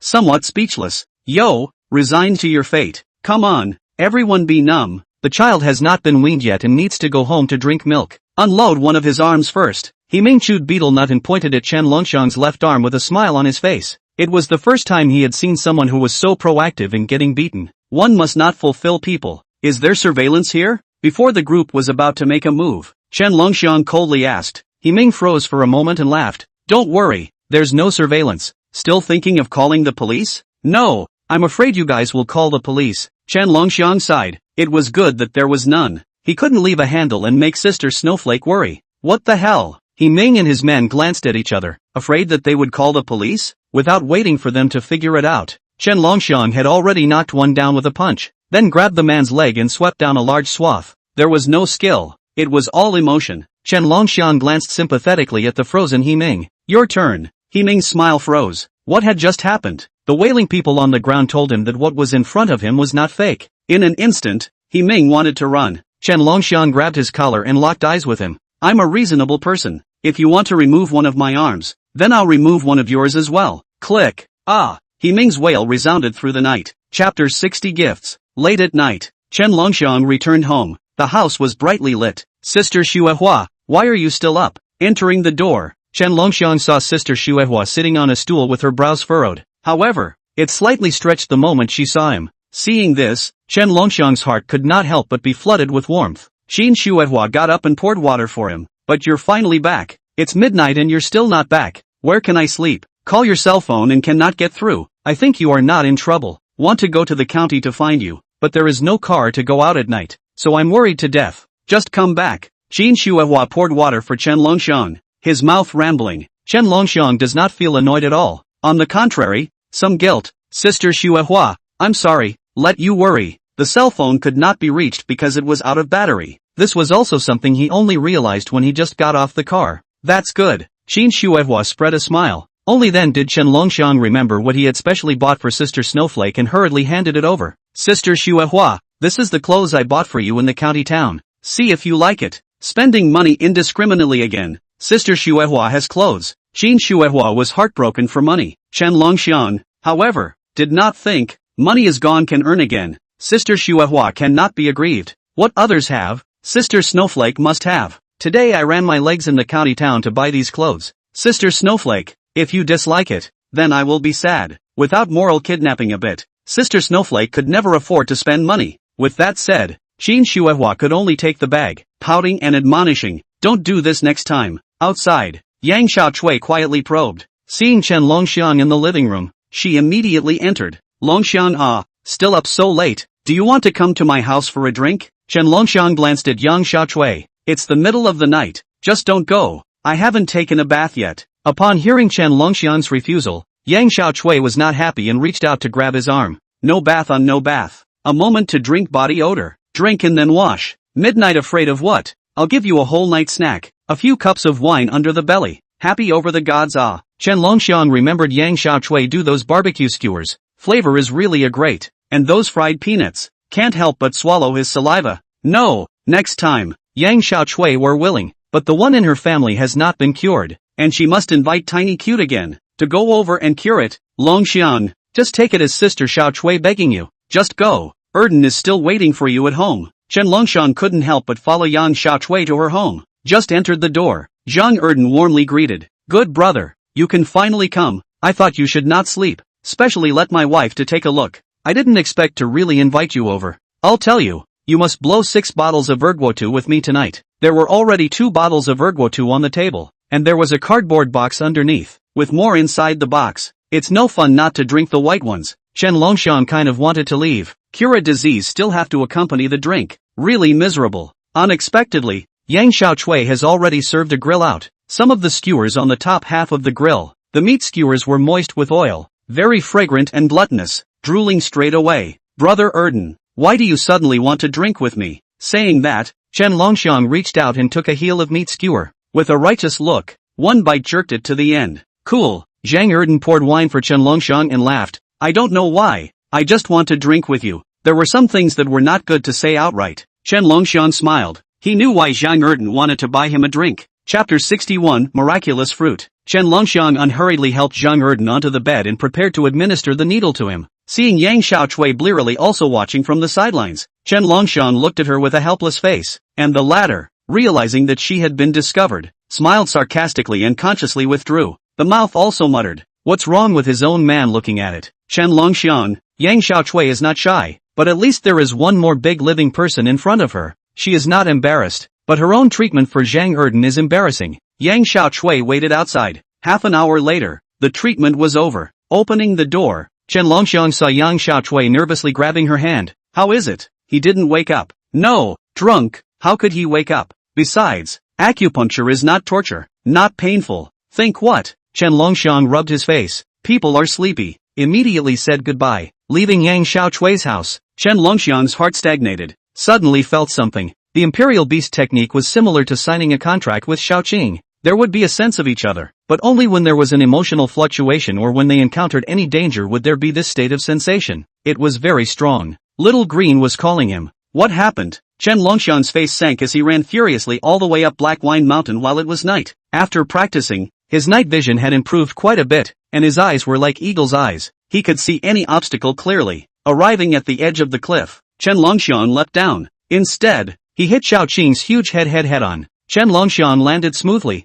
Small green that head melon hard very. Also nothing. One person and one snake looked at each other, called so eagerly, Chen Longxiang thought Xiaoqing encountered big trouble. All the way to run wildly, halfway, even slippers do not know where to go. The result of the fart nothing. Look at this broken snake is still joyfully spitting letters. To rub. Chen Longxiang really want to give it a foot. Come to think of it, Taoyuan village are ordinary people. Who can pose a threat to Xiaoqing? It would be good if it didn't threaten others. Little Green dragged its body to Chen Longxiang and spat out a fruit from its mouth as if to please. The snake's letter curled around the fruit and delivered it to Chen Longxiang's hand. The shiny saliva made Chen Longxiang unable to catch it. Unable to resist the snake's currying favor, Chen Longxiang still picked it up and washed it in the water with great disdain. Only after washing did he take a closer look. The appearance looked similar to hawthorn, but it was more rounded and smooth than hawthorn. Nothing special, just remembering that it was spit out from his mouth. He was a little sick to his stomach. Is this for me to eat? Chen Longxiang looked at Xiao Chang.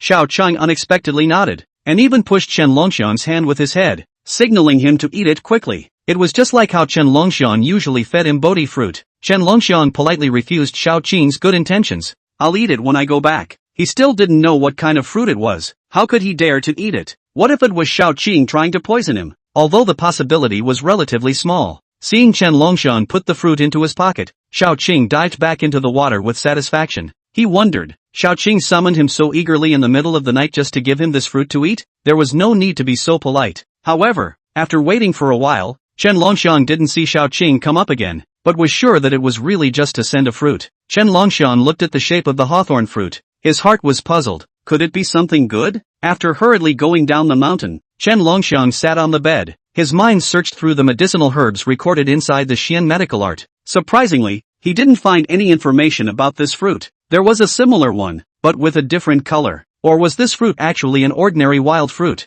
so it wasn't recorded in the Xian medical art? Thinking of this, Chen Longxiang immediately lost interest. He even kind of wanted to violently beat Xiao Chang. The moon was dark and the wind was high, so he made him run all the way, and then he gave him a wild fruit? However, his intuition told him that this thing was not simple. Chen Longxiang's gaze flickered slightly. After checking to make sure it was not poisonous, Chen Longxiang stuffed a bite into his mouth. Before he had time to bite, the fruit seemed to turn into a warm current and rushed into his internal organs. That's right, it was rushing. In an instant, Chen Longxiang's body rolled red and was on fire, especially his eyes. It was as if he had been placed in an alchemy furnace and roasted. Intense pain came. Chen Longxiang subconsciously covered his eyes, wanting to reduce a trace of pain. However, the fiery pain quite a bit increased in turn. If someone was there, they could still see Chen Longxiang's entire body emitting a bizarre red light. The pain lasted for about 5 minutes. These 5 minutes made Chen Longxiang's life worse than death. Chen Longxiang gasped for air, sweating profusely, and went to look in the mirror at the first opportunity.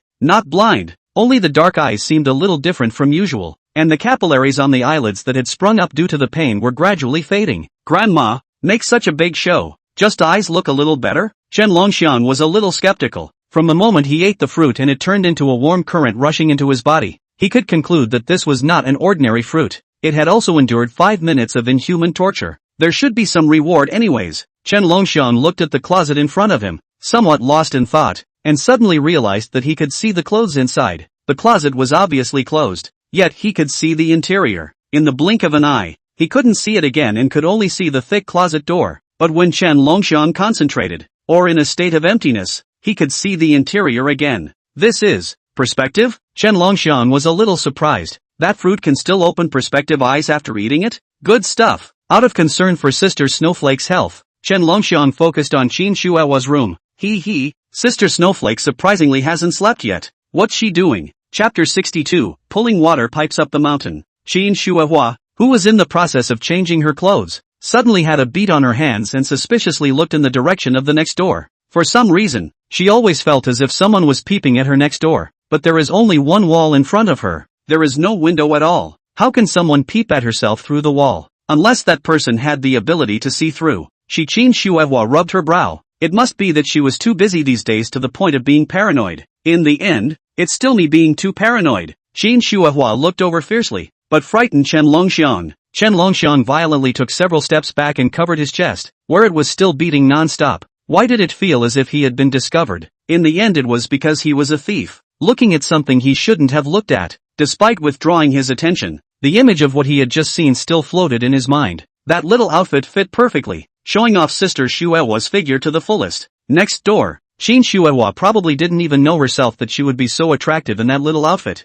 It had to be said that Zhao Baijing still had a knack for this aspect. It seems like when I have time, I have to thank her. Chen Longxiang didn't continue to think about it and quickly quieted his mind, entering the Great Dream Spring and Autumn's mysterious realm to learn the Xian healing arts. Under the Great Dream Spring and Autumn's blessing, as he accumulated time studying, his medical skills became more and more exquisite. He could even feel his power, too, growing stronger as he studied in the Great Dream Spring and Autumn. Waking up the next day, Chen Longxiang rubbed his neck. his heart marbling more and more. Worthy of being a great dream spring and autumn. In just one night's time, it had made his Xian healing technique even more skillful. At this moment, he was no longer in the same class compared to last night. Sister Snowflake was cooking breakfast in the kitchen. Seeing Chen Longxiang come out, she turned around and looked at him with a smiling face. Longxiang, you're awake? Ah, wait first, breakfast will be ready soon. Chen Longxiang, however, did not bother with the breakfast matter, but focused on the person in front of him. Sister Xuehua had put on his newly bought clothes. A stunningly beautiful body, under the new dress,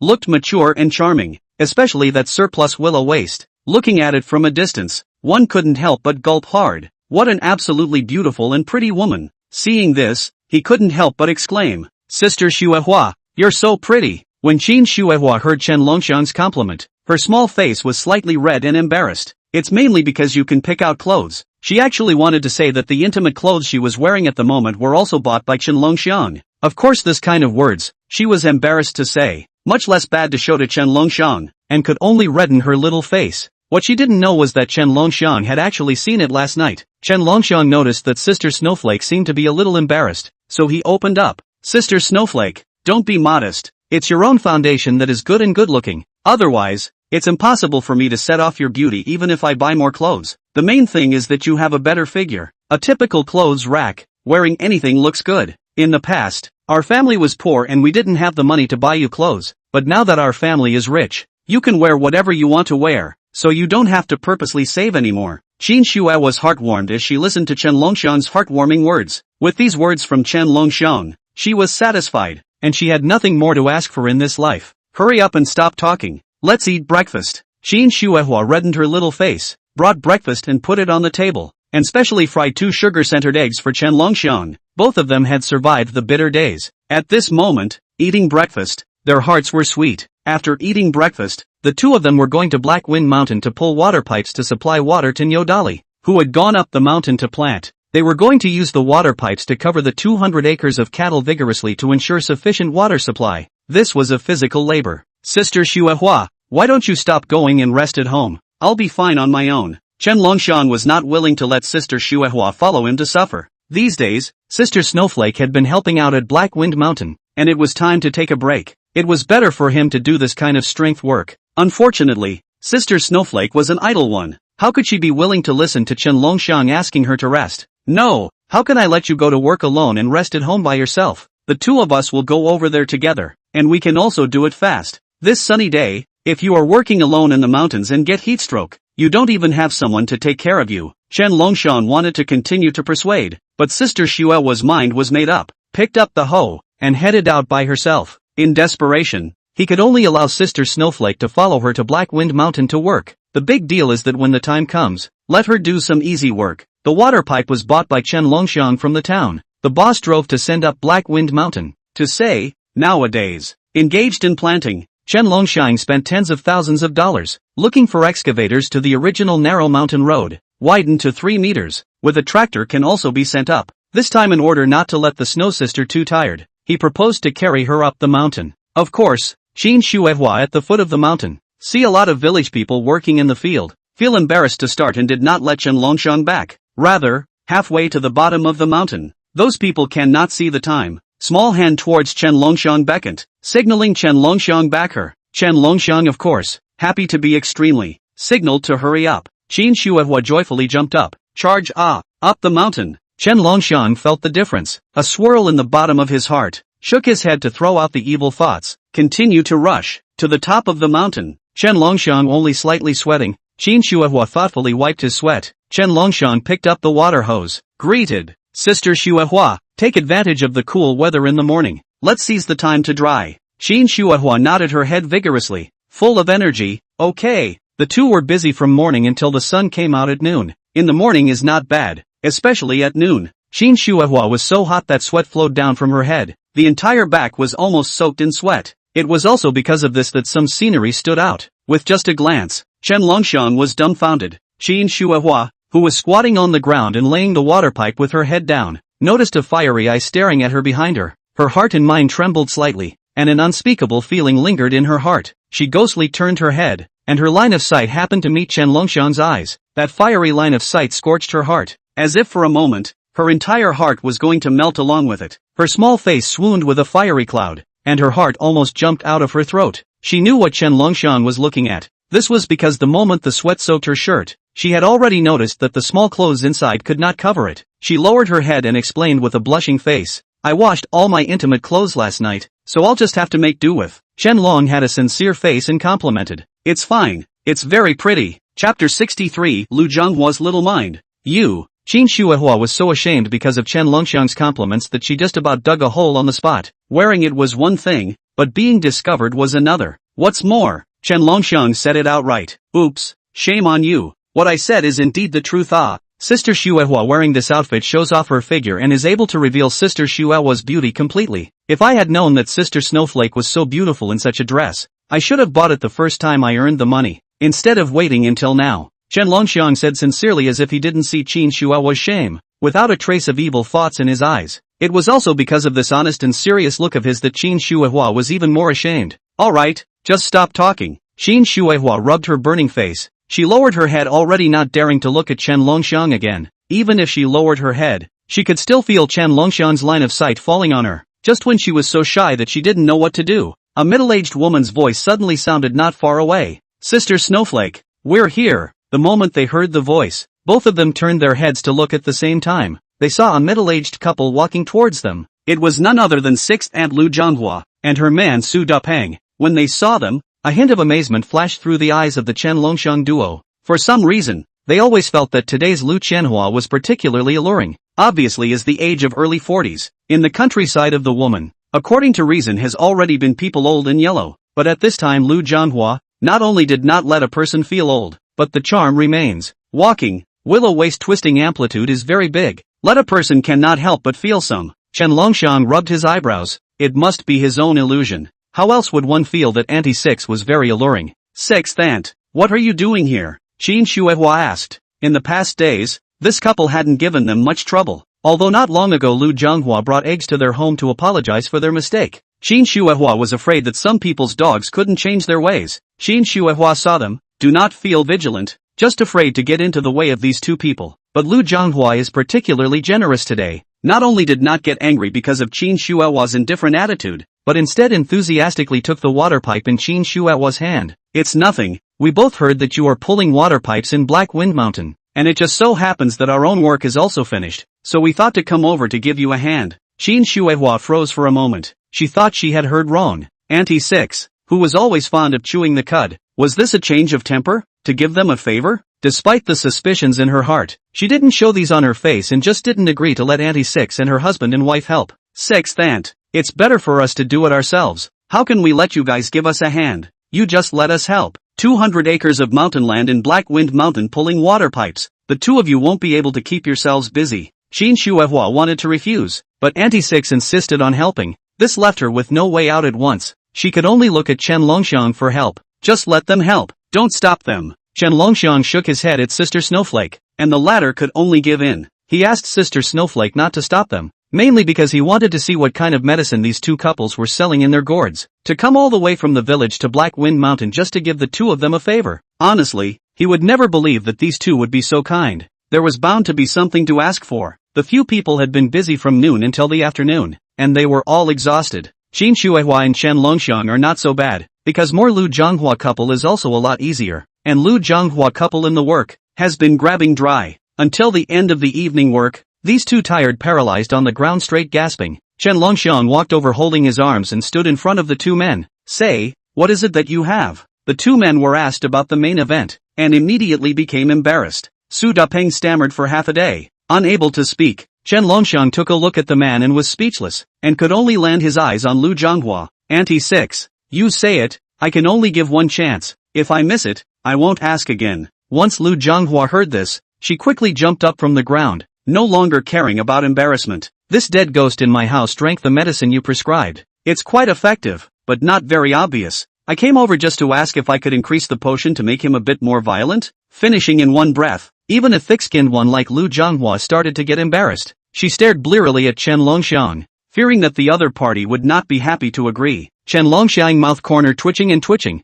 "So it is for this. I told you, to 6 ants this kind of sharp and mean. How can you do good things for no reason?" Qin Shuihua also heard, expressions somewhat unnatural. After all, this kind of thing, she has not experienced. Earlobes are red. Chen Longxiang looked at Lu Jianhua, and couldn't help but spit in his heart. Auntie Six can really toss. He was sure that his own prescription, the effect is still very obvious. As a result, Auntie Six was still thinking of increasing the potion? The cure has to be gradual. If you keep thinking of increasing the dosage, instead of curing the disease, it will be harmful to the human body. He wanted to advise Auntie Six to exercise a little restraint. Look at how emaciated Su Dapeng had become in the past few days. Chen Longxiang's heart ached as he watched. If he didn't restrain himself, I'm afraid Su Dapeng would not be able to cope. But Auntie Six couldn't listen. Thought Chen Longxiang was fooling her, so she stared straight at him. Chen Longxiang scalp numb. Okay. I turned back to give you a pair of medicine. Guarantee to drink. Let your man alive and well. But my ugly words first to the front. Even if this pair of medicine is useful, but absolutely can't drink more. It hurts the body. You look after yourself. Lu Jianhua was ecstatic to get his assurance. Even though she was half dead tired after a busy afternoon, she still pulled the man to continue working, thinking to make sure to make the Chen family cutie satisfied, so that he couldn't find any reason to refuse. When it was just dark, they helped to finish covering all the water pipes, not letting Qin Shuihua and Chen Longxiang intervene at all. After finishing the work, Lu Jianhua looked at Chen Longxiang blearily, and did not speak, but the meaning was obvious. That was waiting for Chen Longxiang's prescription. Chen Longxiang sighed and said, "Don't worry, I'll go back and write the prescription for you guys. I guarantee I won't let you wait long." Lu Jianhua couple followed Chen Longxiang and the two of them back to the Chen family. Chen Longxiang, in order to get rid of the two, went back to find a pen and paper, wrote out the prescription for the two.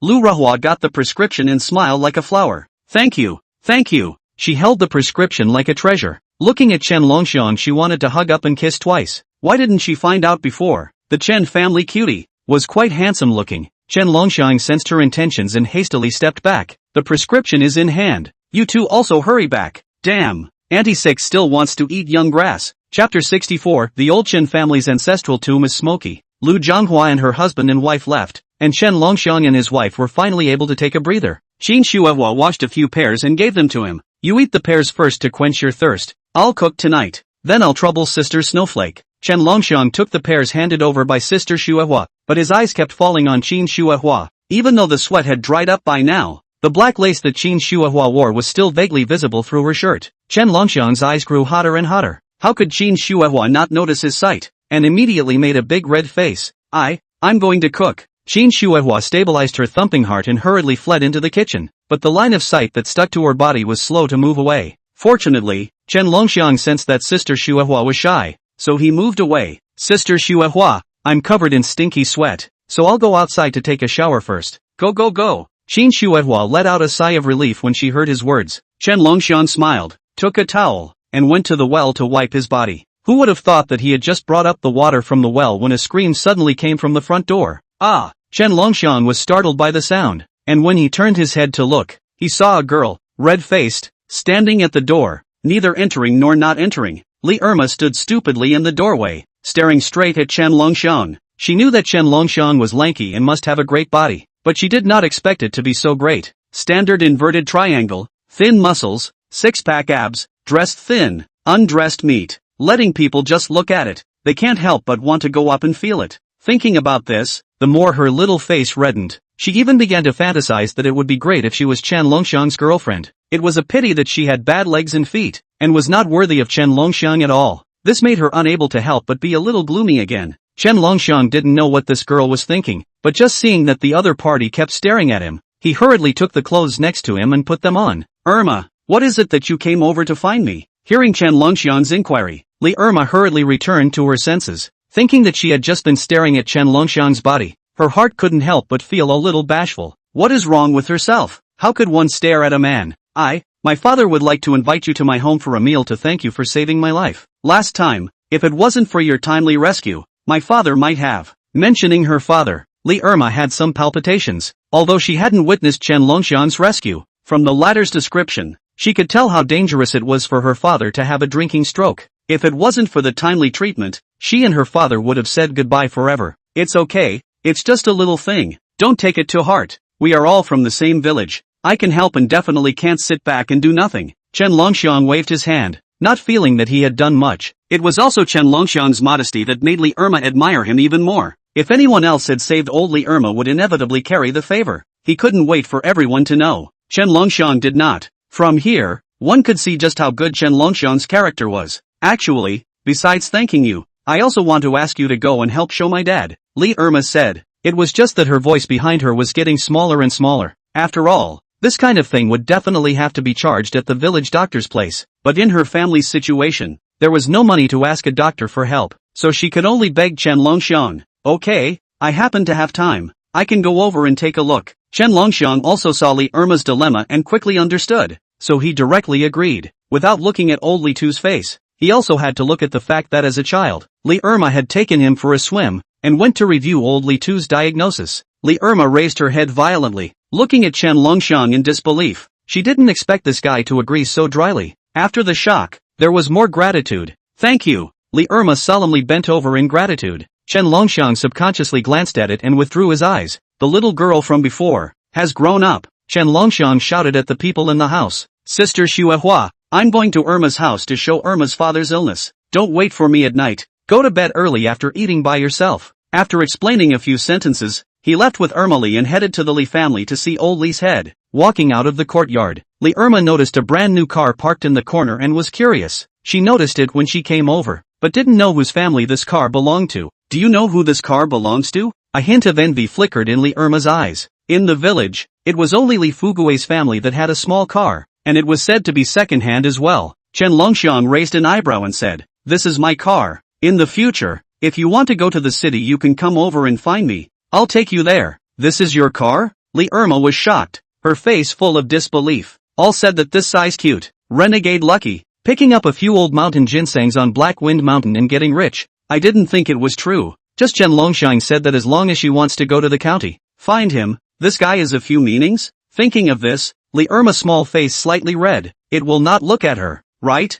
Between the two people talking, came to the Li family. Old Li Tu was waiting for the two at the front door. Seeing Chen Longxiang, he hurriedly ran forward to greet him warmly. Little divine doctor, last time you saved my life. I couldn't repay you in time. This time the family fried 2 small dishes. I hope you don't mind. Saying that, he also didn't forget to pull Chen Longxiang towards the house, while at the same time he couldn't help but sigh. I really didn't expect that this old life of mine would be a little cutie. Gave saved. His voice was very small, but it was still heard by Li Irma next to him. Dad, how can you say that? He's a miracle doctor now, and he even drives a 4-wheeled car. Not some little cutie. Old Li Tu was directly shocked when he heard this. This is driving a 4-wheeled car? After the shock, he hurriedly spoke out to apologize. Little divine doctor, don't blame the old man. I didn't have a handle on my words. In fact, there was no malice in saying that. It's fine. Chen Longxiang smiled. I was indeed a little cutie in the past. You're not wrong. Old Li Tu naively scratched the back of his head and followed with a hefty laugh. The three of them walked into the hall together,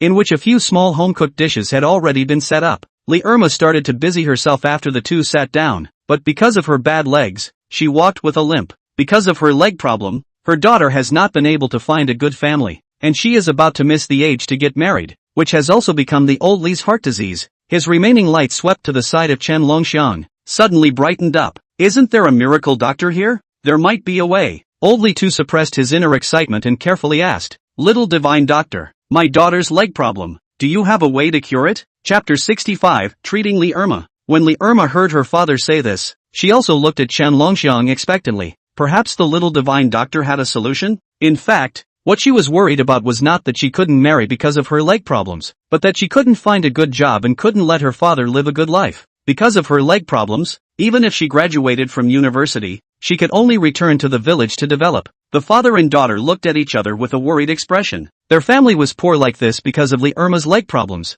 as well as old Li Tu's advanced age. Both of them were not normal laborers. This was what caused the family to live in such poverty. Chen Longxiang followed old Li Tu's line of sight to Li Irma, carefully measuring her right leg. Other people couldn't cure it, but he could. Li Irma noticed Chen Longxiang's eyes towards her, and inadvertently recalled the scene when they used to bathe in the river together with Chen Longxiang. At that time, Chen Longxiang was still a little cutie, knowing nothing and only having the IQ of a child of a few years old. Now Chen Longxiang came to his senses. If he still remembers the scene at that time, Li Irma immediately had a small red face, and could not wait to find a place to drill in. Just thinking about it is too shameful. In the beginning and the end, what was the idea? Even took Chen Longxiang together to the river to play in the water. Chen Longxiang did not know her mind. See her face red, thought she was worried about the leg problem. Immediately, he softly said, Irma's leg ailment can be treated. What? Old Li Tu was so excited that he jumped up with a miso, the excitement on his face unable to be concealed. Just as quickly he sat back down again, his expression disheveled. Li Irma was also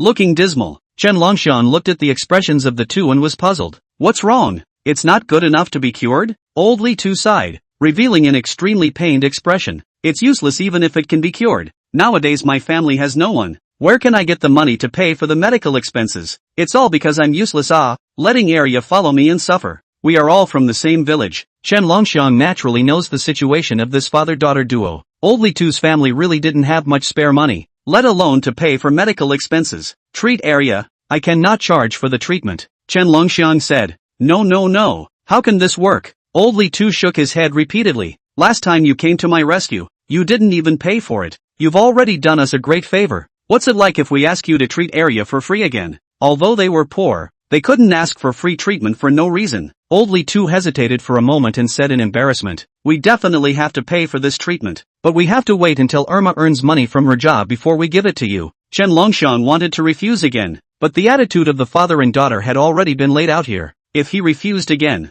these two people probably wouldn't let him give Irma medical treatment. Irma was a good girl. He couldn't just watch this girl waste away for the rest of her life. Fine, as you guys like. Chen Longxiang nodded and agreed. The father-daughter duo output a mouthful of turbid air as if they were relieved. Between meals, Chen Longxiang began to give the father and daughter duo a brief introduction of the plan to cure Li Irma. He was going to use acupuncture treatment for Li Irma. This would also be faster. Whatever you say is what you want. We'll all listen to what you say, little divine doctor. By the way, I'll go out for a stroll, so little divine doctor can just treat Irma. Before leaving, he didn't forget to instruct Li Irma. When the little divine doctor treats you later, you can just listen to him and do whatever he tells you to do. Don't be embarrassed. The two probably knew what they had to do for the treatment. Old Li Tu urged, also because he was afraid that Li Irma would be shy at that time. Li Irma, red-faced, nodded as she listened to her father's instructions. After Old Li Tu left, Chen Longxiang began to explain to Li Irma the current condition of her legs. Your current condition is that the femoral head is necrotic with nerves. If you want to get back on your feet, you need me to perform acupuncture on you to activate the necrotic meridians. Li Irma suddenly raised her head after Chen Longxiang finished speaking. That means you have to give me needles. She bit her red lips, a small face so red it could drip blood. If she wanted to cure her leg, she had to be honest with Chen Longxiang. At once, the shyness was overwhelming. Chen Longxiang knew her thoughts and comforted with a serious face. It's actually nothing, as long as you treat me as a doctor. You have to know that in a doctor's eyes there are only patients, regardless of gender. Li Irma's expression moved slightly, raising her head and meeting Chen Longxiang's clear and incomparable gaze. She finally nodded her head and believed this guy. Besides, when the two of them were bathing by the river, what should be seen and what should not be seen Chen Longxiang had already seen. Although at that time Chen Longxiang was a cutie. But who knows if Chen Longxiang still remembers that day's scene. Thinking so, the burden in her heart was much smaller. Plus Chen Longxiang was not that kind of bad man. She believed that Chen Longxiang would definitely not take advantage of the fire and take advantage of her in the process of healing himself. Then let's start now? Seeing that she no longer had a mental burden, Chen Longxiang took out the silver needle and proposed to get ready to start. At the same time Li Irma saw the silver needle, her heart trembled in fear. She was afraid of the pain, but still nodded her head vigorously. Chen Longxiang's eyelids picked up, not realizing that after growing up, Li Irma still liked the kawaii style, and even the ones that were close to her, were all of the cute type. When Chen Longxiang was about to give Li Irma the needle, the latter closed her eyes and clenched her teeth. Seeing this, Chen Longxiang smiled and said, "Don't worry, it doesn't hurt." Li Irma still closed her eyes tightly, not daring to open them. Half of it was fear of pain, and half of it was shyness. Swish swish swish, several flashes of white light flashed. Silver needles flew out from Chen Longxiang's fingertips and stabbed towards Li Irma. The pain Li Irma imagined did not wait. Instead she felt a burst of comfort coming from her body. At the same time, a wave of warmth flowed to all the limbs and bones. An unprecedented feeling of comfort lingered in her heart. Ah, so comfortable. She couldn't even believe that she would make such a sound, and subconsciously looked at Chen Longxiang, thinking that the little divine doctor wouldn't misunderstand that she was that kind of prodigal woman, right? Chen Longxiang was not distracted at this time,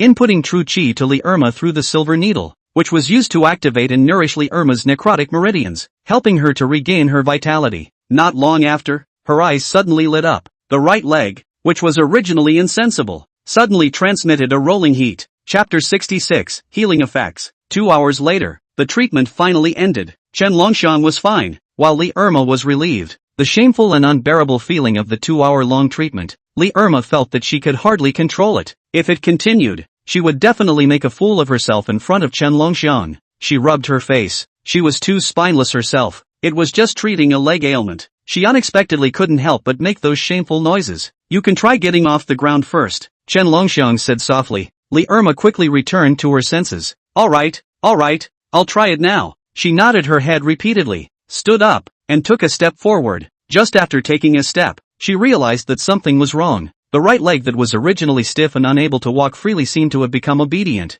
She had long been accustomed to her right leg being bad, so she walked with a limp. But just now she realized that her right leg landed firmly on the ground, with no limp at all. It seems like I can walk normally. Li Irma turned around in surprise and looked at Chen Longxiang incredulously. Just one acupuncture treatment and she could walk normally? It was too divine. If she hadn't seen it with her own eyes, she would never have believed that such a miraculous thing had happened. 2 more treatments for you and you'll be completely cured. By then you'll not only be able to walk, but you'll also be able to jump and dance. There's no difference between you and a normal person, Chen Longxiang said softly. Li Irma was instantly astonished. Those beautiful eyes were wide open. It only took 3 times of acupuncture combined before and after to be completely cured. If someone else had said such words, she would never believe it. It was different when Chen Longxiang said it. Thank you, Li Irma solemnly thanked. A show of hands. Chen Longxiang smiled. Alright, I see that it's getting late outside, so I'll go back first. Just as he was about to leave, Li Irma suddenly called out to him. By the way, little divine doctor, what happened in the past? Do you still remember? Asking about this matter, Chen Longxiang subconsciously raised his eyebrows. Things from the past? What things? Li Irma's small face slightly reddened in the face of Chen Longxiang's rhetorical question. She could not tell the matter of the two of them bathing together. Looking at Chen Longxiang's serious face, it didn't look like he was faking, as if he really didn't know, and had probably forgotten about it long ago. It's best if you don't remember, Li Irma said hurriedly. Chen Longxiang smiled and did not say anything else. Regarding the matter between himself and Li Irma, of course he hadn't forgotten. Even the scene when Li Irma changed her clothes in front of him, he remembered it clearly, and even knew where there was a mole on her body. Who let Li Irma put him little cute? Thinking that he does not understand anything, in front of him unscrupulous. Of course, he said that he did not remember, but only did not want to embarrass her. Chen Longxiang left from the Li family and went straight back. Qin Shuehua had just taken a bath and was waiting for him in her new dress. As soon as Chen Longxiang entered the room, he saw this blood-swelling image. His eyes went straight. Since she had just taken a bath, the water droplets had not yet dried, and the water droplets in her hair flowed down her tresses and onto her skirt. The new skirt stuck to his body, causing the light inside to be half hidden. The white and delicate long legs were exposed from under the hem of the skirt. People can't help but want to get their hands on them. Silly. Qin Shuehua noticed Chen Longxiang's stupid stare, and scolded with a shy smile, turning around and quickly returning to her room. Chen Longxiang's reaction satisfied her. As a matter of fact, she had deliberately changed into the new skirt that Chen Longxiang had bought for her, just to show him. At this moment, Chen Longxiang saw it and his reaction was quite cute, which made Qin Shuehua shy and at the same time more satisfied. Chen Longxiang went to take a shower after Sister Snowflake went back to her room, and also went back to his room, starting to think about what he was going to do next. Today, from Zhao Baijing, he had gotten a huge sum of millions. Chen Longxiang's eyes flickered. Before and Sister Shuehua said that she wanted to drive the development of the village. Now with a huge sum of money, is it possible to get a tourist area like other places? Get a Taoyuan villa, pulling the local tourism economy. This can also solve the local employment problem. In this way, talents like Li Irma who have studied in college and want to develop in their hometowns can also get employment in the mountain villa. It was rare for a college student to return to her hometown to develop, so let's see if we can recruit her under our command. This girl, Li Irma, no matter if it's her character or ability, it's all fine. If such a person was pushed, her future would be unlimited. That's it. Making up his mind to get Peach Source Villa. But the first step was a problem. He knew nothing about running a business. If he wanted to get Peach Source Villa's business up and running, he still needed a professional. He took the people he knew around him and turned them around in his head, and suddenly a silhouette came to mind. To say that beside him, a professional business person, that would definitely be Song Chenglyric. Song Chenglyric's Xiangman Shai belonged to the top tier of existence in Shijiang County. Since she came from a catering background, she definitely had professional ideas on how she was going to run Taoyuan Villa. looking for Song Qingyi to ask, might be able to answer questions and solve problems. Immediately, Chen Longxiang sent a QQ message to Song Qingyi. Mr. Song, I'm planning to get a peach source villa here in my hometown. Can you give some advice? It's best to help plan it? Chen Longxiang sent the message over. Originally thought Song Qingyi would directly reply to some of his suggestions, but the result was that Song Qingyi suggested nothing, but instead disliked him a bit. Something to find me, nothing fart not put a, looking for me to advice. Think of the beauty. Chen Longxiang looked at the message sent by Song Qingyi QQ. The corner of his mouth twitched. A bitter smile. It's not like that. I still don't have time to go to the city mainly because I'm quite busy, he explained to Song Qingxiang. However, more than half an hour after the message was sent, he froze and did not receive half a word from Song Qingyi. Chen Longxiang sighed. Song Qingyi's advice was probably not going to wait tonight. If he wanted to get some professional advice from the other party's mouth, he might still have to find some time to make a trip into the county town. Otherwise, Song Qingxian wouldn't bother with him for half a sentence. Putting down his cell phone and lying on his bed, a sentence from Zhang Shanshan suddenly came to his mind. Even the most successful woman needs to be coaxed. He carefully put this sentence in his mouth and chewed it once. He had to make a trip into the city tomorrow. If he didn't go, Song Qingyin probably wouldn't want to take care of him in the future. Alas, women. Chapter 67, Dead Ghosts, don't come soon. That night, Lu Chuanhua followed the prescription given by Chen Longxiang and specially made soup and medicine for Su Dapeng, the dead ghost of his family, in order to revitalize Su Dapeng's manhood as soon as possible. Quickly drink. This is the prescription that the little divine doctor specially wrote for you. She brought the soup medicine to Su Dapeng and looked at him blearily. Su Dapeng stretched his neck to look at the soup medicine in front of him, his whole face tightly wrinkled together. He didn't know if Lu Zhanghua had increased the dosage and boiled a whole big bowl for him. It was almost overflowing. It was so black that those who didn't know thought it was poison. Do I really have to drink all of such a big bowl? Su Dapeng gulped. It was really hard to swallow. The prescription Chen Longxiang had given him earlier had already made his bitter bile come out. Now this bowl of soup medicine smelled even worse than the previous bowl. What do you say? Lu Zhanghua looked at him with a smile. There was a fierce light in her eyes. If this asshole didn't dare to drink it, don't blame her for not being polite. Su Dapeng saw the danger revealed in Lu Zhanghua's eyes and shrunk his neck. Despite 100 reluctance in his heart, he could only pick up and take a sip. Poof! The soup just turned around in Su Dapeng's mouth. Then he sprayed it out at once. Even if it's hard to drink, it still stinks. This flavor was simply 3 times worse than the fecal water in that pit. His heart was extremely resistant, and he said nothing to drink it again. I'd rather drink that previous formula. This one, it's a bit hard to drink. Before he finished his latter words, he heard Lu Zhanghua laugh sorrowfully. Lu Reform Flower said with a smile on his face, if you dare not to drink it, then I will use the tube used to irrigate cows to help you pour all these tonics in. Choose for yourself, whether you drink it honestly yourself, or I'll help you pour it in. When Su Dapeng heard this, he panicked. The tube used to fill the cow was very long, and when it went in through his mouth, it went straight to his stomach. If this was stuffed into his stomach, it would not be intestinal piercing. There is no way to resist. He can only give in. Pinching his nose, hard to pour these medicines in. Lu Zhanghua watched him obediently drink all the tonics and smiled with satisfaction. 10 minutes later, Su Dapeng raised his head. His eyes reddened as he stared at Lu Zhanghua, his entire person as if he was set up on a flame sizzling. Daughter-in-law. Heavy breath sprayed on Lu Zhanghua's face, stimulating her brain nerves. Lu Zhanghua glanced at him and hooked her finger towards him. Deadbeat, don't come yet. The next day, Chen Longxiang made a special trip to Tianzhi Cave, to go to the county town to find Song Qingxin to ask. There were questions about the catering industry. Naturally, he couldn't go empty-handed. If you ask someone to do something, you definitely can't not give a little favor. Plus last night Song Qingyin seemed to be upset. For this reason he planned to pick a Tianshan snow lotus in Tianzhi Cave and send it over. This thing was very useful for women's beauty and skin care. Song Qingyin would definitely like it when she saw it. After picking the Tianshan snow lotus, Chen Longxiang drove his Civic and headed to the county town, all the way out of the village, during which he attracted the attention of many people. A large portion of the people in the village yesterday saw this car parked not far from the entrance of the Chen family. They originally thought that this is whose family came to relatives. The car has no place to park, temporarily parked in front of the Chen family.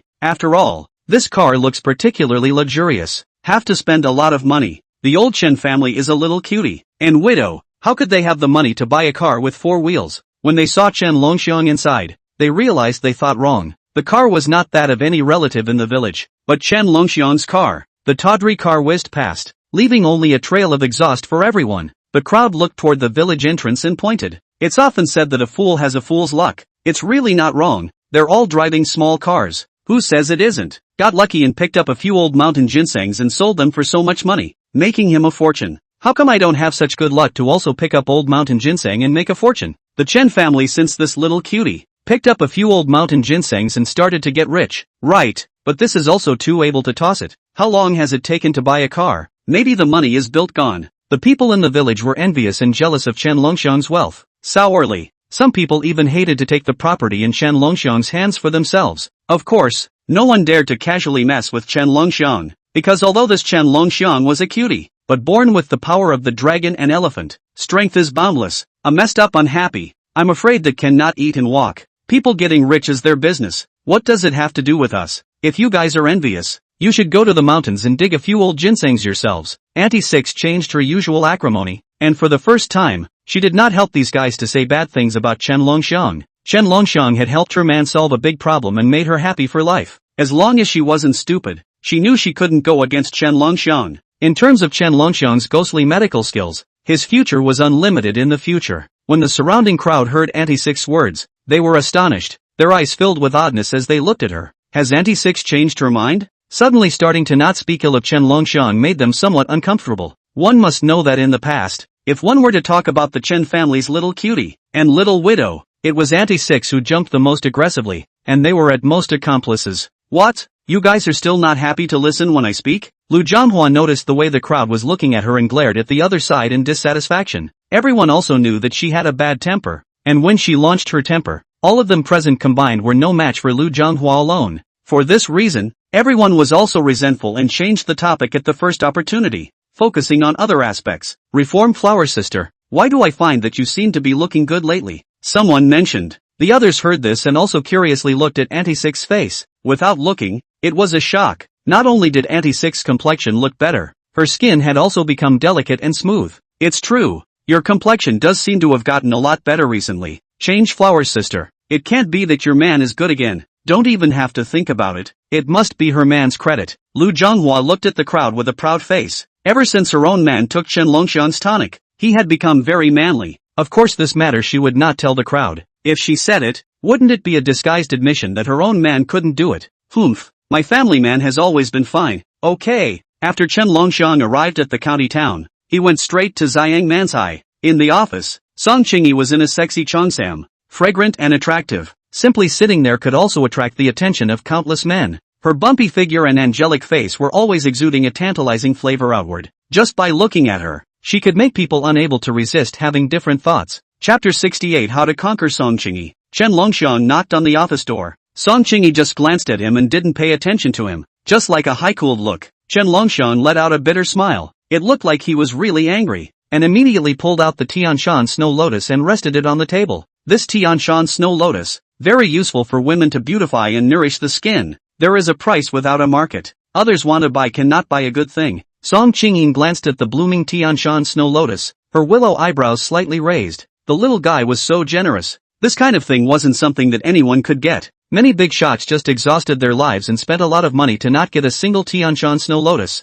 And this guy, yet he easily took it out and gave it away. Chen Longxiang saw that Song Qingyi no longer had a stern face and said softly, Mr. Song, do you like it? Song Chang Lyric coughed lightly and said, sending it to me? Chen Longxiang nodded solemnly. Yes. Song Chang Lyric revealed a smile, signaling him to sit down and drink tea, personally brewing him a good tea. Just as she bent over, the slit cheongsam, revealing her milky white long legs, was mesmerizing. Regrettably, Song Qingxin quickly sat down and was unable to enjoy those views for a while. Of course, what Chen Longxiang was currently thinking about was not these messy things, but rather, he wanted to ask Song Qingxiang for advice on how to run a mountain resort. Taoyuan Villa was not a small project, costing millions of dollars. A little bit of sloppiness and carelessness could cause huge losses. Song Qingyi raised her chin towards Chen Longxiang. What kind of mountain village do you want to open? Since she had received benefits from this guy, Song Qingyi felt obligated to help him with his ideas. Song Qingyi took the initiative to bring up business, and Chen Longxiang immediately told him all about his idea. He wanted to open a Taoyuan Villa,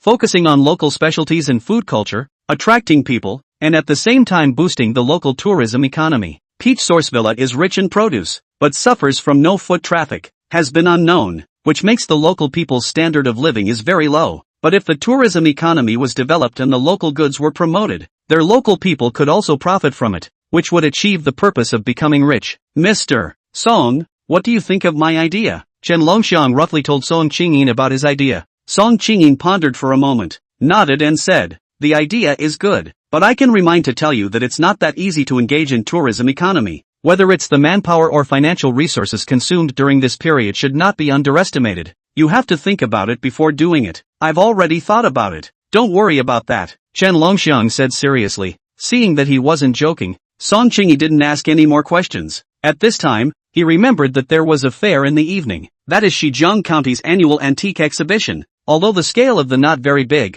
to the big boss, but are a bit of strength. None of them are Shijiang County. Some of the wrist of the bosses. These big bosses will be there to throw away money and buy a few pieces of antique collection, bringing Chen Longxiang over there, letting him get to know some people and paving the way for him. How about this? I'll take you to meet a few people who are in the catering supply business. You pack up and go with me to the antique fair tonight. Those few bosses who do catering supply chain will be there then. Then I'll thank Mr. Song first. Chen Longxiang was pleasantly surprised when he heard that Song Qingyi was going to bring him to know the catering bosses of the Shijiang County Circle. This Tianshan Snow Lotus was well worth the gift. Entering any industry, if there was a leader, there would be a lot less detours. Song Qingshin's move was undoubtedly pushing him, counting him as a valued person. No need to be polite. Song Qingshin moved her body and stretched lazily. The charming figure, because of this action of hers, was even more languid and stunning. The pinched silk high fork cheongsam revealed a hint of charming light as she moved. Although her movements were very fast, Chen Longxiang did not see much of the content clearly,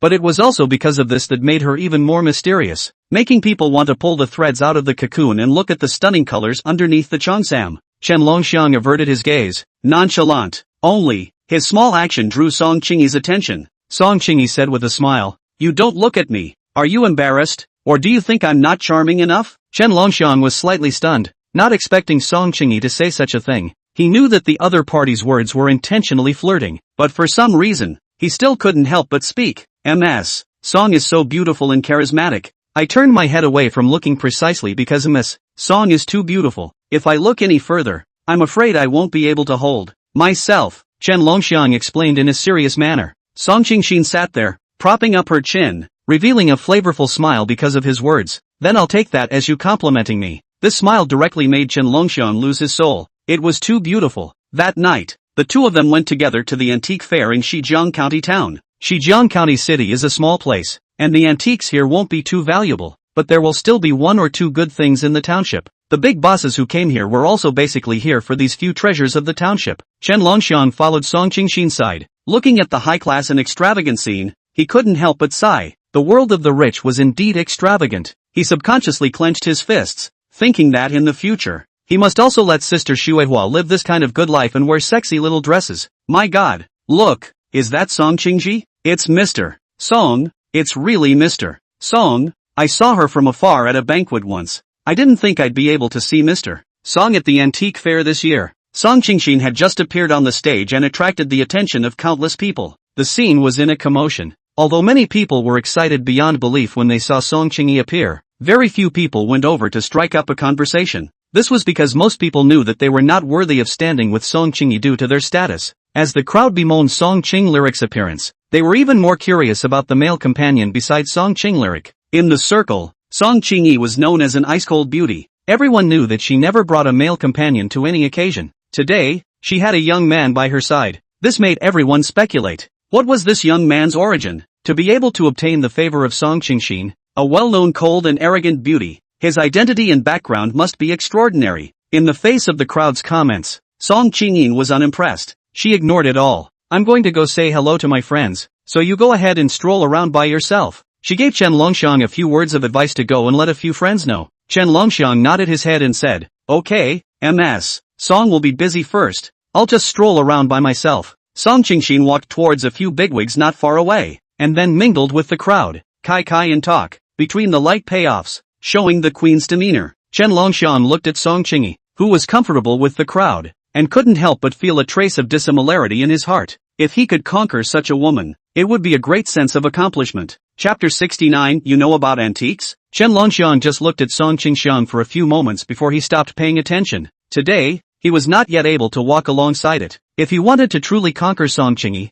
it would depend on his own strength. Only after his strength was achieved could he talk about these things with it. Otherwise it was useless to say anything now. Of course he wouldn't feel inferior because of this. Instead, it stirred him to rise to the occasion. At least with Song Qingyi, he had already found himself a goal. That was to stand shoulder to shoulder with Song Qingyi. A large part of the reason Song Qingyi had socialized with those friends in the past was because she wanted to introduce him to big bosses. It was just that Chen Longxiang was not qualified to be there during this period. This was the reality, and Chen Longxiang accepted it openly. When his strength reached or surpassed that height, there would be no need for him to appear there, but rather, those people would take the initiative to come over and flatter him. Therefore, instead of waiting around, it would be better to take a look around. Perhaps he would be able to find a couple of treasures as well. Although he didn't know anything about antiques, he had penetrating eyes that could tell the difference between real and fake. It was just that he didn't know if a small place like Shijiang County Town would be all fakes. Chen Longxiang strolled around and quickly locked onto a bronze wine cup.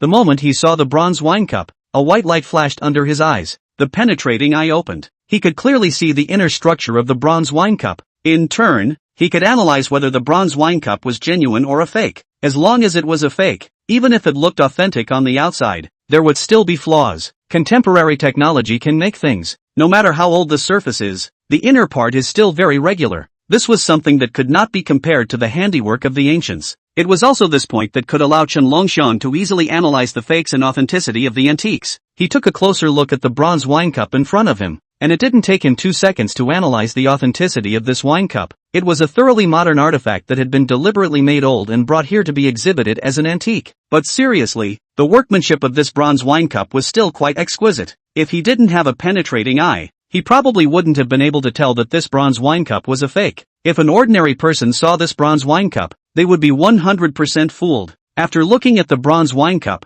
he shook his head and moved on to the next piece. After looking at more than a dozen pieces of treasure, none of them were genuine. Chen Longxiang looked numb. As expected, a small county is a small county. Even the annual antique treasure appraisal will not be able to appear a few real authentic pieces. After all, appeared here antiques, basically by those eyesight venomous masters, take turns to sweep a hole. In the end, there were very few genuine pieces left. TSK, this little cutie, how did you get mixed in? While Chen Longxiang was appraising the antiques, a youth noticed his figure and frowned slightly, his face unsightly. And this person was no other than Godania, who had been beaten up by Chen Longxiang before. This guy had just arrived here and didn't realize that Chen Longxiang had followed Song Qingxin here, and only thought that this guy had snuck in to get a better understanding. In Godania's opinion, the little cutie, if he hadn't snuck in, there was absolutely no way he could have appeared here. Even Godinio wants to enter this antique exhibition, also because it costs a lot of relations, just barely get a place. Shijiang County Antique Exhibition is not something that anyone can come to. Those who could come here were basically big shots. Thinking about this, the corner of his mouth hooked into an evil smile. This kid had made a fool of himself in front of Zhao Baijing last time, and he had long wanted to get back at him. But he had been unable to find the opportunity to do so. Now that this kid had crashed into his hands by himself, he would not blame him for not being polite. Then don't blame him for not being polite. He wanted to make this kid make a fool of himself at the fair and lose face. Yo, if it isn't our village's cutie pie, Chen Longxiang? Godinio immediately took big steps towards Chen Longxiang, deliberately calling out Chen Longxiang's identity in a very loud voice. Chen Longxiang was in the process of appraising antiques, coldly being shouted at, his brows wrinkled, turning around to see that it was Godaniu, no subconsciously frowning. How is it this guy again? You have something? Chen Longxiang's voice was somewhat impatient. If it wasn't for the fact that this was an antique exhibition and he was afraid of causing trouble for Song Qingxin, he would have punched over. He had learned his lesson last time, but this time he came back to find trouble with him. Wasn't it obvious that his skin was itchy? Godanio could see the stoicism under Chen Longxiang's eyes and laughed coldly in his heart. He felt that this guy didn't dare to make a noise because he had a ghost in his heart and was afraid of making a big fuss for fear of being kicked out. This also made him certain that Chen Longxiang was mixed in. Don't care if I'm not okay, but I'm curious about how you mixed in. Say it, how did you run in? I don't believe that an antique fair would invite such a cutie like you. You can't be lost, accidentally slipped in. I can tell you, this is not the place for you to come. Hurry up and get out. The commotion over here was so loud that it didn't take long to attract the attention of many people. The crowd looked over and saw Godania say that Chen Longxiang was a little cutie in one breath. They were shocked. Many of the people present had seen that Chen Longxiang had come in with Song Qingxin. However, some people said that this guy was a cutie. One by one, they couldn't help but start wondering, how could Song Qingxin bring a little cutie to come in? Chen Longxiang, Are you still not leaving? Gudania noticed that the eyes of the crowd looking at Chen Longxiang had changed. His heart was pleased and the excitement on his face was self-evident. Finally, he was able to get back his offense. Just thinking about it made me feel soothed. This little cutie also has today. Chen Longxiang narrowed his eyes, looking at the guy jumping up and down in front of him.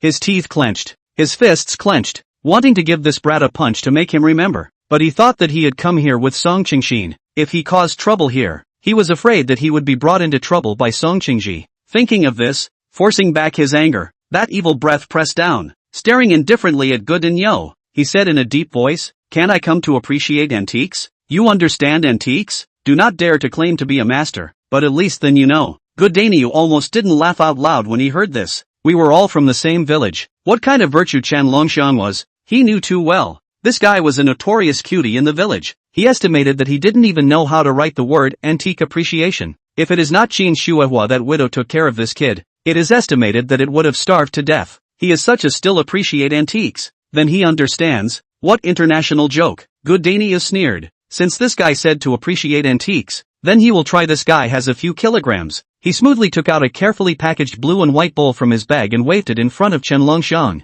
which was a Tang Dynasty blue and white bowl that he spent $100,000 to pick up at Hojie. Since you little cutie said also understand antiques, then tell me, how much is the blue and white bowl in my hand worth? Chen Longxiang casually glanced at it. A flash of golden light flashed under his eyes, then spat out two words, $5. Chapter 70, the master actually asked a little cutie, asking for advice. Sure enough, a little cutie. Gudinyo gave Chen Longxiang a contemptuous look. With this level of appraisal, he still has the face to say that he knows more about antiques than him. It's obvious that he's talking nonsense with his eyes open. I don't know this little cutie. Where does the confidence come from? The others also frowned at Chen Longxiang. Gudinyo hands of blue and white bowl. Everyone has seen. Absolutely authentic. Said to be Gudinyo from the stalls pick up the leakage. Although the cost of 100,000, but casually resold. At least $500,000. This kid, however, directly said only worth $5. This is not joking? Just also because of this, the crowd puzzled. Such a 4 or 6 do not understand the kid. Full of big words. Exactly how did Song Qingyi's eyes, the surrounding onlookers, not knowing the exact relationship between Chen Longxiang and Song Qingyi, didn't dare to mock in public, but only secretly suspected in their hearts. Gudinyo did not know what the crowd was thinking. With a smug face, he stood in front of Chen Longxiang. Kid, this is a pure Tang Dynasty blue and white bowl, which I spent $100,000 to pick up from the hands of a migrant worker. As long as I resell this blue and white bowl, I can sell it for a minimum of $500,000. He arrogantly told Chen Longxiang the price of this blue and white bowl in order to tell this little cutie nothing. When Chen Longxiang heard this, a sneer flashed under his eyes. It's just a fake. $500,000? $50 is too much. Just now he has already used the perspective eye to see the exterior workmanship, although enough to fake the real, but the internal structure of the proper modern technology, clearly not an old object. As for Gudinyo said to spend 100,000 amassed back, it can only mean that this guy was a person as the wrongdoer. The other unknown onlookers, shocked to look at Gudinyo. This guy's luck is also too good. $100,000 backhandedly sold, can earn $400,000. Some people even nodded their heads in deep thought, their eyes envious. If this is really a blue and white bowl from the Tang Dynasty, the price is only high. So this little cutie doesn't know anything. The crowd couldn't help but start whispering, looking at Chen Longxiang with a little contempt in their eyes. Daring to talk nonsense when he doesn't know anything. He's not afraid of the wind flashing his tongue. If not for the fact that this guy is Song Qingxin brought in. High and low have to mock 2 sentences. Chen Longxiang faced crowd discussion, and do not care, said blandly, I'm not wrong. He can only be used to fill the bowl of blue and white. At most can sell a $5. Because this blue and white bowl is a fake. The moment these words came out, the crowd clamored, obviously not believing what Chen Longxiang, a yellow-mouthed child, had said. They are present, which is not in the antique game mixed a few years or even more than 10 years time old players. I power how can not as good as a countryside cutie. This little cutie said the blue and white bowl is a fake.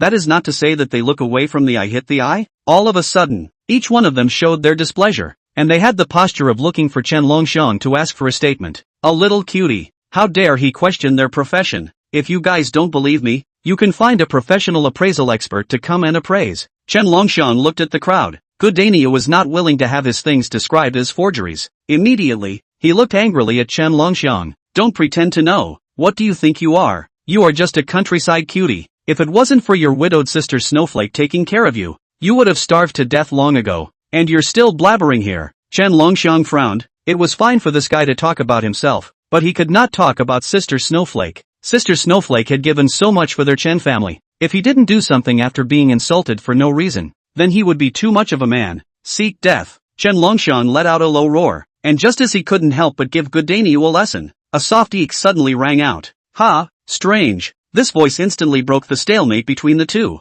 The two looked over and saw an old man running over, looking at the blue and white bowl in Goodaniu's hand and muttering in a low voice. Chen Longxiang did not recognize this old man, but the others did. The moment they saw the old man, the crowd stood in awe. This old man was a relatively famous treasure appraisal master in Shijiang County, named Lu Ji. In the antique circle, no matter whose family has bought an antique, most of them will ask Lu Ji to go to the treasure appraisal. As long as Lu Ji decided that the treasure was a fake, then it was basically hopeless. Master Lu, what's wrong? Someone asked in surprise. Lu Ji pointed at the blue and white bowl and said, this thing is not right. At the same time his words landed, Goodaniu's heart thumped, and a bad premonition lingered in his mind. What? What's wrong? What's wrong? Goodaniu asked cautiously. Can't say what's wrong. Lu Ji took the blue and white bowl, looked left and right, carefully scrutinized and kept shaking his head. It looks like it's real, but I just feel that something is wrong, but I can't tell. The surrounding people were confused. What is this situation?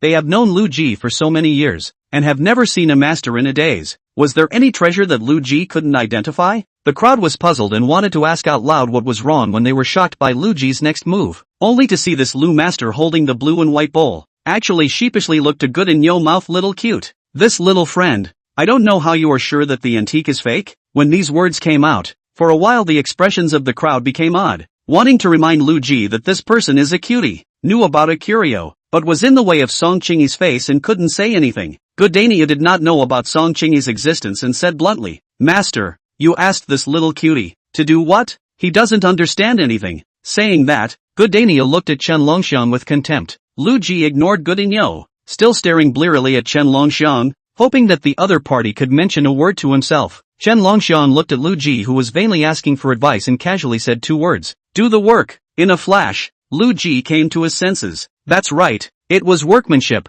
I just felt that there is something wrong with this blue and white bowl. Listening to this little friend's reminder, I finally figured it out. It is the workmanship. This blue and white bowl craft is too perfect. As far as I know, the Tang Dynasty blue and white has just emerged. A lot of blue and white bowls are relatively rough, but your hands of the blue and white bowl, craftsmanship of the particularly perfect, completely not the Tang Dynasty process, should be imitated, Lu Ji slowly said, solving the mystery in the hearts of the crowd. The crowd was in an uproar, shocked to look at Chen Longxiang. This dare not be a little cute. Told you. How could Song Qingxin favor a little cutie? So just now, this young man said that this blue and white bowl is only worth $5. And it makes sense. A fake can only be used to serve food. It can't be sold at all. Spending $100,000 to buy a fake from the hands of a migrant worker, originally thought it was a king, but it turned out to be a piece of scrap metal. Chapter 71, Who do you want to roll? A sound of conspiratorial comments, like a heavy hammer hit Goodaniu's chest, led him like a thunderbolt. The most unacceptable to him is that if this blue and white bowl is a fake, then he blood loss of $100,000. Master Lu, is this really a fake? Goodaniu's heart is dripping blood. He was nervous and terrified to look at Lu Ji, undeterred again to Lu Ji to confirm. If it's really a fake, then his $100,000 will have gone down the drain. Lu Ji frowned. His expression was very unhappy. A fake is a fake. Can I still bluff you? Goodaniu heard Lu Ji's exact reply. The whole person was like being struck by lightning, frozen in place, completely dumbfounded. Really fake. $100,000 all hit the water, and there is not a ringing sound. Not only that, he also made a fool of himself at the antique fair. Goodaniu looked at Chen Longxiang with a gloomy gaze. It's all because of Cutie. If it wasn't little Cutie, if it wasn't for Cutie Pie, how could Lu Ji have found out that his blue and white bowl was a fake? If no one found out it was a fake, he could have sold the bowl for $500,000 and made a fortune. Because of this little Cutie's words, he had nothing left. He spent $100,000 to buy the blue and white bowl, directly smashed in the hand. If the private identification of the fake he can also sell, but this time is in the antique exhibition. How many people's eyes watching? He just want a fake to sell, but also impossible. Goodaniu put all of this on Chen Longxiang's head, but he forgot. If he didn't make things difficult for Chen Longxiang, and intentionally wanted to make a fool of him, there would be no subsequent bad things. Only, Gu Daniel didn't even realize his own fault and only wanted to take revenge. Security guard, there's a guy without an invitation mixed in here. Quickly kick this kid out. Gu Daniel shouted towards the security guards at the door. Pointing at Chen Longxiang, he was ready to ask the security guards to kick the person out. Chen Longxiang wrinkled his brows and looked at Gu Daniel speechlessly. This kid was unable to afford to lose? The security guards, because they saw Chen Longxiang following Song Qingxin over, naturally would not come to drive Chen Longxiang away. They could not afford to offend Song Qingxin. But Gu Daniel didn't know about this. When he saw that the security guards didn't pay attention to him, he thought that the security guards were neglecting their duties, and immediately started to mess around. Didn't you hear me? Get that kid out of here for me. And if you don't listen, don't blame me for being rude to you. As long as I say a word, you'll have to roll up and get out. The security guard was threatened and was ready to greet his colleagues and drag Gu Daniel out. Also at this time a cool voice rang out. What are you guys doing? As the voice rang out, everyone froze. Turning to look, they only saw Song Qingyin walking over surrounded by a group of bigwigs. At this time, Song Qingxin's aura was all over the place and swaying. When the surrounding crowd saw the stunningly beautiful Song Qingyi, they subconsciously stepped back and made way for her. Song Qingyin was like a white swan, walking proudly in front of the crowd, noble and elegant. She arrived in front of Gu Daniel, her eyes slightly condensed, her body exuding a cold and arrogant aura. What did you just say? Who are you going to kick out? Gu Daniel had also only seen Song Qingxin in magazines, and at this moment, seeing this goddess standing in front of him, he was shocked. He hurriedly lowered his head, not daring to even look at it. With his rank, he couldn't even get into Song Qingyi's eyes. When he heard Song Qing lyrics questioning, he didn't dare to hide it and hurriedly said, Mr. Song, Chen Longxiang is a cutie from my same village. This kid doesn't have an invitation. It looks like he slipped in. I was planning to have the security guards kick him out so as not to ruin our appreciation meeting. His voice carried a noticeable tremor, and as his words landed on the ground, the coldness around Song Qingyi's body grew thicker and thicker. It wasn't until Gu Daniel finished speaking that Song Qingyi looked at the cold and said, Just by you. You dare to drive away my friends from Xiangmanzhai. In one sentence, she revealed Chen Longxiang's identity. Chen Longxiang was Song Qingyi's friend. When these words came out, the entire audience was shocked. The crowd looked incredulously at Chen Longxiang in front of them. Chen Longxiang had followed Song Qingyi here, and they had long guessed that this guy was Song Qingyi's friend. Moreover, Song Qingyin had publicly revealed Chen Longxiang's identity, so it could be seen that this kid was very unusual in Song Qingyin's place. If they hadn't seen it with their own eyes, they would never have believed that a poor boy from the countryside could be acquainted with Song Qingyi and still be called his friend. There were only two types of people they knew of who could make Xiangmanzhai a friend. One was the leaders at the county level, and the other was the company's boss. These two types of whichever category casually carry out our hefty and famous big shot. Now look, this young man is not as simple as it seems. Combined with Chen Longxiang's ability to identify antiques just now, it was basically certain that the identity background was definitely not small. Gu Daniel was holding his red face at the moment, his eyes wide and full of disbelief. This was the most ridiculous thing he had ever heard. The famous little cutie in their village was actually a friend of Song Qingyi, the owner of Fragrant Manzai. He even suspected that his ears were out of order. He dared to say that not only himself, but also others could not believe what they had just heard. Song Qingxin didn't care if Gu Daniel believed it or not. She looked at Gu Daniel with cold eyes, and her icy voice, once again, rang out. This gentleman, still letting Chen Longxiang roll? When Gu Daniel heard her words, he swallowed a mouthful of saliva violently. Of course he didn't dare, unless he was stupid. Only then would he dare to continue driving Chen Longxiang away in front of Song Qingxin. Dare not dare not dare. I'm the one who should roll. I'm the one who should roll. Gu Daniel's head shook like a rattledrum, his body trembling and nervous. He was doing a little business to earn some money, yes, but this small amount of money in front of Song Qingling, it is nothing at all. If he offended Song Qingling, I'm afraid that he can't even mix with Shijiang County. Song Qingyi looked at him. Then why don't you get lost? Gu Daniel was like an amnesty, clutching his blue and white bowl, rolling and crawling out of the venue. Song Qingyin settled Gu Daniel and looked at Chen Longxiang. Longxiang, these two are the friends I said were doing catering. She turned towards the two middle-aged men behind her and introduced them to Chen Longxiang one by one. These two men, one was over 40 years old with a country face, named Luo Sudong. The other one was tall, with a slab of hair, named Shi Yangtong. Both of them were big bosses of the catering suppliers in Shijiang County. Mr. Chen, we have heard of you here in General Song. You are very capable at a young age,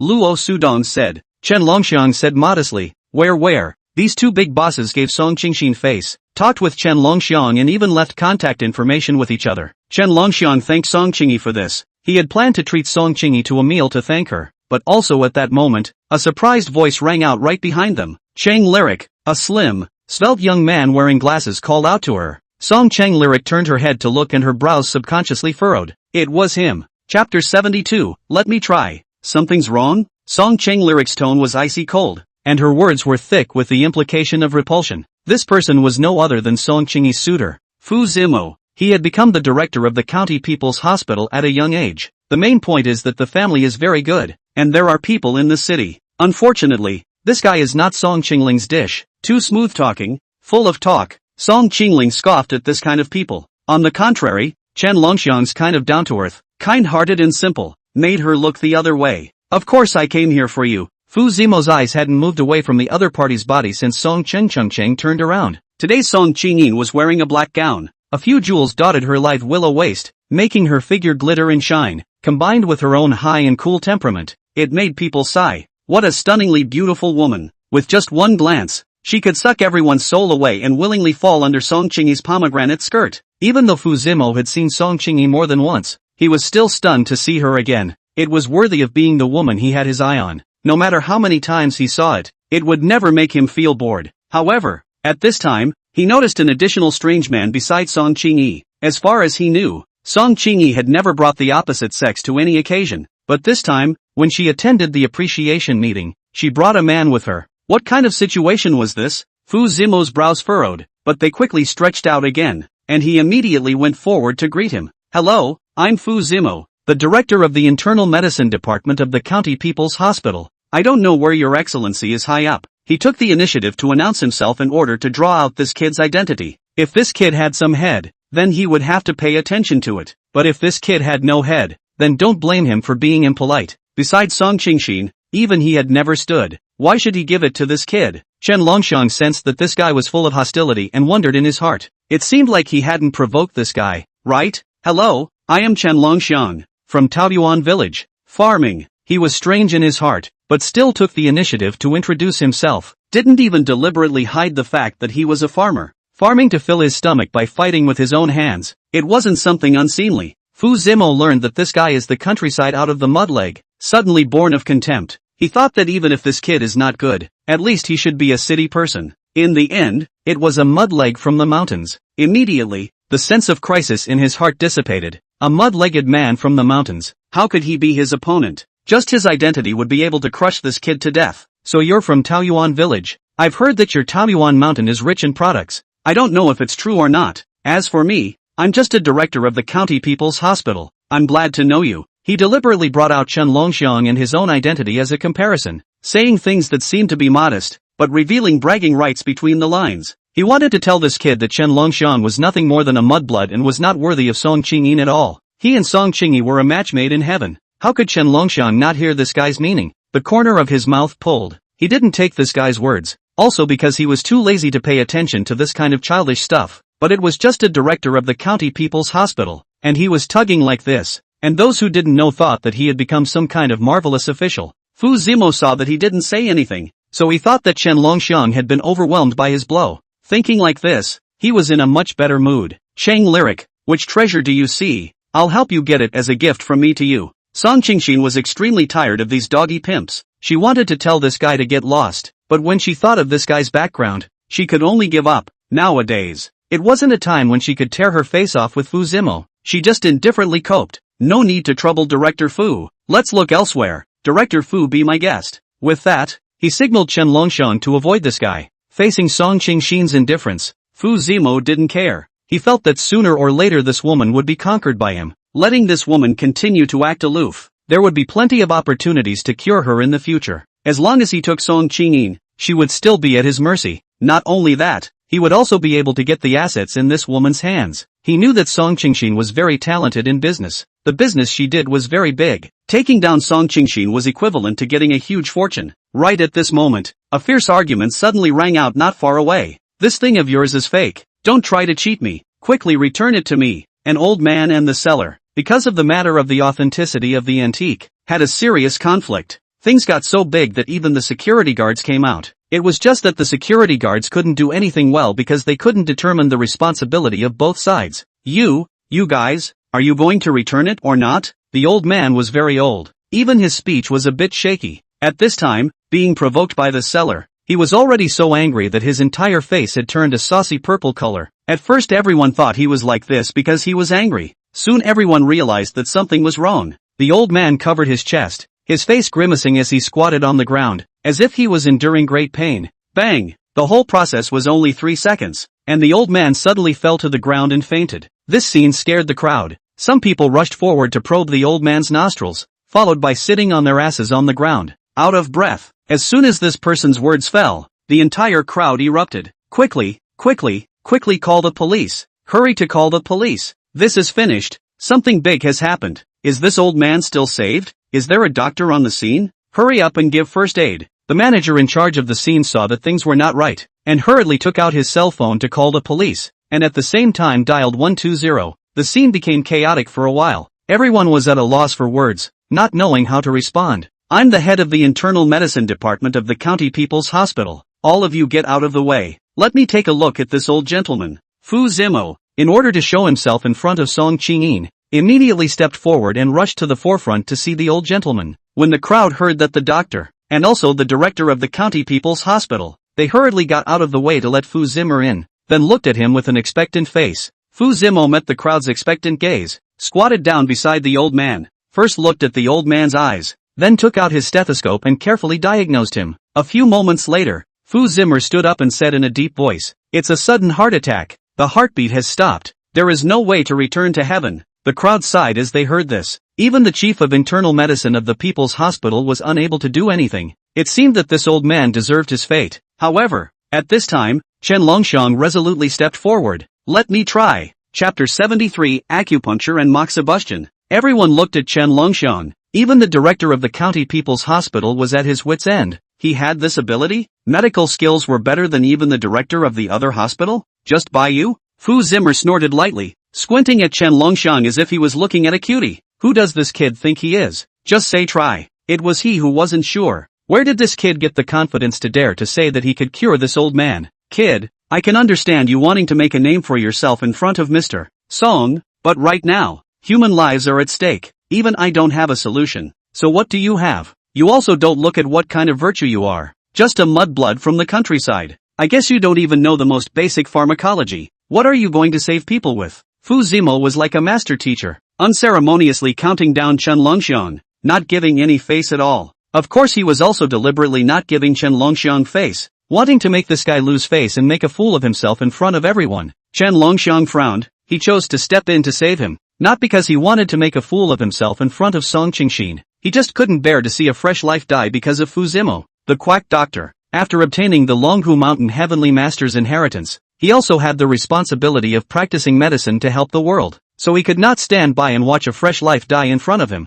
The old master is still saved, as long as he made a move. As for Fu Zimo's comment about not being able to return to heaven, it was just that this guy couldn't. Just because Fu Zimo couldn't, didn't mean he couldn't. Since it's all hopeless, then let me try. It's not impossible, Chen Longxiang said in a deep voice. Fu Zimo wrinkled his brows and stared at this guy. What this kid meant was that the people he couldn't cure, this kid could cure? This was doubting his medical skills. He stopped speaking and just stared gloomily at Chen Longxiang. Compared to his dissatisfaction, the surrounding group of people easily accepted Chen Longxiang's suggestion. The dead horse was treated as a living horse. Anyway, this so-called head of internal medicine had already said that the old man was hopeless. Even if Chen Longxiang was allowed to make a move, there would be nothing. Just think of it as listening to God's fate to the best of his ability. Young man, if you have a way, hurry up and take a look. That's not true. Having a way is better than having no way at all. Maybe the old man can really come back to life. Everyone supported Chen Longxiang to make a move, and the faster the better. After all, the old man was already not breathing at this moment, and the more everyone supported Chen Longxiang, the more ugly Fu Zimo's face became. Obviously this kid was a mud-legged man who came out of the mountains. Why did everyone believe in him so much? Fu Zimo was furious, but had to force this anger down. Looking at Chen Longxiang, a mud-legged kid, want to try it as much as you want. Anyway, the end result is still the same. Chen Longxiang was too lazy to argue with him. Rescuing the old man was a matter of fighting for time. Song Qingyin looked at his back, with a slight anticipation in her eyes, knowing that this guy wasn't a clown. Since he dared to come forward, he must have some certainty. Perhaps this little guy could create a miracle. Chen Longxiang half squatted beside the old man and numbly pulled out a silver needle. When the crowd saw the silver needles in his hands, they were all startled. There weren't many people who knew acupuncture today. Those who can utilize acupuncture to save lives are even more rare. Could it be that this young lad was still a divine doctor? The crowd could not help but look at Chen Longxiang with some surprise. You guys say, can this young man cure this old man? I can't say. You guys look at the skillful way this young man is applying the needles. It's not like he's half-assed, but he has real skills. That's a good point. I also think that this young man may be able to bring about a miracle. The crowd murmured and began to expect Chen Longxiang to snatch the patient back from the hands of the king of hell. Fu Zimo's expression was unnatural when he heard the crowd's comments. He looked at Chen Longxiang's back with disdain. Even now, he still felt that it was impossible for a mudblood to save a heart attack patient who was already not breathing. This guy was most likely there to gain attention, presuming to use this method to gain Song Qingyi's favor. But this kid's method is wrong. Song Qingyi has always been most disgusted by this kind of people. If this kid couldn't be cured, he would most likely leave a reputation as a clown with Song Qingyi. Thinking this way, he felt better in his heart. Fu Zimo hugged his arms at the side, looking like he was watching a good show. After this countryside boy touches the wall later, he would definitely seize the opportunity to add some fuel to the fire, so that Song Qingyi would be completely disgusted with this brat. Whoosh! 9 silver needles stabbed out. 9 white lights flashed between Chen Longxiang's fingers, then stabbed into the old man's 9 acupoints in unison. The 9 needles of the Shin doctor could make the dead alive and flesh white. The crowd of onlookers, although they didn't know the name of this needle technique, but just by looking at the 9 silver needles that were stabbed out in unison, they were already dumbfounded. It wasn't that they had never seen a doctor performing acupuncture, but they had never seen this kind of operation. Were they sure they weren't making a movie? If it wasn't for the 9 silver needles aligned in unison on the old man's body, they would have suspected that this kid was teasing them. After all, when this kid had just performed acupuncture, he hadn't even looked at the old man's acupoints, as if he had casually thrown them out. Chen Longxiang didn't bother with the crowd's thoughts, and while the silver needles entered his body, he immediately mobilized his body's true qi, and then fed it into the old man's body through the silver needles. The old man was having a sudden heart attack, and he needed to use his true qi to unblock the blocked blood vessels. Let the old man restore the blood supply function to the heart and let the heart beat again. The crowd held their breath, not daring to gasp loudly at all, and before long, someone in the field suddenly pointed at the old man and shouted excitedly. The old man's fingers moved. I just saw it. I saw it too. Come to life. His eyelids moved too. Chen Longxiang quietly sighed in relief. The blocked blood vessels were finally unblocked, allowing the old man to regain his heartbeat. It wasn't long before the old man's eyelids opened, with a blank look on his face. He didn't seem to be clear about the situation at hand. What's happening to me? The old man touched his head and asked in confusion. The crowd was shocked to see such a miracle. Really saved. This is too powerful. That's not true. I just saw him casually pinching a few silver needles and then flinging them at the old man's body, and this cured the old man. Divine Dr. Ah. Simply too divine. This guy actually really saved the patient who had a sudden heart attack back? When Fu Zimo saw this scene, his eyes widened violently, filled with disbelief. How could this be possible? He had already checked the old man just now. The old man's body functions had stopped functioning. Even if he was sent to the hospital, it was impossible to cure him. According to past experience, even if 120 came, it could only be sent to the morgue. The old man is completely hopeless. But this kid made a move, and in just 1 minute, the old man woke up. Fu Zimo's throat surged. This is not ing scientific. Chapter 74, it's late. It's not safe to go back. With just a handful of fancy acupuncture techniques, you can bring someone back from the dead? Even after seeing it with his own eyes, Fu Zimo doubted that he was hallucinating. As a modern Western medicine practitioner, it wasn't that he hadn't seen how Chinese medicine practitioners practiced acupuncture, but none of them were techniques like Chen Longxiang's. Little fellow, hiding quite deeply, Song Qingyi let out a flirtation, interrupting Fu Zimo's thoughts. Chen Longxiang glanced at Song Qingyi in confusion. We didn't hide it either. Song Qingyi raised her eyebrows, didn't say anything, suddenly remembered that this guy saved Zhao Tianmin last time. At that time she wasn't present and didn't see the process of this guy saving people, didn't think deeply about how this guy's medical skills were. Now she saw it with her own eyes. Only then did she realize that this kid had excellent medical skills. Fu Zimo glanced at Song Qingyi and could see the admiration in her eyes, and his emotions sank to the bottom all of a sudden. Even if he didn't want to believe it, with the facts in front of him,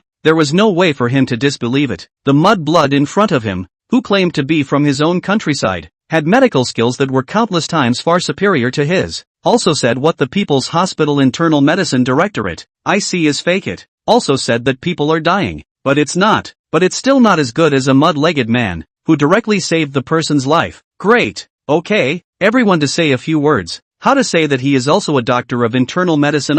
Give some face. Western medicine. You have to rely on the instrument to see the disease. I think or our ancestors handed down the medical skills of good at least will not be pinched everywhere and that said that people are hopeless. This is a painful slap in the face. Don't visit the internal medicine department of the People's Hospital in the future, so as not to talk me to death as well. The crowd turned their guns and flirted with Fu Zimo. Under such a strong contrast, Fu Zimo was like a clown, his head lowered, his face suffocating red. If this matter was spread back to the hospital, those people in the department would still not know how to laugh at him, especially if he was still a director. How would his subordinates look at him? Unable to endure such humiliation, Fu Zimo turned his head and left. At this time, the ambulance also came. The paramedics all carried stretchers down. Patient, where is it? Since Chen Longxiang had already helped the patient up and had recovered a lot, the paramedics stared at the crowd, and didn't see, for a moment, exactly where the patient was. The person who called 120 said that the person was dying.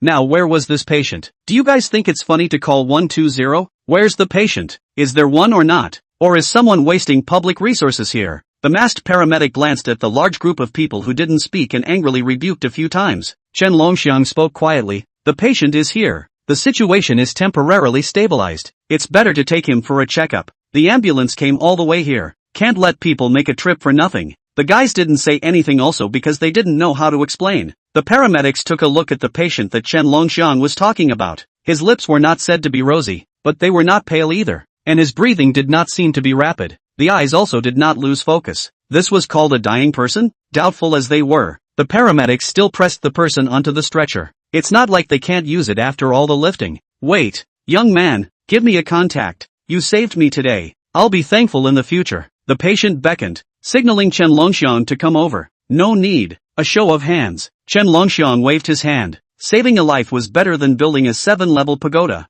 He was not hanging on to the world for any heavy thanks. He saved it when he encountered it. No, if you don't give it to me, I won't leave. The patient wanted to get off the stretcher. The paramedic was startled and hurriedly called Chen Longxiang. Hurry up. Give him contact information. Not so much time to delay here. Ambulance is a public resource. Unable to do anything, Chen Longxiang had to ask a bystander to borrow a pen and paper, and gave the contact information to the patient. Only then did the patient get into the car with the ambulance crew. The matter has been stabilized. Again, it was time to hide his achievements and fame. Chen Longxiang silently withdrew from the crowd. Song Qingxin followed closely behind. Why are you leaving? I still want a contact. Little divine doctor. Wait, don't go. I missed something. Behind them, there were quite a few people shouting for Chen Longxiang. A handful of acupuncture techniques were unforgettable for life. Nowadays, who doesn't have a little illness, no matter how big or small? When you meet a doctor with amazing medical skills, of course you want to get acquainted. Chen Longxiang looks like he has wind and fire wheels on his feet and disappears in front of people in no time. Song Qingyin Chase is panting. Okay, no one catch up. You wait for me.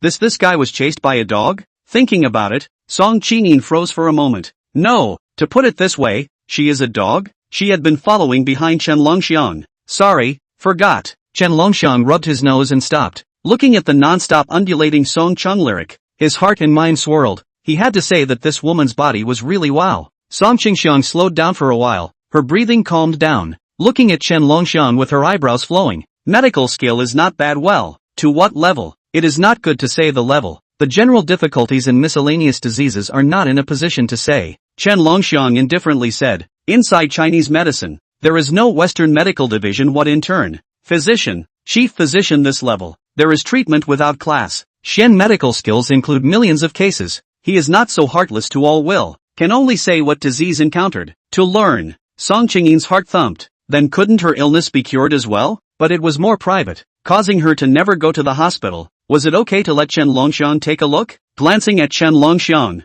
Song Qingyi's face slightly reddened, tangled, but still held back. There is an opportunity to say, are the two that familiar? Chen Longxiang didn't know what Song Qingxin was thinking. He just felt that this woman's eyes were looking at him a bit wrong. Wanting to scheme against him? What do you want to say? Nothing. It's getting late. Tonight you stay in the county town for the night. Go back tomorrow. It's not safe to drive at night. Song Qingxin laughed lightly and changed the topic, encouraging him to stay the night. Chen Longxiang immediately shook his head. Life is not familiar. What's more, it's not cost-effective to stay in a hotel in the county town. It's too expensive. You can add a tank of gas. A tank of gas can run several hundred kilometers, enough for me to go back home many times. Song Qingyin's temples couldn't stop throbbing. It was the first time she saw someone being so stingy with herself. Although frugality was a fine tradition of Disya, but how could this person say it so shamelessly? The money that he earned before is not money, right? He can't afford to stay in a hotel for a few $100s, right? Chen Longxiang cupped his fists and took his leave. Song Chang Lyric called out to him expressionlessly. Wait, what's wrong? Chen Longxiang looked at Song Qingyi in confusion. The latter spoke clearly and coldly. Stay at my house. Don't need you to spend a penny. Water and electricity are all free. Big bedroom. Air conditioner on for the whole night without electricity. Song Qingyin just couldn't look away. Okay, thank you Mr. Song. This guy seems to be afraid of her backtracking, even the first time to agree. And even got a bargain to sell good. Anyway, it's quite late. It's not safe to go back. Right, Mr. Song? Chapter 75, A Woman's Heart Under the Sea. Song Qingyin looked at Chen Longxiang, who had a sincere face, and couldn't help but get angry and happy. Good fellow, what a quick promise. Sparing Song Qingling's good strength, she couldn't help but roll her eyes. She just realized that Chen Longxiang looked naive and honest, but in fact, he had a set of small minds. Let's go. Song Qinglu drove her own car. Chen Longxiang drove the Civic and followed behind the butt of her car. Lijian Garden. The gatehouse of the neighborhood was comparable to an opera house. Gorgeous and high grade. Not waiting for Chen Longxiang to appreciate. Already entered the neighborhood. The rockery garden are as big as 2 swimming pools. The green area is ridiculously large. The left side is a large flat high-rise house. The right side is a villa style. The two drove the car into the underground garage. Song Qingxin parked the car in the parking space, and Chen Longxiang didn't dare to park. Usually in this kind of upscale neighborhood, the parking space was to be bought. If you parked in someone else's parking space, there would inevitably be a dispute. What are you waiting for? Stop the car. Song Qingxin knocked on Chen Longxiang's car window, somewhat puzzled. Where to park? Which parking space is ownerless? Chen Longxiang weakly asked. Upon hearing this, Song Qingyin froze for a moment, then pointed to the row in front of him and spoke. Whatever, I bought all of this row. 6 parking spaces, you can park whichever you like. Oh, so few. Chen Longxiang responded with a cloudy voice, and in his heart, he had already started cursing.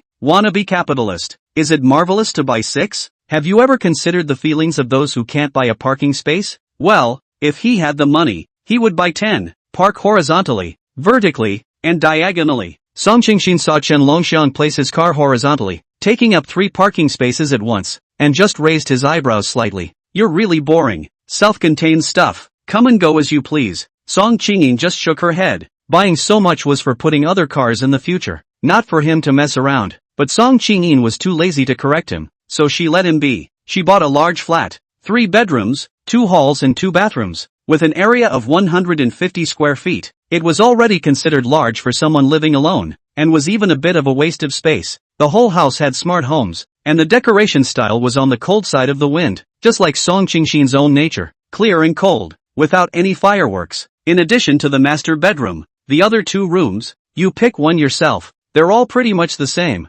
depending on what you like. I'm going to take a bath first. Song Qingxin pinched her sore neck, didn't look at Chen Longxiang, and turned around to go back to her room, leaving Chen Longxiang to sit by himself in the living room. Sitting on the sofa, Chen Longxiang curiously studied the smart home in the house, and after playing for a while felt tasteless. If there is a power outage, then there will be nothing. It is better to have a small house. Thinking of home, Chen Longxiang slapped his head and almost forgot to talk to Sister Shuehua. Open QQ. Find Qin Shuehua's avatar. The avatar was made by Chen Longxiang to help her. A selfie. Sister Snowflake smiled quite brightly. Sister Snowflake, tonight I will spend the night in the county town, so I won't go back. You rest early, don't need to wait for me. Qin Shuehua was about to send a message to Chen Longxiang when she received the message. Seeing Chen Longxiang say that he would not return, he was first stunned, then inexplicably a little empty. Then you pay attention to safety outside, and go eat some snacks when you're hungry. Chen Longxiang looked at the words that Sister Snowflake sent over and warmed his heart a little.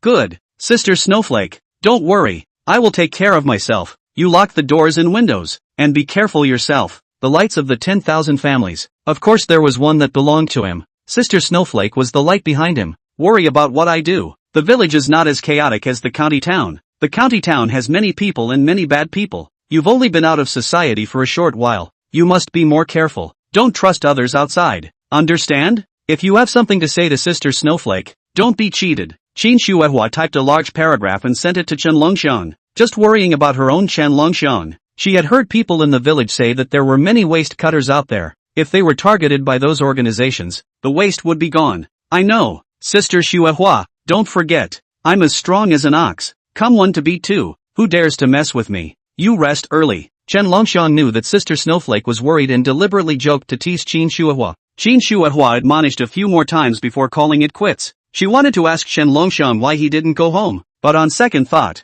Chen Longxiang was someone who was going to do something big. He must go out to socialize. How can he stay at home all day and night? And in the future, when his business gets bigger, he will be even busier. She has to adapt in advance, not to drag Chen Longxiang's leg. Put down the cell phone. Qin Shuehua in bed tossing and turning cannot sleep. The mind is thinking about Chen Longxiang. Chen Longxiang saw no reply. Thought Shuehua's sister fell asleep. Exited the QQ interface. At that time, Song Qingyi also finished showering and came out of the room. Four Eyes relative. Both of them had a moment of swaying. Song Qingyin had a blue men's shirt over her body. Her hair was spread out, and her white collarbones were incomparably distinct. The small face after removing the makeup had a few more points of lightness, and her features were still upright. Chen Longxiang couldn't help but look dumbfounded. Other people say, women remove makeup and makeup is two kinds. Chen Longxiang think, most people who say this has not seen the real beauty. Song Qingyi smiled at Chen Longxiang. Luckily, I didn't wear anything too sexy. Otherwise wouldn't you want to pounce on me? Men are well.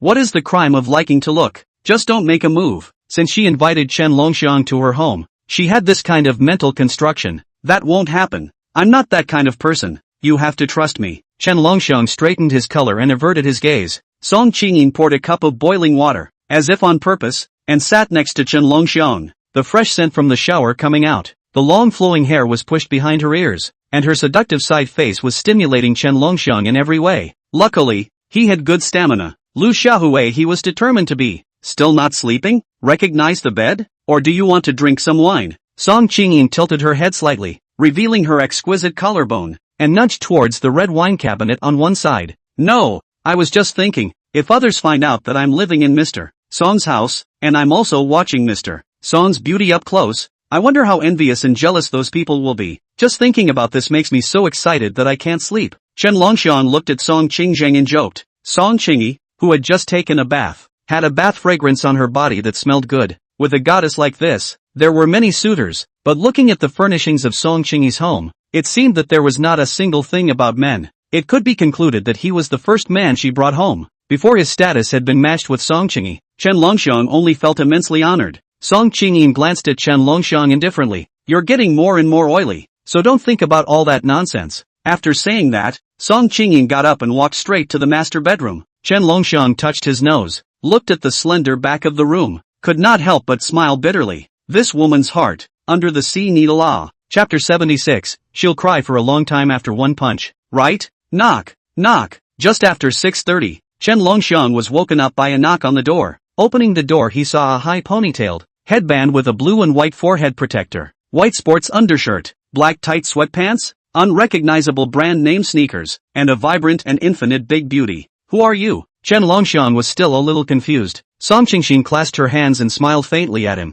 The landlord who took you in. Hurry up and brush your teeth and wash your face. Go out. This guy, taking him in for nothing, even pretending not to recognize him, really begging for a beating. Where to? Chen Longxiang rubbed his face, somewhat puzzled. Last night, he did not enter the Great Dream Spring practice and slept exceptionally well. Morning run, it's a necessary exercise for me to wake up every day, Song Qingyi said as she did a warm-up exercise, stretching her hands, her proud figure visible. Chen Longxiang looked dumbfounded. Fruitful, self-disciplined women are really scary and well-capitalized. Between the sports undershirt and the cheongsam, the two kinds of muddy different views, Song Qingxin noticed someone's burning gaze and did not take it personally, poking the sports watch on her wrist with her hand, reminding Chen Longxiang, put away those thoughts you have. I'll give you 5 minutes. Out of time. Chen Longxiang immediately responded and finished washing up with great speed. Morning running, he also liked it, especially running with Song Qingxin. He liked it even more. Lijiang Garden, true to its name. At the back of the villa area, there was a lake that was roughly the size of a college playground. There was a fence and a greenway around the lake. There weren't too many people running in the morning, but there were quite a few. Chen Longxiang followed Song Qingyi as he jogged around the lake. The scenery here was good, and the people were even better. His eyes unconsciously moved to Song Qingxin. The mature and charming figure running freely in the morning light made people unable to resist looking at her a few more times. Unexpectedly, a fast-running man passed by and accidentally bumped into Song Qingxin. Unexpectedly, Song Qingxin's foot broke and her whole body fell to one side. Chen Longxiang was the first to hold her waist and embrace her in his arms. Song Qinglian trembled. The first time a member of the opposite sex touched her. This strange feeling left her at a loss. The big man who bumped into her apologized in a loud voice. I'm sorry, miss, are you alright? I didn't mean to. It's fine, go away. Song Qingxiang was still in Chen Longxiang's arms, always feeling a little embarrassed to be seen, and pressed on with no intention of pursuing the man's faults. She only begged the person to leave quickly. That person also saw the subtle atmosphere between the two of them and sensibly ran away quickly. I can do it myself, just let go of me. Song Qingxin stiffened and looked at Chen Longxiang. Her cheeks flushed. Chen Longxiang looked down at her. Warm fragrance and soft jade. The person in his arms smelled of blue wind chimes, cold and pleasant. Seeing Song Qingxiang blush, Chen Longxiang loosened his hand. His hand still had Song Qingxiang's body temperature. Surplus to requirements. Hiss. Song Qingyi didn't stand still. Her expression was pained, and she looked like she was going to fall again. Not waiting for Chen Longxiang to reach out, she instinctively leaned towards Chen Longxiang. A broken foot, and you're still trying to be strong. Chen Longxiang supported her. Glancing down at Song Qingxin's ankle, his brows knitted tightly. A broken foot, if not dealt with in time, it would easily leave after effects, and walking in the future could be problematic. Minor problem. Just didn't get used to it all of a sudden. Thanks. Song Qingyi still stubbornly wanted to walk by herself, cocking her broken foot, surprisingly trying to hop back on one foot. Between the swaying, it was extraordinarily striking. Chen Longxiang noticed the unkind gazes of some of the livestock next to him, his eyes blazing, sweeping those people, implying a warning. The person who caused the commotion did not realize it at all. Still jumping forward step by step. Really want to jump back on their own. Jump is no problem. But does this woman not know how good her figure is? In public, attracting people to commit a crime. Even if you work out all year round and end up being able to jump back, why look for this crime? Besides, look at all those men around you, each one staring at you like a vicious wolf. Come on, come up, I'll carry you. Chen Longxiang looked at Song Qingyi's stubborn appearance, walked to her front and squatted down, patted his shoulder, signaling her to come up. Song Qingyi stopped walking. One foot was hard to maintain balance, her body swaying left and right. Looking at the broad back in front of her, she hesitated, and in the end, she even ghostly leaned up. It wasn't that she couldn't. Just think of it as charging for a night's room. Staying in a hotel costs money. Staying in her house, it's normal to collect some payment. Song Qingliang inwardly comforted herself. Does she need a man? No. Chen Longxiang could feel the stiffness of Song Qingyi's body, carefully laying back. Even his breathing was lightened. This was nervous? Interesting. It couldn't be that he hadn't let anyone carry him yet when he grew up. However, associating Song Qingliu's expression of rejecting the opposite sex in her spare time in addition to her work, it wasn't an unlikely thing.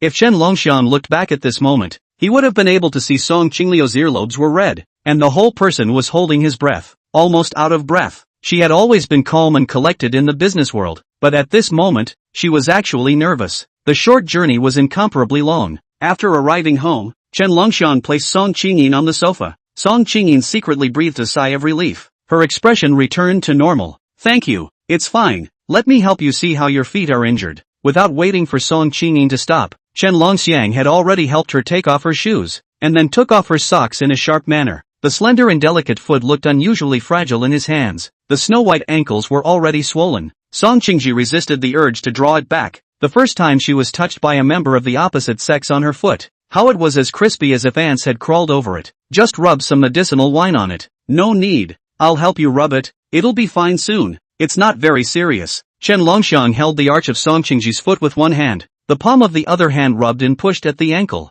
Half an hour later, Song Chang Lyric moved her foot. It didn't hurt anymore, and she raised her eyebrows. The massage technique is really good. Chen Longxiang's mouth scooped and blurted out. My other techniques are even better. Want to try it? The two men stared at each other. The scene was awkward for a while. What kind of techniques? What he wanted to say was the technique of seeing the doctor. Nothing else. But if he explained it now, it was inevitably a bit far-fetched. Chen Longxiang grinned at Song Qingyi. The smile was slightly perverted in this atmosphere. Song Qingxin froze for a moment, coughed lightly, and sidetracked the topic. By the way, I can't give you too much help with what you're looking for from me. If you want to do great things, it's better to rely on people than to rely on yourself. Relying on mountains will fall. Relying on people will run. But I can recommend a friend to you, as a thank you for carrying me back and rubbing my feet. Her name is Xinyu. She just lost her job recently, and she studied management, which meets the requirements of your current recruitment, and she also majored in tourism. She has a slightly eccentric temper, but she's still quite kind, not an unreasonable person, but I'm afraid she won't be able to hire anyone who isn't to her liking. Want her to mix with you? Little guy, you have to use the right method. I can't help you, no matter how eccentric the temper is. Chen Longxiang said that he can subdue her, without listening to persuasion. With his casserole-sized fist, one punch over, she would cry for a long time. Chapter 77, Little Rich Girl Xinyu. Of course, this was only Chen Longxiang's own YY in his heart. Where would he dare to offend the person introduced by Song Qingxin? Chen Longxiang took the access card given by Song Qingyi and followed the address she gave him. Deer Top Lake, halfway up the mountain, Lakeview Villa area. Going up around the mountain road, Chen Longxiang sked in admiration, viewing first class. Dare this Xinyu is still a small rich woman. Mid-mountain villa, the county town's mid-level villa. No 10 million is also a million level. And Song Qingxin's side of the price of high-grade neighborhoods about the same. The friend of a rich woman is really also a rich woman. Chen Longxiang instantly hit a new way of thinking. His identity didn't match Song Qingyi's. After taking down Xinyu,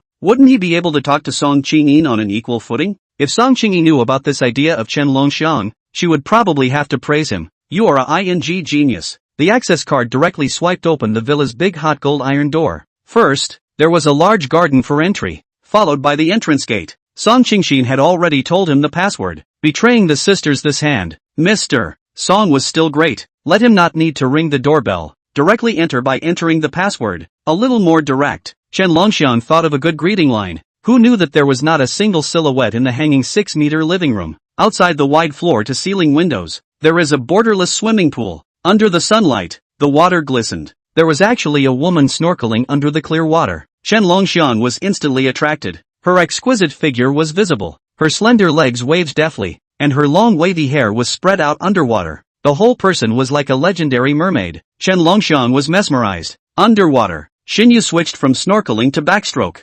surfaced, and caught a glimpse of a man in her afterglow. The man was still squatting above the pool staring at her. Ah! Xinyu screamed. How could a man show up in her house? Could it be the pervert who had recently been rumored to be tailing young girls? In an instant, Xinyu had already brainstormed the image of a perverted rapist or adulterer and gave herself a cramp, choking on a mouthful of water in a panic. One leg cramped and couldn't move. Seeing that the person was going to sink, Chen Longxiang decisively see righteousness. Heroic rescue. Plop! The water splash stirred. Xinyu's side is struggling, choking more and more water. People also fainted. Chen Longxiang dragged the person back to the steps and squeezed his chest. Seeing that the person is still not awake, he can only use artificial respiration. Xinyu just opened her eyes and saw a little white face puffing out his cheeks to kiss her, so scared that her beautiful eyes widened and she slapped her face. Stinking rascal! Chen Longxiang was dumbfounded. I'm saving you. Who let you save? Xinyu kept backing up, holding her thin body with both hands as she looked at Chen Longxiang warily.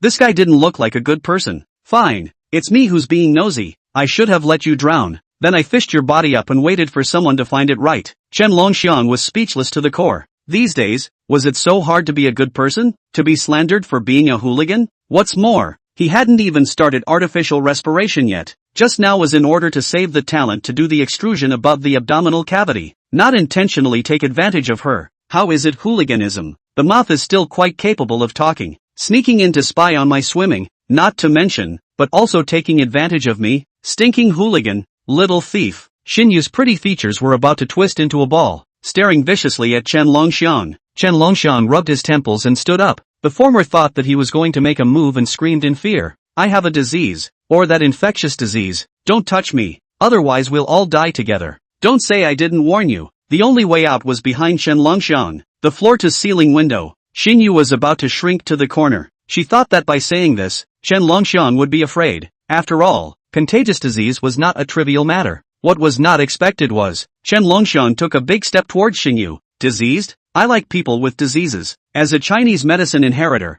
he was quite interested in patients with diseases, especially infectious diseases. Once cured, it would be another step up for his medical skills. Xinyu's two eyes were confused. You're perverted. You like it even if there's a disease. Yeah, you're right. Saying that, Chen Longxiang had already caught Xinyu's hand. Xinyu yelled and struggled, kicking him with her feet. Chen Longxiang's eyes narrowed slightly. His index and middle fingers were just taking Xinyu's pulse. It was just a pity that this woman was going crazy with fear. She was sick, born with a 9-in cold body. On a hot day, her hands and feet were cold and scary. With a special physique, her body temperature was lower than normal people. Once a person with this kind of constitution is weak, the cold poison will take the opportunity to break out and become very sick. This woman still dared to swim, really not afraid of death. However, the water in this swimming pool is constant temperature. Chen Longxiang just touched it. I think it is Xinyu herself who was vegetable and fun-loving, specially configured. Let go of me. I'm going to call the police. Xinyu was scared out of her wits. Her other hand desperately slapped Chen Longxiang. Chen Longxiang expressionlessly released her hand. The woman in front of her suddenly scattered her legs and ran to get the cell phone on the shelf, obviously to call the police.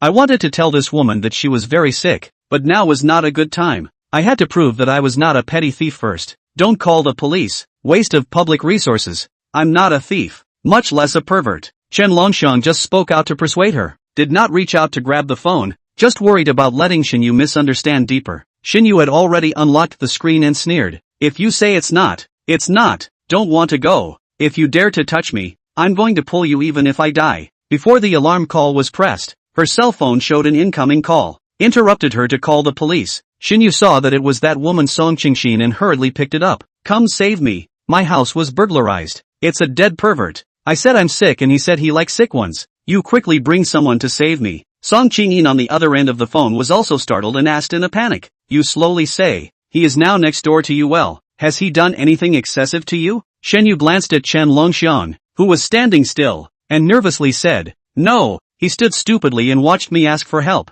Perhaps he wanted to see me struggle and then humiliate me. You hurry up and come. Damn. Young and actually so perverted. What? Young? The figure of Chen Longxiang flashed in Song Qingxin's mind. Isn't that guy an inch? He's quite handsome. He's quite tall. And he's wearing a button-down search. Xinyu couldn't stop sizing up Chen Longxiang after hearing Song Qingxin's words. Seems to be. How do you know? Installed surveillance in my house? The caller was speechless. Is there a possibility that he's someone I introduced over there? I told him the password, and he still has the access card I gave him in his hand. Song Qingxin said quietly. Xinyu immediately cracked. Damn. You get someone over without telling me in advance. Is it because you want to play the game of you send me guessing with me? Do you want to see how many missed calls you have? Song Qingxin was indifferent. Xinyu then realized several missed calls that she had just swam without hearing, so she hung up sheepishly, then looked at Chen Longxiang expressionlessly. Little pervert. What are you looking for me for? Chapter 78. I'm expensive. Little pervert? The corner of Chen Longxiang's mouth tugged. Too lazy to bother with Xinyu.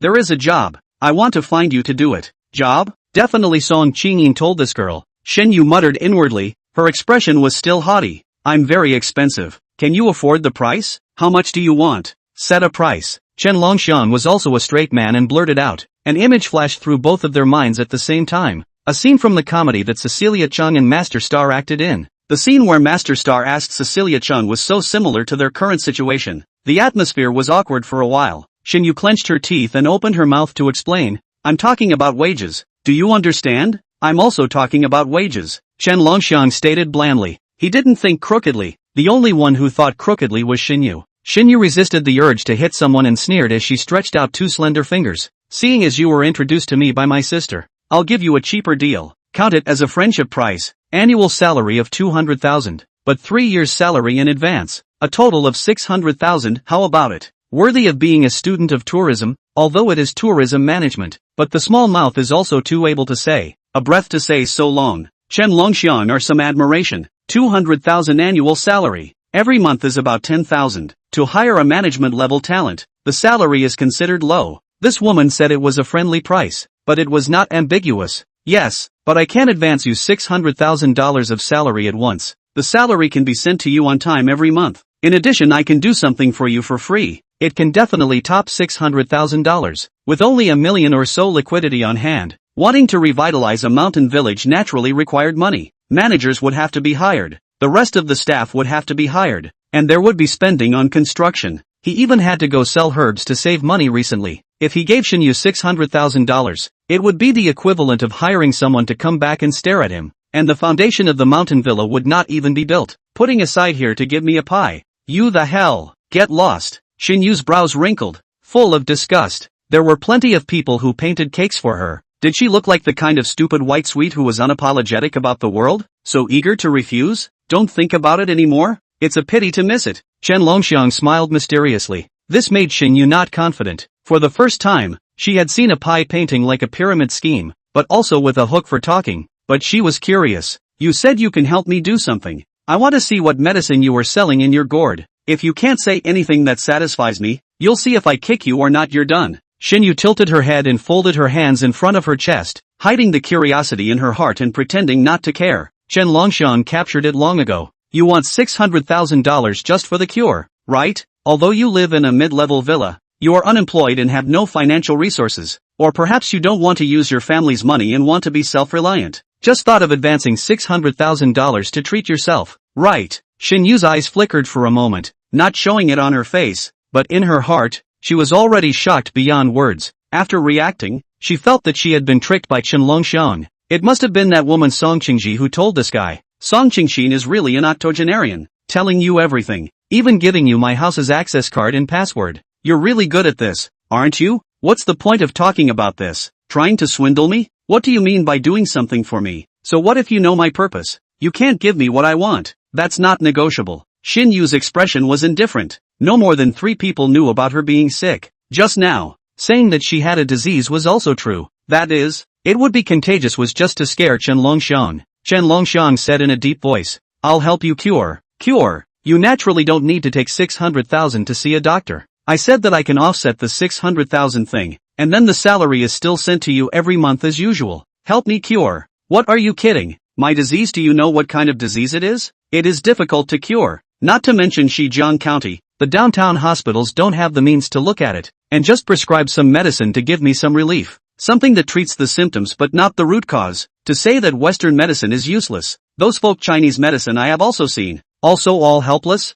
Chinese medicine I drank a lot. Get the result is what? Run 5 or 6 times a day to the toilet. Nothing more than urine some. As to say that the improvement, the pressure is not. Said Xin Yu. Those negative emotions that could not see hope suddenly surged up, could not contain herself, felt that Chen Longxiang said this just did not go through the brain. She just needed a sum of money and planned to go abroad to have a look. Since there was no way at home, then she would find another job. Unless there was no solution abroad, then let's talk about it. All in front of her, who had searched for countless doctors with no success, she didn't want to believe a single word of such words as saying that they could help her cure her illness. There was mainly one more reason. You're too young. Surely you can't. Those who can sit as chief physicians are all in their 40s and 50s, and except for some who are blessed with talent, there are very few of them. If you want to talk about Chinese medicine, it's also 70 to 80-old men and women who have been dipping their toes in the water for years, and they all say there's no method. You? Shen Yu smiled self-deprecatingly. She didn't mean to humiliate Chen Longxiang. She was annoyed with her own illness. There's no need to be so pessimistic. There are millions of doctors. I count that you've seen 100 or 10 at most. So how can you say that there's no salvation after seeing all of them? It's too fragile to despair after seeing only 1 in a million. Besides, it hasn't been cured yet. How do you know I can't? Since I've seen so many doctors. One more. That doesn't matter, right? Chen Longxiang mocked Xin Yu. Xin Yu was annoyed. I don't have time to play house with you. This is healing, not role-playing. Chen Longxiang nodded thoughtfully. Well, you're right. Let's give you something practical. Your body temperature is lower than normal. Your hands and feet are always cold no matter winter or summer. If you don't pay attention to your body a little, you will have an attack. When you have an attack, your eyebrows and hair will give birth to a layer of frost, and the blood in your body is even cooler, like a million ants biting, almost dying, right? Across from him, Shen Yu had opened her mouth wide in surprise. She swore that she had never told anyone about this. Song Qingxin didn't even know in such detail, only that she had a strange and terminal disease. How did you know? What are eyes grown for? To see? I'm a doctor. Naturally I can tell. Chen Longxiang pointed to his own eyes. With just a pair of eyes, he was able to clearly diagnose the illness. Is there really such a miraculous doctor? Hope suddenly arose in Xin Yu's heart, staring at Chen Longxiang for a long time before taking a deep breath. What you said has a point. I think it makes sense. After seeing so many doctors, I don't care about one more you. If you can cure me, I'll work for you for free for 3 years. Chen Longxiang raised his eyebrows. Then it's a deal. Chapter 79, Giving Xin Yu Acupuncture. Since this woman took the initiative to say that she wanted to work for him for free for 3 years, then as Chen Longxiang, who had always adhered to the principle of fair and square, naturally did not have any objections. Chen Longxiang, who was currently strapped for cash, has someone who is willing to work for him for free? Then of course he is happy. In order to avoid this woman from backtracking, immediately, Chen Longxiang changed the topic and briefly introduced the treatment method to Xinyu. I have already roughly understood your illness. You were born with a 9-in cold body. If you want to be completely cured,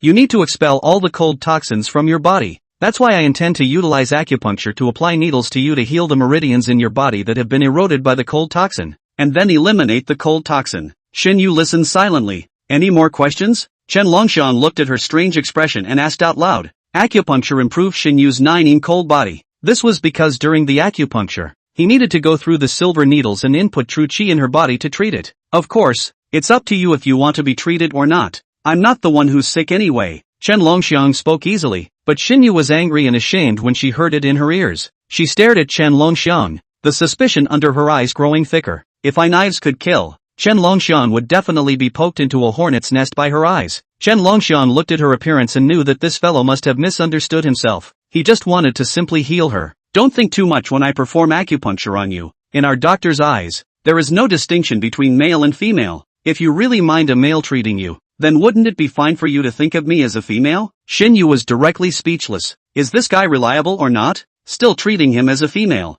Are you sure you don't have any thoughts about me at all? I'm a big beautiful woman. Xinyu was eager to cure the disease, but she was a little bit wary of Chen Longxiang. She was afraid that this guy would take advantage of the fire and do something to herself. In my eyes, you are just a patient, Chen Longxiang said seriously. Xinyu hesitated in her heart, momentarily not knowing whether she should believe Chen Longxiang or not. Hiss! She was just about to continue trying when her brows suddenly furrowed as a pain that drilled through her heart sent out in all directions from her heart. Bone-piercing coldness spread all over her body. Her hands and feet were cold, and it was as if her entire body was in a cold cave. Bang! She clenched her teeth and supported her body, but the pain all over her body caused her legs to weaken, and without standing still, she fell hard to the ground. Chen Longxiang saw her in this state and went forward to assist her, but Xinyu dodged away. Don't you touch me! Even though Xinyu's cold poison broke out, she still gritted her teeth and endured the pain as she yelled at him. You're in a critical situation. It's better for me to hurry and treat you. Chen Longxiang couldn't help but remind him,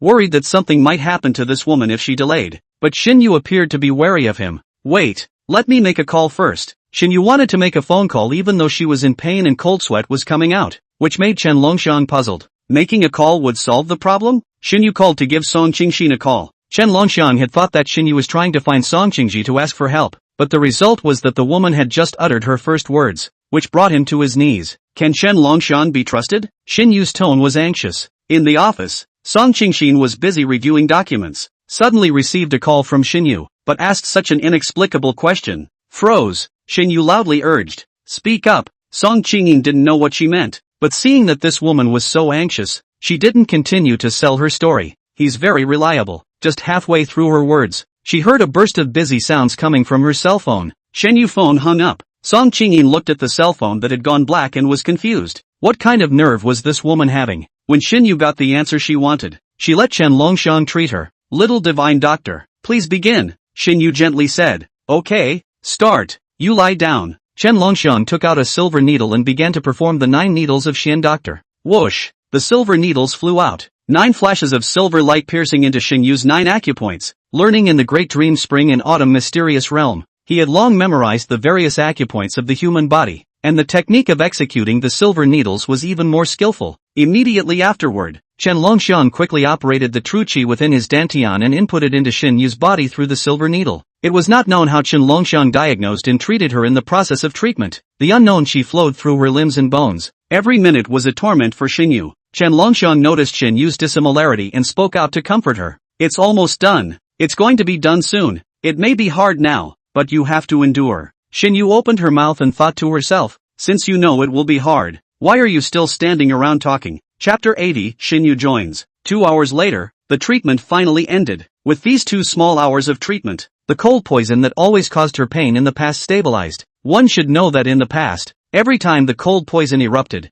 it had to torment her for a whole day. Today, after Chen Longxiang's treatment, not only was she not tormented by the cold poison, even the symptoms of the cold poison were gone. It had to be said that this kid still had 2 tricks up his sleeve. This time, she sort of believed Chen Longxiang. How is it? Chen Longxiang asked curiously when he saw that she didn't speak. Shin Yu swished and jumped up, looking at Chen Longxiang excitedly. I'm fine. If you are fine, I see that you don't speak for half a day, and I thought that your cold poison was gone. Shin Yu was excited. Thank you. Thank you. The things I promised you earlier can be honored. Shen Yu glanced at Chen Longxiang and continued. I'm true to my word. I'll go to Taoyuan village in a few days, and look for you to report. Chen Longxiang immediately expressed his welcome. Although he hadn't seen Shin Yu's strength, the person introduced by Song Qingxin would definitely not be a problem. With Shin Yu on board, he believed that it wouldn't take long for Peach Source Villa to be built. At that time, Peach Source Villa would definitely become a sought-after existence in Shijiang County, and even in Huta City.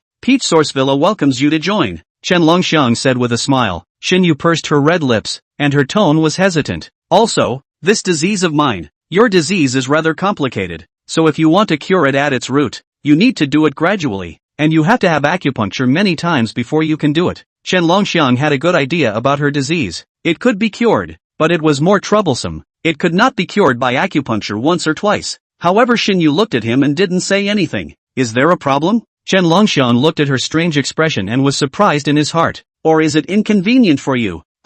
Shin Yu hesitated. Her voice was small, like a mosquito. I'm convenient. Chen Longxiang discussed the issue of Peach Source Villa with Shin Yu again, then excused himself and left. Returning to Peach Source Village, he first went to the village head Wang Dachuan. Yo, Longxiang, you're here. When Wang Dachuan saw Chen Longxiang, he was enthusiastic. Last time, it was because of this kid, who had contracted Black Wind Mountain, which made his political achievements possible. Now as long as he saw Chen Longxiang, he felt that this kid was his lucky star, thinking that this guy should still have some money in his pocket. Wang Dachuan's mind is even more active. Maybe, he can continue to get some money out of the hands of the silly boy. If you can, and then let Chen Longxiang contracted some land, then his performance will be completely complete. At the end of the year, finding someone to blow off steam at the top, he would not have to worry about his future. Village chief, I'm looking for you for something. I want to get a piece of land. Can you see if you have any suitable land here? Chen Longxiang asked. When Wang Dachuan heard this, he smiled then. This is really a sleepy person sending a pillow, thinking of what comes what. You came at the right time. I happen to have a piece of land here. I just don't know how big you want it, he asked. Chen Longxiang said bluntly. I want to build Peach Source Villa in the village. Where do you think is suitable? Wang Dachuan was shocked. Opening a mountain village. This little cutie. Crazy. In his heart, he was shocked, but on his face, he did not show it. Open mountain village good. I know there is a piece of land is just right. About 100 acres. Whether it is the terrain and environment to keep you satisfied. According to the good land rent price per acre per year to 2,000. 100 acres of rent to 200,000. Wang Dachuan said to the end. Looking at Chen Longxiang's face is not quite right, then changed his words. But, given that Longxiang is our Taoyuan village's outstanding young people, the village headman I think 20% discount. 800,000 how do you think? Chen Longxiang slightly raised his eyebrows. This old fox really treats him as an ingrate. Too expensive. Can't afford to rent. Solely directly get up to go. Wang Dachuan instantly anxious. How to talk about to go? Too expensive you are still a price and not without negotiation. He did not want to let Chen Longxiang go easily. This little cutie, to engage in mountain villages, 80% have to use the people in the village. In this way, the employment problem of some idle men in the village will be solved. His political achievements, there will be. Chen Longxiang sighed. Village chief, too expensive, can't afford to rent. Wang Dachuan saw that he was about to back out and hurriedly said, then how much do you say? As long as you say a number, I promise to agree. Village chief, you're the one who told me to set the price. Yes, go ahead and name your price. 600 per mu. How about it? Village chief? Chen Longxiang looked at the village head with a sincere face. Wang Dachuan was almost sent away by him. Originally thought that the simple and stupid Chen Longxiang, how to cut the price, also cut a couple hundred, then he still have to have oil and water to fish. Who knows that this looks naive little cute. He was a good man, but he was a good man, and he was a good man, and he was a good man. Chapter 81 Yang Xiaochui's mind. Wang Dachuan old face suffocated red. Originally wanted to let the small roll away, but thinking about the performance as well as the task of increasing the employment rate given by the above, he held back his anger. After trying to calm his mood, Wang Dachuan squeezed out a smile. Longxiang are all countrymen. Why cut so hard? To no longer add some? Chen Longxiang looked like a shy expression. Village chief, I also want to add but the budget is so much. Or forget it. I will not rent. Saying this, Chen Longxiang wanted to leave again. A look that you love to rent or not. I don't really want to rent it anyway. Wait! Wang Dachuan hurriedly shouted to stop Chen Longxiang. With a face of meat pain. Just according to what you said. Rent it to you. But there is a requirement. You have to prioritize hiring people from our village to work. Really convinced this old six. The always naive Chen family kids seem to have changed recently, and could not fool this guy at all. Seeing the village chief compromising, Chen Longxiang's face showed joy and nodded happily. Of course. So the two sides signed a land lease agreement, the lease period of 20 years. The rent is paid annually. After getting it done, Chen Longxiang looked at Wang Dachuan's heart dripping blood, laughed and patted his ass and walked away. Want to pit him? There is no door. Chen Longxiang returned home. Xuehua's sister is washing clothes in the yard, because no one at home. She only wore a small undershirt. Sexy and charming. Her white and delicate neck was exposed and delicate, drawing people to want to pounce over and have a kiss. Sister Snowflake, Chen Longxiang shouted. Qin Xuehua snapped her head up, and as her four eyes met, a blush crept onto her pretty face. She was still wearing a small undershirt at the moment, with nothing inside. Looking down, it was in full view. I'll go change. She dropped the clothes in her hands and hurriedly ran back, her speed flying as if she was followed by a hungry wolf. Chen Longxiang scratched his head. Was he that scary? Soon, Qin Xuehua changed her clothes and walked out. When she came out, her ears were still red, obviously not yet out of the shyness of the party. She was dressed in this outfit today because she didn't expect Chen Longxiang to come back so early. In previous days, he was busy until very late in the evening. Chen Longxiang looked at Sister Xuehua's appearance and realized that it was because of his sudden appearance that made Sister Xuehua shy. But he didn't do it on purpose. How did he know that Sister Snowflake was home alone and dressed so coolly? If he knew it, Chen Longxiang thought about it, he might sneak a little more time to look. However, in order to not let Sister Snowflake continue to be embarrassed, he took the initiative to pull away from the topic and brought up the matter of his own intention to engage in the mountain village. This matter, he hadn't yet spoken to Sister Snowflake specifically. Sister Snowflake, I'm planning to build a mountain village in the village. The place is all set. What? Qin Xuehua was stunned. Even if she was embarrassed earlier, she had forgotten about it at this point. Qin Xuehua lost her voice and said, How much does this cost? Don't look at her. She didn't know about these things, but she knew that building a mountain villa was no small matter. Without an astronomical sum of money, it was absolutely impossible to build a mountain village. This was an indisputable fact. Even if Chen Longxiang had gotten lucky and sold a few old mountain ginsengs and made a fortune, it was only a few $100,000. It was simply not enough to go about building a mountain estate. Don't you be deceived. Qin Xuehua had a worried look on her face. Chen Longxiang understood what Sister Snowflake was worried about. He had only been awake for a short while, and first he had sold a few old mountain ginsengs to earn a few $100,000, and then he had started working on a large project of a few $1 million.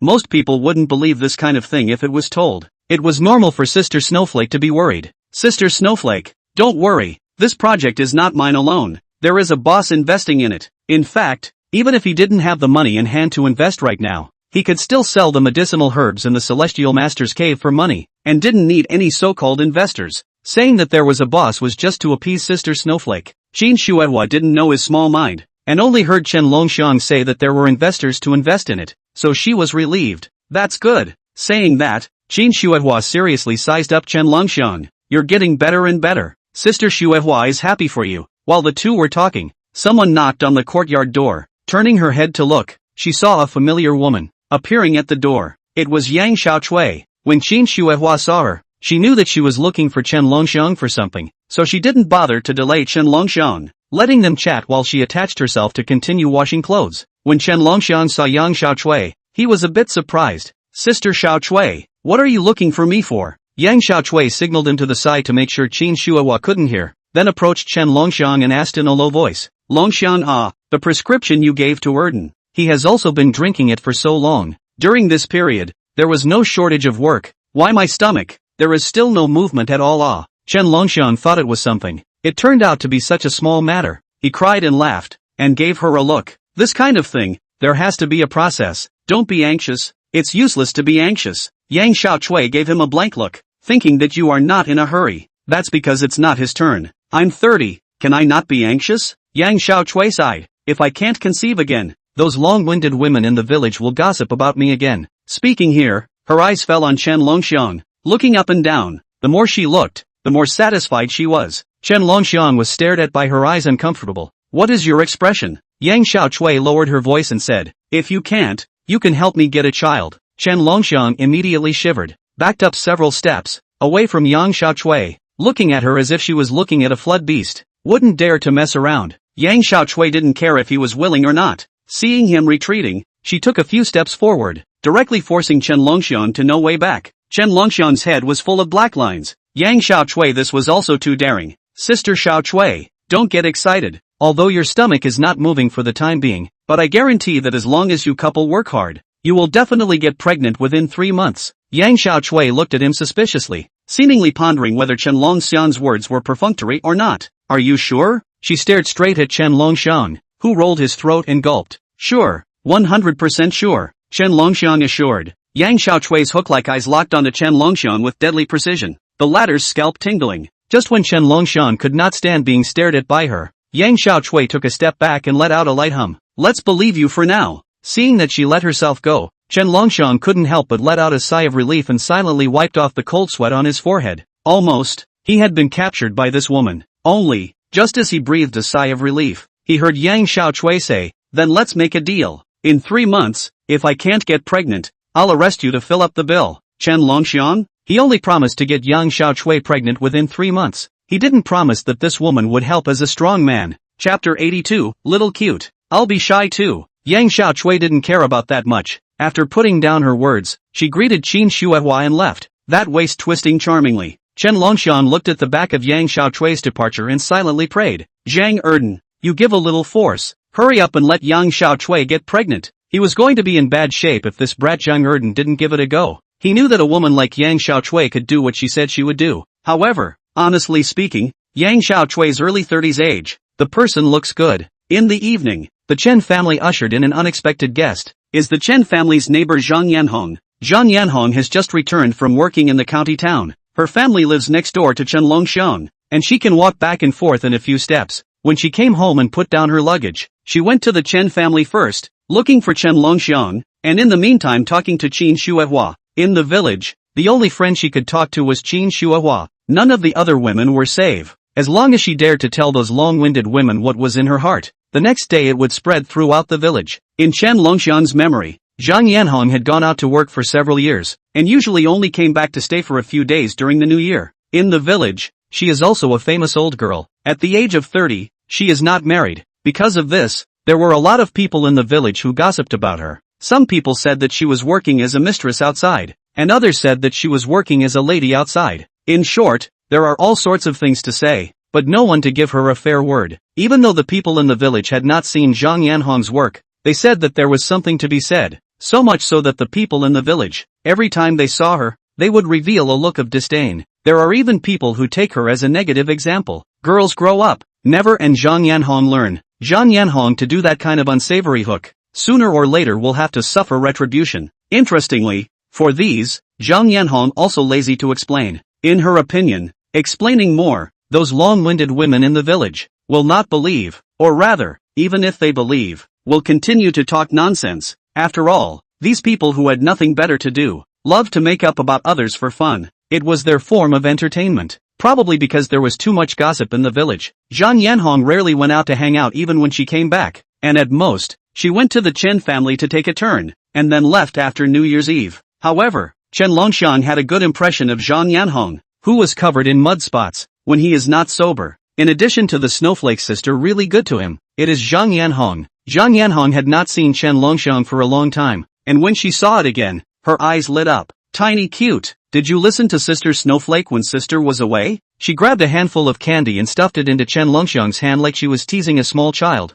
This is what Sister I bought for you specially. How is it? Sister is good to you. Chen Longxiang took the candies, and for a moment he felt very deep emotions, not knowing what to say. Every year when Zhang Yanhong came back, she would always grab him a handful of candies, and at that time, he would run his ass over to them. But now that he was sober, Zhang Yanhong still grabbed him a handful of candy like in the past, which in turn made him a bit overwhelmed. What's wrong? Didn't you like candy quite a bit in the past? She was a little surprised to see that Chen Longxiang did not react for half a day, and thought that his appetite had changed. Chen Longxiang coughed lightly. Like. Thank you Sister Yanhong. Good boy. Go play on one side. I'll chat with your sister Shuihua. Zhang Yanhong dismissed Chen Longxiang and ran off to find Qin Shuihua. Chen Longxiang took out a candy, tore open the candy coating and stuffed it into his mouth. It was quite sweet. He sat not far away, looking at the two women chatting together, not only a little puzzled. Usually Yanhong's sister is the new year to come back, this time so early back,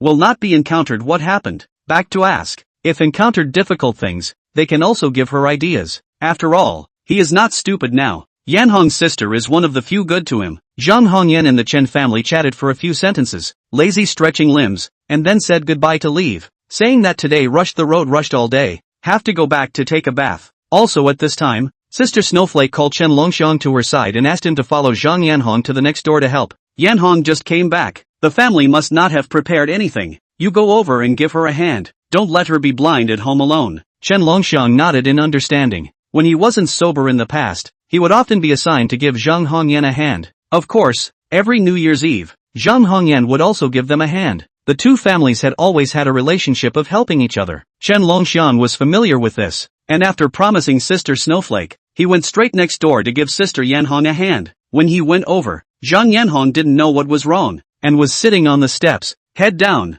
not saying a word. The whole person was shrouded in a gloomy atmosphere. Although Zhang Hongyan was already 30, probably due to the fact that she had been living in the city, she couldn't tell her real age at all, coupled with the fact that she herself was well maintained. Looking over from a distance, her fair and delicate skin was glowing and elastic, making her very attractive. Such a great beauty sitting on the steps and being dark and melancholy, instantly aroused Chen Longxiang's desire for protection. Sister Yanhong, you. Chen Longxiang ran over to ask about the situation, but before he could finish his words, he saw Zhang Yanhong stand up, changing her worry from earlier and following suit with a smile. It's you little tiny cutie. Coming. Zhang Yanhong walked down the steps and stared at Chen Longxiang with a smiling face. Just now, because she was busy chatting with her good sisters at the Chen family home, she didn't bother to take a closer look at this tiny cutie. At this moment, after taking a serious look, her beautiful eyes couldn't help but light up. TSK, let sister take a good look. After not seeing you for a few months, tiny cutie, it's become handsome again. Chen Longxiang was somewhat embarrassed by the compliment. After Zhang Yanhong complimented his looks, she followed with her hands, touching Chen Longxiang's face. Her mouth did not forget to say a few words of critique. People are handsome, and their faces are slippery. Chen Longxiang listened to her words, and the gusts of coolness that came from time to time from the places she touched. The touch left on his face by Zhang Yanhong's small hands could not be erased. Unconsciously, Chen Longxiang's dark face was colored with a touch of redness. Zhang Yanhong's eyes were sharp, and she instantly saw his red face, and was instantly happy. It was the first time she had seen this little cutie blush. In the past, this tiny cutie, no matter what she did to him, she would only hem and haw and laugh endlessly, just a 7-year-old child's appearance. Now, he was blushing, which greatly surprised her. Seeing this cute reaction of his, she couldn't help but get her hands on him again, holding Chen Longxiang's face and rubbing it constantly. She couldn't help but flirt. Yo, little cute, now you also know to be shy. Chapter 83, Cutie, actually understands everything. Chen Longxiang cried and laughed. It was tempting to tell Sister Yanhong that he wasn't stupid now, but looking at Zhang Yanhong having so much fun, he didn't make a sound. The room hadn't been occupied for a long time, and there were cobwebs everywhere. Chen Longxiang volunteered to help. The two of them cleaned up for more than an hour before they managed to tidy up the room properly. After sweating all over, I have to wash before I can do it. Zhang Yanhong was always away from home, and there was no water heater at home, so she could only boil water on the stove. Chen Longxiang took the initiative to take over the task of boiling water. Coming to the kitchen, he had just opened the valve when his afterglow swept over an unbelievable scene. Zhang Yanhong in the living room, because she felt too hot, greatly unloaded some restraints. In the past when the two of them got along, Zhang Yanhong was also like this. In her opinion, Chen Longxiang was also a tiny cutie with only a 7-year-old IQ, didn't understand anything and didn't need to avoid it. I'll lie down for a while, call me when you've boiled the water. Zhang Yanhong was really too tired, and after a trip down, she fell asleep. The intriguing picture of a sleeping beauty was thus displayed in front of Chen Longxiang. If Chen Longxiang was a cutie, it would be okay to say, but he was not. The current him was wide awake. He knows everything. Just the afterglow swept the woman on the living room sofa, and the line of sight quickly moved away. Cannot dare to look again. Easy to get into trouble. After all, it was a young guy with a lot of blood, but even if he didn't go to look, his heart still thumped and accelerated. His mind was filled with the image of Zhang Hongyan lying on the sofa in the living room sleeping. In between his rambling thoughts, the water boiled and Zhang Yanhong woke up. Chen Longxiang found a large wooden bucket and watered it. Zhang Yanhong bare feet, into the barrel bath. During this time, Chen Longxiang did not know whether to leave or stay. Directly away? Certainly not. Sister Yanhong thought that he was a little cutie. Only then was he so carefree in front of him. If he confessed, Sister Yanhong would definitely die of shame. But if he didn't leave, Sister Yanhong would take a bath in front of him and have no scruples. Yanhong's sister personally will definitely not have anything. The one who suffers is him. He had to endure the attraction Yanhong's sister brought with her, and couldn't have a single superfluous thought about Yanhong's sister. Tiny cute, what are you thinking about? Give me a back rub. Ah, Zhang Yanhong soaked in the barrel, lying on the wooden barrel, just waiting for him to give herself a back rub.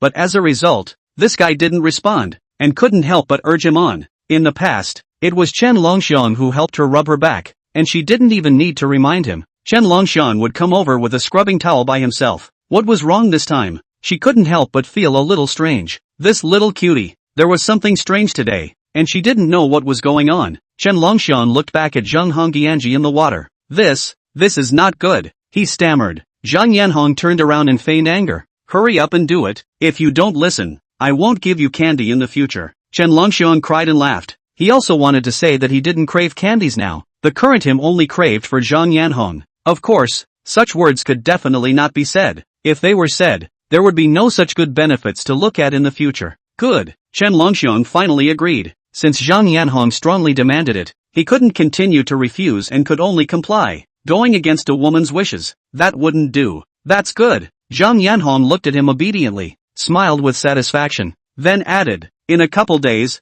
sis will give you more candies. As long as you are obedient, I guarantee that I won't treat you badly. What else could Chen Longxiang say? He could only obediently give Zhang Yanhong a bath. He just didn't know how Yanhong would feel if she knew that he was already sober. He was innocent. He had refused Sister Yanhong, and it was she who had to let herself help. Yes, yes, yes, that's the place. Rub, hard. Zhang Yanhong grunted in comfort. Because Tiny was cute. Strength was greater than normal. Chen Longxiang rubbed her every time, which also made Zhang Yanhong very comfortable. Especially since Zhang Yanhong had been working outside for several months, and with the prolonged high-pressure labor, she was in great need of someone to help her unclog her muscles and bones. Although Chen Longxiang was a cutie, but with great strength, he was also able to make Zhang Hongyan feel the comfort brought by rubbing and bathing. Now Chen Longxiang has been inherited. Massage or small. When he rubbed Zhang Yanhong, he also did not forget to add massage techniques, and at once, Zhang Yanhong was all tired and was relieved.